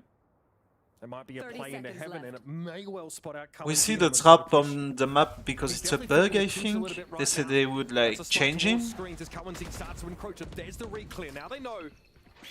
The enemy sky is Like they talked about, I don't remember why, if it's on Reddit or Twitter.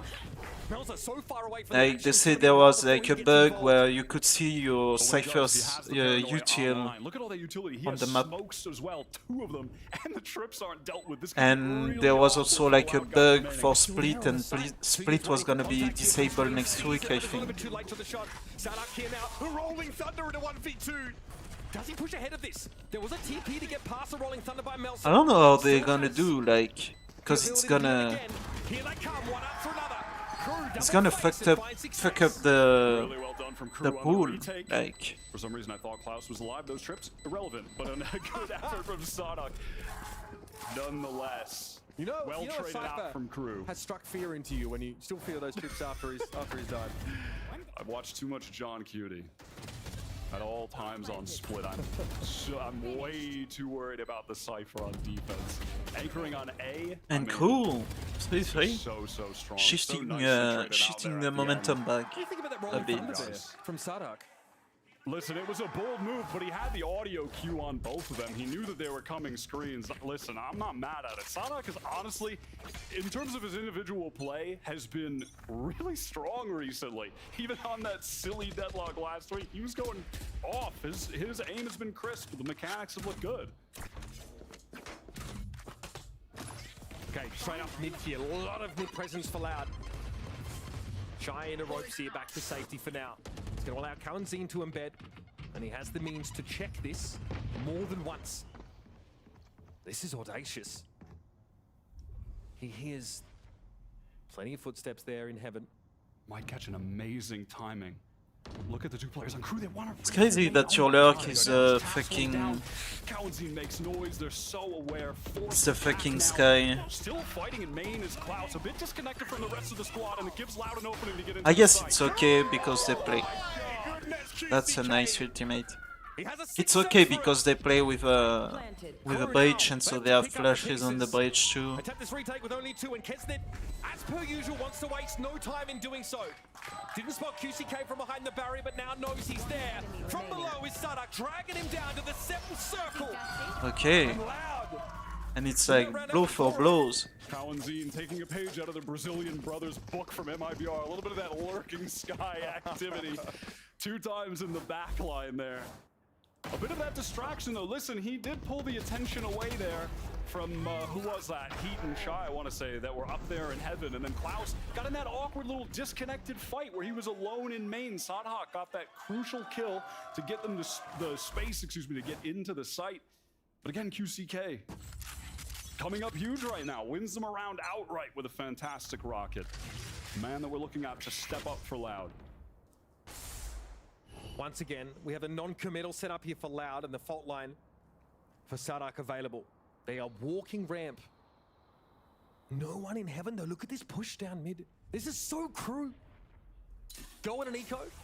Send everyone mid with pistols. Sadak is about to get more than he bargained for. 1 for 1 though. Down A. They have their own ultimate. They don't care, like, if they take the site, the Omen can just like run on the site and ulti the spike. He's gonna be scared of a potential push. He just ulted. And he's tipping in front because he's scared of someone sewer. He's more than happy just to play back on this a little bit. Paint shells affecting 2 years here. Who has the spike? He does not want to get interrupted here. Kessit though brought down. Blind. The anchor presence for Loud on A is very Sure, strong. you have to blend though. And his spike punch should be well protected with crew trying to probe their way down ramp, and now they'll split. Shy, a great player in He's these gonna late round smoke. situations, has been such a fantastic addition to the crew squad. This is where he thrives, but Les catches him out. Can't. And he just Cannot. relegated to saving this Vandal. That's a save. He could save a pistol too, right? There could have been something there, right? There was a pistol mid. But they don't know who else is in sewers. I guess they have enough money. Tough to continue pushing down there, right? Because if they do, they're going to be facing a player. It's so likely, right, that they're set up when Sadak is there that it's a 1-1-3. There's going to be one guy B main, which was the case. And then if more people are coming back sewers, all of a sudden, You they're check across that line? Bad weapons, bad situation. And frankly, I mean, just Tui's having his ultimate that round simplifies everything for the Loud guys. 5-3 lead now on split. A great start for them. And we said it before, but this is a must-win game for them, damn near. And they're treating it like that. Classic little tech is there to recover the spike. Mel's aggression in B main is helping crew make more informed decisions about whether or not to gamble on that A side. It's going to be a timeout for them now, presumably. Looking to try and work around some of those ultimates they build up, a chance to buy back into this round. Loud are doing a very good job. They're going for these early probes, cancel, cut noise, sometimes pump fake. It looks like crew's having a tough time anticipating. They've been working the map quite well. Impressed with Loud so far. I think that typically from what I've seen this season, I have been more favoring their attack side play than their defensive play. The calling is still just so good from Sadhak, which we saw last week on Bind when they took that win. And so right now, perhaps getting as many as they can get, and we'll see if things switch up when it goes to the defensive side. But right now, it's Adam taking that time out. Again, a coach that I've been very impressed by. I think he's done a lot of great work with crew since joining the squad last year. Of course, going on that LCQ run, and then into this year with these roster moves they've had. And a roster move they didn't even intend on having, Heat joining the squad, and look at how well he's been able to integrate him in here. I think you got to give that man a lot of credit. We'll see what they want to do here out of the timeout and around where they have 3 ultimates. You can already see Shy is in mid. Almost a certainty he's just going to drop that Viper's Pit to control that space. They left Klaus over on the B side with the setup, and the rest of the team focus a bit more towards that. Could be just a fake here on ramp with a fault line. Sadak doesn't have the spike. Left that behind a little bit. Melzer again always wants to fight for more of that early info. Hit by the fault line and the flash confirmed, but no mechanism for follow-up there for Loud. And Shy not even really feeling too pressured to have to use that pit in mid. Fighting Just for has the top poison line orb up with a trip a to lot. play off of, and Klaus getting that info B main, which He is about to get See this trip's the- gonna have to be broken. The Viper, but it's expected. She can play with her wall to lurk. Now they're gonna have full info. They're gonna refight. Of course. They're gonna get QCK. Works out well. Trying to bring QCK down. Cohen's in a little bit late into heaven. Just the one. Sadak. Though not committed in the hands of Sadak here. And this means that Les has to try and find a way in here on the A side of the map. Just trying to work off of that wall right now as Sadhawk slowly heads over to the A side. Some decent space, but of They're course doesn't sitting know way how to back. run around. Like, there's a lot of Just hoping to space. see if maybe there's someone he can find back. Even Find by a Ho. pick deep here. Might end up in a I fight really with don't Kesnet, want but to get picked. it's I all want a to game play of that timings 5v2 right now. retake. Kesnet's bossed him out. Holy shit. 1 HP, and he may have scuppered the plans for Loud. Sadak at least able to respond. And there's plenty more where that came from. Crew get themselves a key one. Kesnet is insane, So dude. nicely dealt with. They didn't even have Like, to use that pit in mid, so they still got played to way. use that later. They It's not played just well they never really in felt any pressure. fucking. On clouds. This guy this season What's it called? revitalized his career Kickoff? entirely. Right before Master Madrid. Crew played actually well. I liked what they did. Stuff from him. The anchoring, the ult. And since the stage 1 started, they are playing even better. Like, They love the double flashes. Sadak has said it many times. He doesn't think Sentinels are like Heat that and important. He'd rather fucking have flashes to dump into the enemy Heat team. and fucking Kismet Does are have like those in crazy. form of 4 with the breach in the sky. Good for the big executes for sure, and they're gathered up for one on A. First the Trailblazer here, scouts outside, gets caught in a trip briefly. Klaus down to the paint shells though. He's looking to face up, but a turn away from the flash, but Sadak I gets tell, away with the second one. Loud dumping that util just as we discussed into the site now. Shy might try and challenge this. No, the aftershock forces him off that rafter angle, and Sadak is still able to Sadak find it. is doing the Mel's job, got all to do, headed towards killing screens. 3 people, planting. Sadak as well. Fallen is still available, is going to send that out. Doesn't catch Melser, but What's really good the position stat right for now from split? Loud. It's going to be so tough. I think for him it's to a get anything done defense here, and map. he's just going to opt to save this. A good move if you look at the economy as well late into the game. They're going to be able to have a good buy on this following round. Yeah, Loud it's just- slightly As defense. we were It's saying, they take advantage of 54. the comp that they're running here, able to pull It's off more these than massive slightly. executes. That's It's a defense what the map. breach excels Ah, at. it is doesn't 54.3 flow well at all times for throughout the defense game, but when you win have a big set piece like that, versus dealing with him is incredibly 45.7 for Feels attack like win. Sadak sees 2 players come for him there in mid. Communicates gonna that get to Loud, 4? saying, hey, I think A No. is much more lightly held Okay. right now. You can probably just contact in there. And so they did. So much of this game swirls around Sadak there as the eye of the storm. QCK again. I believe he does count as the first kill, I believe, when he got that nade in there deep. We have a Viper We'll pit. see. Oh, well, Klaus got it first. all good. They traded out even. That The counts as question first is, do kill you and a put first it death in for both. It won't show that on the stat if you're sheet, but cool? we know that in our hearts. QCK has really been doing a better job this game than Yeah, it's the we've seen Viper from him is done recently. main. Impressive stuff so far. We should see Sadak a norm. by making those more coach-esque And decisions if now. he sees Able to continue to take QCK, stride he's probably gonna pit. Melsa fault line. He's So jump always TP picking. away from that if required, and Kesnet was there. Typically on these rounds, Melser has been We have a controlling fallback B-lane from the with Sky and ease the for Cypher. most of them. And Loud have just dealt with that with a fault line. They're just Pushed up holding 2 back. minutes to They have get that pistols, so space, keep his eyes on it.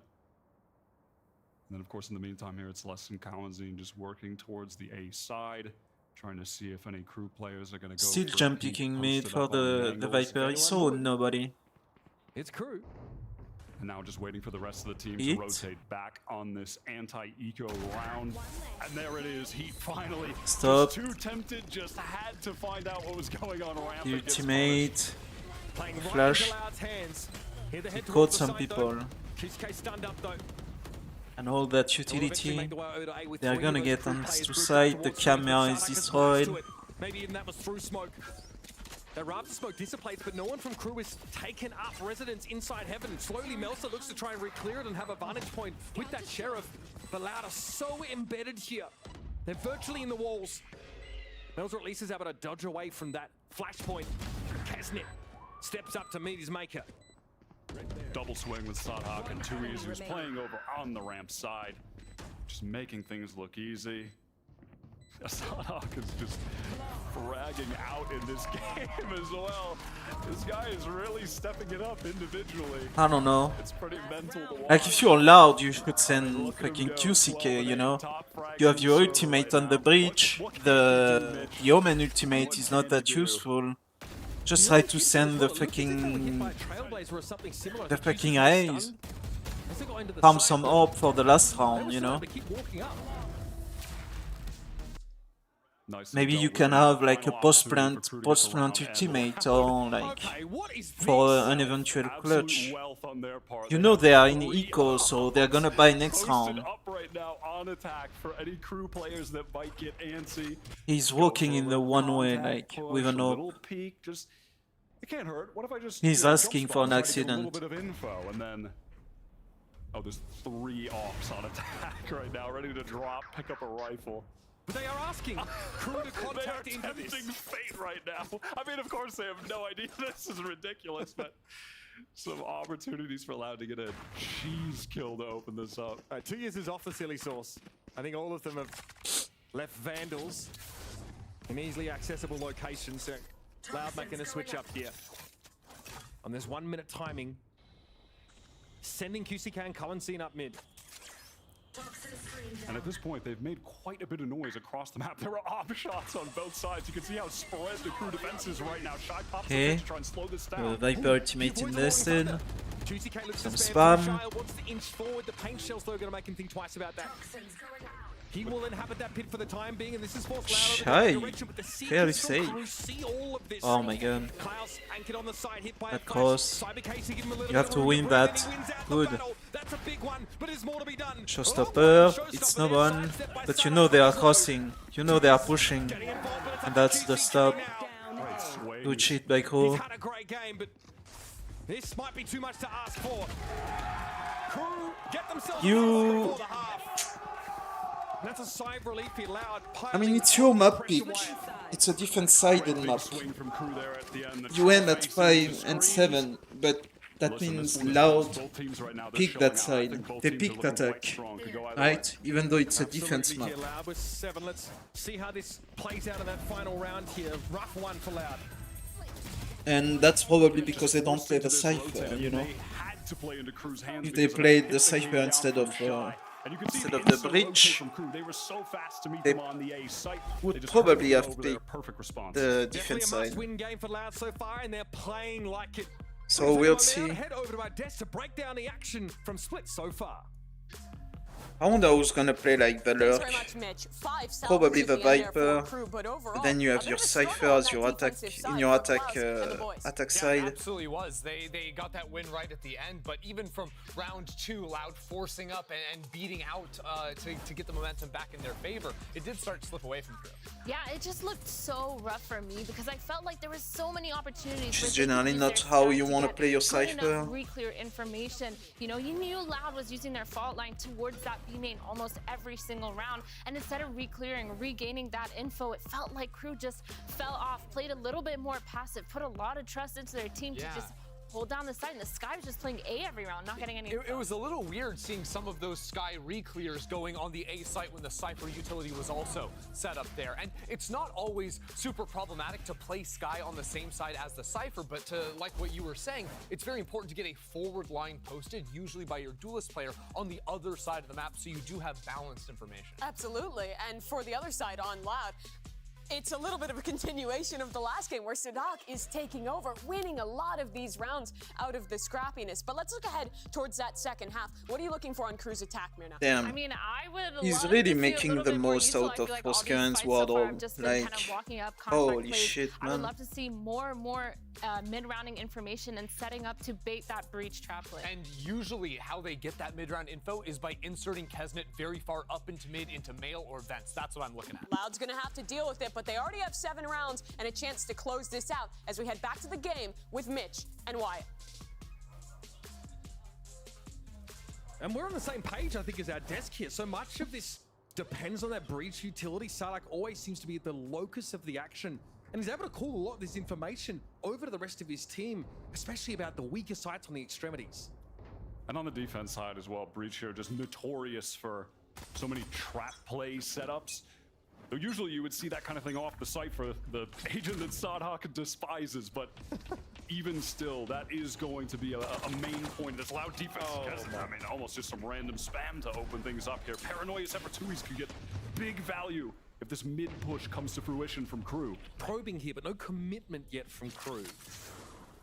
Poison Orb thrown up, and 2 years... Let's throw a smoke down. He was preparing a Paranoia, I think, for that push. Gearing up for some of this breach utility. And Loud have read this. I mean, look at the stack. They've got 4 players onto the site already. This is going to be so tough for Crew. Look how far forward Cohen-Seen is. That's why. 2 years again. Stealing sight. Paranoia this time. How does he look to play off of it? Cybercade's thrown up to give Crew a little bit of protection. He'll take a smattering of damage, but an aftershock from Sardak claims heat. Devastating.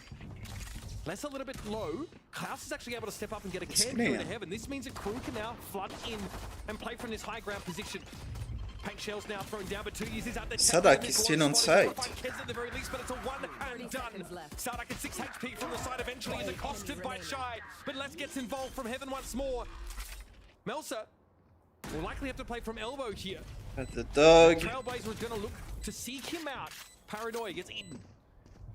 He's a flash over the top, dangerous for Melsa. Oh. And this is what Loud are looking for. Was he flashed? I think he dodged that flash. Just pushing all the way up into like B main, right up to the tripwire there. Because we saw his screen like light up and towards the A site. He didn't. With that mid push not coming in, it was just all flick readable, Mitch. They were right back on the sky, so I don't know if he was like fully flashed or like... The crossfire setups from Loud, how can you deal with that? And a perfectly played 2v1. Yeah, he was flashed. Closing things No? out, not giving Melser a chance, and that's 2 pistol round wins now for Loud in this game. Probably not. Probably not fully flashed. Can't ask for more than that in a scrappy matchup that we've seen transpire here on Split. It's a fault line, but no follow. Again, the conditioning begins here for Loud.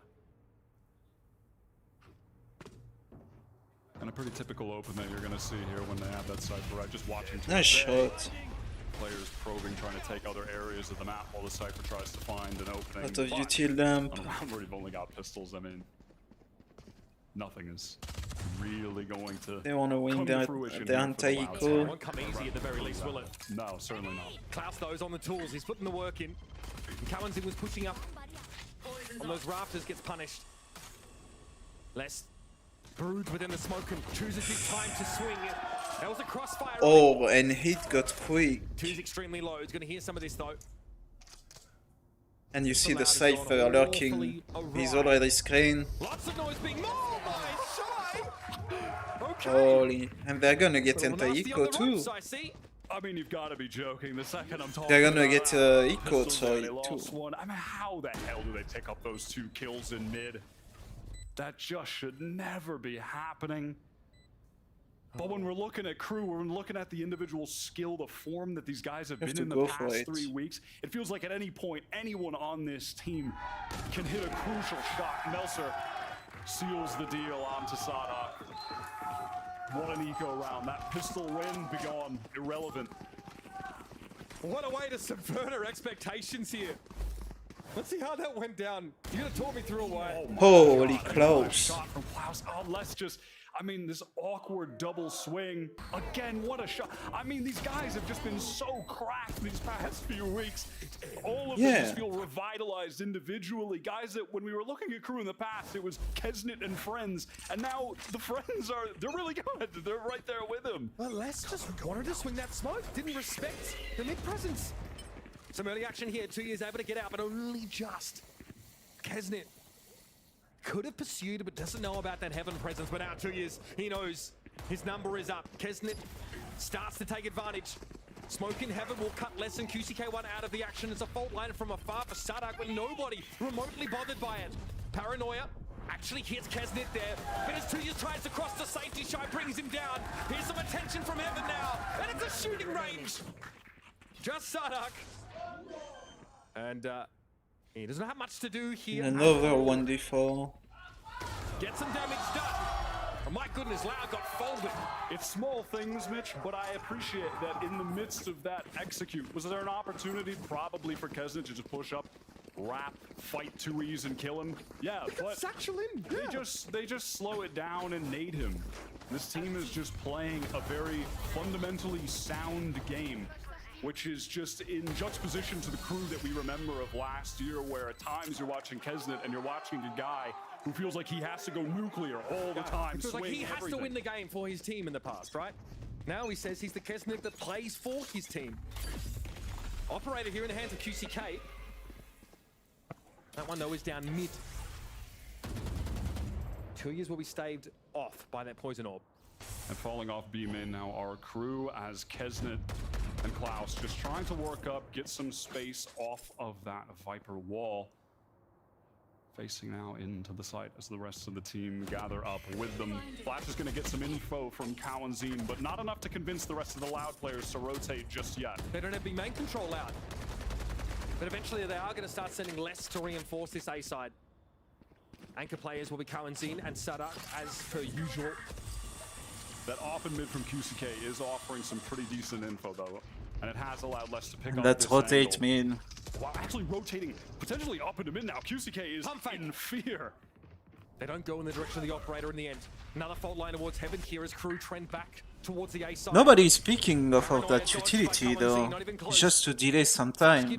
But nobody is rotating either. Like, Cowanzine wants to hold the line, but Shy's a little better. Oh my, the anchors!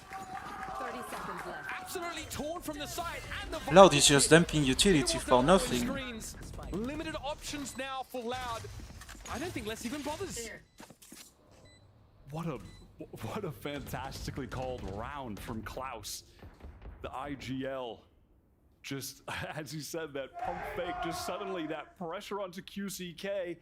You know he's getting worried. He's saying they're saving? They're coming up vent right now. He has to fall off, and you can see less on the minimap. He was watching heaven from the spawn side. He starts to fall off a little bit. Things are just getting so messy, and crew take full advantage of it. Then they burst into the A site, just swarming the two anchors. I mean, what can they do when they're getting pushed down from elbow, from main, heaven? What a great round from crew. Elaborate too. The mid-rounding was pretty elegant. Absolutely. I just love what I'm seeing from Klaus. This stage. Just walk up here. Oh, the pressure on Sadak. He just doesn't know where to look. He has to just watch everything at once. He's only got 2 eyes. He doesn't have a third in the back of his head. Yeah, 2 eyes, 3 A's, but not a hope. And a timeout for Loud. Timeout here called by Loud because they've maintained that operator from QCK. They can still play around that. But the looks of things here to be Sadak, who really doesn't have a whole lot economically to contribute.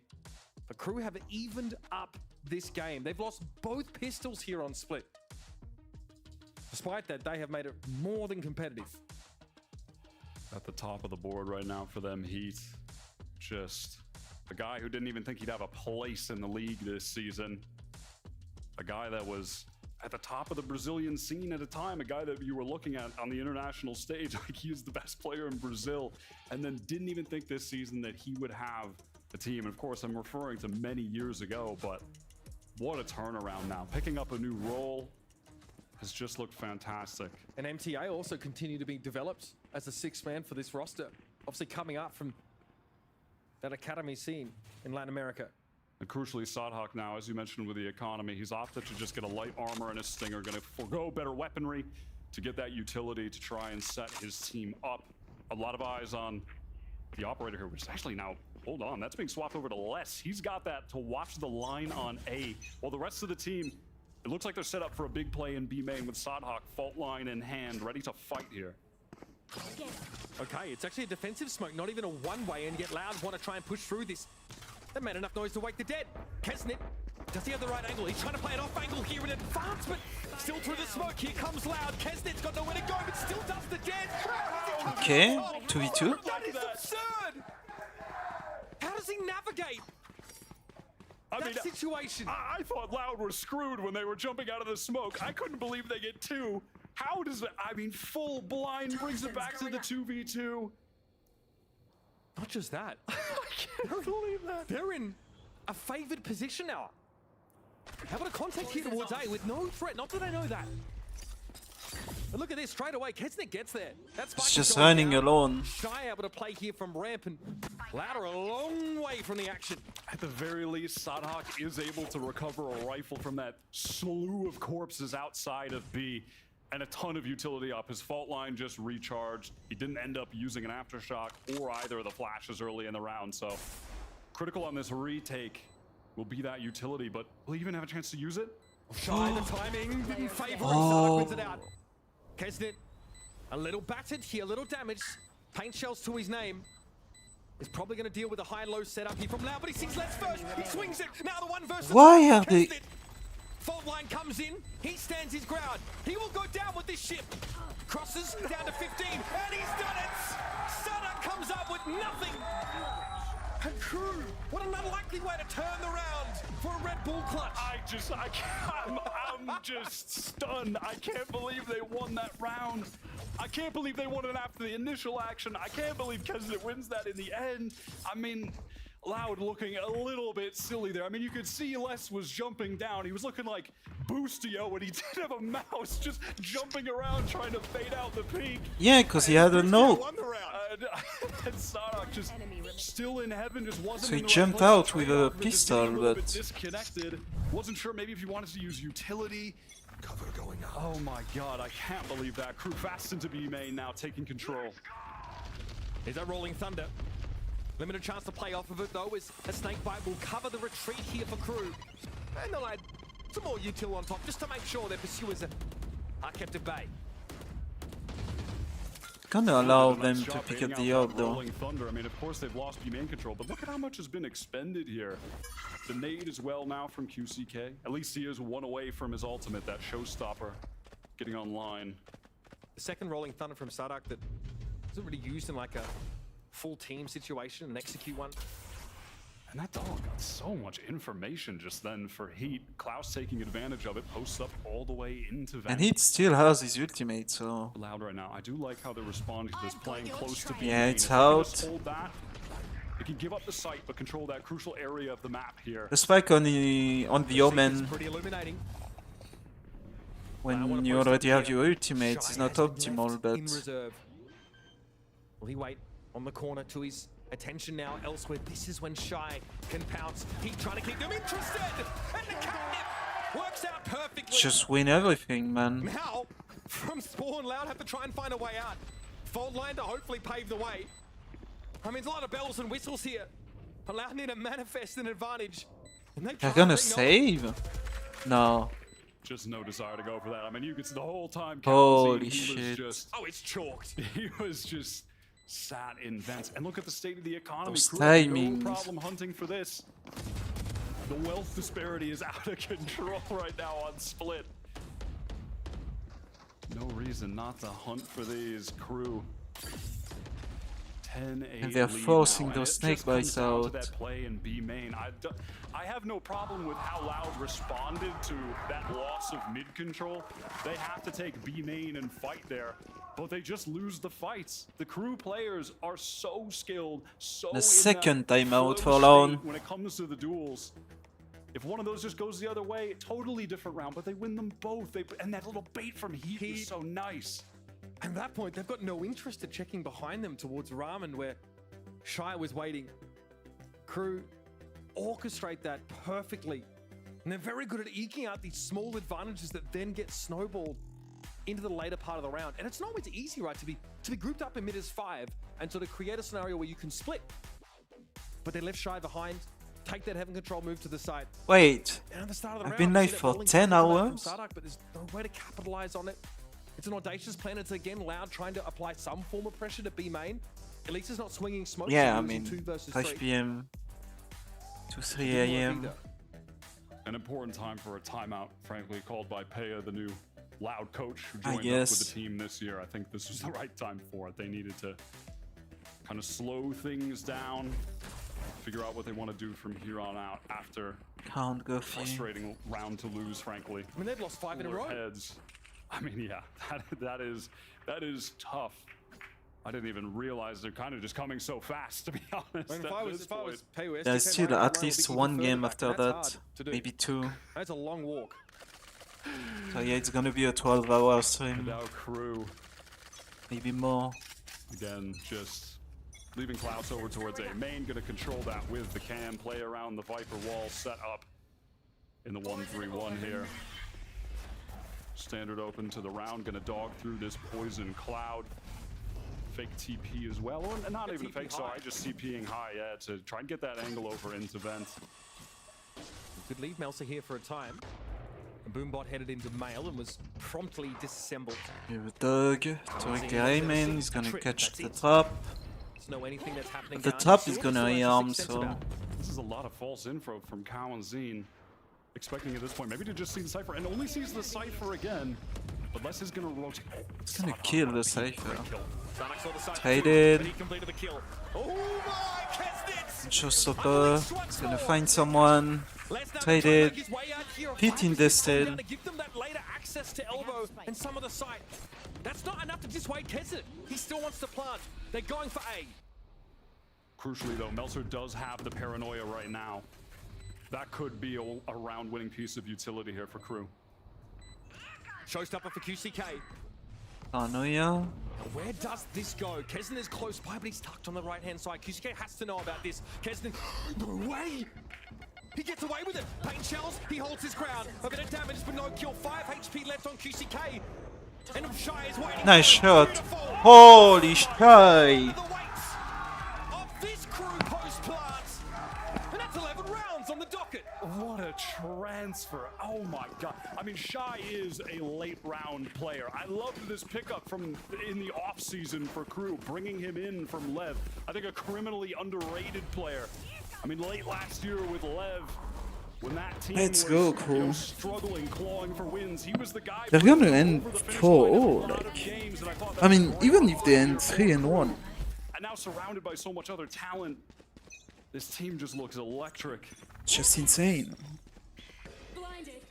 Taking a win here on Split would be huge and potentially devastating for Loud. They would be out of contention for their first international event. Crew would not be guaranteed to qualify for our playoffs, but they'd be pretty darn close. Fault line here. The little off-center for Sardak. He might be a bit exposed and is quickly able to get back to safety. Decent amount of util used already from the Loud side.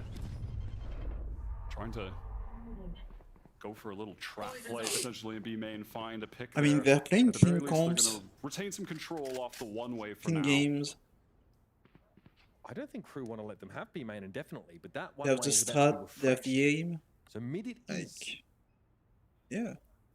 Contacting up slowly. They now. deserve those wins. But with Like, that cloud going down, they feel pressured to use their info gathering utility. they've been playing really well. They know QCK's on rafters at the very least. They are looking to challenge this, but the fault line came in from Sardak as he is in spawn. Shy eventually Nice shot. that B-main control now established. You can King now up split where he on left B. last round. Shy will be slow about it, but he'll get there. QCK holds his ground on the site, but he finds him from upper. Melsa here can catch Sardak. There's more concern about the ropes rotation. Cam removed. Sardak gives away his position. For Melsa, it's all too easy. And Cohen Zine realizes And you have to he needs to save. get out of dodge. Loud have one more chance to keep this map alive. Shy is just absolutely cooking in B main. He just can't be stopped. It's another round where he essentially just gets the pivotal impact kill that gives crew the round win. But I just love, I love the calling right now from Klaus. He's working across the map, getting up into mid, and then they felt a little bit of pressure, and boom, did you the reaction time on just getting the dog, the boom bot out, pressuring into vent and into heaven at the same time. I mean, you can't ask for any more from Shot, man. It's elementary from that point, right? The trades are good. The defenders have no heaven control. Sardak's late to the party. There you have it. Map point coming up here for Crew. I just, in no point watching Crew, I feel like I've seen quality Fucking attack 7-0, side rounds like this. 7-1, At no I point guess. in their history.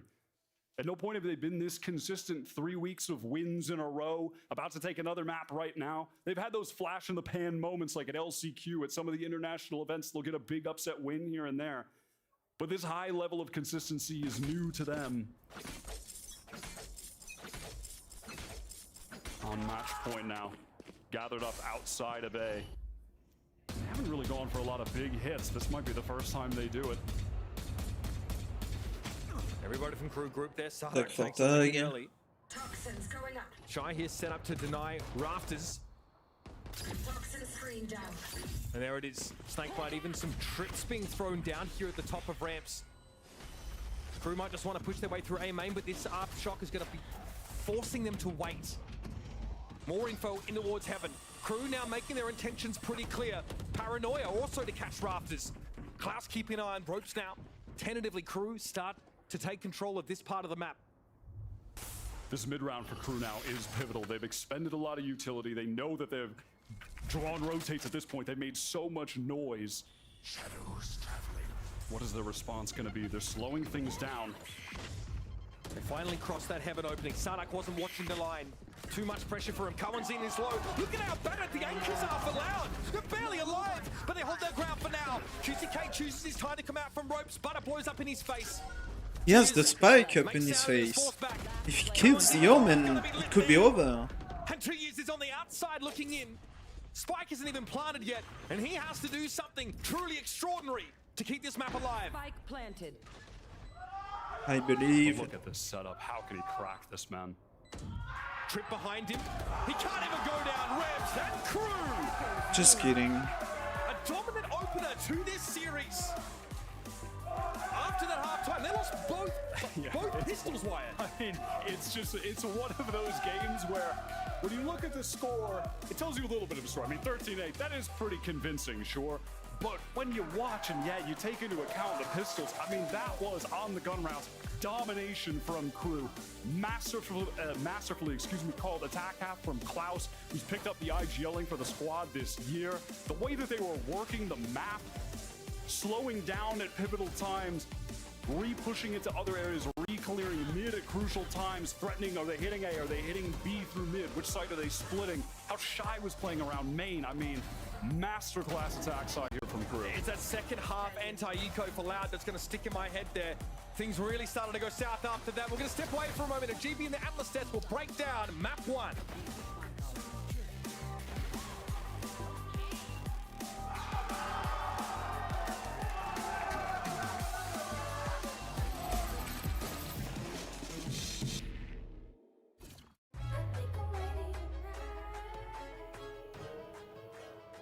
Hey guys, it's Jimmy Lin. In this series, I'm going to walk you through Attack on Pearl. Watch out for the stairs, clear this angle. You're going to be able to fight this.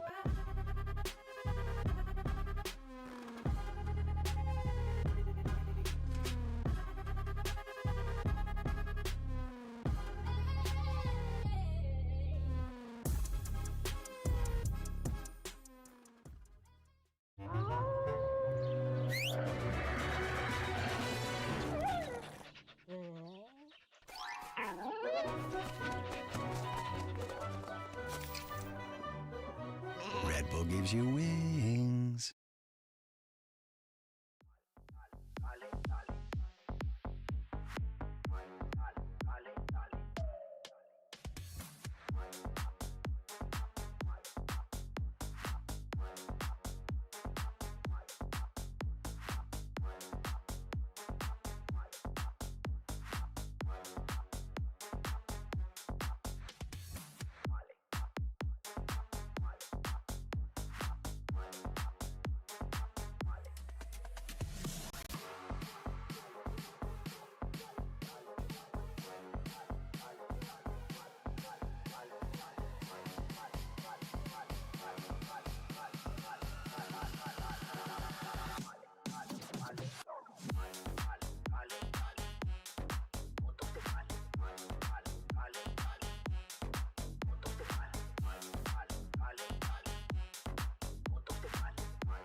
Tranquilo, 1 para 1. Cambio de brasileño. ¡Claro! Por parte de Hit. Não vai dar tempo, não fez metade. Leva de novo, vai ter duelo. Here with Coach Adam of Crew Visa, a very impressive map 1 win. Y'all look so strong, so rehearsed, so put together. Now, you both talked about, your team talked about in the package before that this was going to be a difficult match. So in your estimation, is this the Loud that you expected and planned for, or was this more an in-server adaptation in real time? I think Loud is always hard.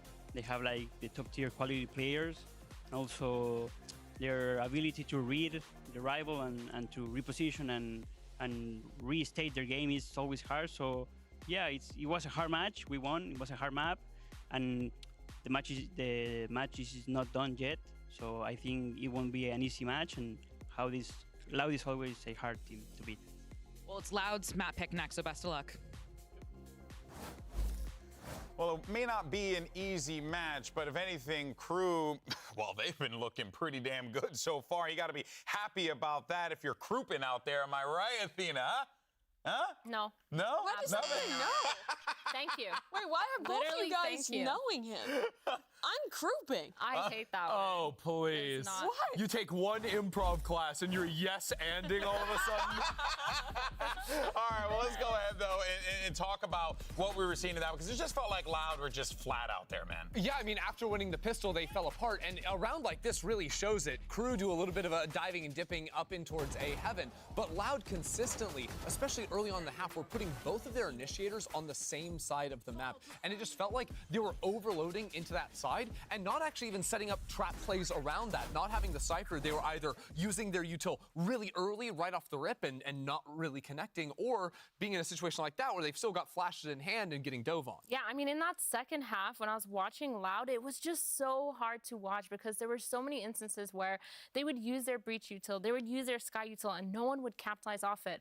Or there were a lot of rounds where they could have used their util. A lot of the time, the initiators just died, both of them, with all their util, 3/4 their util fully set. There were even rounds where both Sky and Breach were playing on that A site. It just felt so rough because you have that Raze operator. You cannot set the Raze up to opt towards mid. You're giving up so many lines. You're giving up so much information. And you're not using your util. Like, I'm not sure what the game plan was, but it felt really rough for Loud. Yeah, it was a struggle for Loud, but Crew did take advantage of that, and I think called a solid attack side, and a big part of that was Heat. And to kind of remind about this guy's history, last year he was on MIBR, worst team in the league, most likely then, right? Maybe besides what was then the Crew roster, but even that MIBR team was falling apart towards the end of the season.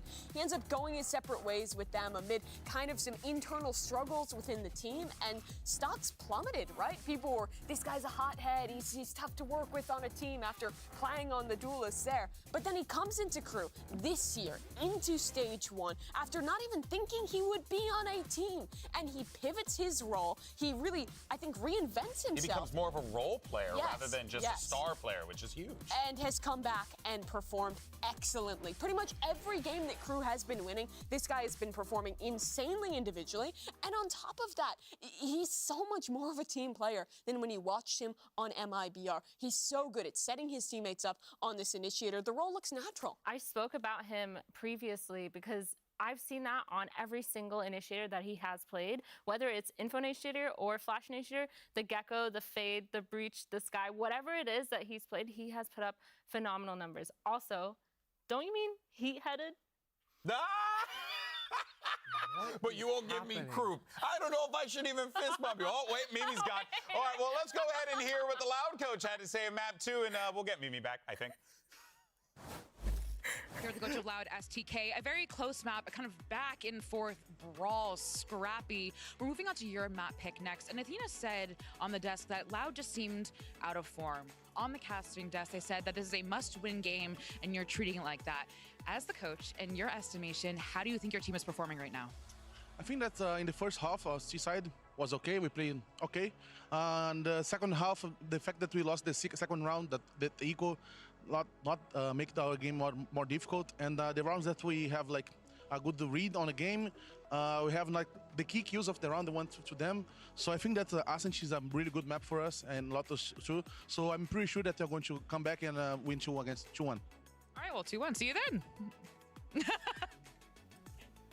Well, up next is going to be Ascent here, and of course, this is going to be the Loud pick, but this could very well end up being a 2-0 if Loud continue to play the way that they are. But we're going to Ascent, which is a map that Loud has traditionally been pretty solid at. Traditionally, in previous iterations of this team, it's Correct true, but this year it's been more of a struggle. They started off playing the Breach Phoenix comp, which didn't really work out after the initial time they showed it on this map, and then they switched back over to the default comp, and we've seen QCK struggle on this map. It hasn't been a great record. Yeah, in 2024, for a team that was our second best team in Americas, there are only 2 out of 5 wins on this map. Whew. Dang. That's rough. Didn't even put that in a. I didn't even. And remember, this is a map that almost every team in the league is willing to play and can play at a high level. And for Crew, historically, we're talking last year, this was their best map. Haven't seen it as much this year, but they're still good on it. I feel like with the way that both teams are playing right now, with a lot of these contact plays, a lot of these low util, just trying to get these team kills plays and trying to get these 1v1s, that for Ascent is just so much harder to do that unless you're just fighting mid every round. A lot of these choke points will have to be util heavy. So I'm hoping for both these teams to just see a lot more team play going into it, a lot more util usage, getting those KO knives out. And we do actually have the Viper for Loud. Yeah, that's an interesting one. I think Viper is, I do really like, is especially to deal with an Opper on your attacking side. The ability to bring up and put down either a wall or an orb can shut down so many of those angles. I think it'll be very helpful against a Kesnet who can take over games on this defensive side. Mimi, I love watching Kesnet play Ascent. This guy, especially on the attacking side, they let him go crazy because they'll get him up into mid. He'll either be going into tree or into market on his own, completely setting up the macro ideas for Crew. He's putting the Ascent map into so many weird game states. When he's lurking up mid, when he's in a place you're never expecting.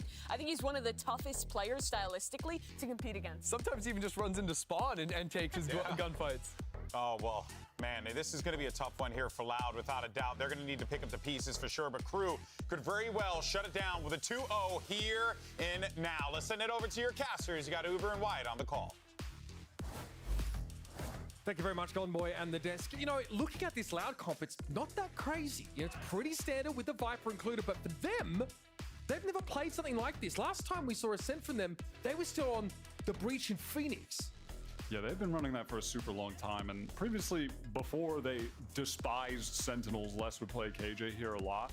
They have ran the Viper before. They've run all these agents in like similar combinations, basically. It's almost the, you know, the bog standard, which is exactly what Crew are going to be running. But you can just expect with the Viper, especially on attack, as I think Ender was saying as well, just trying to use that Viper wall to kind of get free space by contacting up, playing behind it, not having to expend Sova utility using a drone. And you can see right now it is up in mid, right? Threatening that when it's up, they could be walking up there. And it's going to force Crew to kind of re-clear that space. But it's Loud making early presence towards A. Just sort of containing B. This 2E's playing quite far back. Just fancying that early orb control, prioritizing Sartag for that. Null command obviously pretty crucial to break open these sentinel-held sites. There was a recon sent into B main from Klaus, but it fully expired, wasn't broken, didn't get a ping.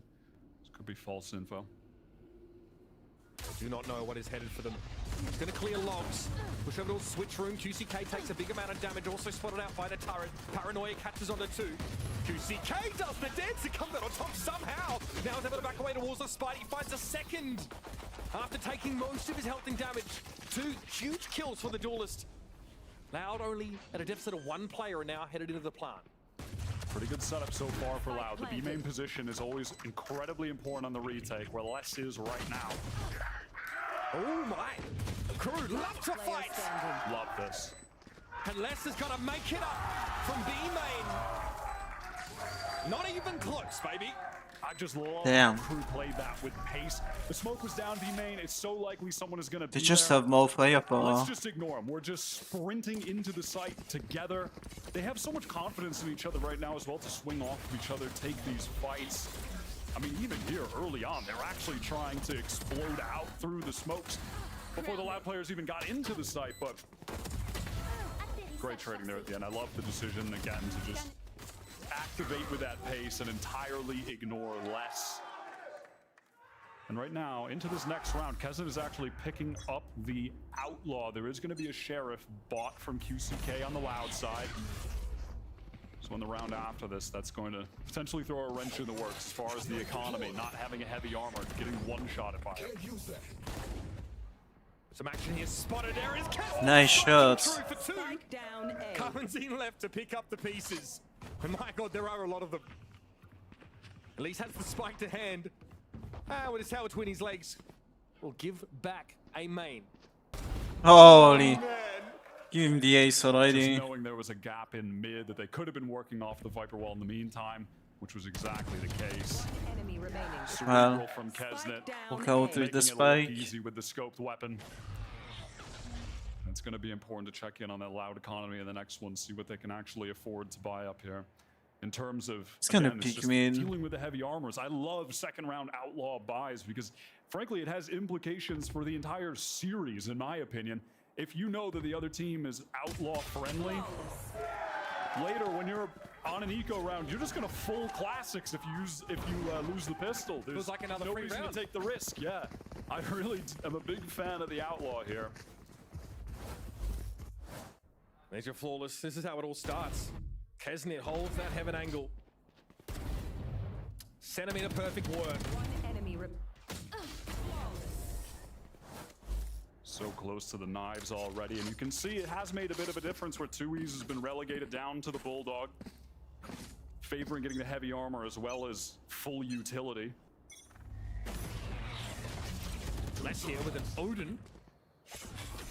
Spam in the B direction. I guess that. I mean, no one else doesn't like him. Body shot. Holy. And that's the spike too. He's gonna get traded though. Shy? He doesn't see any more action, but Loud already decimated. Carmenzine so low. Less not set up to succeed with that Odin either. The confidence that these guys have in each other right now is just outrageous. Swinging together there. The shots that they're all hitting. This is a crew that we've never seen before. This is a different crew than when we saw them on that LCQ run. It's just incredible. We've seen peaks from them, right? We've seen these incredible moments, but this is consistency from crew. Consistent excellence over the last few weeks. Unless he's about to get mulched here. Melzer has anything to say. Bonus round converted from crew. I mean, the play from Kesnet as well. I mean, pushing down Cat with the Outlaw and just the confidence, like, nah, I'm swinging you with the Sheriff. On a is round, just... well, you know you won't get insta-kills. You know your opponents have bought that armor up. Still going for it? hair-raising gameplay. I mean, this is just alpha activity from Kesnet. He's mogging. I mean, he's been one of the top duelists in the game for years, making a name for himself back at like Champions 2021. He's been so consistent the entire time, just hasn't really been in a position to get his flowers because crew haven't flourished themselves. He doesn't have time to water him. He's long since left spawn. He never comes home. Not even for Christmas. Smoke thrown out to imply a potential cross to wine on that A side of crew. They will continue to focus their crosshairs towards mid and catwalk, and Kesnet starting to rotate. And that alarm bot you're seeing down mid right now. The Cowanzine tried to break with the shock dart. Missed. It's going to be an important piece of utility to keep your eyes on as this half progresses. Of course, on this anti-eco, not as much as the full gun rounds, but it's what's going to keep this Viper in check, keep that mid wall in check. To get the info if the Loud players are really lurking up off the back of it, or if it's just being put up to feign presence and they're going elsewhere. Stealing sight. Paranoia did catch on a QCK there, who's gone straight to Gen. Bit of an awkward position to be in, but he's able to cover Melsa beautifully. Spike down A. And the rest, as they say, is history. Once again, it's less. 30 seconds left. With very little to do here. Crew often playing in a way to negate the Viper wall, to play ahead of it. Here, they just have the right read. They hold down on A. And Melsa has that odd off angle that looks risky, but it pays off. Look at the economy right now for crew as well. I mean, Les not even able to get one. There's already 3 players with over 4K on crew. Clean sweep on this round. They are rolling on Ascent defense, the favored side. This could just get absolutely out of control. Are we seeing a blowout in the making? I don't want to get ahead of myself here. I think this is a great timeout called right now from the coaching staff of Loud. Momentum so firmly in the hands of crew. Ever since when you go back to the second half of map 1, when they lost the second half pistol, won the eco, and just rolled on from there to win the map. You need to take a timeout right now after losing the bonus to reset. Get everyone calmed down. Slow down crew as well, because they are just so in the Mihai's flow right now. You also want them to just kind of have a moment where maybe they get out of that a little bit. Things slow down. That adrenaline that's racing, that's fueling them, kind of calms just try to ice them out a little bit. Absolutely. And of course as well, off the back of that eco, the full buy round here goes without saying that this is going to be big for Loud. So we'll see what their intentions are when we get out of this timeout and where they're going to gather up here with the barriers. Cowanzine is 1 orb off of his ultimate, so you could keep your eyes on an effort to potentially get him the orb. And I'm sure it's in the minds of crew as well right now, but that's something they could be going for. And they might be set up to try and go for a little play off of that. Try and find the pick when he's actually picking that orb up, something along those lines, but that doesn't seem to be the case right now. It looks like QCK is going to be in position to try and work up mid, maybe a recon close mid or something along those lines. They'll just play off that wall. There's going to be that drone to clear mid. You're right, though. They are looking for that orb on the B side. Already, Shy has gotten into B main. Drone behind him. Wanted to check behind that lobby. I don't think, though, let's get spotted. A lot invested from Loud to break that alarm bot, but it is so important with how the mid rounds here are going to play out and how the crew rotations are actually going to operate. It's going to keep them more spread, less confident in being able to stack towards certain sites. A lot invested in hiding information through the middle part of the map here. It's a defensive knife, though, that spots a heck of a lot. All of Loud get revealed there. And they're running out of time in this round to make the play. It is dwindling a bit. But look at the defense, right now for crew. They have stacked up massively towards the A side. And all the while, Les has just been containing outside of B, making sure that those crew defenders didn't push all the way out, get the information, and so it's going to allow them to gather up here, go for this full hit. Yeah, QCK making noise over on A as well. This site is going to be more than free, and they're going to have that Hunter's Fury for the post-plant as well. Shy got lit there. 10 seconds Knife reveals the killjoy. In towards defender spawn, so Loud get exactly what they wanted, leaving QCK behind to sell the fake at A. Means it is an open B site. Here's a Hunter's Fury. Cohen's in, looking to line it up. Find one tag there, but that is all. Klaus going a little bit low, trying to play through from Market. Knife towards Boathouse. Should also have given a lot of info for the defenders now on this retake attempt. And Kesnet stepping up. Just the one for him for the time being. Sardak trying to drop below the masonry. And on the fight, it's going to be Heat pushing up. QCK here in towards B main, and systematically, Crew have dismantled this site. QCK could just never find a good timing to get out of the smoke. The peaks from Crew there are just fantastic.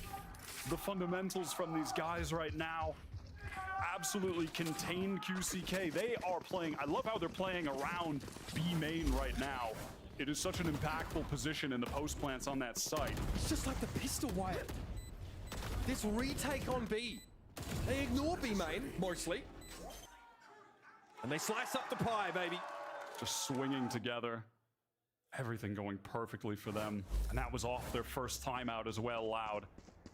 At least, though, with the spike going down, economy just good enough to get a buy in here. Loud are still looking for answers. 5 rounds to Crew here. Their defense purring along nicely.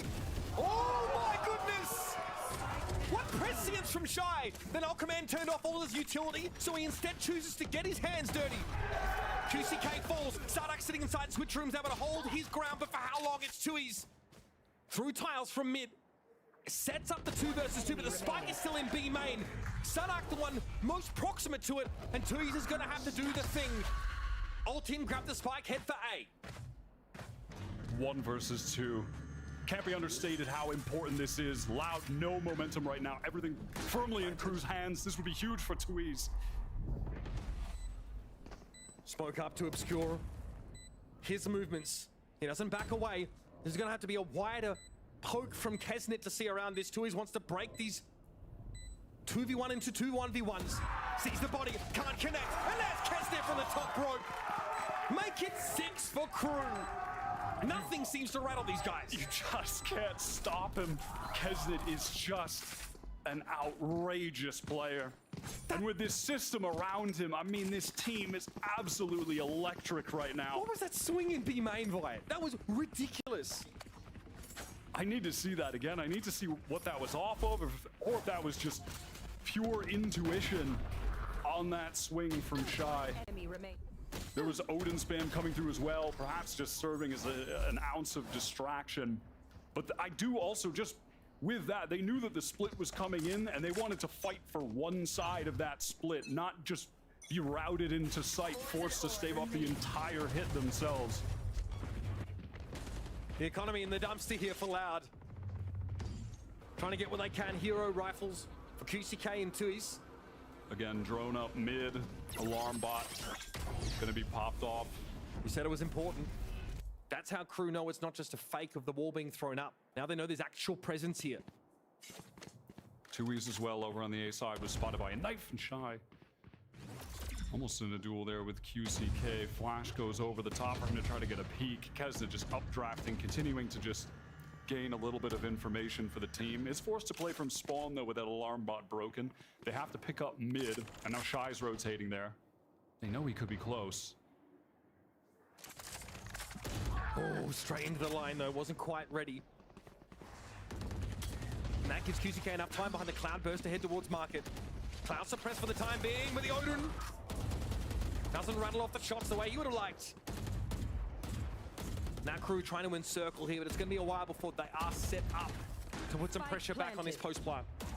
He does have the null command if they so choose to use it. Melser has a paranoia as well that, frankly, if it goes in that logs area, could catch a lot of players, but somehow Loud on a bad buy are actually about to get their first round.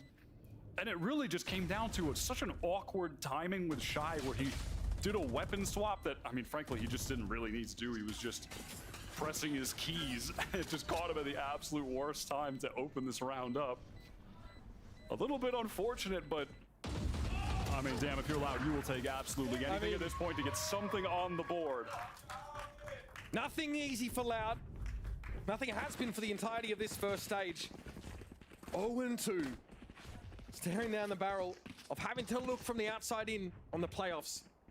And again, similar to map 1, QCK is actually starting off somewhat hot early. He's 7-6 on attack on the previous map. He was top fragging, but as things went on, he wasn't able to keep that up. Again, last map went negative, has not put up a positive map yet with Loud this stage.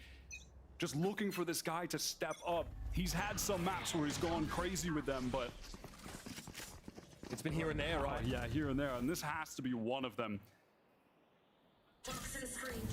Cohen's in back on Odin duty. Kesnit!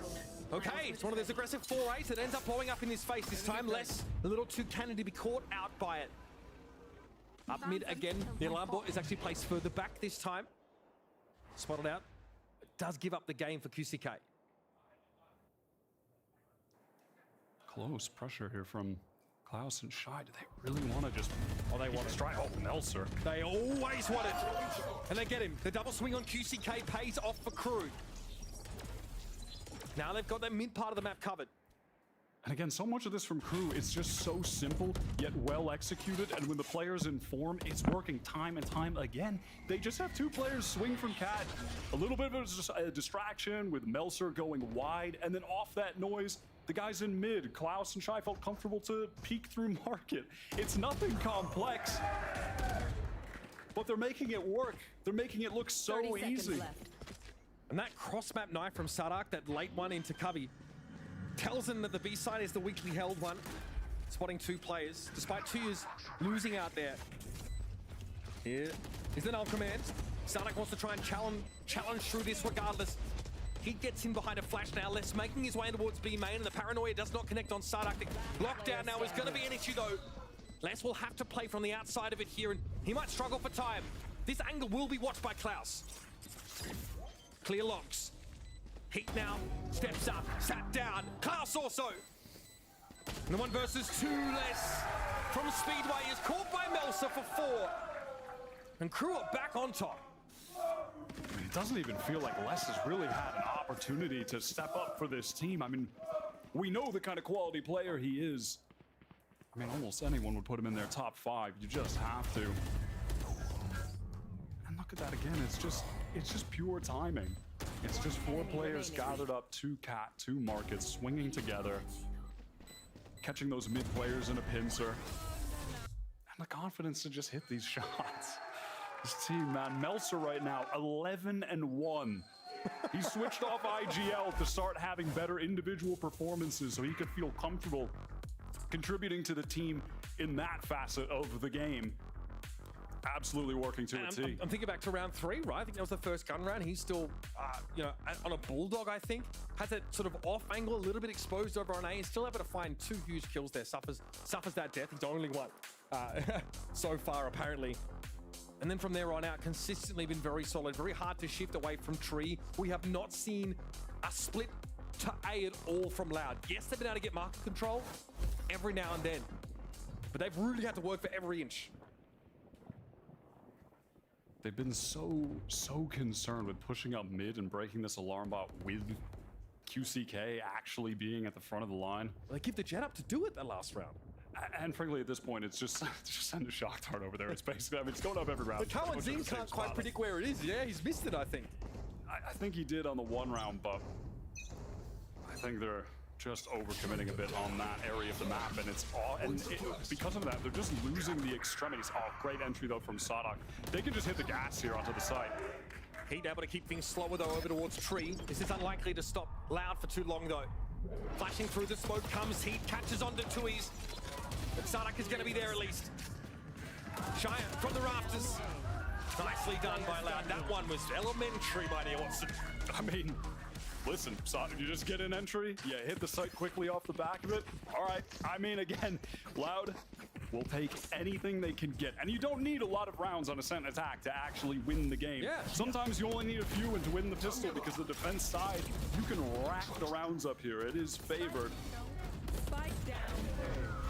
And sort of as just a basic thing too. As I was saying before that fast round, I do want to see them fight more for some of the extremities. So much emphasis on mid, constantly losing out on A main. Here again, A main actually lost a wine position taken by Melser, but the majority of the Loud squad there just ready at B here to hit off the back of Sadok's null command. That might force Shy to try and fight again.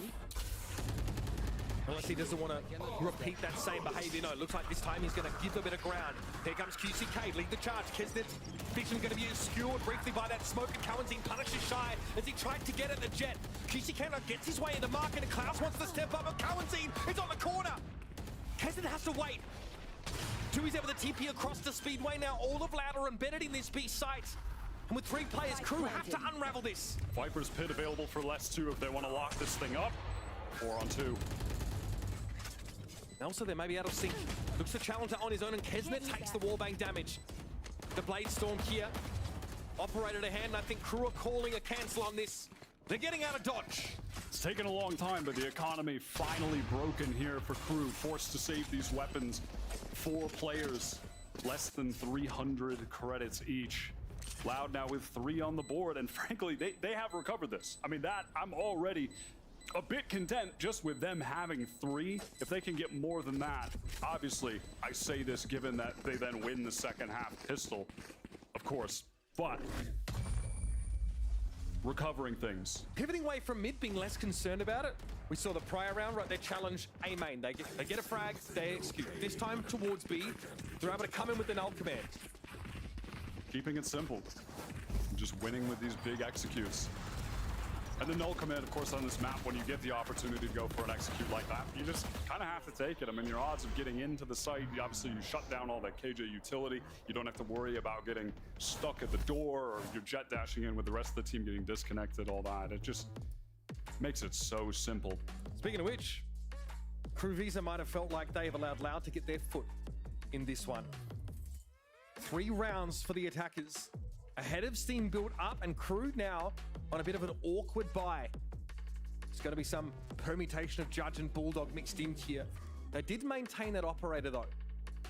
And that could be crucial, especially now if the action is happening at those extremities in the form of contact plays. And having that Viper on attack is quite good at nullifying the operator, a lot of the lines, especially obviously in mid where West is setting that up over and over. I mean, if Kesnet's feeling confident, he can try to, find a timing to peek through the wall, dash away, but it just doesn't offer those same simple lines you can take, all the way back mid towards spawn, just looking down, right? Just seeing everything in that fountain area. And Kesnet knowing that, he's not going to bother with mid at all. Once again, it's just going to be that alarm bot there. Les still retaining the Viper's Pit if they can get into sight again, Loud, and get that down to get a 4th on the board. Things finally going their way. Crew see nothing off that 0 point. Get back to mid. The plan might be here for Loud. Now we already have QCK, Cowanzine both extending here. Aldrone to check these corners. Nothing to see here. Another step further. This time towards defender spawn for QCK. Post up on this angle. Klaus has to pick this up now. Eyes off B as top mid is exposed. Look at how the Crew defenders are getting dragged around. Heat as well was double stacked towards tree. And now they're so focused on mid. And that A main is almost uncontested. It's going to be up to Kesnet to hold this. There is a sense though, Heat starting to trend back in that tree direction. We'll be able to intervene in the event of a push towards A main, but Loud are waiting on this. Here's that smoke towards door. 0 point again, probably doesn't see anything at all. They're thinking it might be a fake. Kesnet is still holding that heaven angle. And QCK gets into the cookie jar. That's Klaus gone. That's the Hunter's Fury off the table. 30 seconds Kesnet's left. going to have to go massive here. He can dodge a flash and then re-peek, dash away, try and get a kill. Look at this distraction from QCK. This is ridiculous. He lost! Kesnet lost a duel over on the A side as well. Melser tries to find a timing with the Judge, but fails to do so. Spike going down now. Sadhawk planting.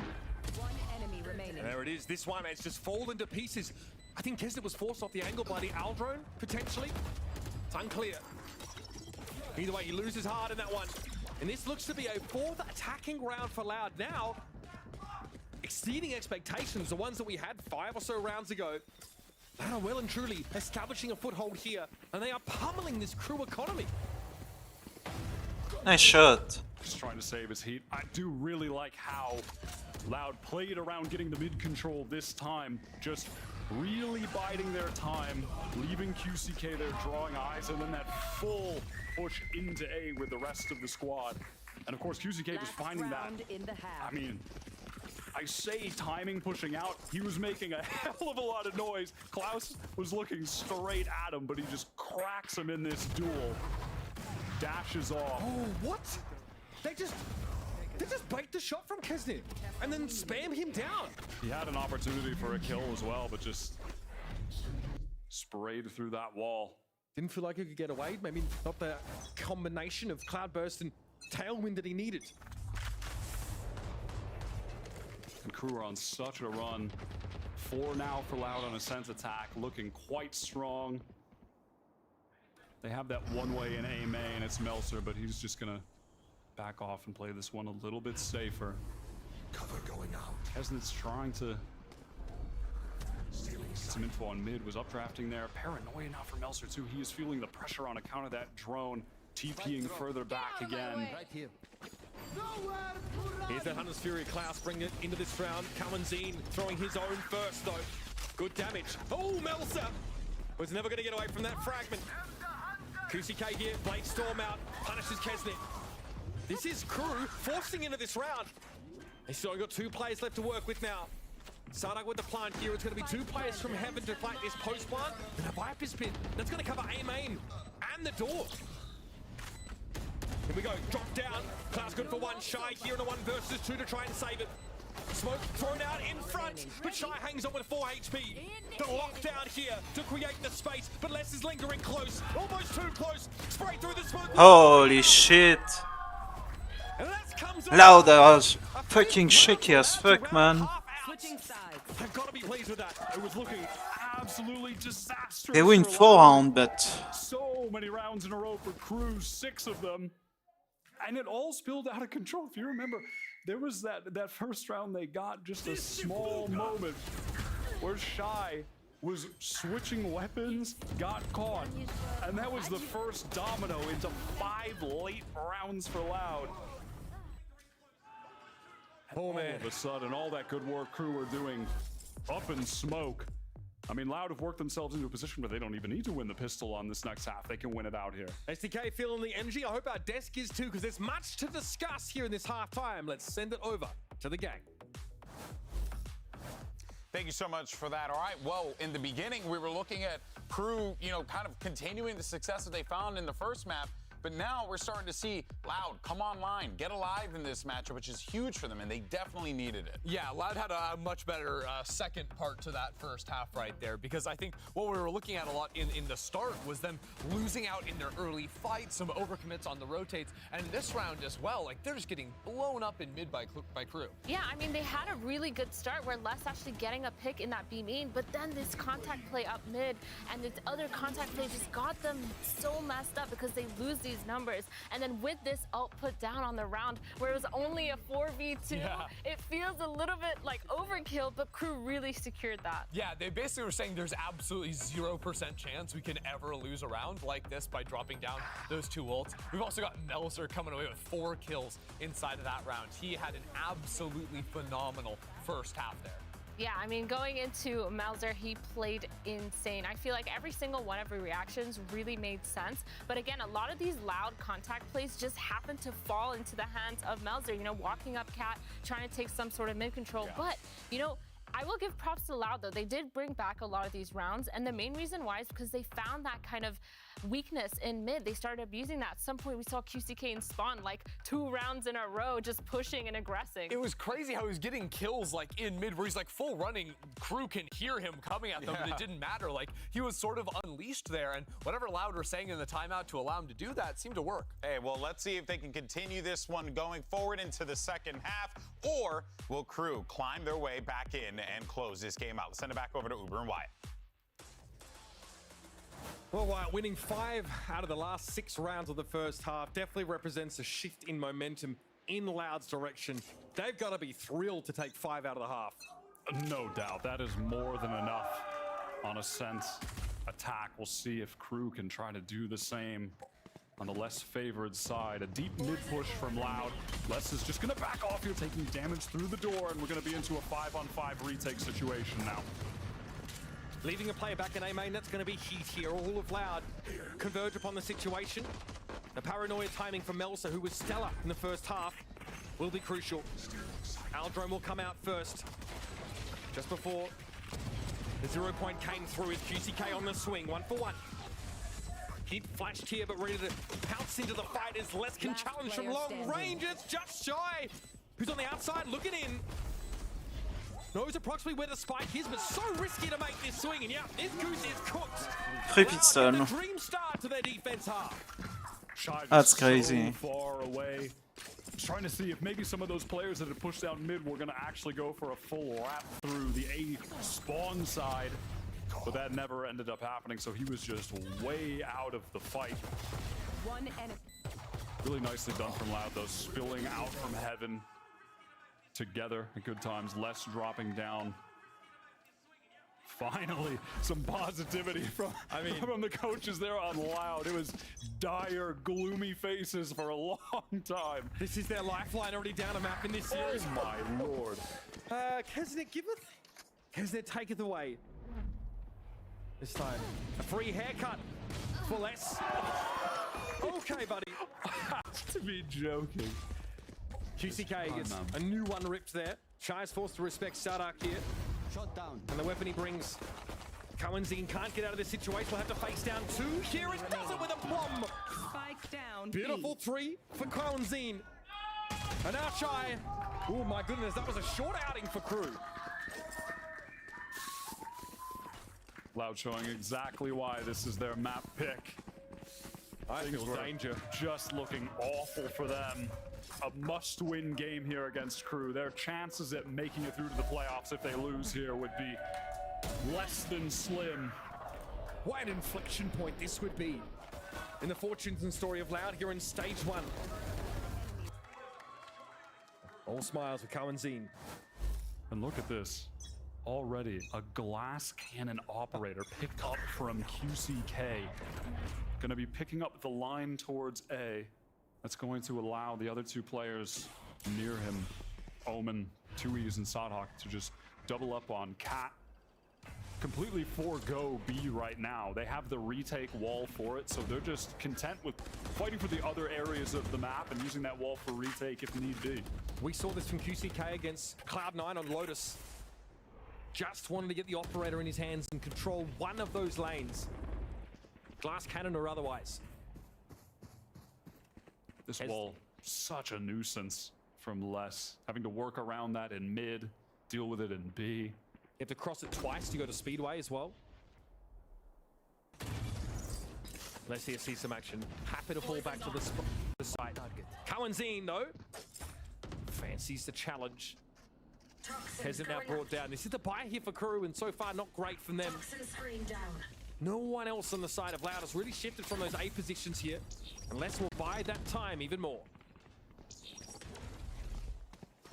Crew now, time dwindling, things getting scary. Great knife back sight though. That's gonna get the info on both players. We're gonna see Crew wait. They're hoping for a peek here from CT, but eventually they're just gonna explode onto the site.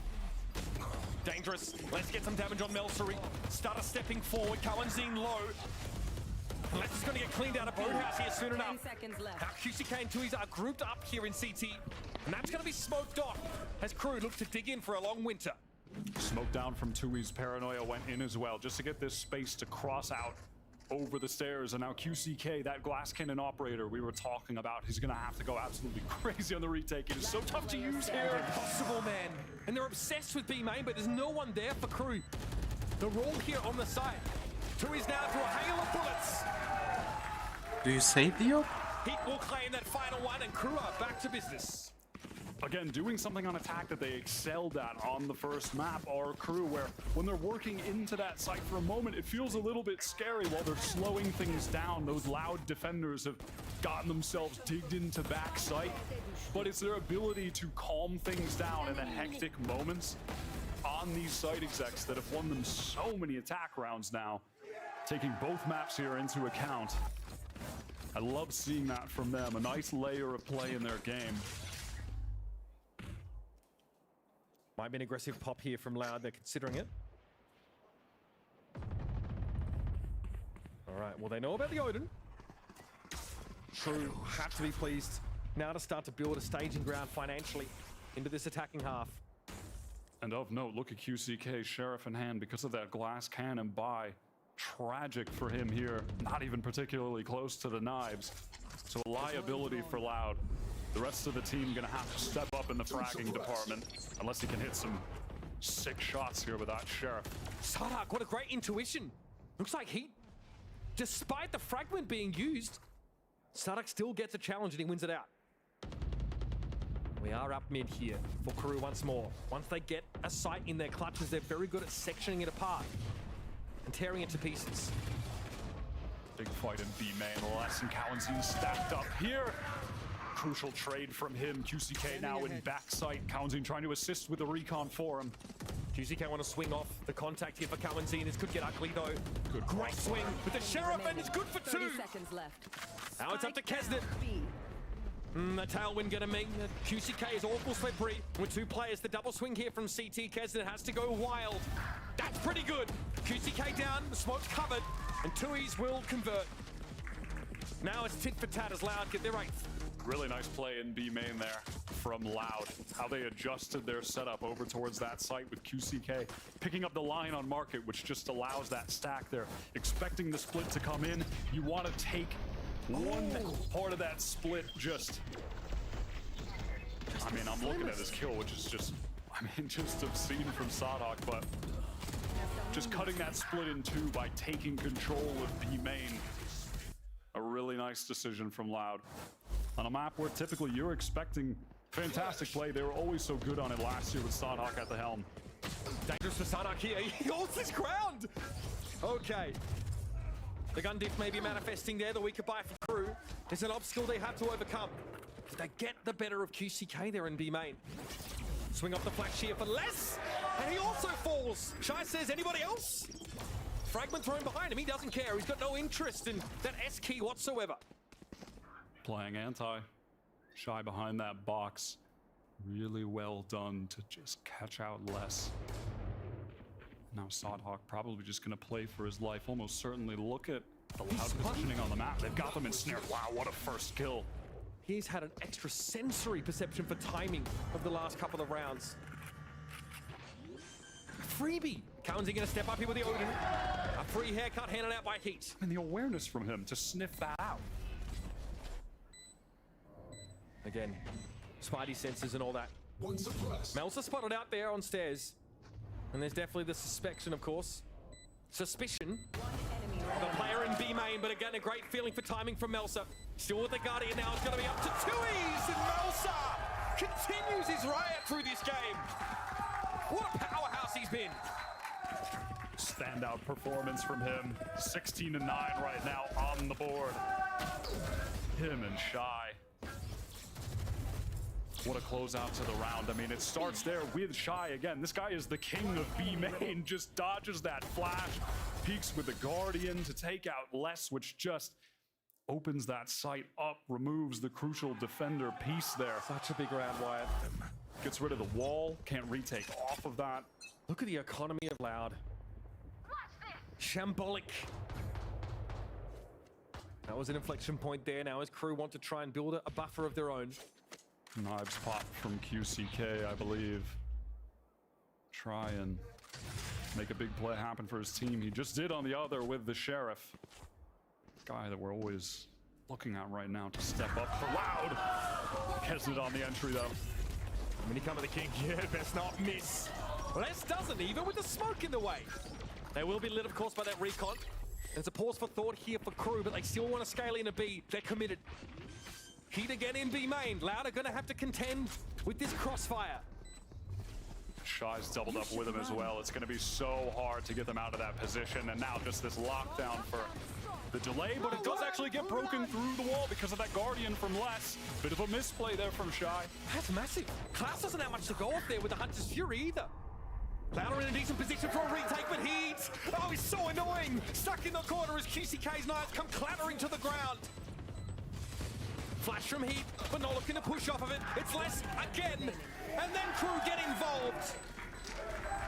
Ooh, buddy, that's gonna hurt in the morning. Lockdown or not, the positioning from Crew there was just sublime. The double up in B main.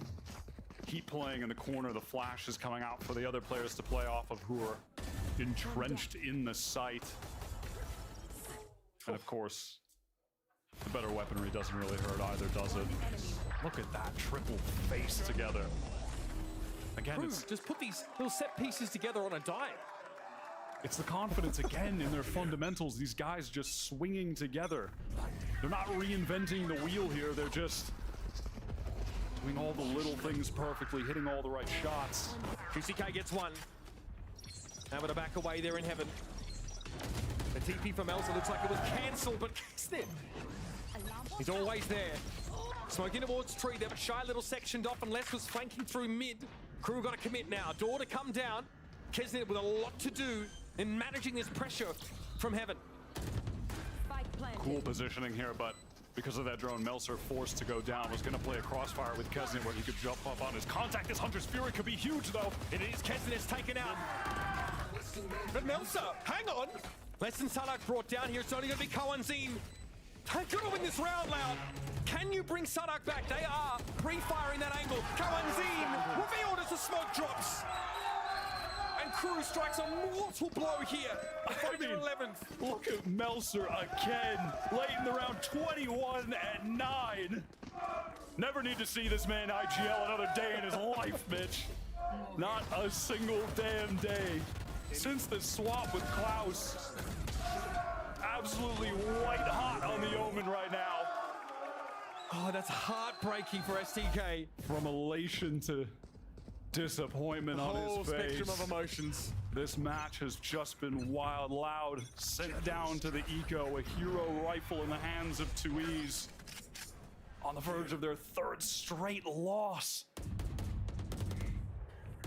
Loud now have to clamber out from the doldrums. Two spotted by that 0 point there at Cubby. And Shy will just hold this position. The Spike and the rest of Crew are en route. And that knife told them everything about where to be. Absolutely. Jiggling main is Kawanzin. Get out of my way! No time for that, buddy! He is in trouble and he needs to back away fast. Null Command coming up at a beautiful time here. Keston with the knives out, looking to carve. And Kawanzin, the only resistance for Loud in B, has already been excised.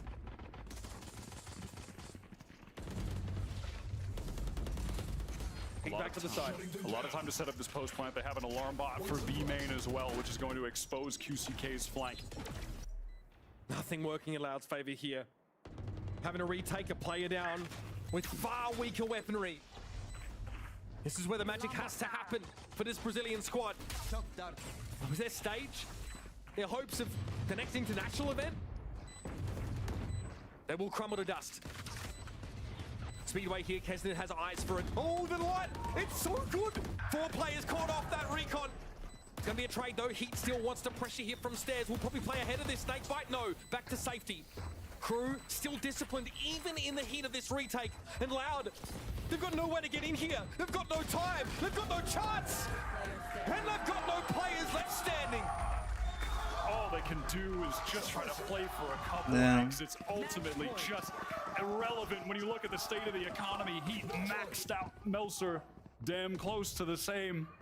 And Loud damn close to their attempts to get to the playoffs, to go to Shanghai, going up in smoke for the first time, not able to make an international land since the dawn of this roster, since Sodhawk has stepped foot onto this team years ago. They're looking, they've been searching for answers, this Loud squad, but their time has run out. And perhaps the answer is in the hands of QCK with that operator. Almost a chance on the jump peak, but didn't have the reactions for it. Smoke here at top mid. Crew want to be the ones that decide whether they get revealed on that lane or not. Deploying drone. Melsa will be critical here through A main. Whether it's directly or indirectly. All this util being thrown out to try and keep Crew at bay. But they taste the blood in the water. They're salivating for it. That drone gets a lot of space up tree and off that loud. Understand they have to control A main with the split coming in. Here's the dash. Kezen is there. Fearless as always now. Straight into hell. We'll see nothing there. Tui's now pushing up, maybe trying to take that angle, but Melsa has been so patient this round and is a player in wine. He gets lit by the night. Can he keep them interested here? Steady. Real steady. Loud still have 5 to work with, but there's Melsa coming alive! And Loud now with 2 players up there on Heaven. Cohen's in to spray through's found 1, but less is left on an island. And QCK, often maligned, yet to take the highlights, gets brought down. The game they saw, they conquered. Crew Visa, a 4-0 in stage 1. Unreal. Couldn't be any more different from last year, Mitch. 4-0 our Crew. And America's last year 0-9. These guys just can't lose. These roster moves that they had heading into this season, not even intended. Heat into the roster had to come in last minute. And looks like the final piece of the puzzle to just bring the magic to this team. The confidence that you're seeing that they have in each other, how they swing for each other in these moments. The fundamentals look immaculate because you can see that they just believe in each other to be there, to swing, to hit the shots when they need to. There's not one player on that team who is not stepping up in individual moments. We have never seen Crew like this. We have seen them with, again, those flash in the pan, those one-off moments like LCQ where for a run, for a week, they're hot, but not like this, not 4 weeks in a row. They've now bested every single team from Brazil. Absolutely slaughtered EG last week. This team is absolutely a new contender and it can't be ignored. They dropped 1 map so far in stage 1 and it was that odd one there to Furia in their first game. It's a new era for this Crew roster. Kesnet heralds it, talking about how his style has changed, how he plays around his team, how they play around him conversely. And the scoreboard tells the whole story. Shy, 20-13. Melsa, 22-10. Heat, 18-11. Everybody getting a piece of the action here on Crew. And it was looking dicey, right? Midway through that ascent, looked like Lau was starting to put it together with Crew on his attacking side. Unreal. And it comes down to that man who was crouched in the bottom right, Klaus, their IGL. This swap between him and Melser, it's unlocked Melser's ability to frag. And Klaus's attack side calling is phenomenal. When he calls for a pace change mid-round, it is just absolutely ruined Loud on both maps. They didn't know how to respond in those moments, and Crew would take advantage of them by having a quick prod elsewhere, like on Split, for example, when they'd be in Heaven and then suddenly, boom, pressure and vents, but then they go right back into the site, explode in. On this map, slowing down when they're walking into B, taking their time when necessary. I just love the game that he was calling. I'm so impressed. I mean, not enough credit can be given to that guy for the second half after their entire momentum from the first completely stalled out. And when one must rise, another must fall. The story for Loud here gets all the more murky. They have been searching for answers. We've just heard from Sadak about the role changes. He even said, look, you guys might see us play some comps that I personally don't agree with, but I'm putting my trust in the coaches. It's a tough story for Loud, but I'm more interested right now in the compelling tale that comes from Crew. So let's send it down to Elizabeth, who's standing by for the Ryzen post-match interview. Thank you so much, gentlemen. Great work as always. And I'm here with Shy, an incredible performance, and some incredibly loud fans who are here for you. Congratulations. So I'm going to bring up something that Wyatt said. And he said that this is a Crew we've never seen before. Why do you think that is? Primero que te dice felicitaciones y te dice algo que decía el caster Wyatt, es que este es un performance y este es un nivel de Crew que nunca habíamos visto antes. ¿Por qué se debe esto? O sea, siento que es todo el trabajo que venimos haciendo durante estos 2-3 meses que hemos venido trabajando muy duro, la verdad. Y también el staff, que siento que ha hecho como un cambio radical de la rutina también, que nos ha unido mucho como grupo fuera del juego, y siento que eso se está viendo reflejado como dentro del game y nos está haciendo performear súper bien. He's saying this is a hard work that we've been putting for about 2-3 months, and it's also a lot of credit to the coaching staff that have been working really hard to make sure that they are connecting not only inside of the game but outside of the game. Yes, well, you are the only team that has a 0 next to their name on the other side of it. 4-0, an incredible performance. Since the beginning of your career, you're with Leviathan, and then you made this big switch and change to Crew, which was a big risk. You did not know what was going to happen. How does it feel to be standing here right now, knowing that it's paying off pretty well? Dice que es el único equipo que va invicto, va 4-0 y que se van muy bien. Y hablando un poco desde el inicio de tu carrera, tú solamente habías estado en Leviatán. ¿Qué se siente el hacer este cambio, irte a Crew y ver que los resultados que están dando frutos? Nada, obviamente me siento muy feliz, porque también tuve una época que tuve mucha incertidumbre dentro de las decisiones que tuve que tomar, y que se vea reflejado ahora que nos esté yendo bien. Me siento como satisfecho de que la decisión fue correcta, y más allá de Leviatán, yo siempre le he dicho que estoy agradecido porque fue el equipo que me abrió las puertas al competitivo. Entonces eso. He says, I feel really happy that I made the decision. There was a time where I was very unsure of what was going to happen, what the future was going to look like, and now it's really nice to see it paying off. And for Lev, regardless of what happened in the change, he feels very grateful to be part of the team. He learned so much, and now he's onto something different. And dare I say greater, because you are performing absolutely insane. Shai, now one last question.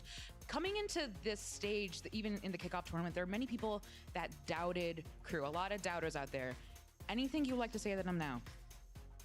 Desde kickoff hasta lo que ha sido ahora, han habido muchas personas que han estado dudando de Crew. ¿Qué le quieres decir a todas esas personas que dudan? Nada, obviamente no soy partícipe del beef que hay entre equipos, pero yo siempre le he dicho de que cualquier equipo a esta altura le puede ganar a cualquiera, y si se bajaron, aún están a tiempo de subirse a la cruneta, como le decimos. Entonces nada, espero que nos sigan apoyando, que falta mucho por darle a toda la gente de Lata. He's saying he's not a fan of teams kind of having beef with each other. He's still saying that if you are not a fan of Crew yet, you still have time to become a Crew fan. You're still in time to get on the cruneta, as we call them. All right. I mean, if you aren't already on the Crew train, you're not listening or you're not paying attention, because you are an absolute monster. Your team are absolutely insane. So thank you so much. And can we give it one more time for Shai and all of Crew for an incredible performance? And I don't know if you can hear me over the incredibly loud Crew fans, but we have Klaus from Crew in the post show. So friends, please take it away. Thanks again for that, Elizabeth. And we are now joined by the leader, the general of Crew. You got Klaus here today. Congratulations, man. It must feel so wonderful to be able to start the season the way that you guys have, but to keep it going. How does it feel to be in this position right now, 4-0? Yeah, obviously it feels good to be like here. Obviously, if you compare this season with the last season that we played, like 0-9 in the regular season, and now it's a completely different team, you know? Mm-hmm. Like it's a day and a night. So yeah, I feel good, and I feel like we are like preparing better we prepare better for this tournament, for this league, and yeah, work pay off, I think. Yeah, it's really showed thus far in the games. But last time you were IGLing for this team, you guys went on the incredible run to champions. It was when Crew was on top of the world. You took a break from the role. Now you've come back to it this year, calling for the team for Crew. What have you as a leader learned in those last 3 years? Yeah, obviously I learned a lot with the last, the year that we played in champions in 2021. It was like we came like third or fourth in the tournament, and yeah, I think I should leave the IGL role 1 year, and I feel like it's another world. I'm Atom is giving me a lot of things to do. He knows how to make me a better IGL, and I appreciate that about him. Yeah, I feel good. Obviously, we have too many leaders in the teams. It's not just me. It's also Kesnit. Kesnit is also like a leader in the team. He's like more emotionally, but I feel like I'm more like cold and calling the things and awesome. You've played with a lot of coaches in your career, just with this crew roster. I want to ask what makes Adam special, because I feel like in a lot of interviews, you and the other players on your team give him a lot of credit for your success. Yeah, I think the thing with Atom is he's really like versatility. You know, like versatile. Versatile. Like he doesn't want to like do one thing. He wants to do like.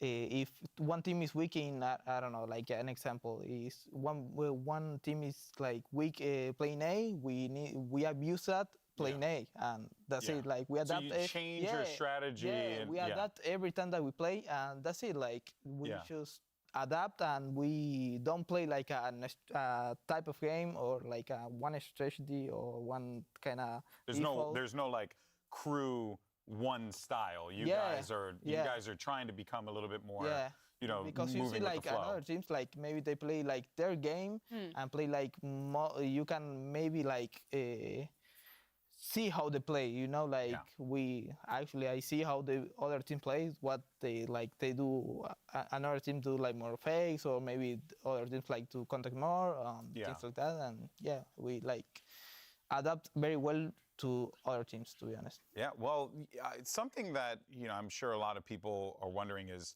how you as a team, after that last season, came together, and what were the hard conversations that you guys had to have in order to get to the point where you are right now?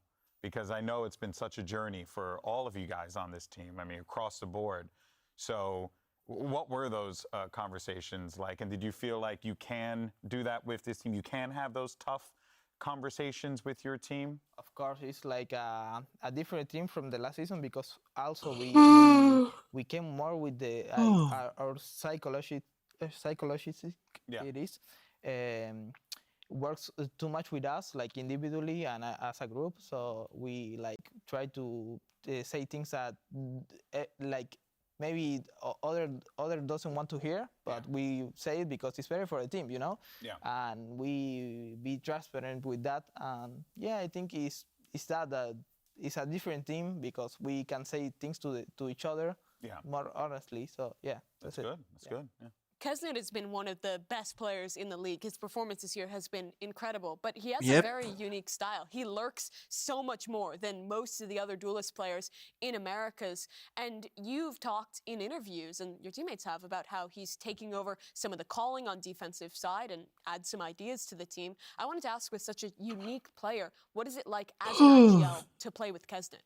It's weird because you have like little timings that he wants to approach, like maybe he has a timing on me, or if he wants to lurk, he looks like, oh, I have this timing, I'm gonna lurk, and I play without to like. Do you want to give him a lot of freedom? Yeah, and also I have calls that I told him, go there or go there, I'm gonna make noise here for you, we're gonna do this to make you space here, and we like each other, we play for, like, it's not an individually thing that he does, but it's like a team prepare. Like we prepare for that moment. Like if he lurks, we're gonna do that with that lurk. You know? You guys are doing a lot to set him up. Yeah, for sure. Now we did get a question from Twitch chat, and this one's from your mom's mad cute.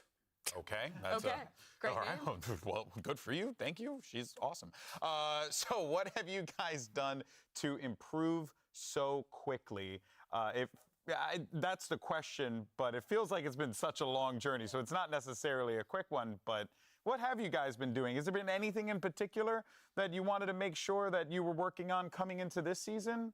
I think we commit more to our, like, the coach staff is like it's trying to open our minds, like maybe like saying each other things that we don't like to hear, or maybe like the plan of the game is like we commit more in the plan, and we are all on the same page. That's the thing that we do better. Like I think we are all on the same page, and we know how, like everyone knows how to play for each other. Like we don't play like individually, or maybe in those moments, but every time that we play, we do it with another one. We pick us 2 or 3, even if like it's a crazy play, you know. We do it because it's like what we do. Like we play constantly as a teammate, and we play for each other. Yeah, it's really shown in the games. You guys have been a tough team for people to deal with thus far. The last question I wanted to ask you was, this is now your second year playing in VCT Americas, away from home, living in Los Angeles, but for your team, it seems like you've developed a pretty big fan base here in LA. You have a really passionate group of fans that comes out for every one of your games. With being so far away from home, playing in a foreign league, what is it like to have those people out supporting you here in person? Obviously, it feels good to have like people that cheer for you here. Like honestly, we are not local here. We are like from outside. Like maybe you have more people from, I don't know, Sentinels or maybe an American team, you know. For sure. But here we have like our cheers, so it's a sign, bro. Like it feels good when you come to the station. You have those guys like yelling like crazy. No, shout out. And we hear them, so it's fine. Like, awesome, man. Actually good. I like to have them. That's awesome. I mean, well, they like cheering you on, clearly, because they're always here supporting. I talk with them from time to time. They're such great dudes. Well, we do have one more Twitch chat question. This one's coming from Violet. And how does it feel to shift to IGL, and does it affect your gameplay at all? I know you said before you didn't feel like you performed particularly well here, but honestly, you know, hey, you got the win. Now, obviously, I don't feel like being at IGL, you have that thing that you cannot kill or you cannot perform well. I feel like it's an excuse, you know. Like it doesn't matter if you are in IGL. Like most people that are Mm-hmm. IGL, I feel like, I don't know, like an example, Sean QT, you know, Sean QT from Sentinel, he performs every time well, you know, and he doesn't matter if he's like IGLing or he needs to have another like thinking of what we gonna do in the next round, or he plays well every time. Is John someone you take inspiration from?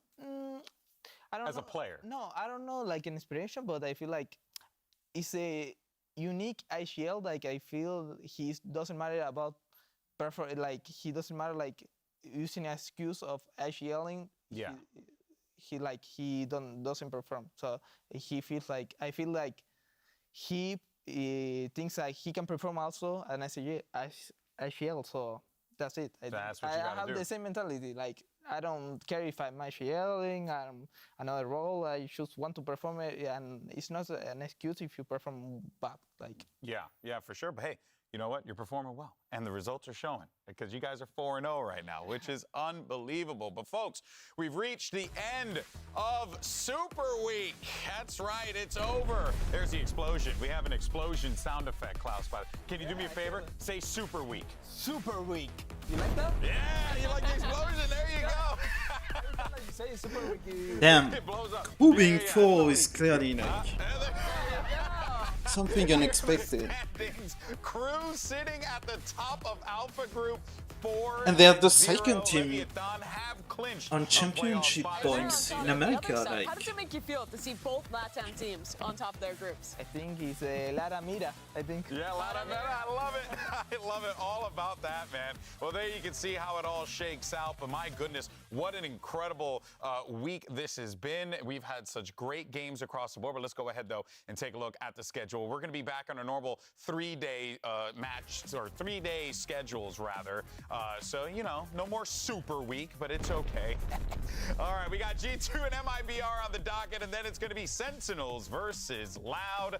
How do you feel about those two matches there, Klaus? And I think they're gonna like that game. The second one, Sentinels Loud. Sentinels Loud is gonna be like fire. Like honestly, yeah, it's gonna be so good to see. And both those teams at risk of making playoffs. Which yeah, is but this crazy is to for say, especially with Saturday. you guys beating Loud today, there's a real chance they're not there, and same for Sen. It's a very important game. It is going to be awesome. But tomorrow we Make have sure you join Fnatic us for that Fruit. there. But Klaus, thank you so much for your time, my friend. you. And we got to Followed do by it one last time. Can we BB do it and together? Navi. Sure. All right, 3, 2, 1, Super Week. Oh, sorry. No, we got to do it again now. 3, 2, 1, Super Week.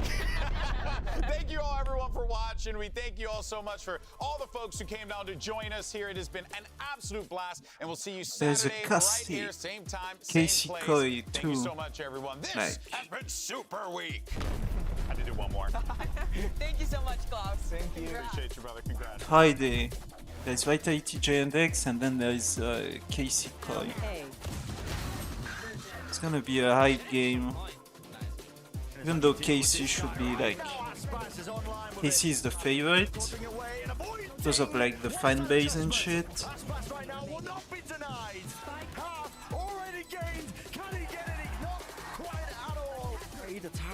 Anyways, it's gonna be it for today. It's been 11 hours and 28 minutes of fucking stream, dude.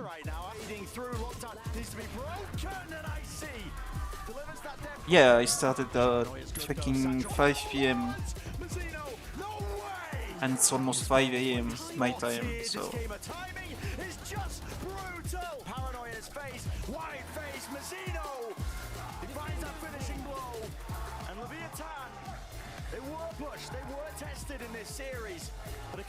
Anyways.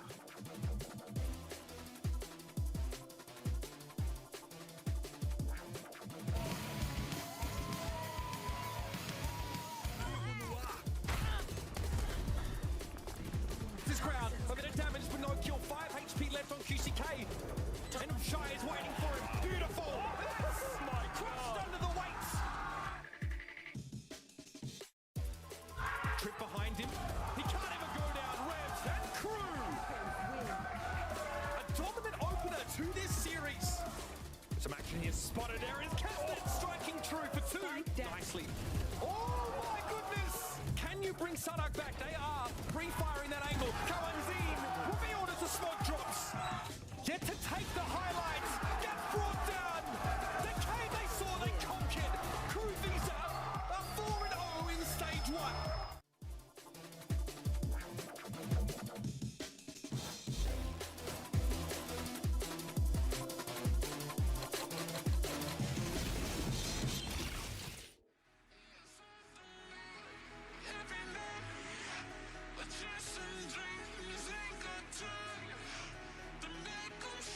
Oh.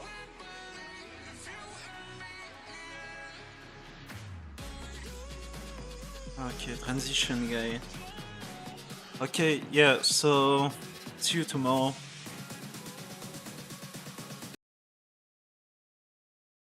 For the fucking EMEA games.